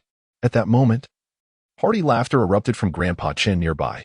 He had discovered a nest of spicy conchs, each larger than his thumb, densely packed and weighing nearly 7 or 8 pounds. His face beamed with joy, feeling that his granddaughter was indeed a lucky star, as every fishing trip together yielded bountiful results. And today they had stumbled upon such a sizable nest of spicy conchs. However, Chen Jiyu was too absorbed in her own quest to pay heed to her grandfather's find. For just ahead, beneath the coral stones, lurked a sizable little dragon. This creature had concealed most of its body, the exposed portion blending seamlessly with the coral. One must admit, beachcombing truly tested one's keen eyesight. Chen Jiao took 2 quick steps and joyfully captured the sizable creature, her face beaming with a radiant smile. Indeed, it weighed approximately 8 taels.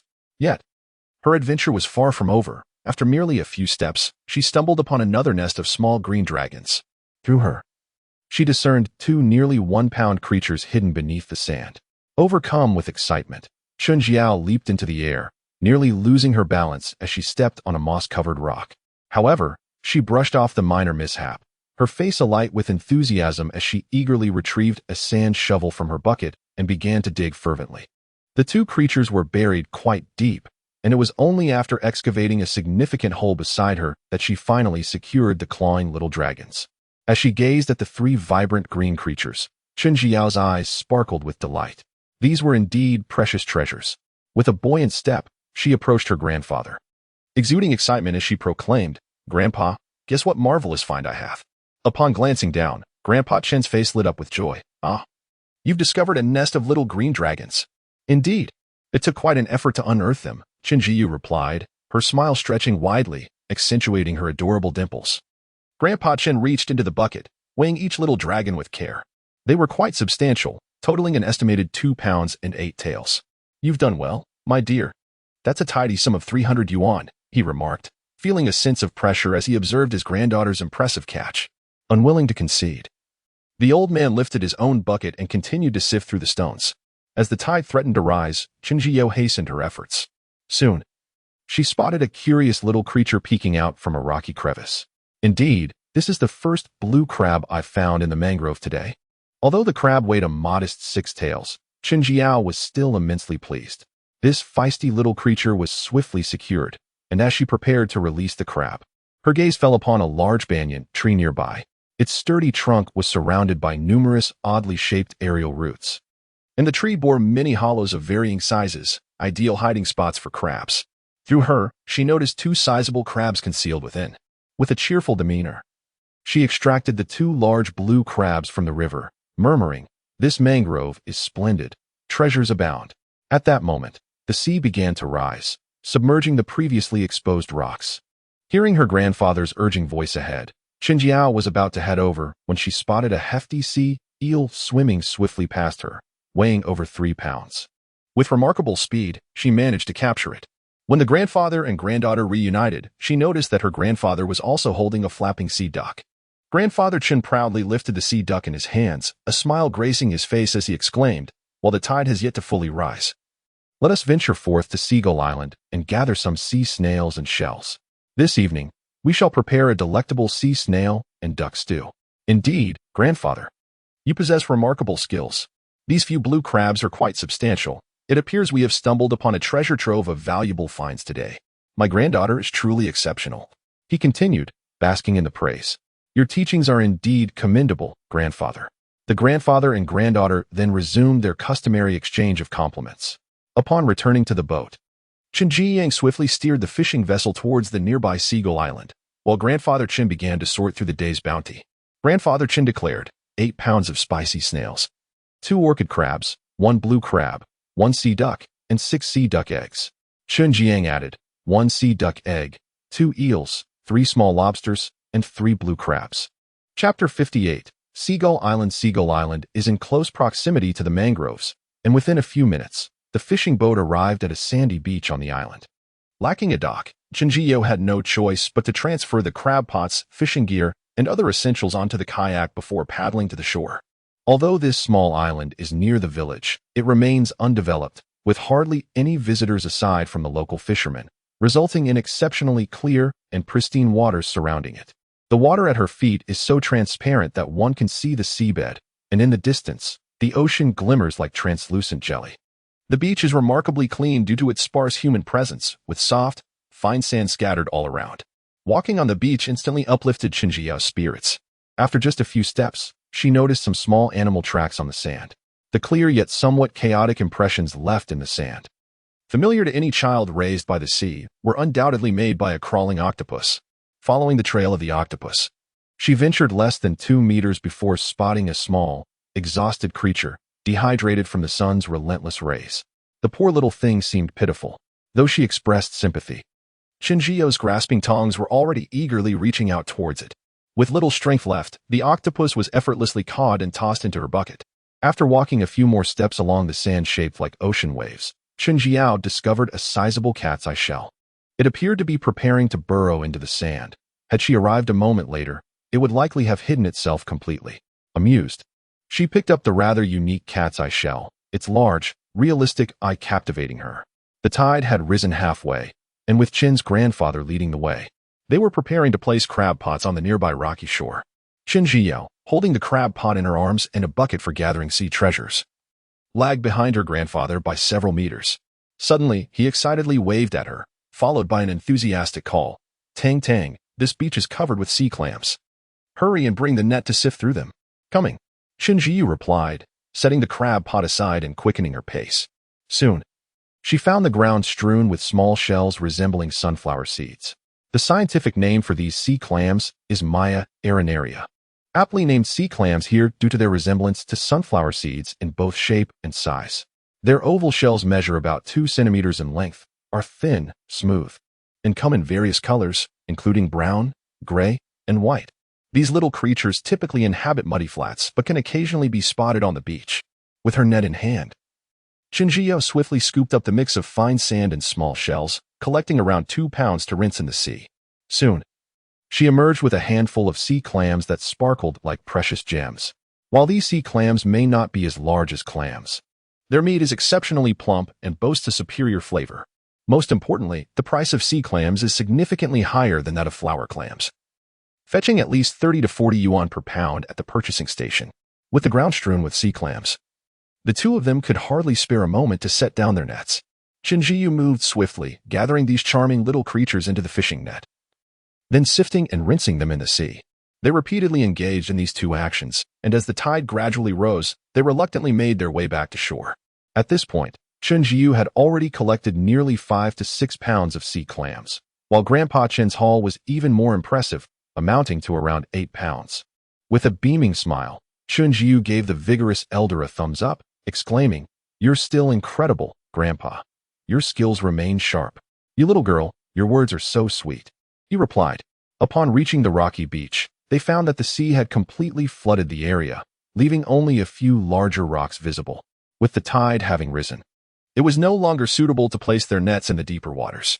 Therefore, they decided to return to the shore, preparing to paddle their kayak around Seagull Island in search of better spots for their nets. Seagull Island is modest in size, with a vast expanse of white sandy beach where they docked their boat. Paddling further led them back to the rocky beach they had just visited. Beyond the stony shore, they encountered only large boulders and steep cliffs. On the island's reverse side, there was a small beach, albeit less picturesque than the front. After approximately half an hour, the grandfather and granddaughter had circumnavigated the entire island along the coastline. Fortune smiled upon them, as they indeed discovered an auspicious spot. Beneath the large rocks lay numerous smaller rocks and coral reefs, making this area particularly conducive to the habitation of fish and crabs. This prime location was not only ideal for setting nets, but also perfect for fishing. Satisfied, they paddled their kayak back to the shore.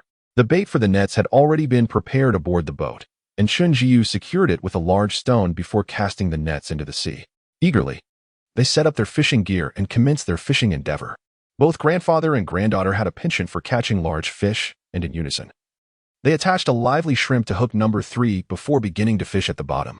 As soon as the hook hit the water, Chun Jiu excitedly turned to her grandfather. Just fishing seems a bit dull. Let us have a competition to see who catches the biggest fish. The loser treats the whole family to ice cream. Learning from last night's experience, Grandpa Chen shook his head and proposed an alternative contest. Instead of comparing sizes, let us weigh the total catch. When we return, we will see whose fish weighs the most. Chun Jiu felt confident, believing her fish would certainly be the largest, and saw no significant difference in weighing. However, Grandpa Chun had a different perspective. While he may not often catch large fish, he frequently caught smaller ones, and by weight, he might not necessarily lose. Both of them believed they would emerge victorious, gazing intently at the water's surface, patiently awaiting the first bite. However, 10 minutes had elapsed, and the fishing rods in the hands of the two remained utterly still. Just as Chun Jiun was about to lift her rod to check if the bait was still intact, she suddenly felt a surge of force in her hand. The reel turned languidly, and the tug on the rod was gentle. Chun Jiun surmised it was perhaps a modest fish weighing 1 or 2 pounds. Nevertheless, it was the first catch of the day, and in a buoyant mood, she played with the little creature for a full 2 minutes before bringing it to the surface. It was a greenish fish, rather pricey indeed. Not bad, not bad. A promising start. Chun Jiun smiled exuberantly, casting a teasing glance at the still inactive Grandpa Chen nearby. No rush. There was plenty of time ahead. Grandpa Chun maintained a calm smile, gazing at the tranquil waters, though internally, he felt a surge of impatience. Just as Chun Jiun reeled in another stonefish, Grandpa Chen's rod finally stirred with activity. Creak, creak, creak. The reel emitted a high-pitched sound as a fish from the ocean tugged vigorously, the line surging outwards in a frenzy. By instinct, Grandpa Chen sensed that this must be a fish weighing over 10 pounds. With excitement coursing through him, he stood up, planting his feet firmly and prepared to battle the fish. Chapter 59. Seagull Island 2. Feeling the immense tug on the fishing rod, the old man could not contain his exhilaration. Grandpa Chun, a seasoned angler himself, opted not to confront the formidable fish head-on. Instead, he skillfully played the fish, alternating between letting out and reeling in the line, hoping to deplete its strength. After a prolonged struggle, the fish, agitated by the persistent pricks from the hook, finally lost its patience. It thrashed violently in the water, pulling with such ferocity that Grandpa Chun nearly lost his grip on the rod. The hook provoked the creature lurking beneath, and with a fierce flip, the fishing rod bent alarmingly. Just as Grandpa Chen tightened his muscles in preparation, the rod suddenly lightened, and the line floated weightlessly on the surface. Damn! Grandpa Chun nearly unleashed a torrent of expletives, but recalling his granddaughter's presence, he swallowed his frustration. Noticing the unusual tone in her grandfather's voice, Chen Jiang turned to see the once taut fishing line now slack. Judging by the circumstances, it was either a case of the hook dislodging or the line snapping.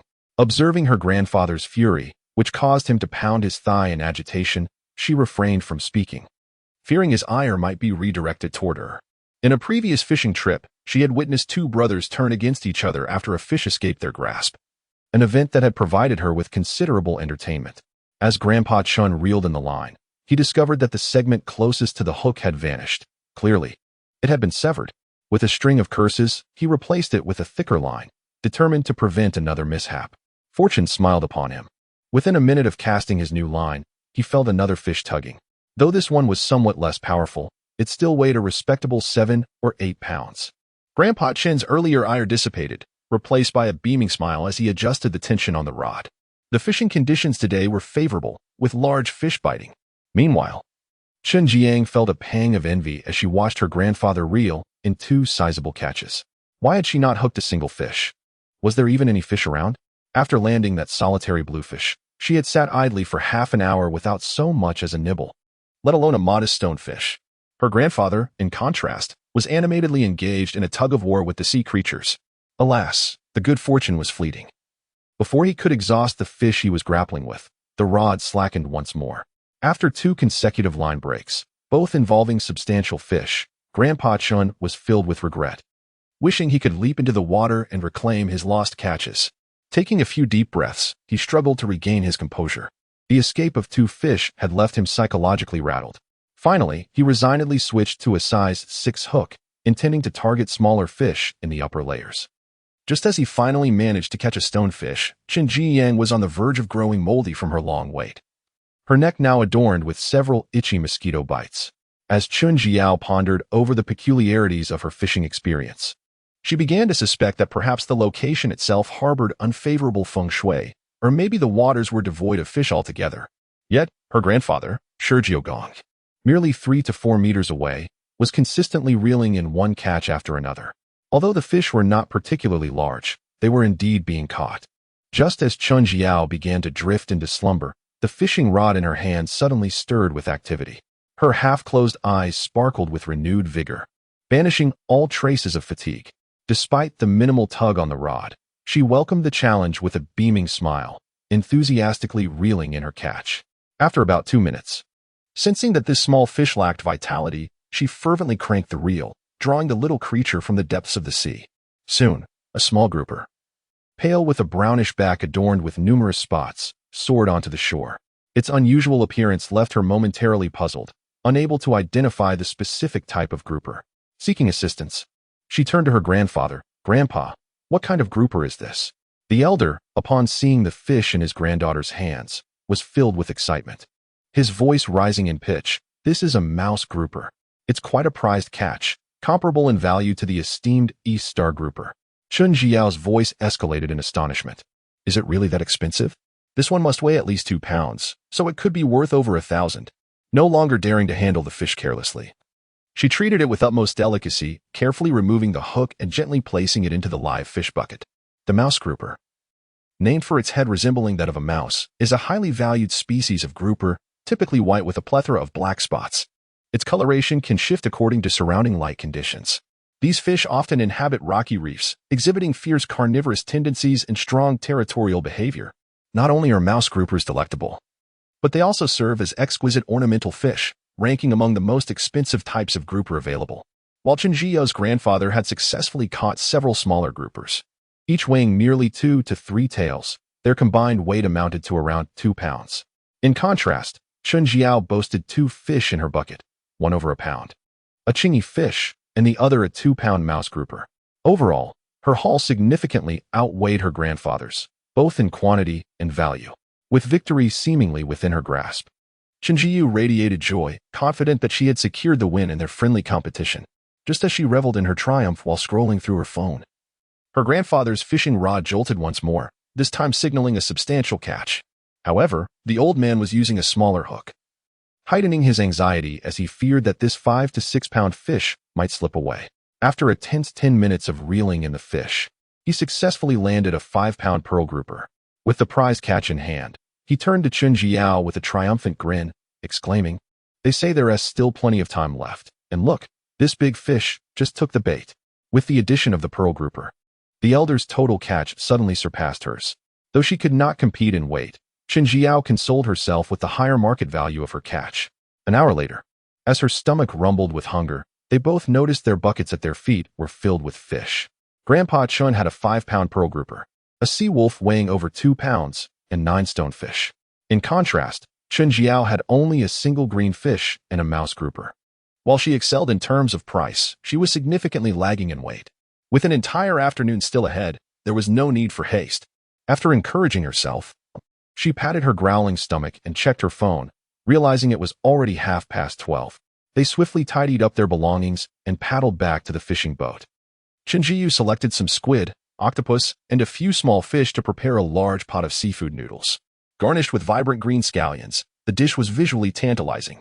Chinjiyu and Grandpa Chin each held a stainless steel bowl as large as their faces, filled with steaming seafood noodles, making their way to the deck. The vast ocean, accompanied by a gentle and soothing sea breeze, enveloped them in a sense of tranquility and healing. After satisfying their hunger, the grandfather and granddaughter discussed their plans to set sail for some fishing. The boat was equipped with a basic fish finder, providing the perfect opportunity to test its functionality. Chapter 60. Fishing on the boat. After enjoying a delightful lunch, the grandfather and granddaughter made their way to the helm of the boat, where the expansive view of the boundless sea greeted them. Grandpa Chen took the helm, simultaneously activating the fish finder aboard. This device, composed of a transmitter and a receiver, serves primarily to detect the underwater terrain, the conditions of the water, and information about obstacles. By utilizing the fish finder, one can discern the depth of the water, the temperature, and the distribution of fish schools. Moreover, it can accurately identify the location, quantity, and size of the fish present. Additionally, the device aids in navigating around obstacles based on the terrain, thus preventing the fishing vessel from running aground. Although the fish finder on this fishing boat is a few years old and lacks some advanced features found in newer models, it suffices for locating the terrain and fish schools. The family's previous fishing vessel was also equipped with a fish finder, which Chun Ziyuan had utilized during her training, though it had been several years since she last operated it, rendering her somewhat rusty. Ultimately, it was the seasoned elder who patiently guided her in interpreting the terrain and fish locations. Chun Ziyuan, being astute, quickly grasped the information. Through the fish finder, they discovered a school of small fish. However, the duo was intent on catching larger specimens and thus continued to navigate the boat forward. In truth, when venturing out to sea, it is advisable to bring along a fishing net, as it offers a superior cost-effectiveness compared to traditional fishing methods. However, since Chun Ziyuan had only rented the vessel the previous night, many essential items had not been prepared, leaving them with only the option to fish or explore the nearby islands. After half an hour, the fish finder finally detected a substantial school of fish in the deeper waters. Situated offshore, the depth here was still only a few dozen meters.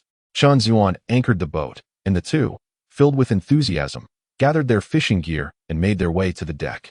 Due to the boat's modest size, they cleverly positioned themselves at opposite ends to avoid tangling their lines. Standing at the stern, Chun Ziyuan, brimming with excitement, retrieved her fishing rod and, before attaching the bait, added 2 small sinkers. At the rocky shore earlier, where the water depth was no more than 10 meters, a couple of ounces of sinkers sufficed. However, in the depths of the sea, at least half a pound was necessary. With the presence of fish below, the situation was markedly different. Within mere minutes of casting her line, Shinzuan felt a sudden tug as the rod plunged. The line was taut, and the reel spun rapidly, quickly tightening the drag. She began the exhilarating contest with this formidable creature. The fish was remarkably spirited, darting energetically through the water, estimating the fish to weigh around 10 pounds. She felt confident in her ability to manage it without resorting to her magnifying glasses for added strength. Yet, as the fish thrashed about, she could distinctly feel her energy waning. Despite the sweat pouring down her brow, the sparkle of joy in her eyes only intensified. The fellow exhibits considerable strength. Yet no matter how much it struggles, it cannot escape my grasp. After some back and forth, the great creature from the depths finally began to tire. Seizing the opportunity, Chinjiyo swiftly turned the reel to retrieve the line. However, after only reeling in 6 or 7 meters, the creature regained its stamina and launched into a new round of fierce resistance. The line that had just been reeled in was swiftly relinquished once more. The fishing line continued its relentless dance, drawing in and letting out, exhausting the massive denizen of the sea. Yet, Chinjiyo was not faring much better. Sweat beaded on her brow, and her arms ached. Nevertheless, the thrill and sense of accomplishment she felt while grappling with the sizable fish were beyond description. Another 10 minutes passed, and the formidable creature finally appeared to be completely drained of energy, the reel barely moving. Chinjiyo seized the moment, fervently turning the handle of the reel, entering a mode of vigorous retrieval. The fishing hook drew the great beast gradually closer to the boat. The fish, in pain, struggled intermittently, but alas, it was no match for Chinjiyo's relentless pulling. Just 2 or 3 meters from the boat, A cacophony of splashing erupted on the surface of the water. In the ensuing spray, a magnificent purplish-red fish leapt from the depths. Amidst the frothy waves, it was evident that the fish was as long as Qinjiu's arm. Its back was a striking purplish hue, adorned with a long olive-green stripe along its body. Clearly, this was a medium-sized red drum, known here as the red sweetfish. The red drum features an elongated, oval shape, with a beautiful purplish-red back and a prominent olive-green stripe at its center, while its belly gleams silver-white, decorated with large, round scales, typically residing in the deep-sea bottom waters. This carnivorous fish feeds on invertebrates and small fish, capable of reaching lengths exceeding 1 meter. The specimen in Chen Jiu's grasp could only be considered a juvenile. The fish was too large to leap out of the water. Grandpa Chen had long been poised with a landing net, eagerly awaiting the catch. As the fish broke the surface, the old man swiftly enveloped it with his enormous net. The muscles in his arms were remarkably pronounced, veins standing out as he chuckled. "It's rather heavy, probably around 15 pounds. Grandpa, how much do you think this fish is worth per pound?" Qinjiu inquired, as she was unfamiliar with the current market price of such deep-sea fish, which she rarely encountered. Without hesitation, Grandpa Chen replied, "For a fish of this size, it should be around 40 to 50 yuan per pound. That's quite impressive. This one must be worth at least 600 or 700 yuan." With that, he beamed with delight, cradling the hefty fish and urging Qinjiu to take a photograph. The grandfather and granddaughter took turns snapping several pictures, after which Grandpa Chen encouraged his granddaughter to swiftly bleed the red drum. Many deep-sea fish cannot survive once brought to the surface, and to ensure the quality of the meat, it is best to bleed and freeze them immediately. Additionally, the bleeding technique varies depending on the species of fish. The process of bleeding the red snapper was remarkably straightforward. Qinjiu made a precise incision at both the head and tail of the fish, and the task was swiftly accomplished. Soon, the vibrant blood flowed abundantly from the major artery at the incision. To prevent any mess on the deck, Qinjiu thoughtfully placed the fish into a bucket. Once the blood was fully drained, she promptly transferred the red snapper into the freezing compartment. It must be noted that Grandfather Chen had demonstrated foresight by procuring ice in advance to prepare the cold storage. When Qinjiu departed in the morning, her thoughts were solely focused on bringing the fish trap to the mangroves, her mind preoccupied with the prospect of fishing. She envisioned herself on the island, collecting seafood and perhaps catching a few large fish along the way. After landing the sizable fish, the fishing rod in Qinjiu's hands remained almost motionless. Meanwhile, Grandfather Chen had a fortunate streak, reeling in 2 sea bass weighing around 6 to 7 pounds each. Observing this success, Qinjiu eagerly seized her rod and moved to the bow of the boat to fish for bass. In no time at all, she caught a sea bass weighing approximately 6 pounds. It appeared that the sonar had indeed detected a school of bass. The two were so engrossed in their fishing that they failed to notice the sun, once high in the sky, gradually descending towards the horizon. After reeling in another sea bass, this one nearly 7 pounds, Qinjiu looked up to discover the sun had transformed into a golden-orange orb, casting a warm hue across the sky. Standing on the fishing boat, the silhouette of Seagull Island was still visible in the distance, with several seagulls soaring above the waters, searching for food. Qinjiu mused to herself that the name for Seagull Island was indeed aptly chosen. By afternoon, the duo had caught several sea bass, rendering the earlier competition for victory inconsequential. With cheerful spirits, the grandfather and granddaughter made their way to the cockpit, ready to return home. Chapter 61. A bountiful return. As they journeyed back, the horizon was adorned with a splendid evening glow. It is often said that morning glories do not lead one out the door, but evening glories can guide one 1,000 miles. It seems that tomorrow promises to be another splendid day. The resources of the island surpassed those of Baisha village significantly, and today's maritime endeavors yielded a gratifying bounty. Gazing at the setting sun, Chunjun felt quite elated, cheerfully contemplating an early venture for fishing the following day. However, Elder Chun was not as optimistic. For there was another saying in their region: when the evening sky is aflame, a typhoon is sure to follow within 3 days. He lifted his gaze to the heavens and sensed that a storm would likely descend upon them before 3 days had passed. While they might still set sail tomorrow, the subsequent days would pose considerable dangers. Seagull Island was conveniently close to the village. Despite their extensive search for fish, the return journey would only take about 45 minutes. Qin Jiyun sat in the cockpit, skillfully maneuvering the fishing boat toward the town's dock. By this time, the dock was illuminated with bright lights. bustling with fishing vessels of various sizes, all returning laden with their catches. Earlier, half an hour prior, Chen Jiyun had sent a message to Boss Yang, requesting him to bring the vehicle to transport the haul. Aware of the rare catches Chen Jiyun had, including small dragonfish, tiger grouper, large blue fish, and hefty red grouper, Yang Jiejun eagerly awaited their arrival at the dock. As the fishing boat approached, Yang Jiejun's tall and robust figure gradually came into view. With the strength of many, the trio swiftly transferred the various catches from the fishing boat to the purchasing station's vehicle. As they worked, a crowd gathered at the dock, with two other fishmongers eyeing Chen Jiyun's bounty. However, Boss Yang's prices were consistently favorable, prompting Chen Jiyun to disregard the competitors. Soon, they arrived at the purchasing station, where Yang Jiejun directed the shop assistants in weighing the catches while cheerfully announcing the prices. Small dragonfish at 180 yuan per pound. Large blue fish at 100 yuan per pound. Small blue fish at 58 yuan per pound. Mouse grouper at 420 yuan per pound. And red grouper at 50 yuan per pound. Elder Chen's haul was noticeably smaller, and Boss Yang settled accounts with him first. Spicy snails weighed 8 pounds at 16 yuan per pound, totaling 128 yuan. Orchid crabs weighed 1 pounds at 45 yuan per pound, totaling 53 yuan. Green crabs weighed 6 taels at 50 yuan per pound, totaling 30 yuan. Sea clams weighed 8 pounds at 35 yuan per pound, totaling 280 yuan. In total, Chen Jiyun's morning catch amounted to 491 yuan. Pearl grouper weighed 5 pounds at 38 yuan per pound, totaling 190 yuan.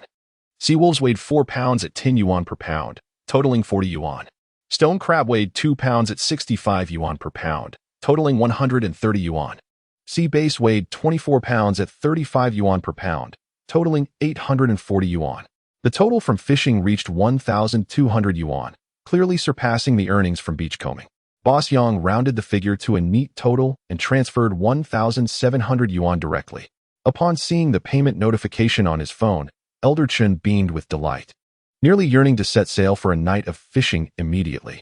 In summary, the profits from fishing far outweighed those from beachcombing, which had now been relegated to a distant memory. Grandfather Chen felt a delightful anticipation as he thought about fishing tomorrow. Chen Zio divided her catch into two parts.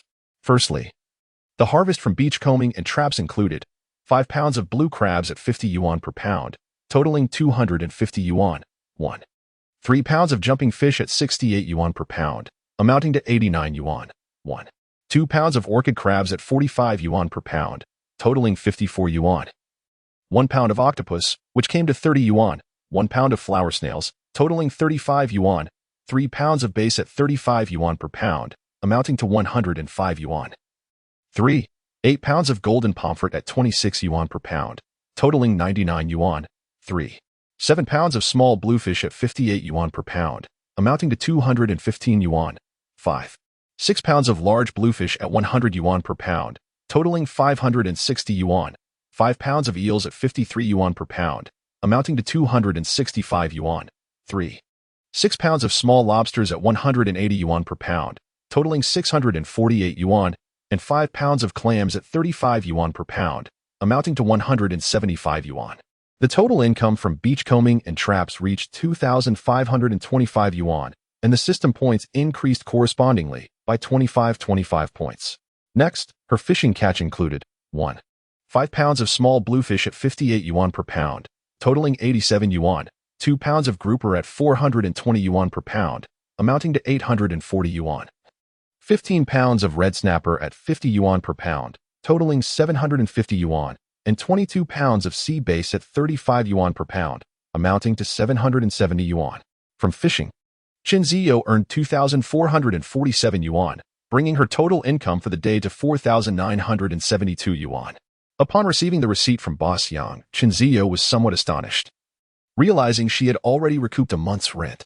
Studying the figures carefully, she noted that the income from traps and beachcombing was quite satisfactory. Hence, unlike the old man, she was not obsessively eager to fish. After leaving the purchasing station, Chen Zio and Grandfather Chen returned to their fishing boat and headed towards the village dock. As they departed, Grandfather Chen grumbled in the cabin, lamenting how the town's dock had become increasingly exorbitant, charging 30 yuan for less than half an hour's docking. Chen Zio could not help but join in the complaints, remarking how they had only docked for 25 minutes, yet were charged for a full hour. The thought of paying 30 yuan for an hour of docking made her heart ache. It was even more expensive than parking fees. Thankfully, the village dock charged no fees. Otherwise, the monthly docking cost would constitute a considerable expense. As the fishing boat leisurely sailed along the coastline, Chen Ziyo, feeling idle, took out a calculator to compute the day's expenses. In the morning, Grandfather Chen had added 1,000 yuan for fuel and 200 yuan for ice. By the time they reached the village dock, there would likely be little fuel left. However, the ice had hardly melted and should last for another day. Additionally, the boat rental cost was 4,000 yuan per month, averaging 134 yuan per day. Including the docking fees, the total expenses for this outing amounted to 1,264 yuan. Chen Ziyo covered the rental costs herself, but Grandfather Chen insisted on sharing the expenses for fuel, ice, and docking fees. After deducting the shared expense of 565 yuan, Grandpa Chen's total earnings for today amounted to 1,135 yuan. Meanwhile, Chen Ziyuan's earnings today soared to 4,273 yuan. On the way back, Grandpa Chen continuously lamented the exorbitant cost of going out to sea, insisting that they must prepare fishing nets and set more traps for the next trip. The fuel prices were excessively high, and he mused that merely fishing could easily lead to losses. Today's venture into the sea felt rushed, as many essentials were left unprepared. Chen Weiqiang, having already glimpsed the impressive catch his daughter and father had reeled in through his phone, felt a pang of envy. Unmotivated at work, he returned home early, only to find himself waiting in vain for their return, as the duo had lost track of time while fishing. Chapter 62. The little wealthy lady. Although the family had long seen the photos that Chen Jiao and Grandpa Chen shared in the group, today marked the inaugural voyage of the boat Chen Jiao had rented. The three family members eagerly awaited the return of the two. Chen Jiao bounced into the home, and the others swiftly surrounded her. How was it? Was the outing smooth? Didn't you return earlier? What took so long? Surrounded by their enthusiastic inquiries, Chen Jiao felt a bit overwhelmed by the attention, a rare experience she had only encountered once after her college entrance exams. However, today, having earned back a month's rent for the fishing boat, her joy surpassed even that moment of triumph. With her head held high, she beamed. Don't rush. Let's take it one at a time. As she spoke, she produced the receipt for the fish she had sold. Chen Weiqiang, impatient by nature, snatched the receipt from her hand, while Grandma Chen and Yin Shooting hurriedly leaned in. Upon seeing the total earnings of nearly 700 yuan from their catch, the three were left speechless, their jaws agape. Chen Weiqiang swallowed hard. Am I seeing this correctly? Did you really earn 700 yuan today? Are all these fish truly from your outing? He even questioned whether he had mistakenly received the wrong receipt. Seeing their disbelief, Chen Jiyu readily took out her phone and opened the payment page. Look, this payment information cannot be fake. She then added, aside from the approximately 1,000 yuan from the fish caught in the village's traps this morning, the rest is from our beach fishing and angling. Even Grandpa Chen, who had caught several large fish himself, began to boast. The fishing was splendid today. As soon as the hook hit the water, we had a bite. Chen Jiao nodded with a smile, confirming, indeed, although the fish finder on the boat is somewhat antiquated, it performed admirably, revealing a small school of bass. The more Chen Weiqiang pondered, the more regretful he felt. Had he known, he would have chosen not to go to the shop today. A single trip to sea nearly matched his fishing tackle store's earnings for half a month. Reflecting on his daughter's recent fishing successes, he could no longer contain his enthusiasm. I'm going out to sea with you tomorrow, he declared, his tone urgent. Initially, Yin Shooting disagreed, but considering her daughter's impressive earnings, she ultimately nodded in agreement. Chen Jiao and Grandpa Chen welcomed the idea. With more people, they could venture farther out to catch bigger fish. After deciding on the fishing trip for tomorrow, Chen Weiqiang promptly sent 2 messages in the fishing group, announcing that the shop would be closed for the day due to family matters. Immediately, several anglers teased him, wondering if he was preparing to flee due to poor business. Chen Weiqiang refrained from replying, intent on surprising these seasoned anglers with his fishing prowess the following day. However, he seemed to have forgotten that he had once been one of those longtime anglers himself. During dinner, Grandpa Chen suddenly recalled that they were missing fishing nets on the boat and immediately turned to the engrossed Chen Weiqiang, saying, It costs quite a bit to set sail. I remember you have some fishing nets in your tackle shop. Make sure to bring back 2 sets next time you visit. Nets of about 400 to 500 meters will suffice. Additionally, procure 10 crab traps and a large landing net. Upon hearing this, Chen Jiyun quickly nodded in agreement. Although the fishing boat was merely rented, purchasing these essential tools was imperative. This fishing expedition had been remarkably successful, and Chen Jian felt that in a few months, she might even be able to save enough to buy her own vessel. Overflowing with confidence, she believed that acquiring these items now would prove beneficial in the future. Chen Weiqiang, however, rolled his eyes at the oblivious grandfather and granddaughter duo. Your reflexes are astonishingly slow. I had already prepared all these items earlier today. By the time you remember, it will be ages. In his youth, Chen Weiqiang had been a sailor, fully aware of the necessary items for a boat, and had already gathered everything needed, except for the large landing net. Nonetheless, they had an old one at home that could suffice for the time being. You truly have foresight, Dad, Chen Jian praised her father with 2 thumbs up. After dinner, Chen Jian languidly slumped onto the sofa, her mind wandering. In reality, her consciousness had entered the coastal gathering system, where she accessed the latest points page. Host, Chen Jian Level 2 Coastal Gathering Points, 10. 870 Vision Range, 2 meters Vision Duration, 2 hours Coastal Gathering Tools, Sand Shovel, Iron Shovel, Universal Clamp, Spade, 2 live fish buckets, and a fish trap. Having previously spent 800 points on a fish trap and sunscreen, she had earned 525 points from today's coastal gathering, resulting in a modest increase in her total points. There was an old water pump at home, and Chen Jian planned to take it on the boat tomorrow to try and extract water from a puddle on the island. She had never tried drawing water from a puddle before and felt a tinge of anticipation, wondering if she might catch something valuable. After reviewing her points, Chen Jian opened her phone to check her current savings. Before returning home, her savings, combined with her severance pay, totaled 88,000 on the day she returned. Her father transferred 2,000 yuan as pocket money, though she had nearly exhausted that amount. During this period, her coastal gathering efforts had earned her a total of 24,370 yuan. While her fishing endeavors had not been as frequent as coastal gathering, they still yielded a substantial 11,732 yuan. Fishing was indeed quite lucrative, though regrettably, she had yet to unlock the fishing segment. The earnings from her fishing activities could not yet be counted as points. After deducting the 8,000 yuan for boat rental and deposit, as well as today's 699 yuan expenditure, she currently had a total of 115,403 yuan in hand. This means that during her half-month at home, she had already earned over 30,000 yuan. Chen Jiao felt as though she were living in a dream. She was now earning tens of thousands each month. Glancing once more at the amount in her savings, she couldn't help but break into a silly grin. Hee. It turned out she was quite the little wealthy lady. Tomorrow, she needed to rise early to go to Seagull Island for some fishing. By 10 o'clock, Chen Jiao had completed her morning routine and was nestled in bed. Moreover, her alarm on her phone had been reset from 6 a.m. to 5 a.m. Perhaps it was due to just having checked her savings before sleeping, but throughout the night, her dreams were filled with either counting money or fishing on a boat. One big fish after another was being caught, and her bank balance continued to rise. Chen Jiu was so delighted that she even laughed aloud in her dreams. Chapter 63, The Giant Coconut Snail. Good morning, everyone. Ding ding ding. Chen Jiao, who had gone to bed early and risen early, promptly awoke at 5 o'clock. With thoughts of heading to the island for a day of fishing, she hastened her preparations. However, her grandfather and Chen Weiqiang were even more impatient. Before they had even finished dressing, the father and son duo took turns knocking on the door. Tang Tang, are you up yet? Grandfather Chen called cheerfully. I'm up. I'll be ready shortly, came her reply. Next, Chen Weiqiang rushed over, urgency evident in his voice. Hurry up, the sun is about to shine on our backs. All right.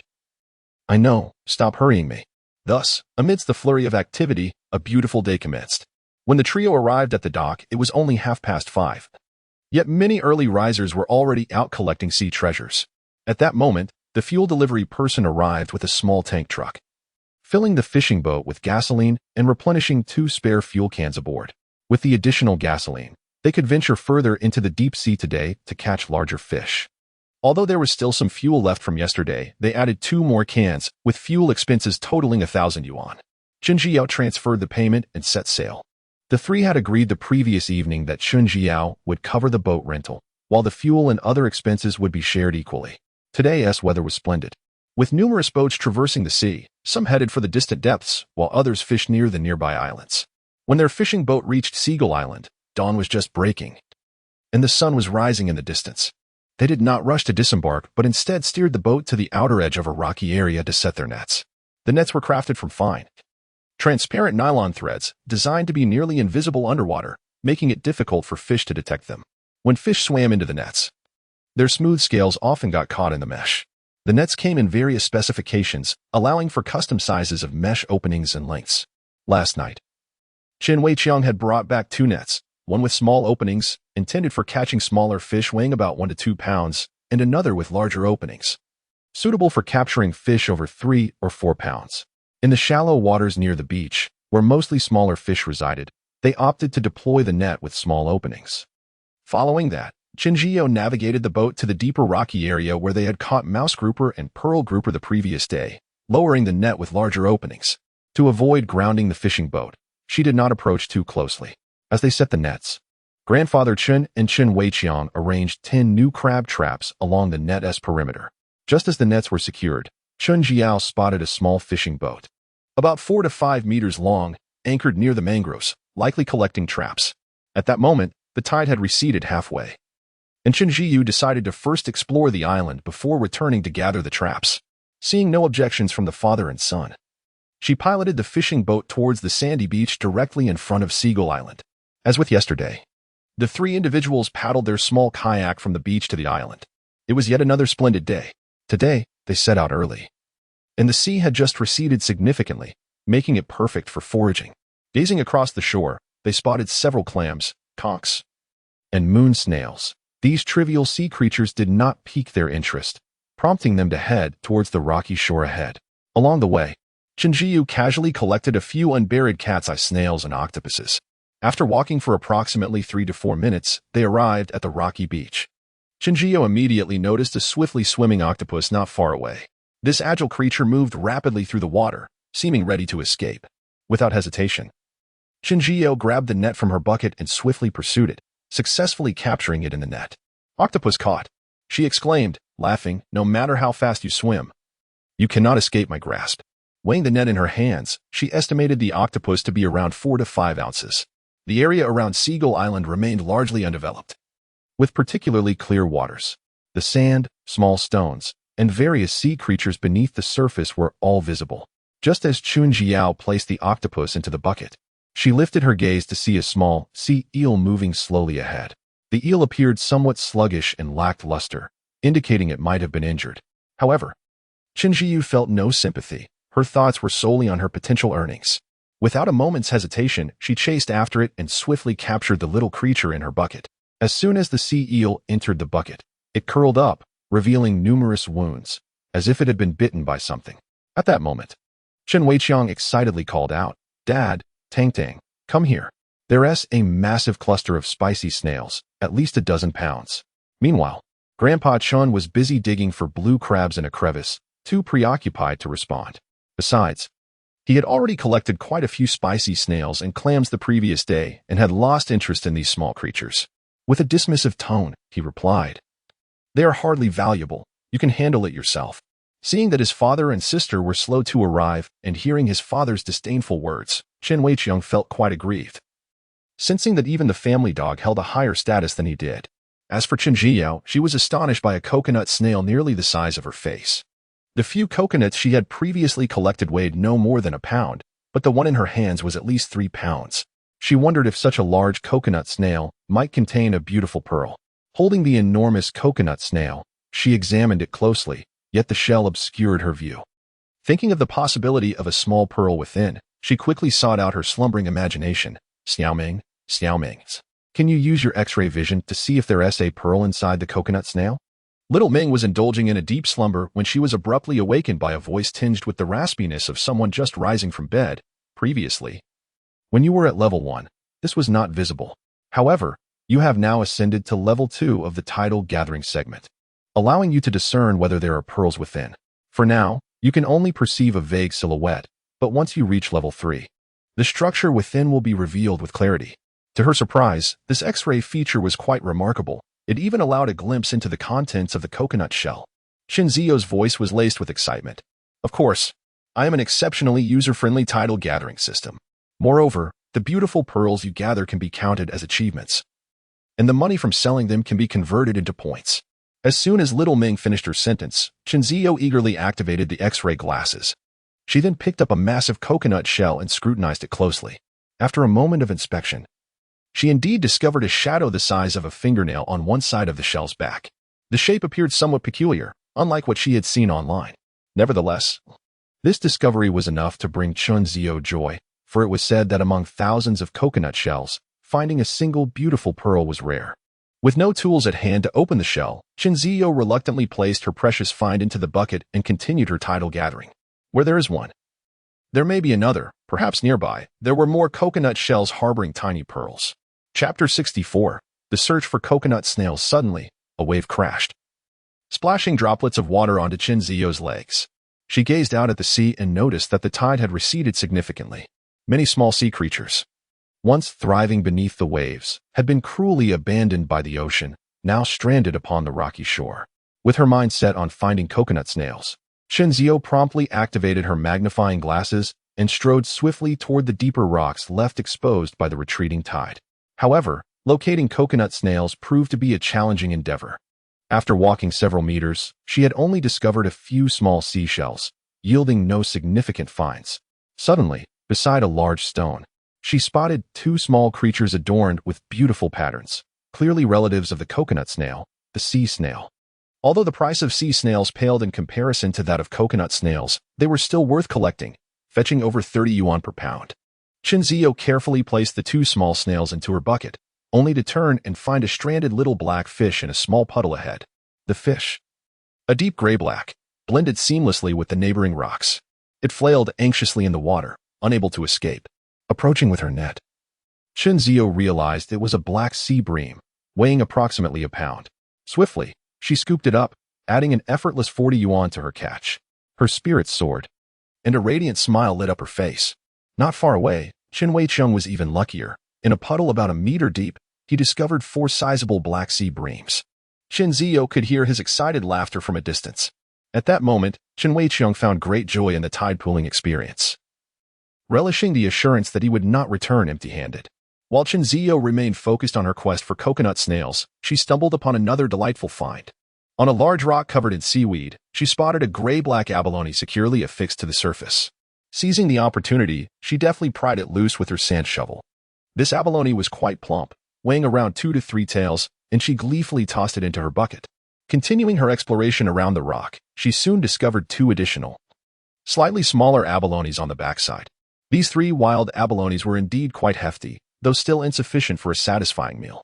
Chunzio began to search the nearby stones, hoping to gather more abalones for a delightful evening feast. The rocky area seemed ideal for abalone growth, and within a mere 10 meters, she found 4 more small abalones. Abalones increase in value with size. The ones she had, weighing around 2 taels each, could fetch a few dozen yuan per pound. However, these small abalones were not particularly valuable when sold, and it would be wiser to keep them for her own enjoyment.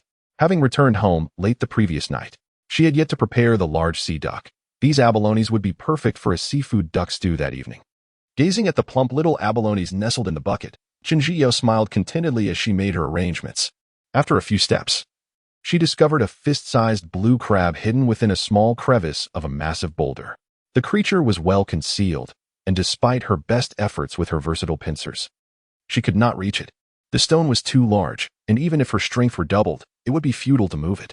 After surveying her surroundings, she ultimately retrieved a half-meter-long stick. Bending low, nearly prostrate on the ground, she began to prod into the crab's den with the stick. The crab, quite combative by nature, would typically latch onto the stick if provoked, providing her with an opportunity to extract it. Chunzio toiled for nearly 2 minutes before feeling the stick firmly grasped by something within. The creature was surprisingly strong, but she soon managed to yank it out with her stick. Weighing the tightly bound blue crab in her hands, she estimated it to be about 6 taels. As the tide receded slightly, she continued her journey with the bucket in hand. Suddenly, she spotted numerous long antennae protruding from the crevice between 2 rocks. To her delight, it was a small mantis shrimp. Overwhelmed with excitement, she momentarily forgot her bucket and hurried towards it. Although the creature had concealed its body well, its robust antennae were conspicuously visible. Chunzio deftly grasped the mantis shrimp by its back and carefully extracted it from the crevice. This little shrimp was larger than the one she had found the previous day in the mangroves, weighing nearly a pound and exuding an air of majesty. Once she confirmed that the blue crab was securely bound, she gently placed the valuable mantis shrimp into the bucket. As the tide fully receded, Chun Jiao found herself at a small tide pool where the water barely reached her knees, crystal clear to the bottom. Raising her head, she immediately noticed two conspicuous golden spheres not far away. Approaching them, she was thrilled to discover they were the coconut snails she had been longing to find. Unfortunately, these two specimens were not particularly large, weighing only about a pound each. Chun Jiao picked them up and scrutinized the flesh within using her magnifying goggles. Unlike the 3-pound coconut snail she had encountered earlier, these two had yet to mature, revealing no trace of meat, even the size of a grain of rice. Nevertheless, coconut snails commanded a respectable price. While they may not be as valuable as the rare and exquisite mellow pearls, these two could still fetch 100 or 200 yuan. As another wave crashed upon the shore, signaling the imminent return of the tide, Qin Jiyu prepared to head back. However, she cast one last glance forward and was delighted to find another treasure nestled in a nearby rock crevice. Between two stones, there nestled a small sea eel, adorned with a myriad of spots. Qin Jiyu swiftly removed one of the smaller stones, startling the little creature, which hastily darted back into the crevice. Unfortunately, it was too late. Halfway through its escape, it was captured by the universal tongs in Qin Jiyue's hand. With a cheerful demeanor, Qin Jiyue deactivated the X-ray feature. Reflecting on the utility of the system upgrade, the range of the X-ray function had expanded, and its duration had increased, making it considerably more convenient for her coastal foraging. At that moment, the contents of her bucket were rather meager, lacking even half of what she typically gathered in the village. However, the rocky shore, although seemingly sparse, was rich in valuable finds. Gazing into her bucket, which contained coconut snails, small green dragons, and flower eels, Qin Jiyue felt a profound satisfaction. It was not the quantity that mattered, but rather the worth of her treasures. As the tide began to rise, Qin Jiyue briskly made her way back, bucket in hand. Chapter 65, Surprises in the Trap. The breathtaking waves of the sea began to rise slowly. Qin Jiao placed her recent catch from the shore in a location that would remain dry. She then took an empty live fish bucket and headed towards the deep rocky beach where she had fished the previous day to retrieve her traps. On this rocky shore, she had set 6 traps the day before. Among these, one was produced by the system, into which she had placed a bait gifted by the system. Additionally, she had placed another bait from the system into one of the larger ordinary traps. This allowed her to compare the effectiveness of the system's trap against that of a conventional one, both employing the same bait. As Qin Jiyu briskly walked forward with her live fish bucket and 2 net bags, she spotted her grandfather and Qin Weiqiang flipping stones on the rocky shore. From a distance, it appeared that their buckets were nearly full, indicating a bountiful catch. Qin Jiyu felt confident in handling the retrieval of the traps alone and chose not to call for their assistance, quietly moving towards the front of the rocky shore. At this moment, the tide had not fully risen, and she noticed that 2 of the shallow traps were partially exposed above the water. However, the visible portion was minimal, preventing her from gauging the catch inside. Wishing to save the most delightful surprise for last, she decided to collect the traps in order of their water levels. Starting with the 2 medium traps that had already emerged slightly. With deftness, she emptied the contents of the first trap into her bucket. 2 small sea wolves weighing around 2 pounds each, 5 octopuses for orchid crabs, and 2 black breams weighing over a pound. The catch looked plentiful due to the shallow water, but the variety was rather mixed, and the overall value was not substantial. Next, as she lifted the 3rd trap, it felt particularly heavy, which led her to suspect that it contained a substantial catch. Indeed, within were a sea wolf weighing approximately 5 pounds and 2 black breams around 3 pounds each. Qin Jiao was elated at the sight of the lively black breams and mused to herself that these 2 would likely fetch a higher price than the previous catch of over a pound. When she raised the 4th trap, it felt light, yet the contents within elicited an expression of excitement from Qin Jiao. As the trap emerged from the water, she beheld several large, vibrant green creatures. With her keen eyesight, she quickly discerned that these were several oversized green crabs, each weighing over a pound. While binding the crabs with zip ties, she weighed them in her hands, noting that 2 weighed about 1.5 pounds, while the other 2 were precisely 1 pound each. With a chuckle, she thought to herself that such colossal green crabs would likely command a price of over 70 yuan per pound, amounting to nearly 300 yuan in total. This trap instilled immense confidence in Qin Jiyu, heightening her anticipation for the remaining 2 traps.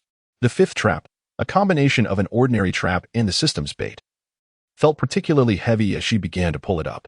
It was only when she activated her enhanced vision that she was able to double her strength and finally hoist it to the surface. Within the depths of the waters, several sizable fish were discovered. Alas, they comprised primarily of the not-so-valuable sea wolves. The realization that these substantial creatures were merely priced at 10 yuan per pound caused Chenjiao's smile to fade considerably. However, as she sorted through her catch, she was pleasantly surprised to uncover a nearly 5-pound large bream amidst the sea wolves.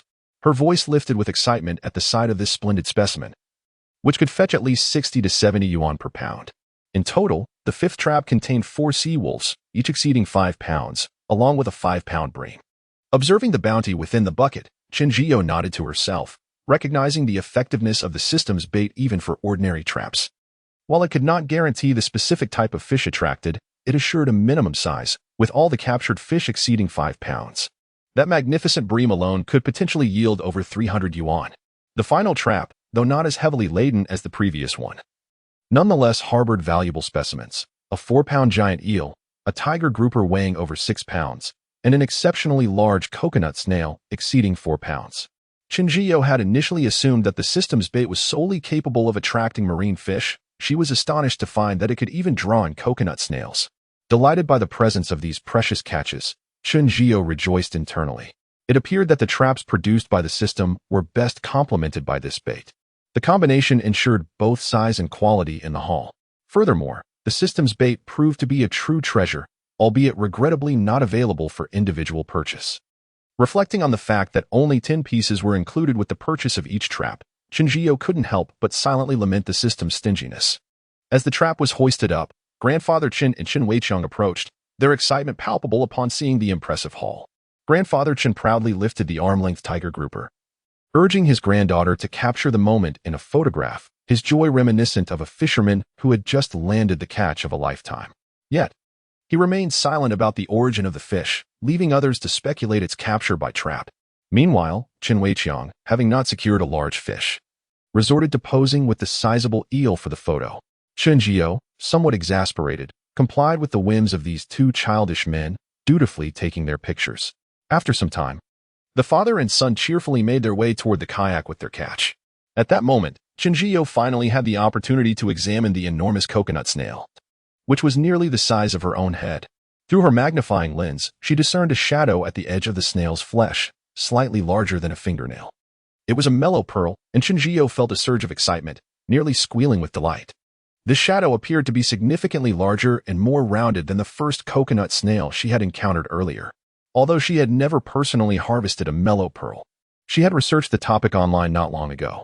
The mellow pearl is a precious gem found within the coconut snail, sometimes referred to as a dragon pearl or flame pearl.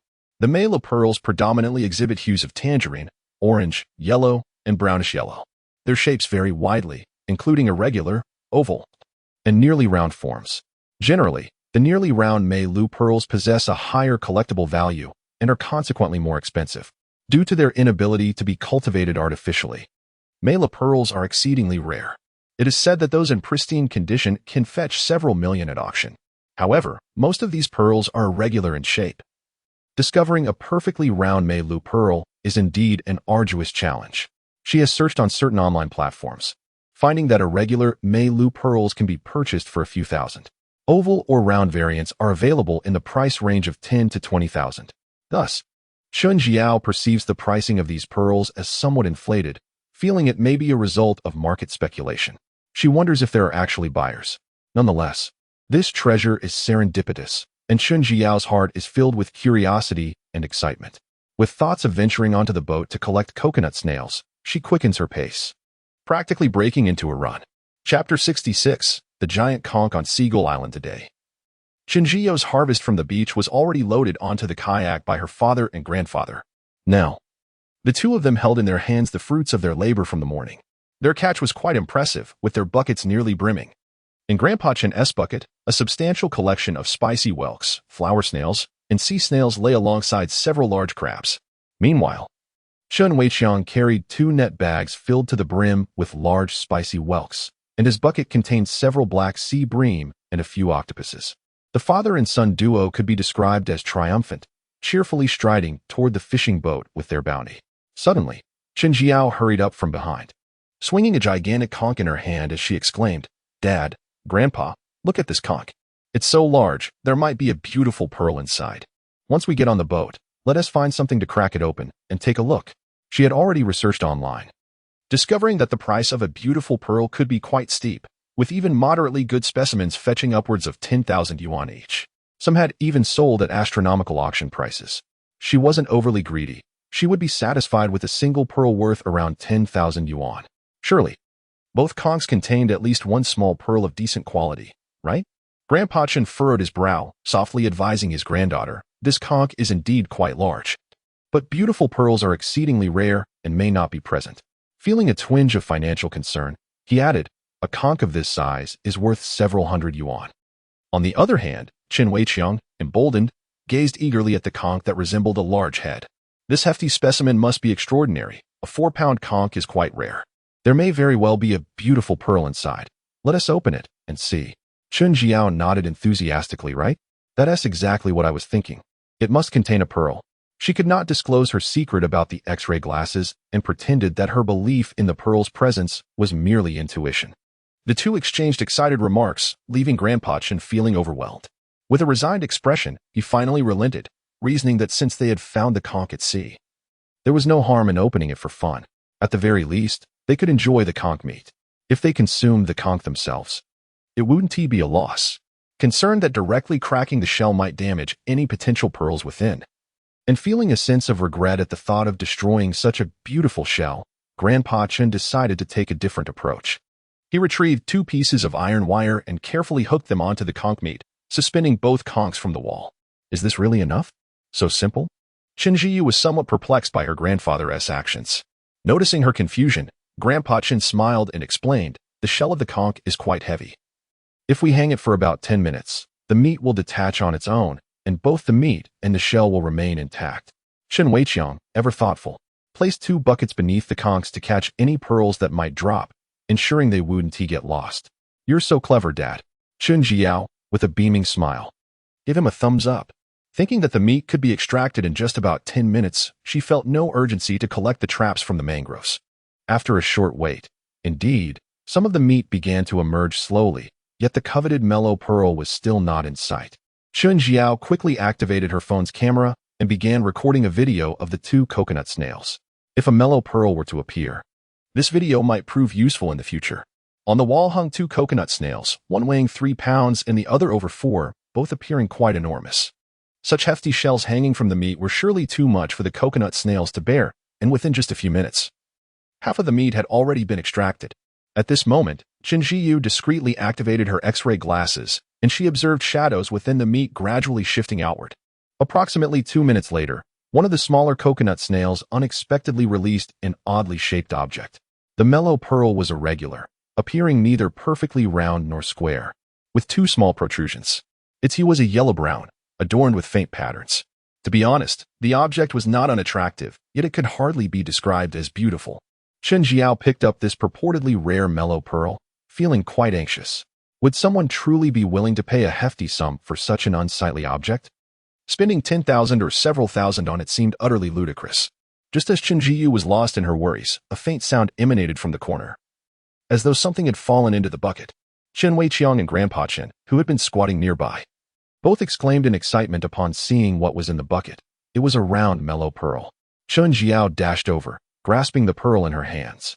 The round, mellow pearl, with an amber-like color, bore a slight ceramic sheen on its surface, with cloud-like patterns evenly distributed within. Although the patterns were quite faint and barely noticeable, it certainly appeared far more presentable than the first pearl, resembling the descriptions found online. Mellow pearls are known to be valuable, yet scarce in the market. They sound expensive, yet few are willing to purchase them. Moreover, they are not as visually appealing as pearls or gemstones, nor do they retain value like gold, so Chen Jiyo had no intention of keeping it. Thus, she swiftly edited the video and took several photos to share in her fishing group. The video attracted considerable attention, and within mere minutes, inquiries arose about whether the mellow pearl was for sale. While Chun Jiao wasn't entirely knowledgeable about the value of the pearl, she had previously searched online and discovered that such round mellow pearls could be purchased for around 10 to 20,000. Ultimately, she announced in the group that the mellow pearl would indeed be for sale. inviting interested friends to come to the tackle shop tomorrow to inspect the item and participate in a bidding process. Yes, Chen Jiao planned to hold a small auction. As opinions varied regarding the pearl's worth, she deemed it best to let the highest bidder prevail. After disseminating the message in the group, Chen Jiao and Grandpa Chen embarked on their kayak to collect the crab traps in the mangroves. Meanwhile, Chen Weiqiang eagerly retrieved his fishing rod and began angling from the boat. At this moment, the tide had risen, submerging nearly half of the mangrove forest beneath the sea. They paddled their kayak directly to the small river where they had placed the traps the previous day. The once modestly sized river, measuring over a meter wide, had transformed into a turbulent waterway 3 meters deep. Following their markings, they swiftly located the traps set the day before. In total, there were 3 traps in this section of the river. The first trap was teeming with blue crabs, yielding a bountiful haul of 8, albeit small, weighing around 3 to 4 taels each. The second trap had been deliberately repositioned by Chun Jiao to the area where they had spotted the juvenile lobsters. As expected, it contained 2 juvenile lobsters, each weighing about half a pound. Unfortunately, the last trap was entirely empty. The 4 traps on land predominantly yielded blue crabs and flower crabs. Grandpa Chun had chosen the trap locations wisely. Nearly every catch weighed over 7 to 8 taels, with 2 surpassing a pound. Chen Jiao and Grandpa Chen joyfully returned to the boat, their bucket brimming with crabs and the 2 juvenile lobsters. Meanwhile, Chen Weiqiang, a seasoned angler, found himself at a standstill today. Ever since the hook had been cast into the water, his fishing rod had not stirred even slightly. Chapter 67. Catching mousefish. Chen Jiao cheerfully transported her bounty from the trap into the live fish tank, which featured several partitions, allowing her to divide it into 5 compartments of varying sizes. She carefully placed 2 small dragonfish into the smallest compartment, followed by the little dragonfish she had caught earlier, thus granting them a luxurious suite. Before departing, Chen Jiao adeptly arranged the remaining partitions, ensuring that each catch could be stored separately. Meanwhile, Chen Weiqiang, who had yet to reel in any fish, decided to wield an additional fishing rod. With hooks cast on both sides, he hoped this would finally yield a catch. Upon reaching the deck, Chen Jiao spotted her father casting his second hook into the sea. With a rod on either side, he gazed intently at the water. Seeing his serious demeanor, Chen Jiao couldn't help but chuckle as she approached with a lively gait. The mousefish I caught yesterday was from the rocky shore where we set the trap. Shall we try our luck there? The 2-pound mousefish she had caught yesterday was priced at 420 yuan per pound, making it the most expensive fish she had ever encountered. A single catch could fetch several hundred yuan. Upon hearing about the mousefish, Chen Weiqiang's eyes sparkled with excitement as he sprang to his feet. What are we waiting for? Let's go? He quickly gathered his rods. Before long, the 3 of them paddled their small kayak back to the sandy beach of Seagull Island. Chen Jiao secured the kayak's rope to a coconut tree and turned to see a large sea duck foraging nearby. This creature, adorned with pristine white feathers, was unfortunately coated in sand, giving it a rather unkempt appearance. The little fellow was remarkably agile, swiftly snatching up a small sand crab. The sea duck was surprisingly unafraid of humans, strutting past her with the crab in its beak. Chen Jiao, quick on her feet, seized a large net from the live fish bucket and dashed after the little creature. The white duck, sensing her approach, flapped its wings and scampered away. However, it was too late. A large net descended from above, enveloping it effortlessly. Caught off guard, the startled duck flailed within the net. Just as it seemed poised to break free, Chen Jiao lunged forward, securing the struggling creature through the mesh. Haha, now you can't escape. Dad, Grandpa, I've caught a large sea duck. The father and grandfather, eager to fish, turned upon hearing Chen Jiao's jubilant voice. She triumphantly waved the captured sea duck, her tone filled with pride. What do you think? Isn't this princess impressive? Chen Weiqiang's daughter revealed an admiring gaze, exclaiming, You little lady are quite impressive. Let us do these later. Grandfather Chen, sporting a cheerful smile, began to stroll back, and before long, his hands were adorned with several plump sea duck eggs. At that moment, the tide had fully risen on the beach, and a wave crashed, splashing a delightful spray of seawater. Seeing the grandfather and granddaughter still collecting sea duck eggs, Chen Weiqiang anxiously urged, Weren't we supposed to go fishing? Hurry up. A few minutes later, the 3 of them, each carrying their fishing gear, energetically arrived at the rocky shore in deeper waters. The bait, as always, was the lively large shrimp provided by Grandfather Chen. As the old man picked up the most vigorous shrimp, he couldn't help but think about the dwindling numbers in his shrimp pond. He mused that it was time to introduce a new batch of shrimp fry. Otherwise, in a month or two, there would be no bait left to use. While there were bait options available at the village's small dock, Grandfather Chin deemed them too expensive, preferring the more economical choice of his own farmed shrimp. Noticing that her father had taken her spot from the previous day, Shun Zhao quietly relocated to a few large stones nearby, internally grumbling. I'll let you have this one since you're older. Positioned at her new fishing spot, Shun Zhao skillfully attached the bait and cast the hook with vigor. Subsequently, she moved a small stone closer and settled down leisurely. From a plastic bag, she produced a plate of mosquito coils and a bottle of mosquito repellent. With her delicate skin prone to attracting mosquitoes, she generously sprayed herself with repellent and lit 2 coils. Suddenly, the playful Chen Weiqiang, brimming with excitement, proposed. Let us have a contest to see who can catch a grouper the quickest. The slowest one. Scratching the back of his head, he momentarily faltered. Unable to think of an appropriate consequence, Chen Zhiyou promptly completed his sentence. The last one to catch a grouper or who fails to catch one must treat the family to dinner tomorrow. Tomorrow was the day of the Mailizu auction, providing the perfect opportunity for the family to explore the county and enjoy a nice meal. Sounds good. A new seafood restaurant has opened in the county, and I've heard their seafood buffet is quite remarkable, featuring both small lobsters and durian. We should dine there tomorrow. Chen Weiqiang replied, oblivious to the fact that among the 3, he was the least skilled. Seafood buffets are quite pricey. And although Grandfather Chen initially felt a sting at the thought of expenses, he relaxed at the notion of not being the one to lose. After all, it would ultimately be his foolish son footing the bill. With that thought, the old man readily agreed, and Chen Zhiyou had no objections either, eager to experience the taste of the extravagant small lobsters. Moreover, the family had a fondness for durian, surely making the meal worth the ticket price. As Chen Weiqiang observed the confident demeanor of the two, a vague sense of unease began to stir within him. Had he unwittingly dug a pit for himself?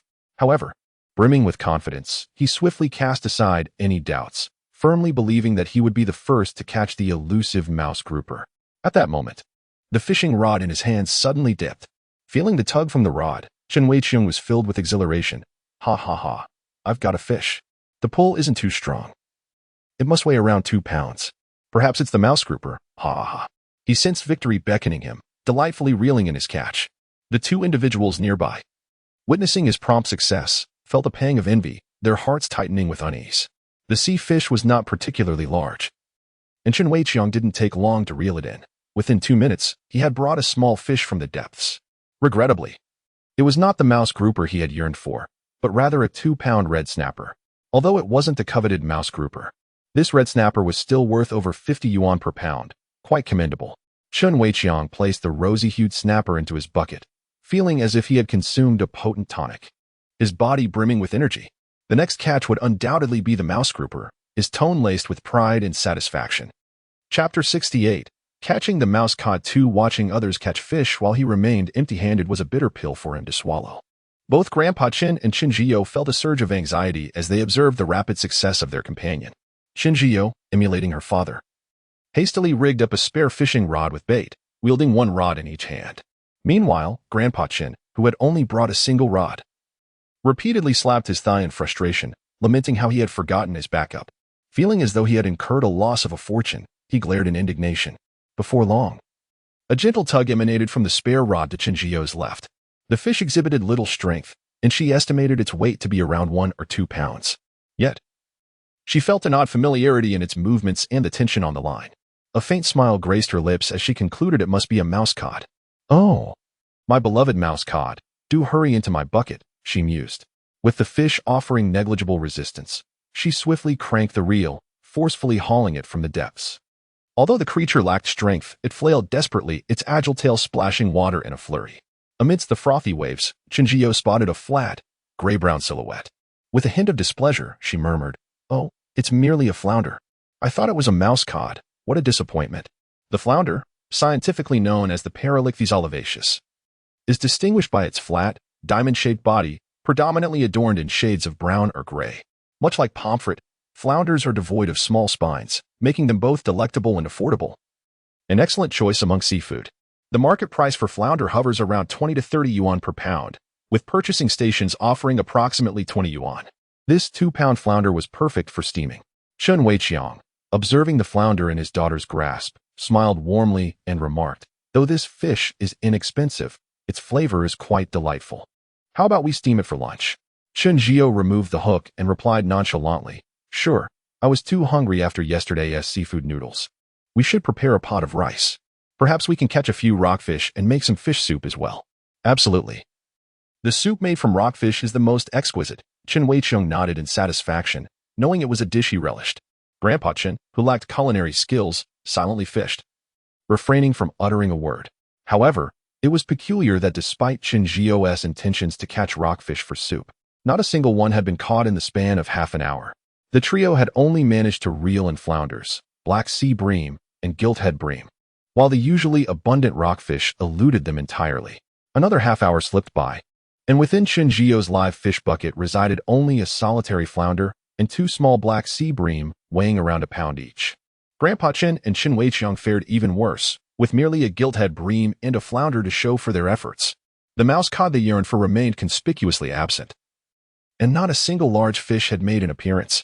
Suddenly, Chen Weiqiang's fishing rod sank, followed by an intense tug that nearly bent the rod. The reel spun wildly as line flew out in a frenzy, accompanied by Chen Weiqiang's excited expression. Even those unfamiliar with fishing could discern that he had undoubtedly hooked a substantial fish. This fellow exhibited considerable strength. I estimated it weighed at least 10 pounds. Catching a fish of such magnitude, Chen Weiqiang was even more elated than if he had caught a prized grouper, jubilantly reeling in his catch. However, before he could fully revel in his triumph, the fishing rod in his hands suddenly felt lighter. Chen Weiqiang, unable to retract his pulling force in time, stumbled backward and fell clumsily to the ground. Realizing he had been severed from the line, he quickly rose, excitement coursing through him as he vigorously patted his thighs while leaning over to gaze at the sea, a look of desperation on his face as if he wished to plunge into the water to retrieve his fish. My fish, nearly 20 pounds, had slipped away just like that. Grandfather Chen, feeling quite refreshed, teasingly remarked, "Didn't you just say it was a 10-pound fish? How has it suddenly transformed into a 20-pounder? Initially, I hadn't accurately gauged its weight. This fish surely exceeds 20 pounds, exhibiting tremendous strength." Chen Weiqiang exaggerated as he spoke, knowing that with the fish having escaped, no one could ascertain its true size. After finally hooking a large fish, it had eluded him due to a severed line, and he was so infuriated that he had bruised his thighs from patting them. Chen Ziyo, standing nearby, winced at the sound, feeling his pain. Yet, she soon cunningly cast her spare fishing rod in Chen Weiqiang's direction, hoping that the fish might swim toward her. After all, it is said that the plump water should not flow into another's field. If she managed to catch that large fish, it would still belong to their family. Grandfather Chen shared her sentiment, boldly moving toward his son's fishing spot and casting his hook in the direction where Chen Weiqiang had lost his line. Watching their actions, Chen Weiqiang was nearly livid. He hastily quickened his pace, replacing the fishing hook and baiting it before casting it into the open sea. After approximately 10 minutes, Chen Zio's spare rod experienced a slight tug. The force was so minimal that it likely indicated a small fry, without the need to reel in. Chen Zio disdainfully turned the reel, and soon a light brown fish with black spots emerged from the water. Upon seeing the small creature on the ground, Chen Zio's spirits surged. Heh, who would have thought it was a grouper? Hearing the mention of grouper, Grandfather Chen and Chen Weiqiang immediately abandoned their rods and rushed over. Although the small fish in the bucket weighed only about half a pound, it was indeed a grouper. The father and son returned to their fishing positions and exchanged glances, their competitive spirits ignited. Although the first catch had been taken from them, they were determined not to finish last. As if inspired by their shared enthusiasm, the two soon began to catch fish one after another. Unfortunately, they were all sole fish weighing around 1 to 2 pounds, and the elusive grouper continued to evade them. Observing the duo's rapid success with sole fish, Chen Zio quickly moved closer to join in the pursuit. Though these fish were not particularly valuable, fetching around 20 yuan per pound, catching a few more would certainly increase the total price. Last night, the three individuals contemplated sailing to more distant waters for fishing, but now they were preoccupied with catching grouper and flounder, having completely forgotten about their original plan. Even the pump that had been moved to the fishing boat in the morning was utterly neglected by the trio, left unattended. It was likely that schools of fish were beneath them, as Chun Zio's fishing hook barely touched the water before a fish bit. Soon after, she successfully reeled in a flounder weighing nearly 3 pounds. Just as Chun Zio removed the hook from the fish, another fishing rod nearby was suddenly yanked with great force. Hearing the reel screeching, Chen Ziyo excitedly exclaimed. At last, a big fish has taken the bait. Athaha. A gentle reminder, the prices of seafood fluctuate greatly, often varying from day to day. Sometimes the prices in the village are higher than those in the town, as they reflect different days' rates.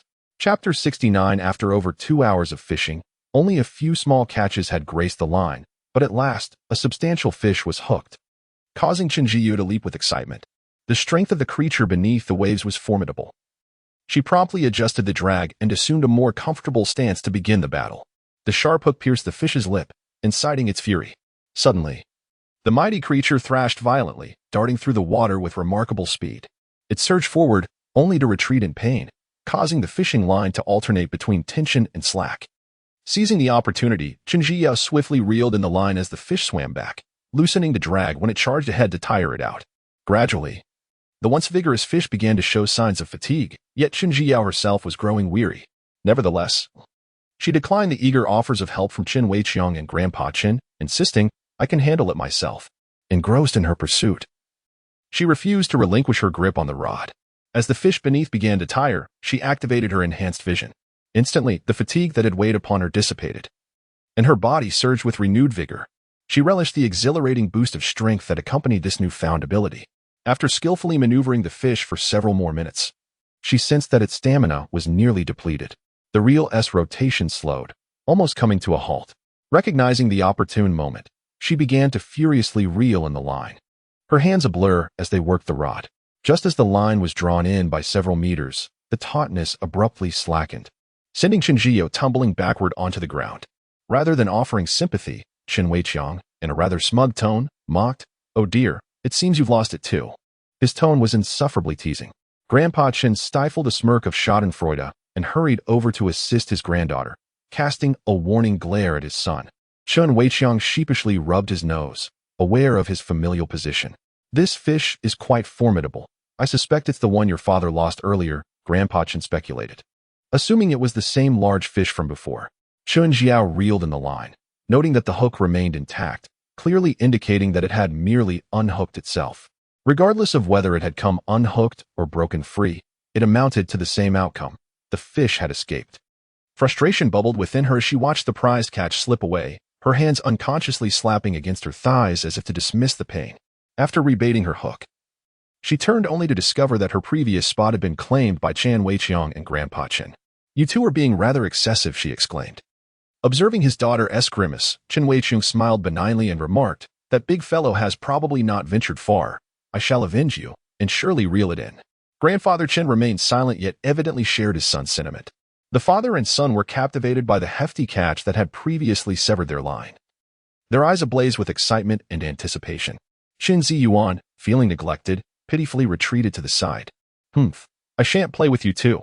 I shall catch the grouper instead, which fetches over 400 yuan per pound.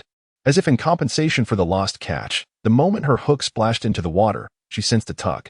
The pull was neither too strong nor too weak, and the familiar sensation invigorated her. Learning from the previous mishap, Qin Ziyuan swiftly lifted her rod to set the hook, feeling it secure before beginning to tire the fish. After merely 2 minutes, she sensed the little creature in the sea had grown weary, and without hesitation, she began to reel in. A lengthy night could lead to unforeseen troubles. She dared not prolong the struggle. The fish was hers only once it surfaced. With fervor, Qin Ziyuan spun the reel's handle, aggressively drawing the line back. Moments later, a grouper weighing over 2 pounds emerged, grasping it firmly in her hands. She extracted the hook amidst the admiring gazes of Chen Weiqiang and Grandfather Chen. Having now caught 2 groupers totaling approximately 3 pounds, she effortlessly added over 1,000 yuan to her earnings. While Grandfather Chen initially watched with a tinge of envy at his granddaughter's catch, he suddenly felt his own fishing rod yanked violently. The force was considerable, bending the rod into a crescent and causing the reel to spin furiously. Quickly adjusting the drag tighter, he assumed a more effective stance to tire the fish. The line rhythmically slackened and tightened, teasing the sea creature. The elderly gentleman held the rod with a serious demeanor, yet his eyes burned with fervor, as if ignited by an internal flame. Qin Ziyuan, inspired by her grandfather's fervent spirit, found herself caught up in the tension. With a sudden crack, the rod in the old man's hand snapped into 2 pieces. One half remained in his grasp while the other was dragged into the depths. Reacting instinctively, Chen Weiqiang exclaimed in surprise. The next moment, he witnessed his grandfather, with agility befitting a man much younger, snatch the descending rod back. The speed of the motion left Chen Weiqiang questioning his own vision. Though the rod had broken, the portion still attached to the line remained intact, and Grandfather Chen clutched the half-rod tightly, his expression one of alarm. Chen Weiqiang and Chen Ziyuan rushed to assist, and the three of them frantically worked to gather the line, creating a chaotic scene. After several minutes of effort, the mighty creature from the sea was finally exhausted and gradually pulled ashore by the trio. It is a formidable sea wolf, weighing around 17 to 18 pounds and measuring over a meter in length. The sight of its gaping maw, lined with 2 rows of razor-sharp teeth, is enough to instill fear. Upon closer inspection, one can discern another fishhook lodged within its mouth, unmistakably belonging to the individual who had just cut the line. Although the sea wolf is relatively inexpensive, typically priced around 10 yuan, such a sizable specimen is quite rare. Grandfather Chen beams with joy as he cradles the impressive sea wolf in his arms. Before he can utter a word, Chen Ziyuan adeptly steps forward to assist her grandfather in capturing the moment with photographs. Chen Weiqiang, having had a rather ordinary day of fishing, quickly joins into pose with the fish, delighting in the opportunity to take several snapshots. After sharing the images in their group chat, Chen Ziyuan glances at the time and realizes it is already 4 o'clock, prompting her to prepare to retrieve the fishing nets she had set earlier in the day. Dad, Grandpa, while you continue fishing here, I will go collect the net. It's been too long, and I worry the fish may lack vitality. The price difference between lively fish and those that have expired is significant. Concerned that his granddaughter may struggle alone, Grandfather Chen promptly rises to accompany her in gathering the nets. Observing their busyness, Chen Weiqiang resumes his fishing, feeling a twinge of envy as he reflects on his own lack of success in catching the elusive mouse grouper and larger fish. Chapter 70. Hauling the nets a few years ago, upon completing her college entrance examination, Chen Jiao set out to obtain her fishing boat license. However, since the family's fishing vessel was sold, she had not navigated a boat for 3 years, causing her to forget many essential skills. Recently, as they ventured out to sea, she primarily took the helm, her movements noticeably awkward and tense. Fortunately, with the seasoned Chen grandfather supervising her closely, they managed to avoid any mishaps. As the fishing boat approached the location of the first net, Chen grandfather permitted her to steer the vessel alone. Without the elder's guidance, Chen Jiao felt increasingly anxious, appearing flustered as she maneuvered the boat. Nonetheless, they safely reached the shallow rocky beach, where a small crane at the stern swiftly hoisted the sticky net aboard. The net was teeming with small fish that had taken refuge beneath the rocks, showcasing a delightful variety. Concerned that the fish might lose their vitality once out of the water, the two hurriedly began to free the catch from the first net. Most of the haul consisted of red sea bream, black sea bream, and white pomfret, with a modest assortment of less valuable small fish. The red and black sea bream typically weighed over a pound, with 2 larger specimens nearing 2.5 pounds. The white pomfret was somewhat heftier, averaging around 2 pounds each. Altogether, the fish filled a live fish bucket, weighing approximately 40 pounds, alongside another 10 pounds of insignificant small fish. The grandfather and granddaughter worked swiftly, placing the valuable fish into the live well while casually tossing the less valuable catch into a bucket, reserving them as bait for crab traps and gill nets for the following day. Chen Jiao contemplated the earnings from this first haul, estimating it to be around 1,000 to 2,000 yuan, prompting her to awaken the voice of her inner companion, Xiaoming. Xiaoming, do the fish caught in the sticky net count towards the coastal gathering points? Indeed, they do, except for the fish caught by angling. All other catches contribute to your coastal gathering score and can be counted towards points, Xiaoming responded. Upon realizing that the fish from the net would indeed accumulate points, Qin Jiyu felt a surge of joy. At her current rate of earning, she estimated that within a few days, she would ascend to the 3rd level of the coastal gathering system. Unlocking the fishing segment would soon follow. The coveted lucky fishing rod she had been eyeing would likely be within her grasp before long. Noticing his granddaughter lost in thought, Chen grandfather gently tapped her shoulder, urging her, "What are you daydreaming about? Didn't you say you needed to collect the crab traps?" Right. I need to gather the gill nets, Chen Jiyu replied, her awareness returning to the present. This area contained 5 crab traps. The first yielded no crabs, predominantly filled with octopus. Though octopus fetches a modest price, it is delightful when stir-fried or used in seafood noodles. The quantity was limited, so Chen Jiao carefully packed these little creatures to take home. The subsequent crab traps yielded better results, primarily containing flower crabs and blue crabs, along with several small cuttlefish. Chen Zhiyao estimated the haul: 1 pound of octopus, 2 pounds of cuttlefish, 3 pounds of flower crabs, and 3 pounds of blue crabs. It is uncertain whether it was an ill-timed endeavor, but the yield from the crab traps paled in comparison to that of the mangrove nets. Shortly thereafter, the fishing vessel anchored at the periphery of the deep-water reef, where they could still see Chen Weiqiang engrossed in his fishing. The fishing net was swiftly hoisted up by the crane, revealing a more substantial catch than the first net. As the net ascended, a sea of dark gray fish came into view. It seemed the flounder from the reef had migrated to this area, with several 2-pound flounders caught in the net. The duo spent another half-hour meticulously detaching the fish from the net. Aside from a few white pomfret and black grouper, they filled 2 large buckets with flounder. Although the flounder fetched a modest price, their weight had doubled compared to the initial catch, suggesting the overall value would be comparable to that of the first haul. However, the crab traps brought Chen Zhiyao an unexpected delight. The first trap they retrieved contained 2 nearly 1-pound small lobsters. These 2 vibrant green creatures equaled the yield of the previous 5 nets. The subsequent 4 traps also yielded well, bringing in 2 eels, a 3-pound pearl grouper, and several pounds of crabs. Just as the grandfather and granddaughter were sorting the various catches by type, a sudden, thunderous splash echoed from the front. Amidst the cascading waves, they spotted Chen Weiqiang, who had inexplicably leaped into the water while fishing on the shore. Alarmed, they quickly donned life jackets and paddled their small kayak toward him.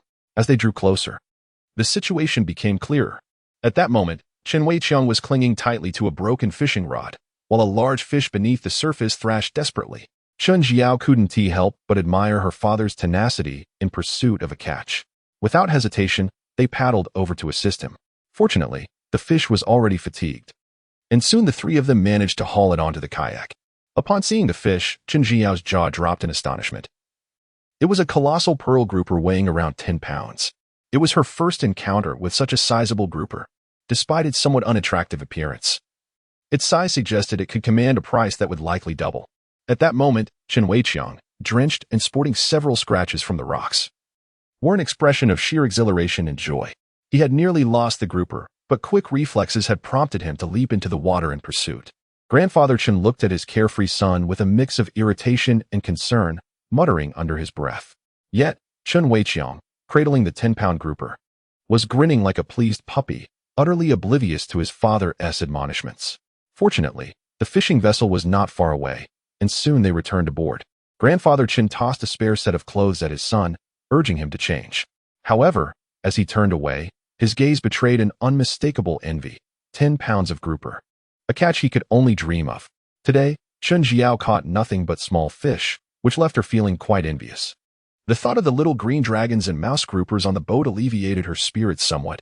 At least she had earned some money and points. Upon reflection, it seemed that the most disappointing catch of the day belonged to Grandpa Chen, who, despite reeling in a sizable fish weighing over 10 pounds, had captured a worthless sea wolf.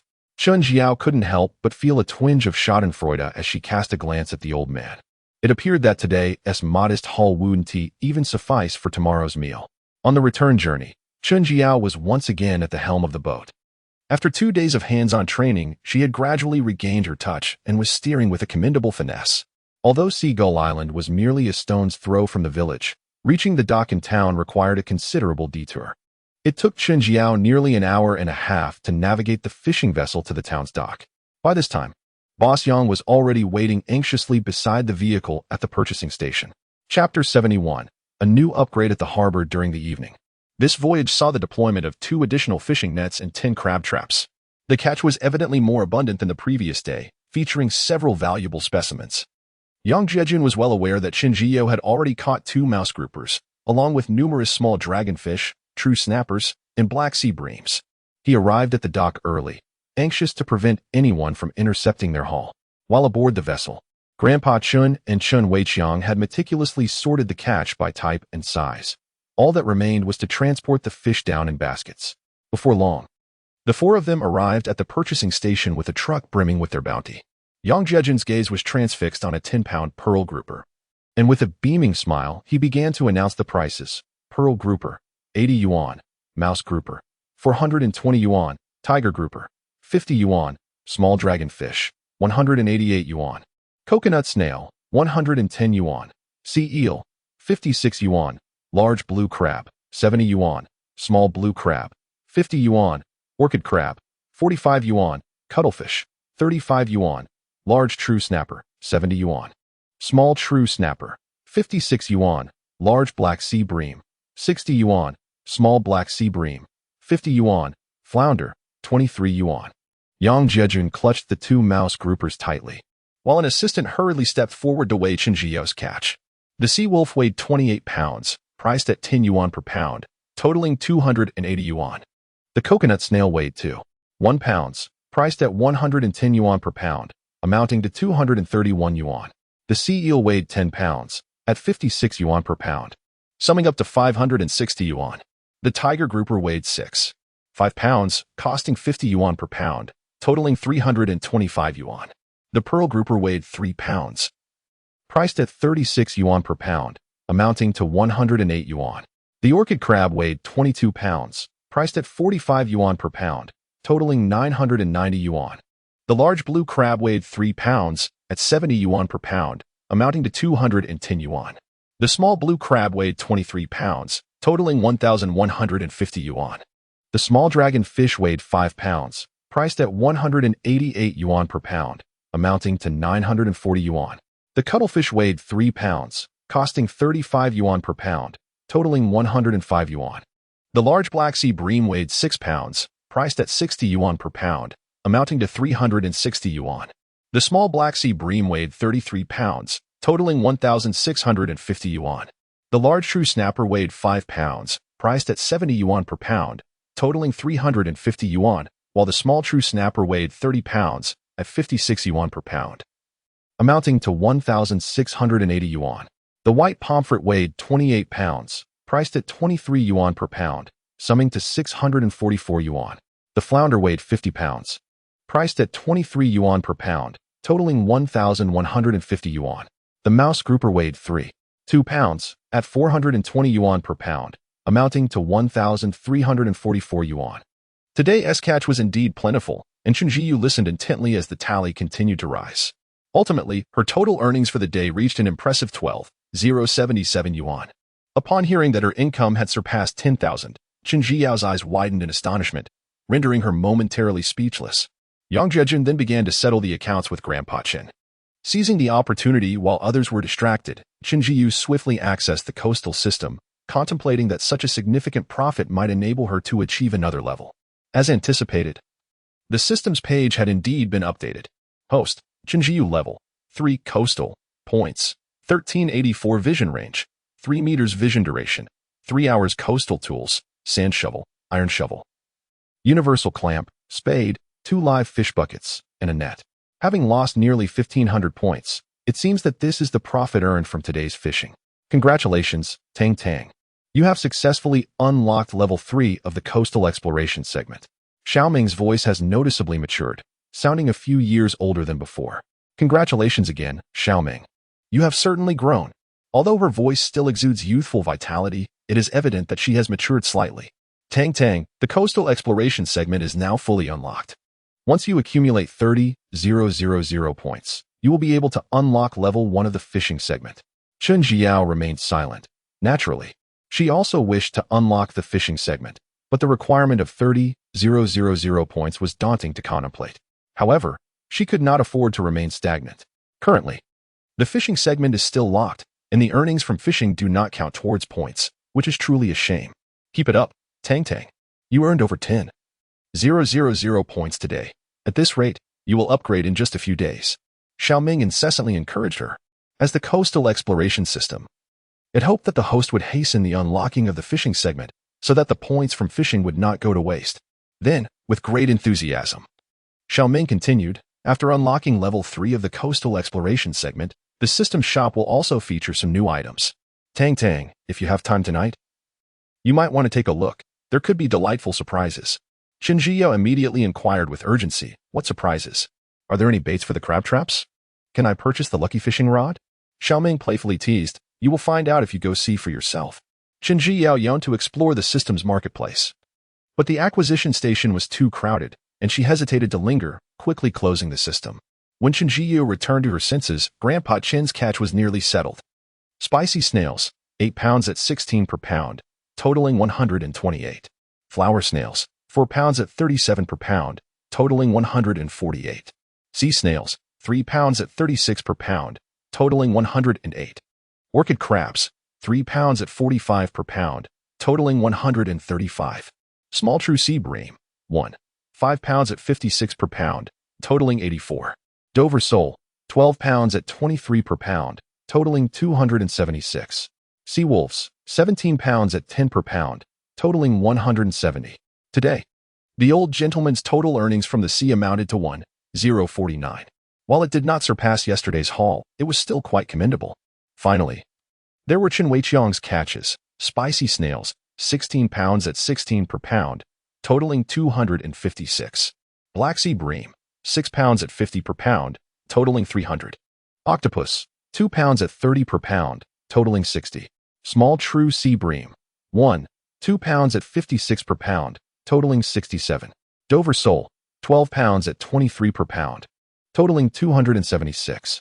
Pearl grouper, 10 pounds at 80 per pound, totaling 800.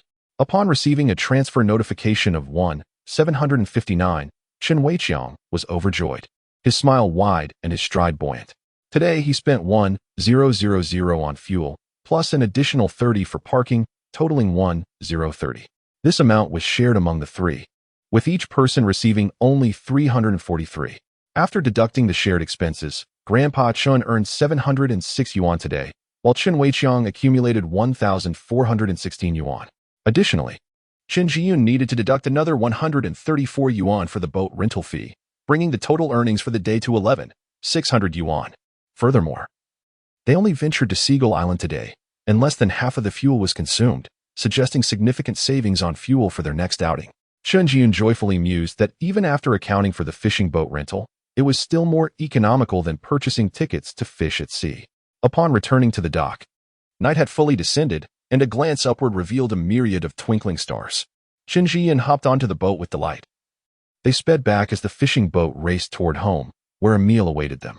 In fact, there were also some octopuses, abalones, and flower snails aboard, though in limited quantity, all of which Chen Jiyun decided to keep.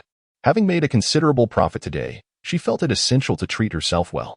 Moreover, there were over 20 pounds of small miscellaneous fish, perfect for their next traps and crab pots.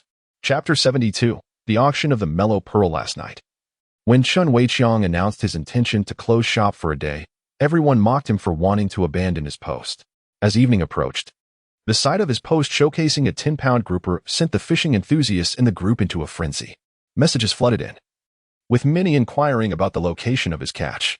To extract the fishing spot from him, several expressed their intent to purchase fishing gear from him. Chen Weiqiang, feigning nonchalance, shared a few ostentatious remarks before finally revealing that the fish was caught at sea. He cleverly refrained from mentioning Seagull Island, yet he was not deceiving anyone. They had indeed gone fishing offshore that day. Thanks to Chen Weiqiang's statement about deep-sea fishing, Chen Feng's fishing boat tickets were selling like hotcakes. Despite it being a weekday, the tickets for the next 2 days were completely booked. Observing the steady rise in income from the fishing boat this month, Chen Feng was overjoyed and promptly sent a generous red envelope to his uncle as a token of gratitude. Chen Weiqiang, glancing at the 200 yuan envelope, felt a sense of satisfaction. It represented additional income for him. He secretly tucked it away into his personal savings. Feeling quite pleased with himself, Chen Weiqiang boasted in 2 fishing groups before promoting the mellow pearl that would be auctioned the following day. This item was relatively rare, and many were indeed interested. Moreover, these fishing aficionados were not short on funds, perfectly poised to purchase a gift for their wives. After all, appeasing their spouses was essential for their fishing escapades. A sentiment Chen Weiqiang, a frequent night angler, understood well. Upon returning home, he discovered that 3 business owners were interested in the mellow pearl and planned to attend the auction. Additionally, 2 regular customers intended to come by to purchase fishing gear, eager to join in the excitement. As of now, 5 participants were confirmed for the auction. At home, Grandma Chen and Yin Shooting each held a mellow pearl, captivated by the pearls nestled within the coconut shells. Yin Shooting examined the irregular pearl in her hand with disdain, questioning, "This mellow pearl is hardly attractive. Will anyone truly buy it?" She doubted the marketability of the irregular piece, while acknowledging that the round pearl appeared decent, noting that similar ones online fetch prices around 10 to 20,000 yuan each. Chen Jiyang remained optimistic, asserting that with 5 attendees at the auction, surely someone would make a purchase. So expensive? Grandma Chen scrutinized the round pearl from various angles, unable to discern what made it so valuable, perplexed by its purported worth of 10 to 20,000. In contrast to the purportedly rare, yet unattractive mellow pearl, the mother-in-law and daughter-in-law preferred the allure of gleaming gold. Recently, Chen Jiang had earned a considerable sum from fishing and beachcombing and was contemplating a small gift for the two. If the mellow pearl sold, it would provide the perfect funds to buy each of them a gold bracelet. However, this plan remained a secret, as she intended to surprise them later. The auction was set to commence at 2 p.m. Relishing the luxury of not having to wake early for beachcombing, Chen Jiang slumbered until 10 a.m. After having breakfast, Chen Jiao adorned herself with exquisite makeup and donned a particularly lovely dress, with her new appearance in mind, anticipating the auction of the Mailizu in the afternoon. The Chen family had an early lunch and set off for the fishing tackle shop. Chen Weiqiang's store was situated on the outskirts of the county, conveniently located along the route to the beach. Although the shop was modest in size, it boasted a sizable warehouse at the back, filled with various fishing gear and bait.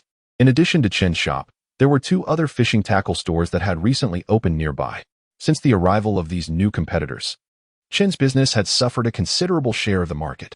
As they passed by, Chen Weiqiang shot a disgruntled glare at the owner of one of the rival shops, muttering disdainfully under his breath.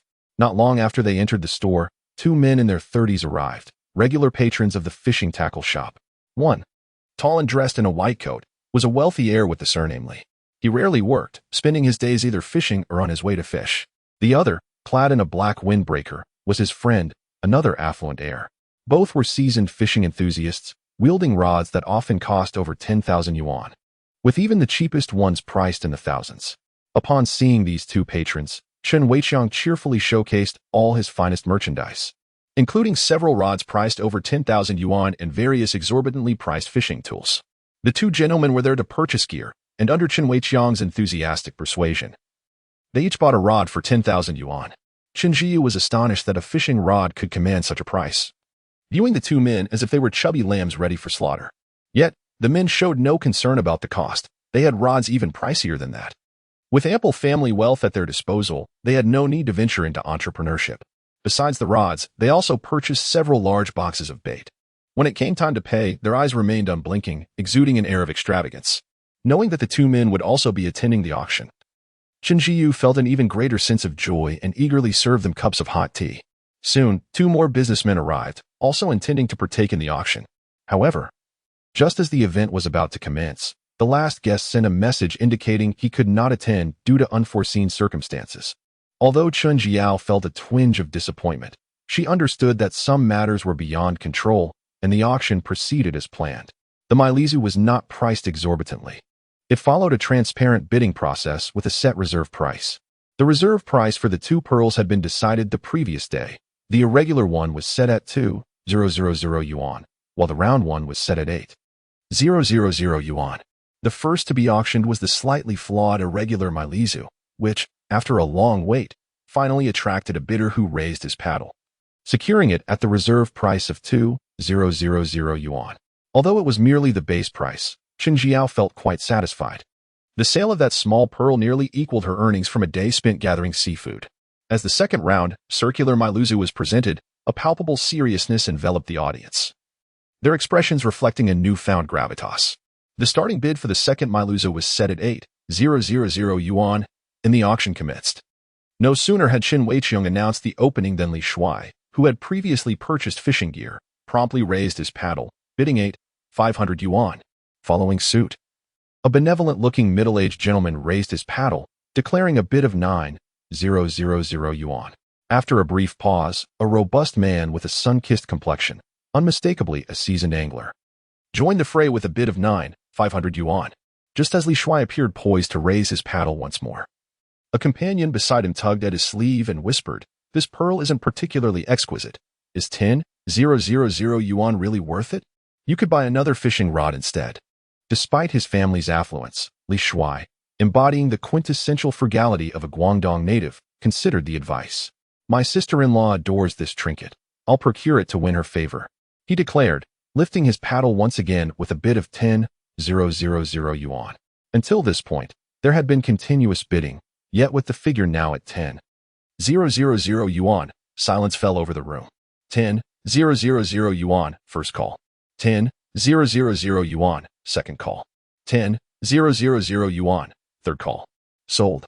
The entire auction concluded in less than 10 minutes, yet the final price reached an impressive 12,000 yuan.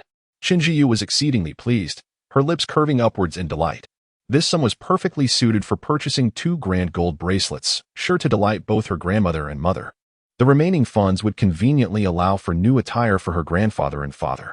Finally, the ratings were announced. Though a modest 7 points, it was commendable for a new release.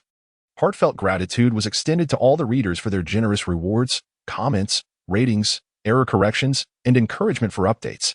I shall strive to pin diligently. Love to you all. Chapter 73, A Seafood Feast. After the auction concluded, the 2 brothers who initially came to purchase fishing gear departed, proudly brandishing their newly acquired fishing rods. Their arms draped over each other's shoulders. The remaining trio lingered in the fishing tackle shop, perusing the fishing rods as they too planned an excursion to the sea for fishing. Chen Weiqiang exhibited remarkable patience with these patrons, meticulously elucidating the features and advantages of each fishing rod. Meanwhile, Chen Zio was engrossed in her phone, exploring the seafood restaurant her father had mentioned the previous day. Their establishment had recently launched a seafood buffet, currently available for a promotional price of merely 228 yuan per person. Within a 2-hour time frame, patrons could indulge in an unlimited feast of seafood, grilled meats, beverages, and fruits. Chen Zio scrutinized the reviews, which were quite favorable. Although the size of the small lobsters was modest, they indeed existed, prepared either steamed or with a cheese bake. However, she soon discovered that each person was limited to 1 serving of the small lobster. Considering she had sold her small lobsters to the acquisition station for 188 yuan per pound, the limitation was somewhat understandable. Reluctantly, she accepted this condition and continued perusing the reviews, noting that most diners praised the freshness of the seafood, as well as the quality of the expensive fruits like durian and mangosteen. At 228 yuan per person, with a serving of small lobster and some seafood and fruit, the price seemed reasonable. Concerned that her mother might object to spending money on the buffet, she planned to place her order discreetly. Unbeknownst to her, Yin Shooting, who had been observing her from the side, had already glimpsed the contents of her phone. Seeing this oblivious girl daring to proceed with the order, she hurriedly intervened. With their home located by the seaside, why would they need to indulge in a seafood buffet? The over 1,000 yuan spent on the buffet could instead procure seafood at the dock, providing the family with several days of sumptuous seafood meals. The seafood buffet also included small lobsters, and aside from seafood, the durians and mangosteens were all you can eat. Yet, even with such offerings, the cost of 228 yuan per person for a family of 5 would total over 1,000 yuan. I'll cover the expense, Qin Ziyo proclaimed with bravado. Is your money not money? Yin Shooting grew increasingly agitated, and seeing her foolish daughter remain defiant, she outright seized the phone to prevent her from making the payment. Mom. It wouldn't cost much for an occasional treat, Qin Ziyo whined, tugging at Yin Shooting's hand in a playful manner. Not a chance. Hand over the money you have, and I will keep it safe for you. Upon hearing this, Qin Ziyo fell silent, her expression one of grievance as she mimed a zipped mouth. Yin Shooting returned the phone to her daughter, then began to outline the evening's plans. There are still clams and white shells in the house that have been purged of sand, and the refrigerator holds quite a few small fish, along with the sea duck you brought back yesterday. We have plenty of ingredients. On our way home, we can stop by the dock to buy some of your favorite seafood, saving a significant amount of money. Chen Weiqiang, having joyfully seen off the last of the customers, returned to find his daughter wearing a dejected expression. What's wrong? Did someone upset you? Qin Ziyo, sulking, mumbled softly. My mom won't let me go to the seafood buffet. Chen Weiqiang was about to utter a few kind words, but upon catching the twinkling gaze of his wife, he quickly sealed his lips, feigning ignorance. Ultimately, the family resolved to venture to the town's dock to procure some seafood for a home-cooked meal. Upon their arrival at the dock, the clock struck 5:30, and fishing boats were steadily returning. Near the purchasing station, several fishermen had set up stalls, offering an array of freshly caught marine delicacies that appeared remarkably fresh. Yuan Shooting, aware of her daughter's fondness for crabs, requested several blue crabs weighing approximately 4 ounces each. Noticing the splendid freshness of the golden pomfret at a nearby stall, She ordered one weighing around 2 pounds. Before long, Chen Zhiyao, tasked with carrying the purchases, found her hands laden with a bag of black tiger shrimp. These lively creatures proved quite spirited, with one even managing to leap from the bag. Chen Grandma promptly retrieved it and placed it back inside. At the final stall, several stone crabs weighing about 2 ounces caught Yuan shooting SI. And she decided to buy them all, intending to prepare a soup. Though the prices at the dock were somewhat higher than what the fishermen received from the purchasing station, they remained reasonable. With Yuan shooting and Chen Grandma, both adept negotiators, the family concluded their shopping for around 300 yuan. Upon returning home, Chen Grandma directed the father and son duo to the yard to slaughter ducks, while she, along with her daughter-in-law and granddaughter, tended to the seafood. Through a collaborative effort, they swiftly processed the various fresh ingredients. With the culinary prowess of both Chen Grandma and Yuan shooting in the kitchen as the moon quietly rose, the air was filled with the delightful aroma of seafood. A Huang, stationed at the door, was left drooling in anticipation. The table was lavishly adorned with an array of delectable dishes: braised duck with perilla and clams, stir-fried clams, steamed golden pomfret, steamed blue crabs, egg yolk, baked black tiger shrimp, fried assorted small fish, stone crab tofu soup, and oyster sauce lettuce. A veritable feast. As soon as the dishes were served, Chen Zhiyu eagerly began filming a video, intending to tantalize her two unfortunate friends. Once the video was shared in their group chat, her friends inundated her with voice messages expressing their grievances, accompanied by several memes threatening to beat her. Ultimately, they retaliated by sending pictures of their respective dinners, one a somewhat greasy standard boxed meal, the other a diet-centric green salad. "Per little darlings, fear not. Sister will help you indulge a bit more," she chuckled. Content with herself, Chen Zhiyao exited WeChat and snapped several mouth-watering photos, planning to share them on her moments before bedtime. Observing the sumptuous spread before him, Chen Weiqiong promptly retrieved a few chilled beers from the fridge. The family savored the seafood and enjoyed their beers in a state of utter relaxation. Even A Huang, nestled beneath the table, was delighted to partake in the luxurious seafood feast. Chen Zhiyao picked up a piece of egg yolk baked black tiger shrimp, likening it to a budget version of a small dragon. The savory richness of the egg yolk complemented the sweet freshness of the shrimp, creating a delightful and complex flavor experience. Although it was merely a low-end version, the flavor was remarkably delightful, prompting Chen Zhiyao to indulge in several servings. The family members were all enthusiastic eaters. Aside from the large pot of perilla braised duck, the other dishes were devoured entirely. The seafood feast in the evening left everyone thoroughly satisfied, yet the subsequent task of cleaning the myriad pots, bowls, and utensils was a true ordeal. The assortment of bowls and plates, along with the used kitchenware, had nearly formed a small mountain. Chen Zhiyao and Yin Shooting spent a full hour in the kitchen before finally restoring order to the chaotic space. Once she emerged, Chen Zhiyao was so exhausted that she felt no inclination to speak, collapsing onto the sofa. Meanwhile, Yin Shooting, stepping out of the kitchen, wiped the light sweat from her forehead, harboring a tinge of regret within her heart. Some earnings, after all, are better left to others to acquire. Chapter 74. Summary of Tide Hunting. Chen Zhiyu reclined on the sofa, her mind occupied with the events of the past 2 days at sea. To be honest, the outcomes of these outings were quite satisfactory, particularly with the addition of fishing nets, which had doubled her catch. However, a clear issue had arisen: her schedule was excessively packed. Upon arrival, she would first set the nets, then proceed to the rocky shore for tide hunting, and after the tide receded, she would venture into the mangroves to collect crab traps. While fishing often involved long periods of waiting, the excitement of reeling in fish proved to be quite exhausting. By the end of the day, she had scarcely rested. Upon returning home at night, she would be so fatigued that after a quick shower, she would collapse into bed. Tide hunting in the village was manageable. Although she rose at 5 a.m., she could still indulge in a nap upon her return or enjoy a midday rest at home. However, rising at 5 a.m. and maintaining a continuous busy schedule was becoming overwhelming.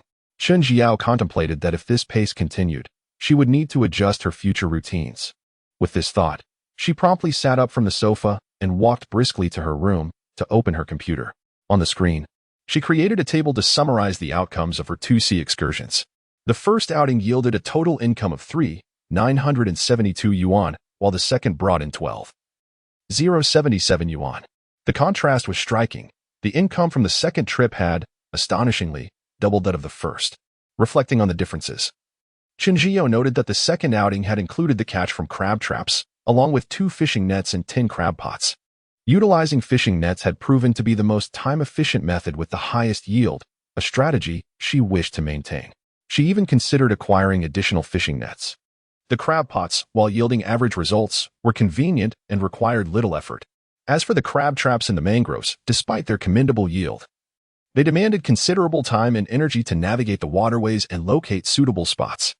Chen Jiao concluded that placing crab traps in the mangroves could be integrated into the net-setting process, allowing her to drop them simultaneously. Even the few crab pots on the rocky shore could be cast into the sea together, thus streamlining her efforts. Chen Jiao found joy in tide hunting on the island, likening it to a treasure hunt on the beach, which she found immensely delightful. With her vision-enhancing glasses, she felt as though luck was on her side, making it impossible to abandon this cherished pastime. Afternoons were primarily dedicated to fishing, and the harvest remained commendable. Yet, she often became so engrossed in fishing that she would return home later than intended, typically around 8 o'clock after selling her catch. Reviewing her daily schedule from the outings, she quickly established a revised routine for future excursions. First, she would eliminate the step of placing crab traps in the mangroves. Instead, she would set all traps and nets in the sea simultaneously in the morning and retrieve them in the afternoon. The remaining time would be devoted to tide hunting and fishing, which she could manage at her discretion. Shortly thereafter, Chen Jiu set 3 alarms on her mobile phone. The first was for 10 o'clock p.m., marking her bedtime. The second was set for 5:30 a.m., the time she would rise the following day. The third was scheduled for 3 o'clock p.m., indicating when she would collect the fishing nets, followed by her return journey. During her last net collection, considerable time was spent sorting through the catch. She believed that there was no need to untangle the nets and crab traps on site. They could be meticulously organized on the boat during the return, thus saving time. After a rough estimation, she concluded that adhering to this schedule would allow her to return home by 6:30 a.m. if she arose at 5:30 a.m. Once Chen Jiao had completed her planning, she promptly descended to find Grandpa Chen, and the two discussed the conclusions she had drawn in her room. Grandpa Chen was quite open-minded and respected his granddaughter's opinions, responding with a warm smile and agreement. "Young people need their sleep. I shall take the helm when we set sail in the morning, allowing you to rest a while longer," he suggested. Chen Jiao shook her head gently. "No need. I can manage with an extra half-hour of sleep in the morning and perhaps a short nap after lunch." Concerned for his health, she noted that at over 60, he might struggle with the daily sea excursions. Observing her organized approach, Grandpa Chen nodded in approval, yet he had resolved to take the wheel on their return, ensuring his granddaughter could rest. The conversation then shifted to their plans for the next day's outing. Those who live by the sea are generally aware that there are 2 significant tides each month, typically occurring around the 1st and 15th days. Having consulted the tide schedule, Chen Jiao noted that tomorrow would witness a high tide, and the village would likely be teeming with people. Given the proximity of Seagull Island, she anticipated a considerable number of visitors clamoring to gather seafood. She intended to venture further afield to a more remote island, such as the freshwater island they had visited previously, which had proven quite favorable. Additionally, there were several smaller islands nearby, less frequented and rich in marine resources, perfect for her pursuits. Meanwhile, Chen Weiqiang, who had been silently listening, harbored a desire to join the grandfather and granddaughter on their tide-gathering expedition. Yet he was mindful of the responsibilities tied to the family's fishing gear shop. As the alarm rang at 5:30 a.m., Chen Jiao sprang from her bed, invigorated.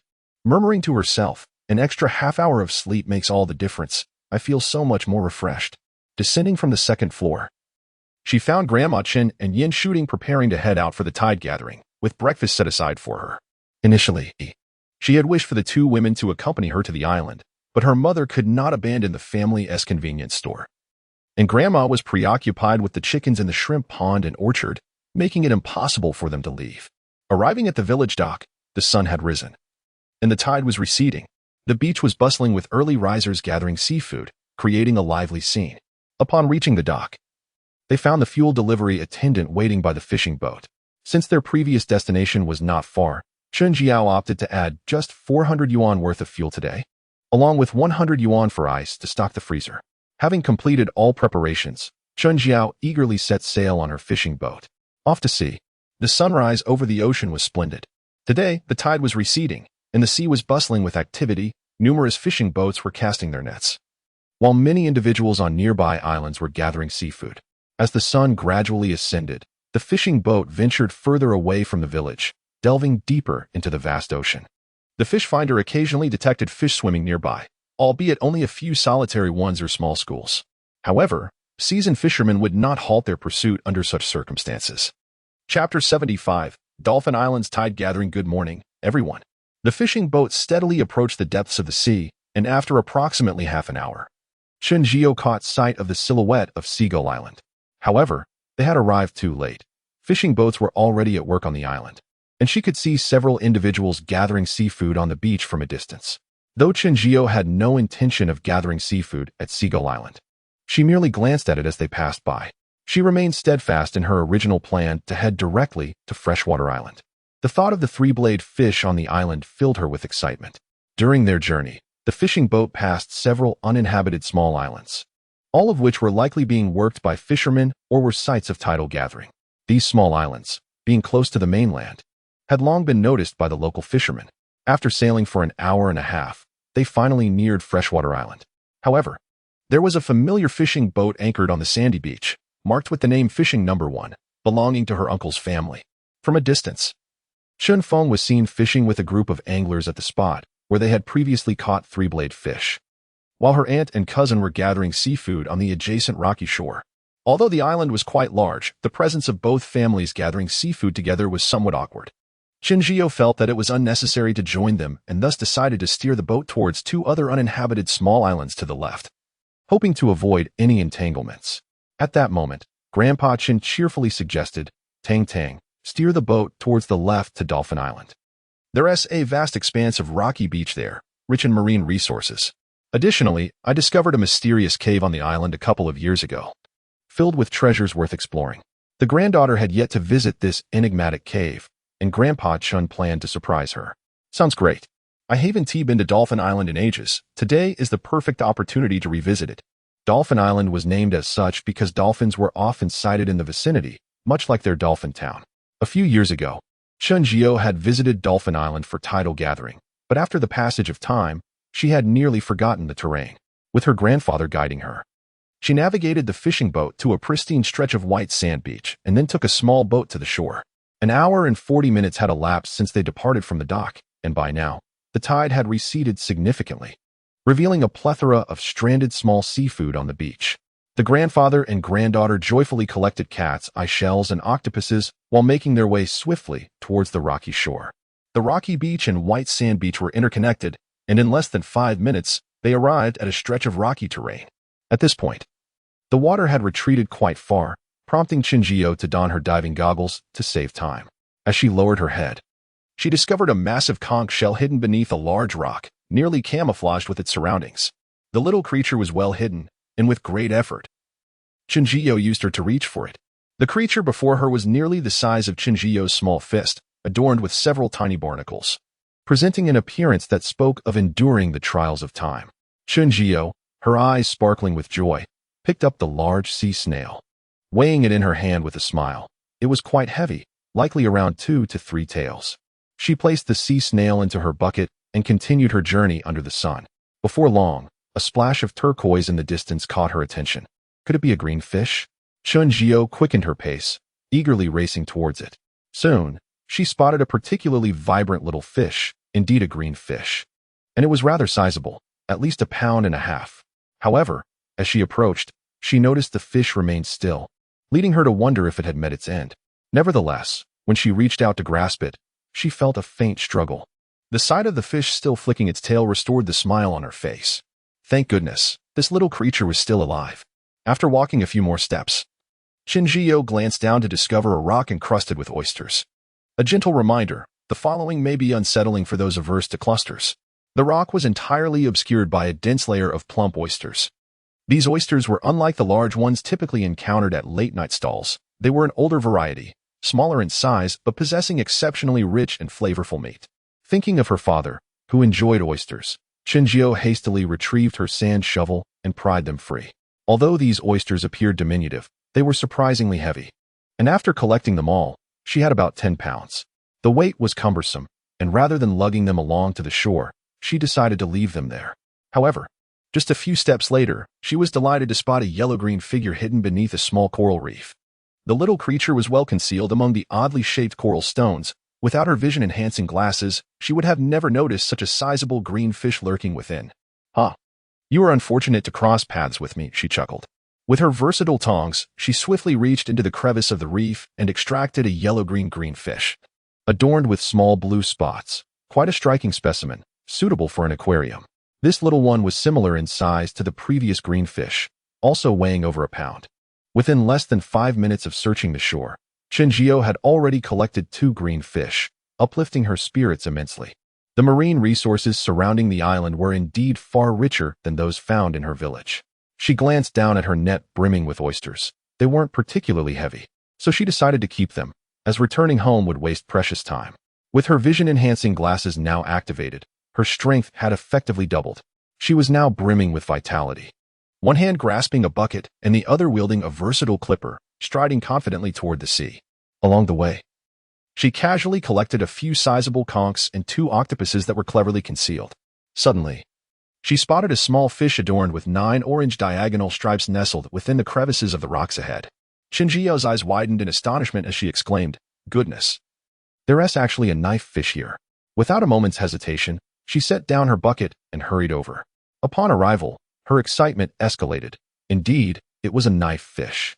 The orange stripe shimmered brilliantly in the sunlight, radiating a golden glow. The little creature, sensing danger, desperately attempted to burrow deeper into the rock crevice. But its size hindered it, leaving its tail exposed.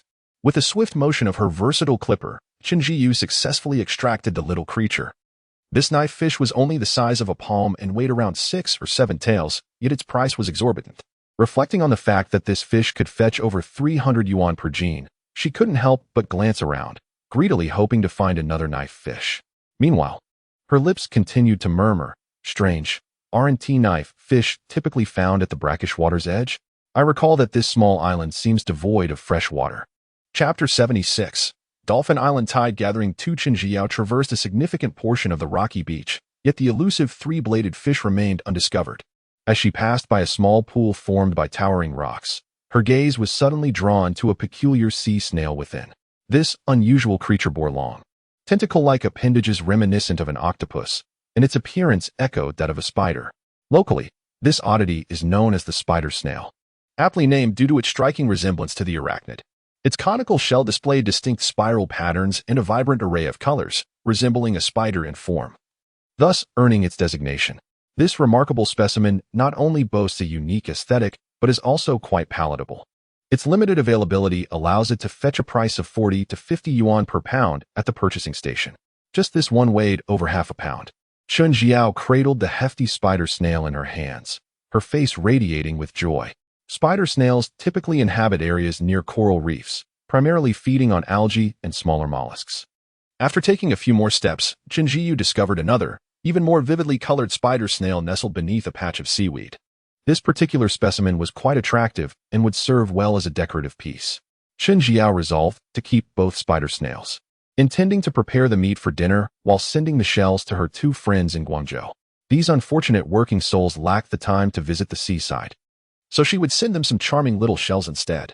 As for the delectable seafood, that delightful task would fall solely upon her. Chenjiao placed the spider snail into her bucket, only to be startled by the sight of a slender, black, speckled creature slithering at her feet. She initially mistook it for a strip of spicy snack, prompting her to retreat 2 large steps. Tang, what is wrong? Her grandfather, Chen, heard her exclamation from a distance and quickly turned his attention to her. "Nothing, just saw a sesame eel. I thought it was a snake and got quite a fright." "Nothing to worry about. There are plenty of sea eels around the rocky beach today. Just be cautious and don't act rashly," he advised. "Understood." Glancing at the curled-up sesame eel before her, Chenjiao felt a wave of apprehension wash over her. This creature had a rather intimidating appearance. The sesame eel, a type of sea eel, is entirely black, adorned with numerous white spots. At first glance, it bears a striking resemblance to a snake, which can be particularly unsettling for someone like Chenjiao, who harbors a fear of serpents. Although the sesame eel appears fearsome, it commands a respectable price, selling for 50 to 60 yuan per pound. It seemed that this creature had sustained some injuries when Chenjiao approached. It showed no signs of movement and was soon ensnared by her grasp. Indeed, its body bore multiple bite marks, indicating it had lost much of its vitality. Nevertheless, It remained alive and should be able to endure until her return. The sound of the waves crashing against the rocks resonated in the distance as Qinzhiyo lifted her gaze, noticing that the sea had receded significantly. The high tide had unveiled areas typically submerged beneath the water, revealing a plethora of treasures upon the rocky shore. To her upper right, a small green dragon nestled within the crevices of the stones caught her eye. This little creature had nearly concealed itself, revealing only two slender, whisker-like appendages that matched the color of the rocks. The moment had come to test one's vision. Could anyone spot it? The little dragon was well hidden, and had it not been for her extraordinary magnifying glasses, no one would have discerned the presence of this small green dragon beneath the stone. With great care, Qinzhiyo extended her versatile tongs into the crevice, gently extracting the precious find. It was surprisingly hefty, weighing around 1 pound. Just as she placed this creature into her bucket and looked up, she spotted another vibrant green dragon boldly positioned by a nearby rock. This audacious little dragon displayed remarkable bravery, showing no inclination to conceal itself. With a sense of delight, Qinzhiyo added the second green dragon to her collection. Together, these two green dragons weighed just over 2 pounds, ensuring that at least the cost of her fuel for the day was covered. In high spirits, Qinzhiyo continued her journey toward the sea. After a few steps, she encountered a massive stone, beneath which a slender tail was gently swaying. This tail was unmistakably that of an eel, and judging by its size, it appeared to be relatively small. She deftly maneuvered her tongs to grasp the exposed tail and gently tugged. In no time, she had pulled forth an eel weighing over 2 pounds. As she approached the end of the rocky shore, the sound of the waves grew increasingly thunderous. Just as she prepared to turn back, her peripheral vision caught sight of a small puddle at her feet. Within it swam a slender fish adorned with dark stripes. More accurately, it was a small shark, commonly referred to in these waters as a dog shark. The dog shark, scientifically known as the patterned bamboo shark, is a petite, bottom-dwelling species. However, these creatures are known for their docile nature and typically do not pose a threat to humans. Their bodies are a yellowish-brown, embellished with numerous dark spots and stripes. They usually inhabit coral reefs, moving slowly and primarily feeding on fish, shrimp, crabs, and mollusks. Moreover, there was another one, slightly larger, hiding beneath the rocks. Thanks to her magnifying glasses, Qinzhiyo clearly observed this and promptly lifted the nearby stone, swiftly securing the escaping creature into her bucket. As the tide began to rise, the waves surged forward in a frothy display. "Tang Tang, how was your harvest today?" Grandfather Chen approached, carrying a bucket brimming with water. And upon noticing the little green dragon and dog shark within, he showered her with praises. "Ah, what a splendid catch today! Such valuable specimens indeed!" he exclaimed. Then, with a look of intrigue, he added, "The tide has receded, and I shall take you to a remarkable place." Qinzhiyang, her curiosity piqued, grasped the old man's sleeve and eagerly inquired, "Where are we going?" The old man, with an air of mystery, shook his head and replied, "It's a surprise. No more questions. Just follow me, and you'll see it's a wonderful spot." With that, he led Qinzhiyang along the rocky shore. They first encountered a massive boulder, followed by a small cliff adorned with various trees. Beneath the cliff lay an array of rocks, and the barnacles and seaweed clinging to them indicated they were typically submerged. However, with the significant ebb of the tide today, they were all laid bare. After a short while, they came upon a diminutive patch of mangroves.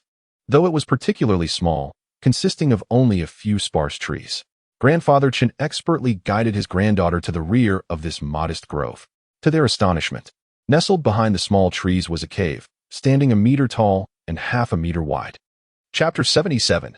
Gooseneck Barnacles. The cave before them was situated at a relatively low elevation, despite the fact that today marked a high tide, and the water had already receded to its lowest point. The sea at the cave's entrance still lapped at the level of Qinzhiyo's knees.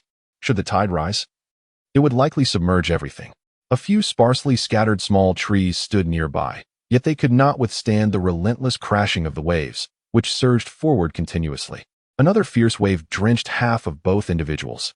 However, neither of them had the inclination to mind, as they were captivated by the multitude of gooseneck barnacles that had formed on the rocks at the cave's mouth. "How fortunate! We struck gold," exclaimed Qinzhiyo, immediately dashing toward the cave entrance. Qin grandfather was equally elated, rendered nearly speechless.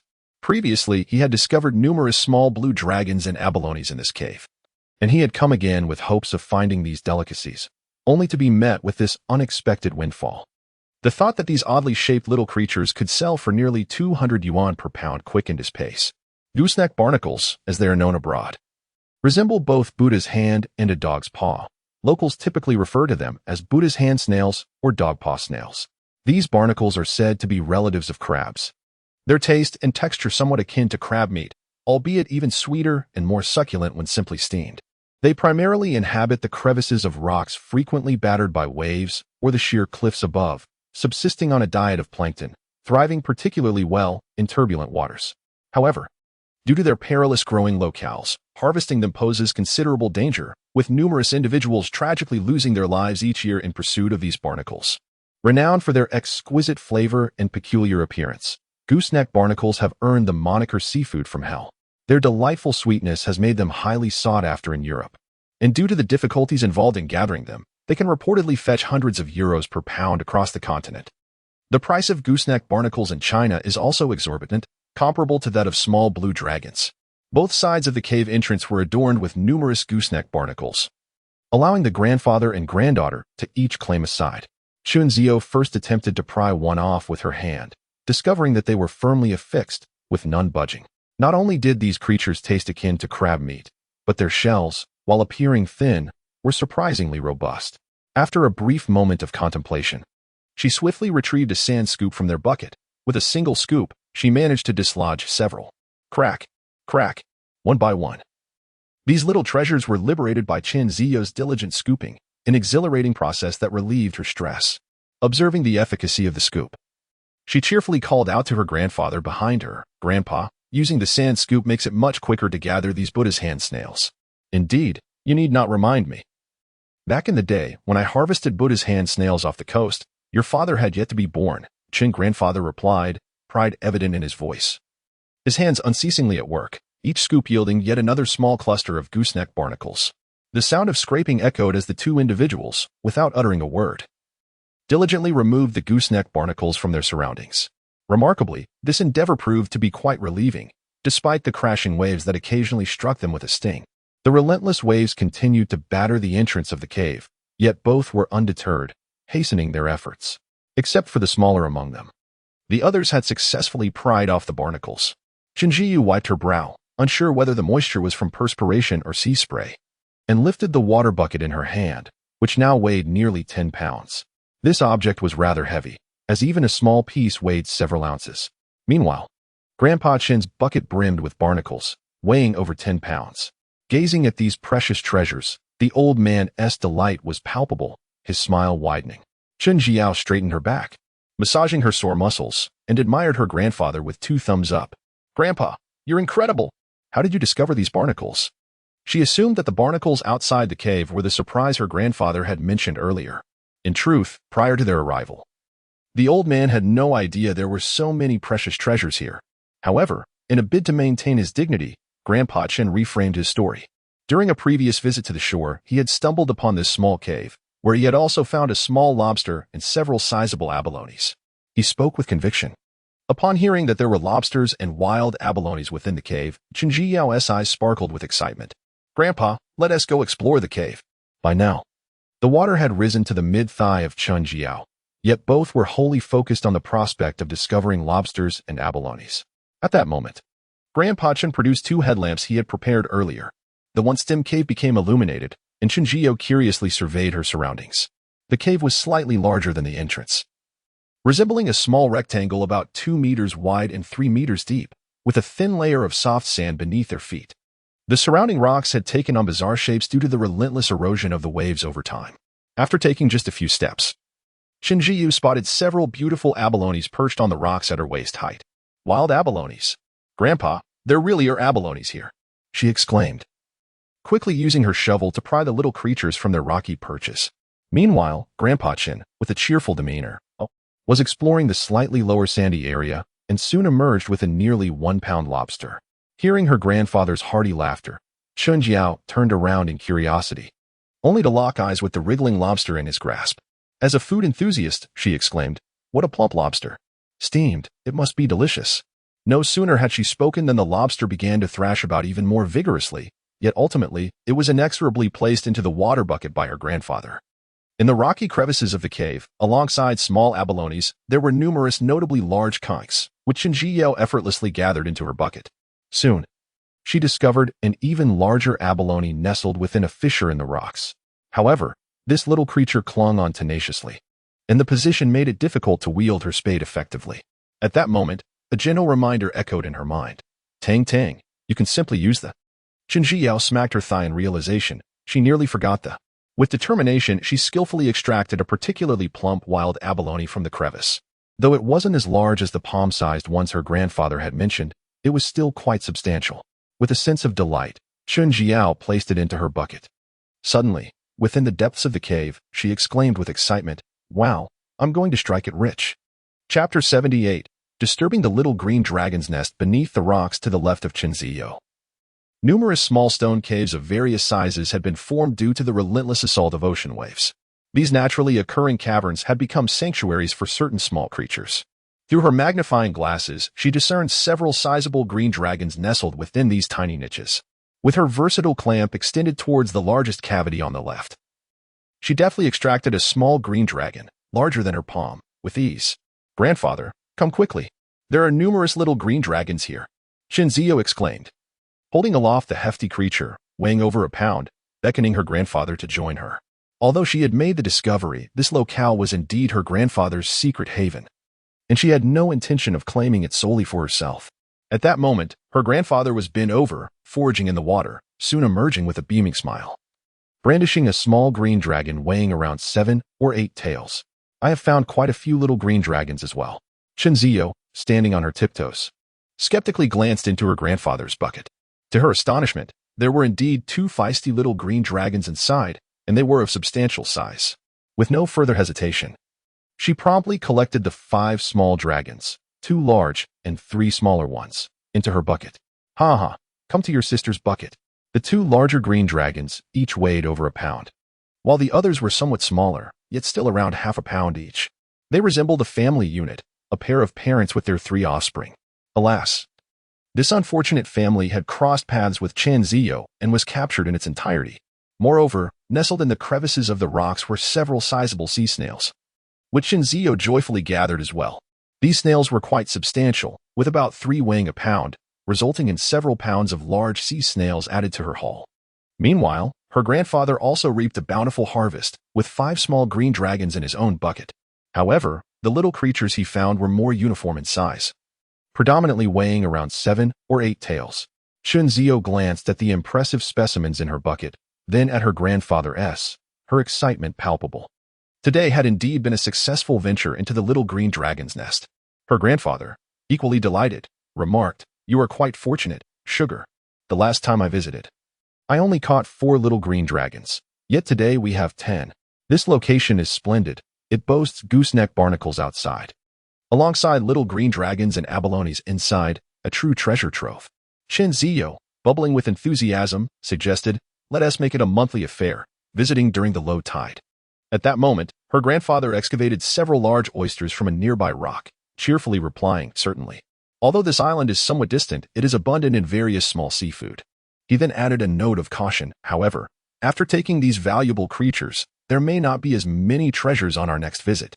I want to prepare you for the possibility of a lesser bounty next time."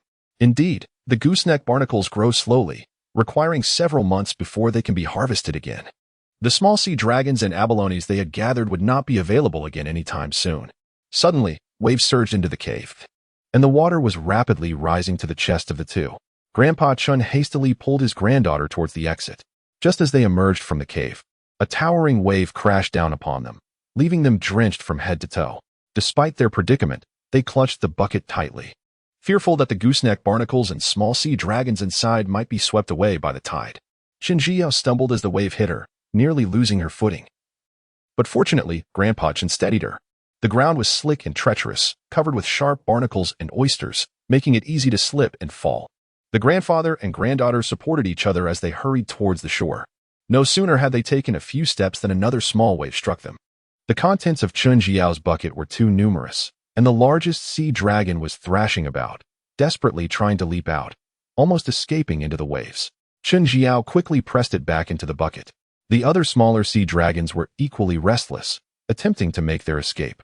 Although the distance from the cave to the rocky beach where they had been gathering sea creatures was merely a few dozen meters, The relentless waves made their journey take several minutes. Above the rocky shore, 2 large buckets sat filled with a variety of seafood, the fruits of their earlier labors. They finally reached a spot where the waves could not reach them. At this point, Chen Jiao had 2 strands of vibrant green seaweed draped over her head, while Grandpa Chen sported several strands of dragon beard seaweed clinging to his face, with a long piece of kelp resting on his left shoulder. Looking at each other's disheveled appearances, they felt no sympathy whatsoever and burst into hearty laughter. The grandfather and granddaughter delightedly admired each other's new looks before finding a clean, large rock to sit upon and rest. Chen Jiao placed her heavy bucket beside her and gleefully began to count the treasures they had collected from the cave. The gooseneck barnacles weighed approximately 10 pounds, along with 2 large and 3 small sea dragons, around 2 pounds of wild abalone, and an additional 3 to 4 pounds of large cocks. Grandpa Chen had also fared well, with over 10 pounds of gooseneck barnacles, 5 sea dragons, approximately 2 pounds of large conchs, and several pounds of large oysters. As the tide began to rise, they took a brief respite. After a few minutes, noticing the water creeping closer, they quickly stood up to head back. By the time they returned to the fishing boat with their bounty of vibrant seafood, it was already 11:30. Having worked hard all morning, Chen Jiao's stomach growled with hunger as she gazed at the assorted treasures in the bucket, unable to resist salivating. While tidying up the catch, Chen Jiao noticed that one of the 2 greenish fish she had collected in the morning had already perished. She took it out, intending to steam it later. There were also quite a few oysters, and she casually gathered around 10 of them. Grandpa Chun had also found a small sea bass weighing over a pound while beachcombing, which, although lifeless, remained surprisingly fresh, perfect for steaming together. Once the fish were arranged, the 2 separated their tasks. The elderly gentleman went to prepare the seafood, while Chun Jiao busied herself washing vegetables, just as she finished cooking the rice. Grandpa Chen had skillfully cleaned the 2 sea fish and the oysters. Their lunch was quite lavish, featuring steamed greenish fish, steamed sea bass, and blanched vegetable hearts, along with a large platter of steamed oysters. Today, Chen Jiyu was exceedingly hungry, so much so that she couldn't be bothered to take any photographs. As soon as the meal was ready, she quickly served herself and her grandfather each a generous bowl of rice. Although the ability to double her strength was quite advantageous, it also made her ravenously hungry, and these days, her appetite was nearly on par with Grandpa Chen's. Chapter 79, The End of Fortune After Lunch. The clock struck 1 in the afternoon. The journey from Dolphin Island back to the town's dock would take approximately 2 hours. Moreover, the traps set in the mangroves and Seagull Island 2 mornings prior had yet to be retrieved. Chen Jiao contemplated returning early today to collect both sets of traps, intending to place them in the sea along with her net in the future. However, before heading back, she needed to gather the 2 nets and 10 crab traps from this morning's catch. The morning's harvest had been quite fruitful, particularly in the small cave. And as Chen Jiao entered the cabin, her face radiated with pride. Today, fortune smiles upon me. I believe the catch in the nets will also be splendid. Enough of the self-praise. It was time to set sail. Grandfather Chun, accustomed to grand spectacles, maintained a calm demeanor. The small net was positioned in the area just before the rocky shore, and the fishing boat soon arrived. Before hauling in the net, Chen Jiao brimmed with confidence. But as the entire net was raised by the crane, she felt a sharp sting of disappointment. The haul was dismally sparse. Apart from a few golden pomfret weighing over a pound, the remainder consisted primarily of small sea wolves, each weighing only 1 to 2 pounds. Though the sea wolves fetched $10 a pound, their numbers were few, leaving her uncertain if they would even total 10. Upon retrieving the net, Chen Jiyu was taken aback. Just days prior, at Seagull Island, a similar small net had yielded around $2,000. Today's catch had plummeted drastically. She then pinned her hopes on the crab traps that had been submerged alongside. The first trap yielded a decent catch, including a 3-pound eel and several octopuses. However, the next 3 traps were disappointingly light, filled primarily with small blue crabs weighing around 3 to 4 ounces. The 5th trap contained merely a few octopuses and a small golden pomfret. The combined yield from the 5 traps barely filled half a bucket, prompting Chen Jiao to mutter, "With such a meager haul, has today's fortune already run dry?" Grandfather Chen gently patted his granddaughter's shoulder and comforted her with a warm smile. "There is still 1 more net and a few crab traps. Perhaps a surprise awaits us." With that, the old man rose to the cabin, steering the fishing boat to the backside of Dolphin Island to retrieve the coarse net. The bounty on this net was noticeably greater, with larger fish caught. Unfortunately, the catch consisted mainly of sea wolves and silver carp, priced at $10 and $8 per pound, respectively. In contrast, the final crab traps yielded slightly better results. The first trap revealed 2 oversized blue crabs, each over a pound. The second trap had a substantial hole but still contained 2 octopuses. The remaining 3 traps primarily held orchid crabs weighing around 6 to 7 ounces. Observing his granddaughter's crestfallen expression, Grandfather Chin encouraged her to take the helm while he attended to the fish caught in the net. Though the fishing net was quite extensive, it yielded only a modest catch. In less than an hour, Grandfather Chin had collected the harvest from 2 sticky nets and 10 crab traps. The fishing boat was equipped with a scale, and he took the opportunity to weigh the catch: 10 pounds of golden pomfret, 60 pounds of sea wolf fish, 55 pounds of sea mullet, 2 pounds of octopus, 3 pounds of eel, 5 pounds of blue crab, and 4 pounds of orchid crab. For an ordinary fisherman in the village, such a haul would be considered commendable. However, having experienced exceptional bounties on his previous outings, Chen Jiyang felt a twinge of disappointment this time around. As they steered the fishing boat towards Seagull Island, the early morning crowd collecting shells had already dispersed. The island was enveloped in tranquility, broken only by the rhythmic crashing of waves against the rocks and the occasional jubilant cries of seagulls. The pair first ventured to the deeper rocky beach to retrieve their traps.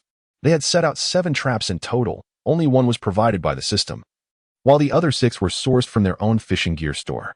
Despite the deployment of 7 traps, they could only locate 5, leaving them to ponder whether the remaining 2 had been stolen or swept away by the waves. The sole consolation for Chen Jiyang was that the System S trap remained intact. This particular trap, which had cost her 1,000 points, had not disappointed her. Inside it lay a 5-pound sea bass and a 4-pound pearl grouper. However, the remaining 4 traps yielded primarily golden pomfret and small bass, significantly diminishing the overall catch. It seemed Chen Jiyang had come to terms with the notion that their stroke of luck had been exhausted that morning. As they traversed the path through the mangroves, she mentally prepared herself for the possibility of a lackluster haul. Yet, no amount of psychological fortitude could have prepared her for the shocking revelation that all 6 of the remaining traps had vanished without a trace. Although the rising tide had submerged any nearby signs, the complete absence of the traps left no room for doubt. They had undoubtedly been stolen. The 2 traps that had gone missing earlier were likely taken as well. The loss of 8 traps left Chen Jiyang fuming, her face flushed with rage as she muttered curses against the thieves. It was clear that the tide had drawn in opportunistic shell collectors, and their unscrupulous actions would surely yield nothing in the future. The thought of the 8 traps and their contents being lost amounted to a loss of over $1,000, igniting her anger further. This location was simply too close to the land, attracting many who saw it to gather from the sea. Moving forward, she resolved to follow her grandfather's prior advice and deploy the traps and sticky nets together in the ocean. However, the 8 traps lost today would not be reclaimable. Observing his granddaughter's lingering gloom, Grandfather Chen continued to console her, reminding her that the day's catch was already quite commendable and that one should not be overly greedy. Reflecting on the day's earlier catches of swordfish, gooseneck barnacles, and small blue dragons, Chen Jiyang felt a slight alleviation of her spirits. The pair returned early, arriving at the dock precisely at 4 o'clock. Knowing that the grandfather and granddaughter duo likely had a significant bounty, Boss Yang had been eagerly awaiting their return at the pier.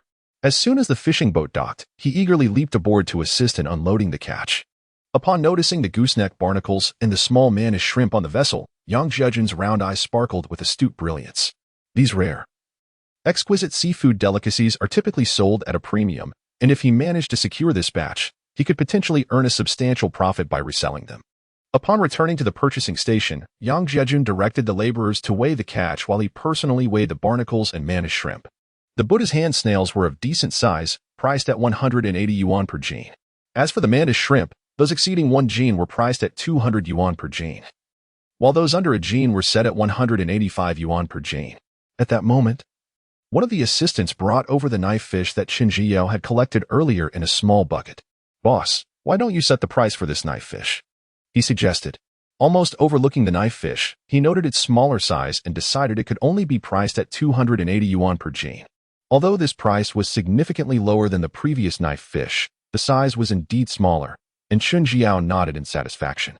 "All right then, let's go with what Yang said." Chapter 80. Purchasing the trap. Once the price was settled, Yang Jejun commenced weighing the exquisite seafood. Old Master Chin, the Buddha's hand snail, weighs a total of 12 pounds. Priced at 180 yuan per pound, amounting to a total of 2,160 yuan. The small blue lobsters each weigh under a pound, totaling 6 pounds at 185 yuan per pound, which comes to 666 yuan. Glancing at the calculator in his hand, the young boss Yang chuckled. In total, that amounts to 2,826 yuan. The grand total for just these two items approached 3,000 yuan, and the corners of Old Master Chin's mouth could hardly be suppressed. His face flushed with excitement. Next came the catch from Qin Jiyang's side. The Buddha's hand snail weighed 10 pounds at 180 yuan per pound, totaling 1,800 yuan. The three-slice fish weighed 0.7 pounds at 280 yuan per pound, summing up to 196 yuan. Two small blue lobsters, each over a pound, weighed a total of 2 pounds at 200 yuan per pound, which amounts to 440 yuan. Additionally, 5 small blue lobsters weighing a total of 8 pounds at 185 yuan per pound totaled 703 yuan. Altogether, that equated to 3,139 yuan. Aside from the 2 small blue lobsters, the remainder of the catch had all come from the cave, leading Qin Jiyang to regard this cave as a veritable treasure. She promptly upgraded it to the highest level secret base in her home. At this moment, the 2 helpers behind had also weighed the remaining catches and beckoned the 3 over for settlement. Old Master Chin had only a modest amount left, predominantly sea snails. The flower snail weighed 2 pounds at 38 yuan per pound, totaling 76 yuan. The sea snail weighed 5 pounds at 35 yuan per pound, amounting to 175 yuan. The octopus weighed 3 pounds at 32 yuan per pound, totaling 96 yuan. The spicy snail weighed 4 pounds at 16 yuan per pound, summing up to 64 yuan.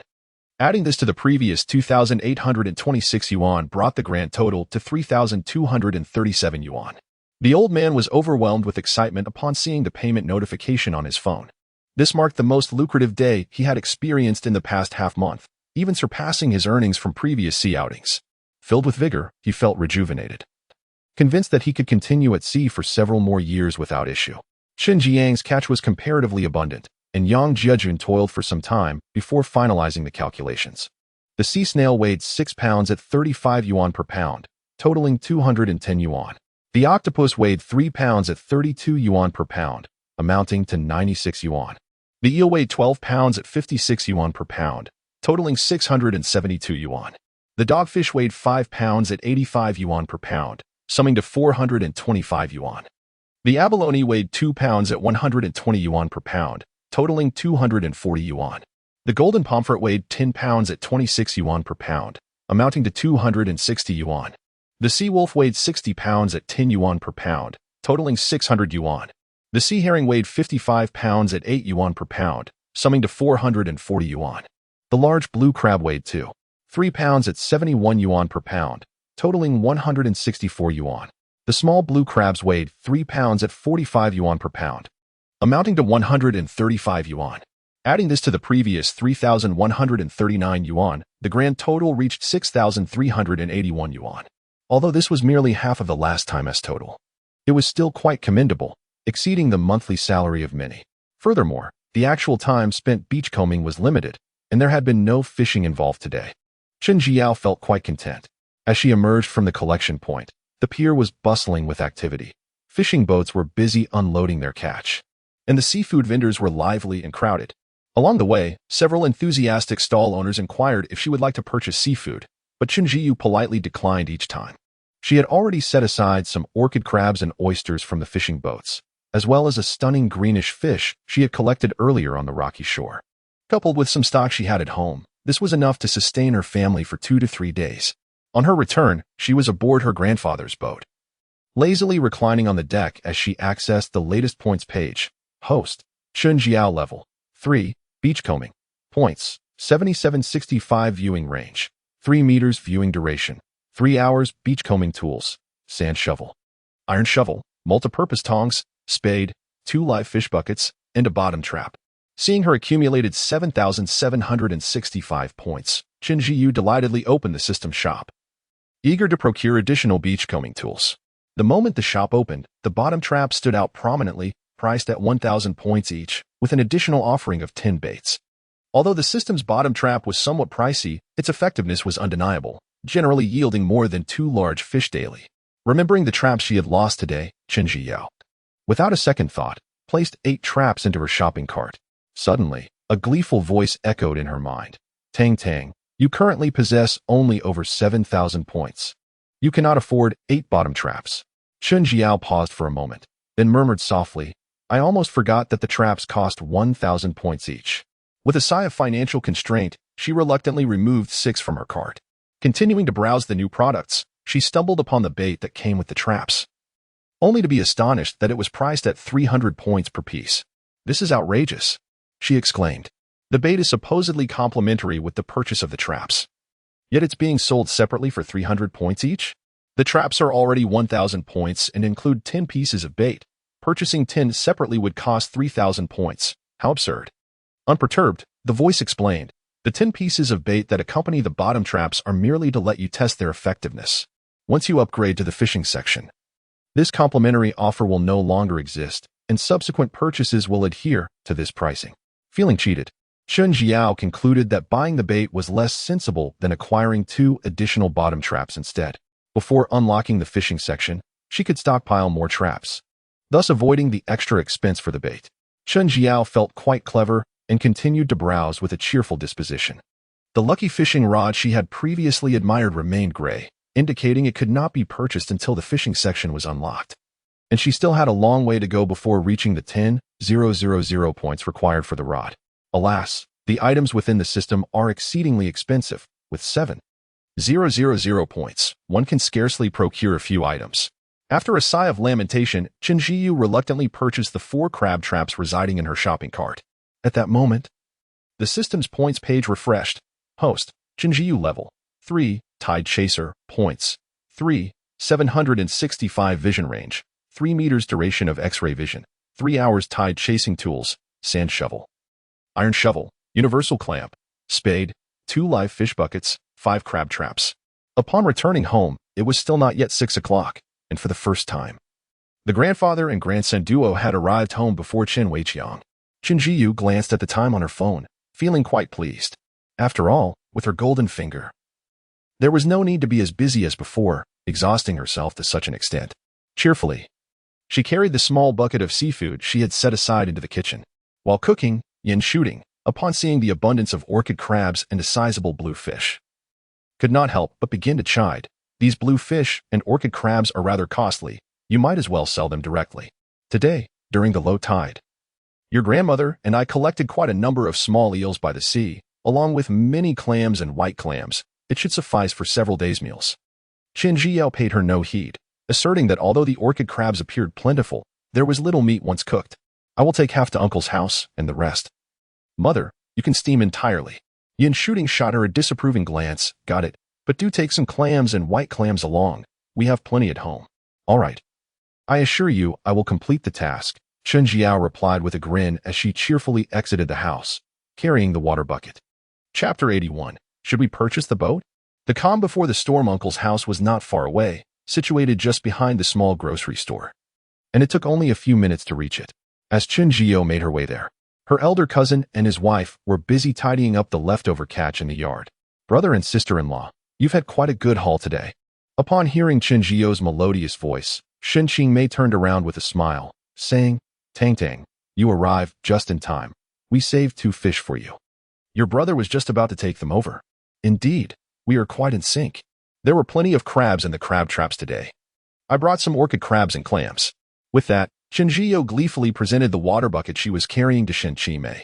Ah, you're here. At that moment, Uncle approached with a bucket, inside of which lay a black bream weighing over 1 pound and a turbot weighing around 2 pounds. Seeing the orchid crabs in the bucket, the frugal Chen Daqiang remarked, Why did you bring back so many orchid crabs? They're quite large. Wouldn't it be better to sell them? With a cheerful smile, Chen Zhiyao replied, Then why didn't you sell these fish? Chen Daqiang feigned annoyance and glared at her. You little rascal, still talking back? Your second brother will be back from his holiday in a couple of days. He'll come over for dinner then. Great. I haven't seen second brother in quite a while. Chen Zhiyao had 2 cousins. The eldest, Chen Feng, had grown up fishing with the family and had now converted their fishing boat into a leisure fishing vessel. The second cousin, however, was not fond of being a fisherman. After graduating from university, he had become a 9-to-5 office worker. Recently, the family's fishing boat had been quite profitable, and Chen Daqiang was considering calling his younger son back to lend a hand. As Chen Zhiyo left uncle's house, she noticed dark clouds gathering in the sky, casting an oppressive shadow. It seemed that rain was imminent. She hurriedly walked back home, carrying the 2 fish, which had been caught by her cousins at Seagull Island and were still lively and wriggling. Seeing the 2 fish full of vitality, Chen Zhiyo decided to place them in the water tank located in the yard. Additionally, the green grouper she had caught earlier in the morning was also being kept in the tank. This corner tank was a cubic meter in size, equipped with a small aerator. Generally, any fish that could not be consumed immediately were temporarily kept here. Beside it was a rectangular tank housing some oysters, clams, and white shells, small seafood delicacies.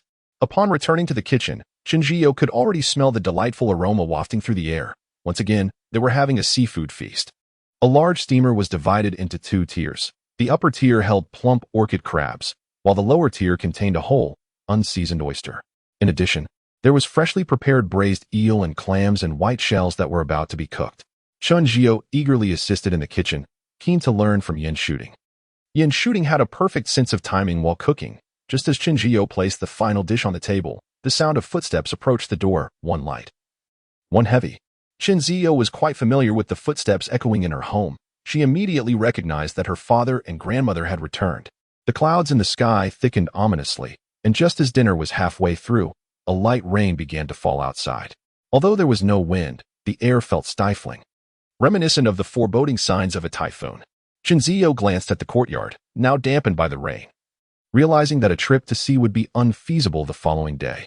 Fishermen's fortunes are dictated by the weather, and rain or strong winds would prevent them from setting sail. Yin Shooting was busy cracking crabs when she suddenly recalled her daughter's rented apartment in Guangzhou, which still had not been vacated. Tang Tang. Haven't you returned your rental yet? Chen Zhiyo, engrossed in savoring clams, was momentarily taken aback. She had indeed forgotten about it. If you hadn't mentioned it, I would have completely overlooked the apartment in Guangzhou. There are still quite a few clothes and belongings there. I'll have to make a trip back soon to pack everything and send it home. Having lived there for 2 years, she had accumulated quite a bit. You should return soon to sort out your things and vacate the apartment. Since you're not heading back to Guangzhou, you are just wasting rent, Yin Shooting remarked, feeling a pang of regret at the thought of money squandered on this month's rental. After pondering for a couple of minutes, Chen Zhiyo hesitantly replied, "The little studio I rented was only 700 yuan a month, while the fishing boat costs 4,000 yuan monthly. I'll deal with the apartment once the boat rental period is over." Though she spoke lightly, she was merely stalling, reluctant to return and face the daunting task of packing. There was simply too much to sort. Understanding her daughter's reluctance all too well, Yin Shooting saw through her intentions. Since it's raining outside and a typhoon seems imminent, why not take this time to resolve matters in Guangzhou? Chen Zhiyo, suffering from her habitual procrastination, cheerfully shook her head. "There is no rush. I've been going out to sea every day and I'm utterly exhausted. I still wish to rest for a couple of days. The rent isn't too high anyway. I'll return to Guangzhou later to handle the apartment and perhaps visit some friends." Chen Weicheng chimed in. "It's just 700 yuan for rent. Let her be." Yin Shooting, considering her daughter's grueling schedule of early mornings and late returns, acknowledged that the rent was minimal and decided to let it go. Suddenly, Chen Weicheng patted his daughter on the shoulder. "Weren't you thinking of buying a car? You can use my old van." "Ah, if you give me your car. What will you do?" Chen Zhiyo was caught off guard by this sudden shift in conversation, staring at her father in bewilderment. "I'll buy a new one," Chen Weicheng replied with a cheeky grin. "Oh, so I'm just your excuse to buy a new car?" Chen Zhiyo retorted. "But I don't even have a driver's license yet."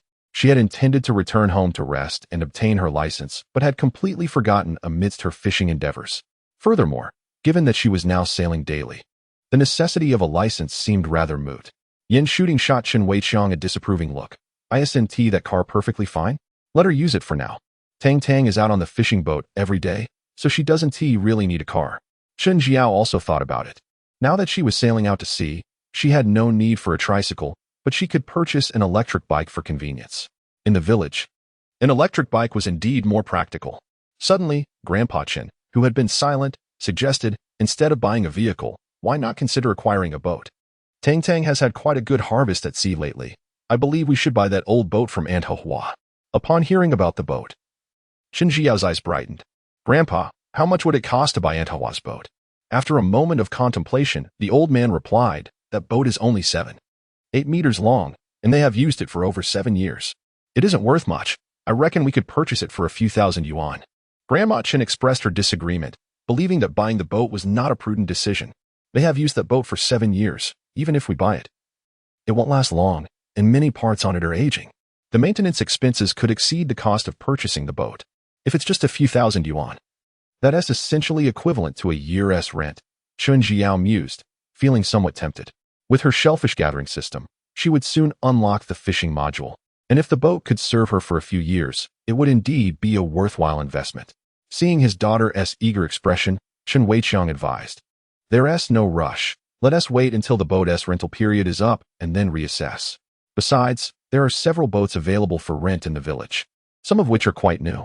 He preferred newer fishing boats, thinking that if they were to purchase one, it should be in better condition, as the price wouldn't differ significantly.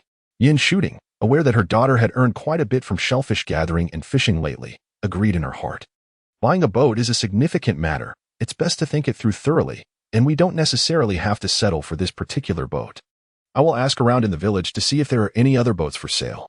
Spending her days at the small shop, where people came and went, she was well informed about local affairs.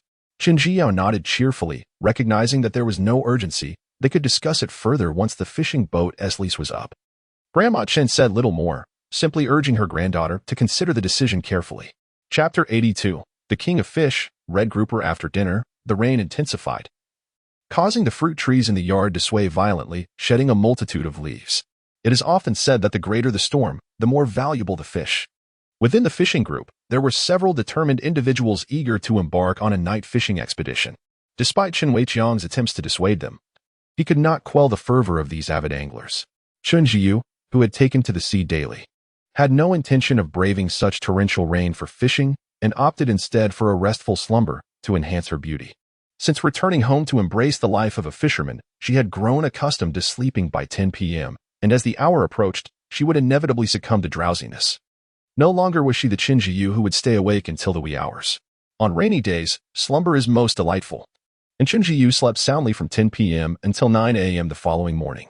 The rhythmic sound of rain outside was now softer, and the wind had notably calmed, indicating that the typhoon was nearing its end. Reluctant to rise from her cozy bed, she decided to engage with her phone. Upon opening WeChat, she discovered that both fishing groups were abuzz with activity. The sheer volume of messages required her to scroll for quite some time before encountering any pertinent information. It turned out that around 6 a.m., someone in the fishing group had caught a red grouper weighing over 4 pounds near the breakwater. The red grouper, known as the king of fish in Hong Kong, commands a price of $700 to $800 per pound for specimens weighing over 2 pounds. A 4-pound red grouper would fetch at least $1,000 per pound, rendering the eyes of these frequently unsuccessful fishermen green with envy. The emergence of the king of fish caused an uproar in the group, as messages flooded in, all inquiring about the fishing location. Soon, a keen observer identified the site as the breakwater, leading to a significant decrease in messages. Before long, photos began to circulate, revealing that many had flocked to the breakwater to fish. In the images, there were at least dozens of anglers.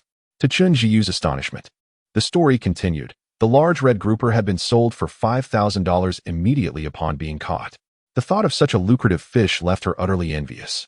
The scientific name for the red grouper is Epinephelus acara, a species that inhabits coral reefs in the deep sea.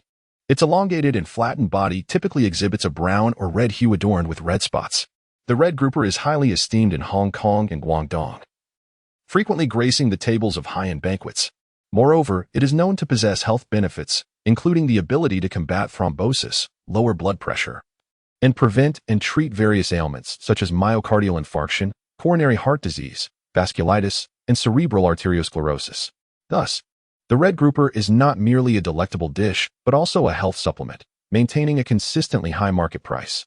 As Chen Jiu continued to peruse the messages, she noted that the number of fishermen at the breakwater was steadily increasing, with photographs depicting a densely packed gathering of anglers. The prospect of the $5,000 red grouper stirred her interest. Given that the rain had rendered a sea outing impossible, she resolved to head to the breakwater to fish and join in the excitement. Chen Jiu quickly arose from her bed, hastily attended to her morning routine, and made her way downstairs for breakfast. By this time, the wind had subsided, and the rain had lessened, creating a perfect opportunity for fishing. As breakfast was only half finished, Grandpa Chen entered the room clad in a raincoat. Chen Jiyu leaped up in excitement, saying, "Grandpa, let us go fishing by the breakwater. Someone caught a red grouper weighing over 4 pounds this morning and sold it for 5,000 yuan. 5,000? Grandpa Chen's voice rose in astonishment. The thought of a fish fetching such a price filled him with exhilaration, making him eager to rush over and fish himself. The grandfather and granddaughter hastily gathered their fishing gear, scooped up 2 or 3 pounds of large shrimp from the shrimp pond, and hurried off to the breakwater. Upon their arrival, they found an even larger crowd of anglers, and besides those fishing, many others had gathered to watch the spectacle. Just as they stepped out of the car, a familiar voice echoed around them. "Special bait for red groupers, a variety of fishing rods and equipment available. Come take a look." Chen Jiyu turned toward the sound, and to her surprise, she saw her father setting up a stall selling fishing gear. His booming voice resonated through much of the breakwater. Surprisingly, many people were indeed purchasing the red grouper bait, and he had also sold 2 fishing rods and other equipment. Chen Weiqiang had driven the family van over. Despite the rain, the fishing gear and bait were all stored safely in the back, protected from the elements. He sat under a large umbrella, enjoying the lively atmosphere while contentedly collecting money. Watching her father relish his little business venture, Chen Jiyu couldn't help but commend him. "My dad is truly a commercial genius." Originally, Chen Weiqiang had intended to go fishing himself, but upon witnessing the growing throng at the breakwater, he realized that there were more fishermen than fish. The fish would likely be frightened away. Thus, he decided to sell fishing gear instead. He often resorted to this tactic when the shop's business was slow, setting up stalls in popular fishing spots. Soon, he spotted the grandfather and granddaughter and waved them over. After glancing at the densely packed anglers, he whispered to them, "There are too many people here. The fish have probably been scared away. I suggest you both fish in a less crowded area ahead." Grandpa Chen found his son's suggestion sensible, and with his granddaughter, they quickly got back in the car and drove away. However, many others shared the same thought. As they drove further, although there were fewer people, several anglers were still present. After nearly half an hour of driving, they finally discovered a suitable fishing spot. The old wharf was a deserted little dock with relatively deep waters. Besides the grandfather and granddaughter, there were 2 elderly men fishing. As they passed behind the 2 old men, Chen Jiu noticed their bucket was filled with numerous stone bass and golden pomfret, indicating a good catch. Chen Jiu cast her bait into the sea with great effort, but after waiting for a while without a bite, she settled onto a small bench to play with her phone. She sent the location of the old wharf to her father, inviting him to come and fish there when he had the chance. Upon noticing the location, Chen Weiqiang felt a strong desire to go fishing. However, the small stall was experiencing remarkable business. In just 2 hours of setting up in the morning, he had earned at least 2,000 yuan, surpassing the potential profits of fishing. Ultimately, Chen Weiqiang could not resist the allure of monetary gain and decided to remain at the stall to continue his trade. Just as he was happily collecting his earnings, a sudden and immense tug on the fishing rod in Chen Ziyou's hands caught his attention. Chapter 83. Fishing at the old dock. Chen Jiao had brought only a fishing rod this time, a brand new one gifted by Chen Weiqiang, capable of catching fish weighing up to 30 pounds. Her intent was to reel in a substantial catch, ideally that illustrious red-spotted fish, the king of the waters. However, regardless of how exquisite the rod may be, it would be futile without a nibble from the fish. Her grandfather had already succeeded in catching 3 stone bass, while her own rod remained eerily still. With her head bowed, she was engrossed in a captivating novel. Just as she reached a thrilling passage, her rod suddenly dipped, the powerful pull yanking it toward the sea. Momentarily stunned, she nearly lost her grip, but her reflexes kicked in, and she swiftly retrieved the rod before it could plunge into the depths. The fish beneath the surface was quite vigorous, causing the reel to screech as it unwound rapidly. Casting a glance at the reel, Chen Jiyo hastily tightened the drag. With this adjustment, the line's unwinding slowed considerably, yet the fish, feeling the sting of the hook, grew increasingly agitated.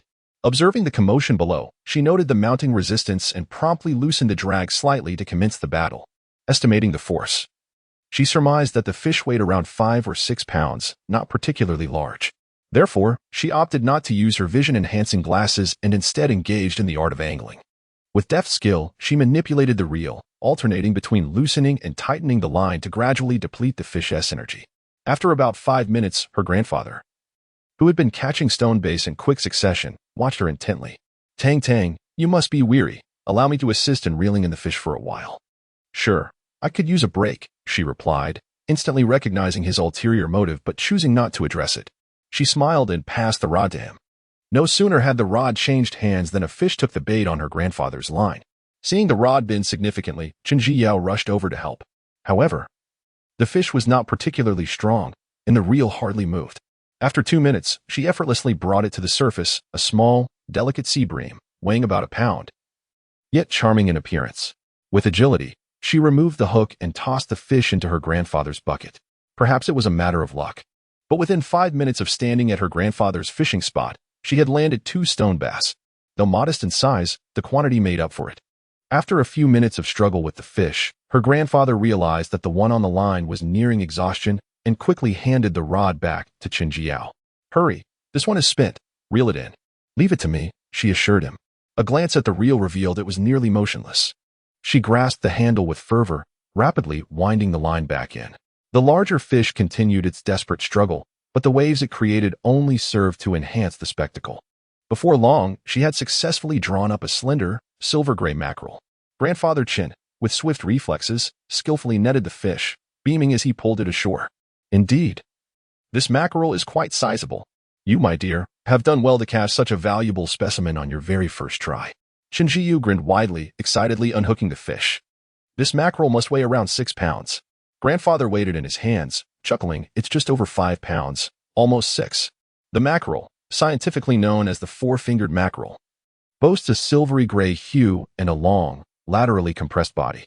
It is one of the few fish that can thrive in freshwater, brackish, and saltwater environments.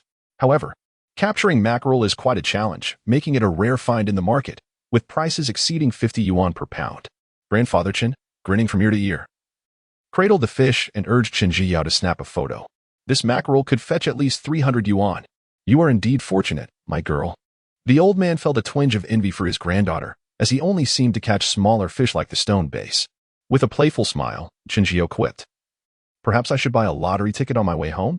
Oh, you silly girl, stop daydreaming and get back to fishing. Nevertheless, Chen Zhiyu was curious about trying her luck.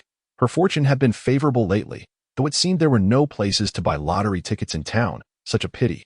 Once the photo session concluded, Chen Zhiyao eagerly cradled the hefty catch. With a cheerful disposition, she uploaded a few pictures to the group chat to boast about her prize before placing the exhausted fish into the live fish tank. As she resumed her seat on the small bench, she noticed that the rain had ceased, revealing a breathtakingly clear blue sky. With newfound confidence from her recent catch, Chen Zhiyao set her sights on reeling in a red-spotted fish. Swiftly, she baited her hook with a large shrimp and cast it far into the water. Meanwhile, Grandfather Chen seemed to be in a competition with the stone bass, having caught 2 small fish in quick succession. Observing the old man's forlorn expression as he gazed at the bucket filled with tiny fish, Chen Zhiyao comforted him. Though these stone basses are small, they fetch over 60 yuan per pound, which is quite a bit more than my mackerel. Grandfather Chen pondered for a moment, realizing that while these little creatures were indeed small, their numbers added up, collectively exceeding a pound, resulting in over 100 yuan. Just as he reeled in another stone base, Chen Zhiyao felt a tug on her fishing rod. The resistance was gentle, yet she was certain a fish had taken the bait. With a swift motion, she lifted the rod to set the hook. Feeling the weight increase, she knew the fish was securely caught. Without hesitation, she began to reel in quickly, the little creature offering no resistance as it was swiftly pulled from the depths, revealing a plump, round fish resembling a small ball. Just as Chen Zhiyu was about to identify her catch, she noticed Grandfather Chen's expression had darkened. The elderly gentleman muttered under his breath, expressing his discontent. What a stroke of misfortune to catch this line-cutting little rascal. As the fishing line was gradually reeled in, Chen Zhiyue finally discerned the creature she had caught. To her dismay, it turned out to be the much-despised pufferfish, loathed by anglers far and wide. The pufferfish possesses remarkably sharp teeth and a small mouth, making it a mischievous nuisance that consumes bait without ever taking the hook.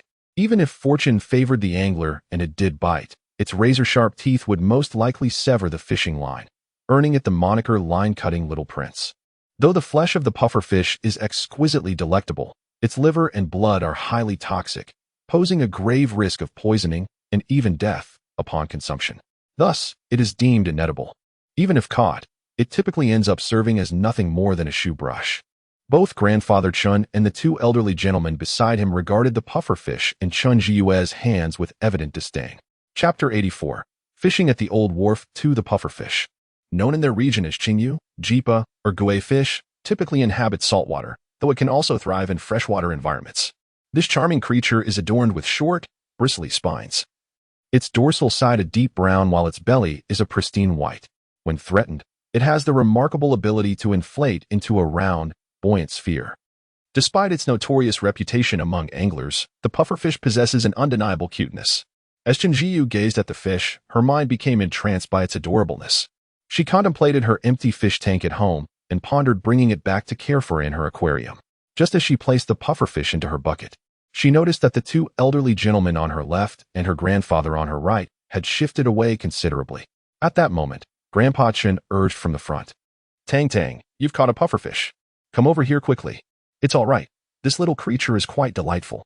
If I catch another, it would be perfect for my aquarium at home," Shin Jiao mused. Although she had heard of the infamous cutting line prince, this was her first encounter while fishing. Unaware of the true prowess of these little creatures, she defiantly cast her hook back to its original spot. The bait barely touched the water when her fishing rod began to tremble. However, the excitement was short-lived as the vibration ceased after a brief moment. After 3 futile attempts, the rod fell silent. Assuming her hook had come loose, Chenjiu reeled it in, only to find that the lively shrimp had been reduced to a bare head. How formidable they are, she thought, undeterred by her initial setback. With a sense of obstinacy, she attached another shrimp to the hook and cast it back into the water. Soon, the rod vibrated once more, but just like before, the activity vanished before she could reel it in. After 2 more attempts, she discovered, yet again, only a bare shrimp head remained. These little creatures were surprisingly selective, refusing to consume even the shrimp heads. Amused by her predicament, Chen Jiao chuckled in frustration, determined to continue her challenge against them. After approximately 2 minutes, she finally felt a fish bite. Quickly, she lifted her rod to set the hook and, sensing a solid catch, began to reel in frantically. Yet, just as the reel turned a few times, the rod suddenly slackened, and her line floated lightly upon the water's surface. With a frustrated slap on her thigh, she gritted her teeth. Glaring at the water, this cutting line prince truly lives up to its reputation. Recognizing the futility of fishing in that spot, she wisely decided to move on. Gathering her belongings, she dashed to the outermost part of the wharf. Chen Jiao ran swiftly, as though fearing the little creatures might catch up with her. She knew she could not contend with them and opted for a new fishing location, aware that there was no need to linger in frustration. As she passed by Grandpa Chen, she noticed he had managed to catch nearly half a bucket of stonefish. With a playful smile, she teased, "Grandpa, it seems you stumbled upon the stonefish's nest." The elderly gentleman, bemused, could only shake his head, lamenting that after a long day of fishing, all he had caught were these small creatures, with nary a larger fish in sight. At the very edge of the dock, a grandfather and his granddaughter found themselves amidst a tangle of weeds, besieged by a swarm of ferocious mosquitoes. Chun Zio first sprayed a generous circle of mosquito repellent around them, followed by lighting 2 coils of incense. Once the bothersome insects had finally dispersed, she settled down to continue her fishing in peace. Barely a minute had passed when her fishing rod was suddenly yanked with tremendous force. The line snapped taut, bending the rod into a crescent shape. Chen Zio leapt up from her small stool, exhilarated, as she surmised that the fish was likely a hefty 5 to 6 pounds. Her previously lackadaisical demeanor transformed into one of excitement, her voice soaring with eagerness and pride, as her grandfather observed his granddaughter preparing to reel in her second substantial catch. A pang of envy struck him, reflecting on his own luck with smaller fish. However, in the next moment, the rod in his hands plunged sharply, a palpable tug resonating through his grip. At last, a sizable fish had taken the bait, and Shin grandfather stood up in a fit of excitement, his expression serious and focused. In an extraordinary turn of events, both grandfather and granddaughter found themselves simultaneously battling fish, their rods bending under the strain. Nearby, 2 other elderly gentlemen watched the duo with envy, their eyes nearly glistening with longing. One silently wished for a hook release, while the other contemplated cutting the line. Alas, neither could utter a single word of exclamation. The fish Chinzio was reeling in, although not as impressive as the previous catches weighing in at 10 to 20 pounds, began to tire after approximately 10 minutes of struggle. Seizing the opportunity, she forcefully cranked the reel to retrieve the line. The fish in the sea continued to writhe, desperately attempting to shake free of the hook. Yet, The disparity in strength quickly became apparent, and soon enough, Shinzio managed to drag her reluctant catch ashore. Amidst the splashing waves, she beheld a fish adorned with a reddish hue and dotted with crimson spots, a grouper. Her eyes widened in astonishment as she excitedly called out to her grandfather, "Grandpa, Grandpa, look, is this the fish king, the red-spotted grouper we spoke of?" Initially engrossed in his own struggle, Chin grandfather turned his attention upon hearing the mention of the red-spotted grouper. Indeed, it was a grouper, estimated to weigh around 5 pounds. "You have quite the stroke of luck, my dear," he remarked. Confirming the identity of the prized fish, Shinzio's hands trembled with joy. Fortunately, the fish was manageable enough for her to haul it ashore alone. "This is a windfall. A grouper of this size must be worth several thousand," she exclaimed. Immediately after reeling it in, she hurriedly snapped a few photos to share with her fishing group. Upon witnessing the second colossal red-spotted grouper, her fellow anglers erupted in excitement, flooding the chat with inquiries about the location of the catch. Shinzio, however, discreetly tucked her phone away. Such a fortuitous fishing spot was too precious to reveal. At that moment, Chin grandfather had successfully worn down his own sizable catch. Observing this, Shinzio eagerly prepared her net, ready to assist. A sizable sea bass, weighing approximately 10 pounds, leapt from the water, creating a splash that soared over a meter high. Regrettably, it was but a fleeting moment of vitality before it succumbed to exhaustion, being drawn out of the water by the elder gentleman. Almost immediately, Chen Jiao's net descended upon the creature. This sea bass was quite substantial, measuring a remarkable 70 to 80 centimeters in length. And soon the photos of the grandfather and granddaughter ignited a flurry of excitement within their group chat. Not far off, 2 elderly men observed with envy as the duo showcased both the red-spotted fish and the hefty sea bass. The 2 men exchanged knowing glances and, in unison, approached the grandfather and granddaughter, casting their fishing rods directly into the water before them. Witnessing their actions, Chinjiu felt a surge of irritation. Just as she prepared to voice her displeasure, her grandfather subtly tugged at her sleeve. He gently shook his head, comfortingly patting the back of her hand, and whispered, "This dock is unclaimed, and while it may be somewhat unscrupulous, it is not our private property." Given the commotion from reeling in 2 large fish, the rest beneath the surface have likely been frightened away. Shinjiu pondered the likelihood of encountering multiple sizable catches in the same spot, her expression softening as she considered the already fatigued red-spotted fish. She contemplated whether to return early to sell it, realizing its high value. Should it perish, the loss would be significant. At that moment, she received a call from Boss Yang. "Tang Tang, please hold on to that fish for me. We can negotiate the price." Chapter 85, truly the king of fish. Boss Yang, an avid angler, is also an active member of the fishing group. Although Chen Weiqiang's fishing group has its fair share of inexperienced participants, there are still several individuals who manage to catch considerable fish. The astute Boss Yang often reaps rewards from the group as well. After tending to matters at his store, he discovered that the fishing group was buzzing with excitement once again. Regrettably, he had missed out on a large red grouper that others snatched up earlier that morning, leaving him in a state of frustration. Such a sizable red grouper, if sold in Hong Kong, could fetch 2 to 3 times its worth. Upon seeing the even larger red grouper that Qin Jiao posted in the group, his excitement reached new heights, prompting him to call her immediately. "Tang Tang, please hold that fish for me. We can negotiate the price." Qin Jiao, with a cheerful demeanor, flattered him. "Yang, you are the expert here. Just set a price you deem appropriate." The group chat revealed that a previous 4-pound red grouper had sold for an impressive 5,000 yuan, leading her to believe that her approximately 5-pound fish would certainly not be priced lower. Without any pretense, Boss Yang stated, "I estimate this fish to weigh around 5 pounds. So let us settle on 200 yuan per pound." Upon hearing this price, Qin Jiao's eyes sparkled with delight. "Sounds good. Let us go with what you suggested." Yang Gu. With her agreement, Yang Zhejun finally breathed a sigh of relief. "Tang Tang, where are you now? Shall I come pick you up?" "No need. It's almost noon. I'll bring the fish over to you and grab some lunch in town before resuming fishing in the afternoon." After ending the call, Qin Jiao cheerfully made her way to town with her grandfather. Sitting in the back of a tricycle, she watched 2 large buckets filled with live fish in front of her. Both the red grouper and the big bass had visibly regained their energy, impatiently thrashing their tails in the buckets and splashing water around. As Qin Jiu wiped the droplets from her face and neck, she found herself not annoyed, but rather even more elated. Their vitality boded well for a profitable sale. Along the way, she sent a voice message to her father.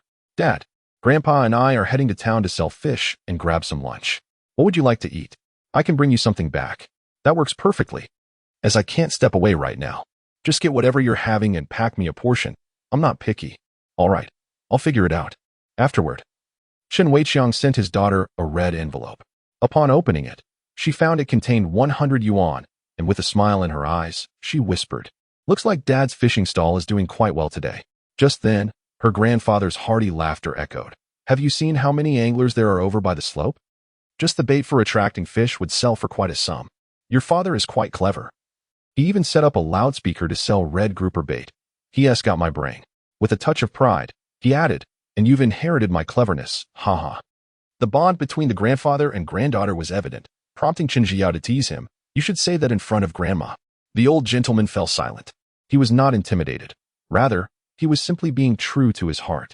The area by the embankment was overcrowded, and the two of them, wary of revealing their location, opted to circumvent it from a less populated side. The journey took nearly 40 minutes before they arrived at the Yang family's procurement point. By that time, Yang Jejun had been eagerly peering out the door, muttering, "Where is my grouper?"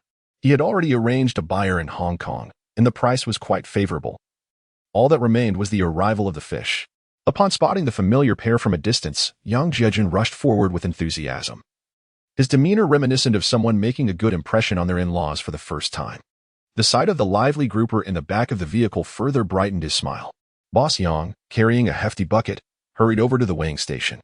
The grouper weighed 5 pounds and 2 ounces, and at the agreed price of 1,200 yuan per pound, the total came to 6,240 yuan.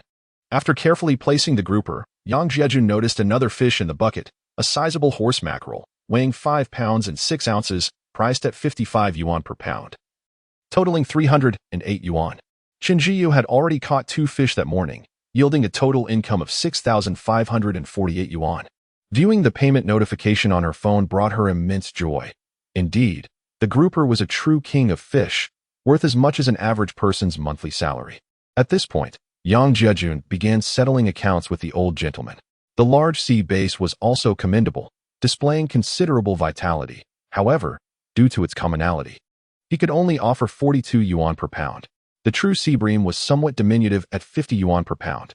The larger stone base weighed over 4 ounces, priced at 70 yuan per pound, while the smaller ones were 60 yuan per pound. Grandpa Chun, well-versed in seafood pricing, acknowledged that the offers were quite satisfactory. Nodding in approval, the sea bass weighed 10 pounds at 42 yuan per pound, amounting to 420 yuan. The true sea bream weighed 1.1 pounds at 50 yuan per pound, totaling 55 yuan. The larger stone base weighed 2.2 pounds at 70 yuan per pound, bringing in 154 yuan. The smaller ones weighed 3 pounds at 60 yuan per pound, totaling 180 yuan. Grandpa Chen's haul for the day was quite commendable, with an overall income of 809 yuan. Although the old gentleman's catch that morning was decent, his heart still longed for the illustrious grouper, prompting him to plan an early return to continue fishing. Upon exiting the procurement station, Grandpa Chun urged his dilly-dallying granddaughter. There's a small eatery nearby that specializes in seafood noodles and fried rice. The flavors are quite delightful. Let us have lunch there. Sure, Chen Jiao replied, not being picky as she had a fondness for both seafood noodles and fried rice. The small eatery was conveniently located just around the corner from the Yang family's procurement station. At that time, having just passed the lunch hour, the eatery was not overly crowded, allowing the two to find an empty table. The establishment appeared to have some history, with a handwritten menu, its specialties being seafood noodles and fried rice. Chen Jiyu ordered a large serving of seafood noodles, while Grandpa Chen opted for a portion of seafood fried rice. At this moment, the restaurant was not crowded. Within a few minutes, the fragrant and steaming seafood noodles and seafood fried rice were served. The seafood utilized in the establishment was freshly sourced from the docks that very day. Although it may not be the most luxurious of seafood, its freshness rendered it remarkably delicious. Chun Jiao, who had long been famished, not only finished the noodles, but also savored every last drop of the broth. Since the soup was not suitable for takeout, she packed a portion of seafood fried rice for her father. The prices at this modest eatery were exceptionally reasonable. Having received a red envelope of 100 yuan from her father, she still had 40 yuan remaining. The flavors of this small establishment were delightful and quite affordable. Chen Jiao contemplated that in the future, after selling their catch, if it was too late, that could come here for a meal before returning home, sparing the family from waiting on empty stomachs. Chapter 86. The White Pomfret Connection. Chen Zhiyao and her grandfather arrived at the breakwater, only to find that half of the originally bustling crowd had already dispersed. However, beneath the breakwater, there remained a number of earnest and devoted anglers. Most of those who had left were merely spectators. Approaching their van, Chen Zhiyao noticed that a substantial portion of the bait that had filled the trunk was now sold. She peered into the rear compartment and, with a cheerful smile, remarked, "So much bait has been sold. It seems the fish at the breakwater will be well fed today." Whether the fish in the sea were indeed overindulging was uncertain to Chen Weiqiang, but he certainly wasn't complaining about his earnings. He took the seafood fried rice from his daughter's hands, though he did not open it. Instead, he quickly stowed away the fishing rods and nets that were laid out. The crowd had thinned considerably, and those wishing to purchase bait and fishing gear had already done so. "Let us go fishing together," he suggested, eager to join his daughter. Having made a profit, Chen Weiqiang was eager to catch the fish that had caught his daughter's attention earlier, a splendid red-spotted fish. Once everything was packed, without waiting for his daughter to get into the car, Chen Weiqiang drove off towards the old dock. Chen Zhiyao, who had yet to board, was left speechless, realizing that even at her age, she had been overlooked. The van sped ahead, and she had initially planned to ride with her father. But his singular focus on fishing had caused him to leave her behind. Ultimately, she had no choice but to accompany her grandfather on an electric tricycle instead. When the grandfather and granddaughter arrived at the dock, they were just in time to see Chen Weiqiang reel in a catch. His face was alight with excitement as he vigorously pulled the fishing reel, the lines swiftly retracting. Approximately 2 meters from the shore, a silvery figure leapt from the water, only to splash back down, sending a cascade of droplets into the air. Onlookers quickly discerned that it was a sea bass weighing over 3 pounds. While 3 pounds was not particularly impressive, Chen Weiqiang, with his strength, soon dragged it ashore with ease. Holding the fish triumphantly, he flaunted it to his grandfather, boasting, "What luck today! I've hooked a 3-pound sea bass right away." He placed the fish at his feet and snapped a few photos for comparison. Chen's grandfather regarded him with disdain, retorting, "What is so remarkable about that little fish? I caught a 10-pound sea bass this morning." At this, Chen Weiqiang fell silent, quietly placing his catch into a bucket. Chen Zhiyao, wishing to distance herself from the childish banter between the two men, silently carried her fishing gear forward. She had initially intended to fish at the spot where she had caught the red-spotted fish earlier, but the 2 elderly men were still occupying that area. Feeling somewhat disgruntled that her preferred location was taken, she resigned herself to fishing from a nearby spot instead. As her hook plunged into the water, Chen Zhiyao stood on her toes, quietly glancing to the right. In the buckets of the 2 individuals, only a few stonefish and white pomfret remained, much like when she had departed that morning. It seemed that there had been little catch during this period. Observing the 2 individuals nearby who had not caught any fish, Chen Zhiyao felt an immediate sense of relief. At that moment, a sudden tug on her fishing rod caught her attention. Although the fish exhibited little strength, it was remarkably spirited, darting frantically through the water. Chen Zhiyao assessed the pull to be minimal, estimating the fish's weight at around 2 pounds. Without hesitation, she swiftly began to reel in the line.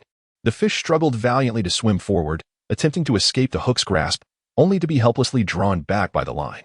In less than 2 minutes, this unequal contest came to a close. A small, flat, nearly round white creature leapt from the water, playfully flicking its tail in midair. Unfortunately, within a minute, it was violently landed on the shore by Chen Zhiyao. It was a white pomfret. Although not highly valued, its flavor was delightful, making it perfect for a steamed dish that evening. The white pomfret, though modest in size and affordable, boasted delicious meat devoid of small bones, rendering it delectable whether steamed or braised. In Chen Zhiyao's eyes, the white pomfret, golden pomfret, and sole were all equally commendable, representing a high cost-performance ratio among seafood. Despite their similar names and appearances, the golden pomfret and white pomfret belong to different families. The golden pomfret is classified under the Carangidae family in the Trachinotis genus, characterized by its elongated, flattened body adorned with golden hues. In contrast, the white pomfret falls under the family Stromatiidae and the genus Pampas, exhibiting a flatter yet more rounded shape, with a silvery white exterior. After the hook was removed, it quickly returned to the sea, and within 2 minutes, another fish took the bait. The fishing rod was slightly tugged, and based on the pull and the fish's behavior, Chen Zhiyao surmised it to be yet another white pomfret. In a matter of minutes, she had successfully caught 2 more white pomfrets, leading her to believe there was a school of fish nearby. She promptly summoned her grandfather and father to join her in the fishing endeavor. Although these little creatures were priced at just over 20 yuan per pound, their abundance made them irresistible. By the time her father and grandfather arrived, Chen Zhiyu's bucket already contained 3 white pomfrets. Even the 2 elderly gentlemen, who had been waiting patiently, managed to catch 2 white pomfrets as well. Witnessing the favorable fishing conditions, the father and son wasted no time in casting their bait into the water. Perhaps due to the rain that had fallen continuously the previous night and morning, the fish seemed ravenous, eagerly biting the hooks, with nearly 1 fish being caught every 2 minutes. The group continued to reel in fish after fish, creating a lively atmosphere at the dock. Half an hour later, Chen Zhiyu's bucket was brimming with 1 to 2 pound white pomfrets. Meanwhile, she was engaged in reeling in another fish, and soon, a white pomfret weighing over 2 pounds was caught. Realizing her bucket could no longer accommodate any more fish, she quickly retrieved her fish keeper and placed the little creature inside to keep it alive. After approximately 10 more minutes, she distinctly sensed that the school of fish had dispersed nearby.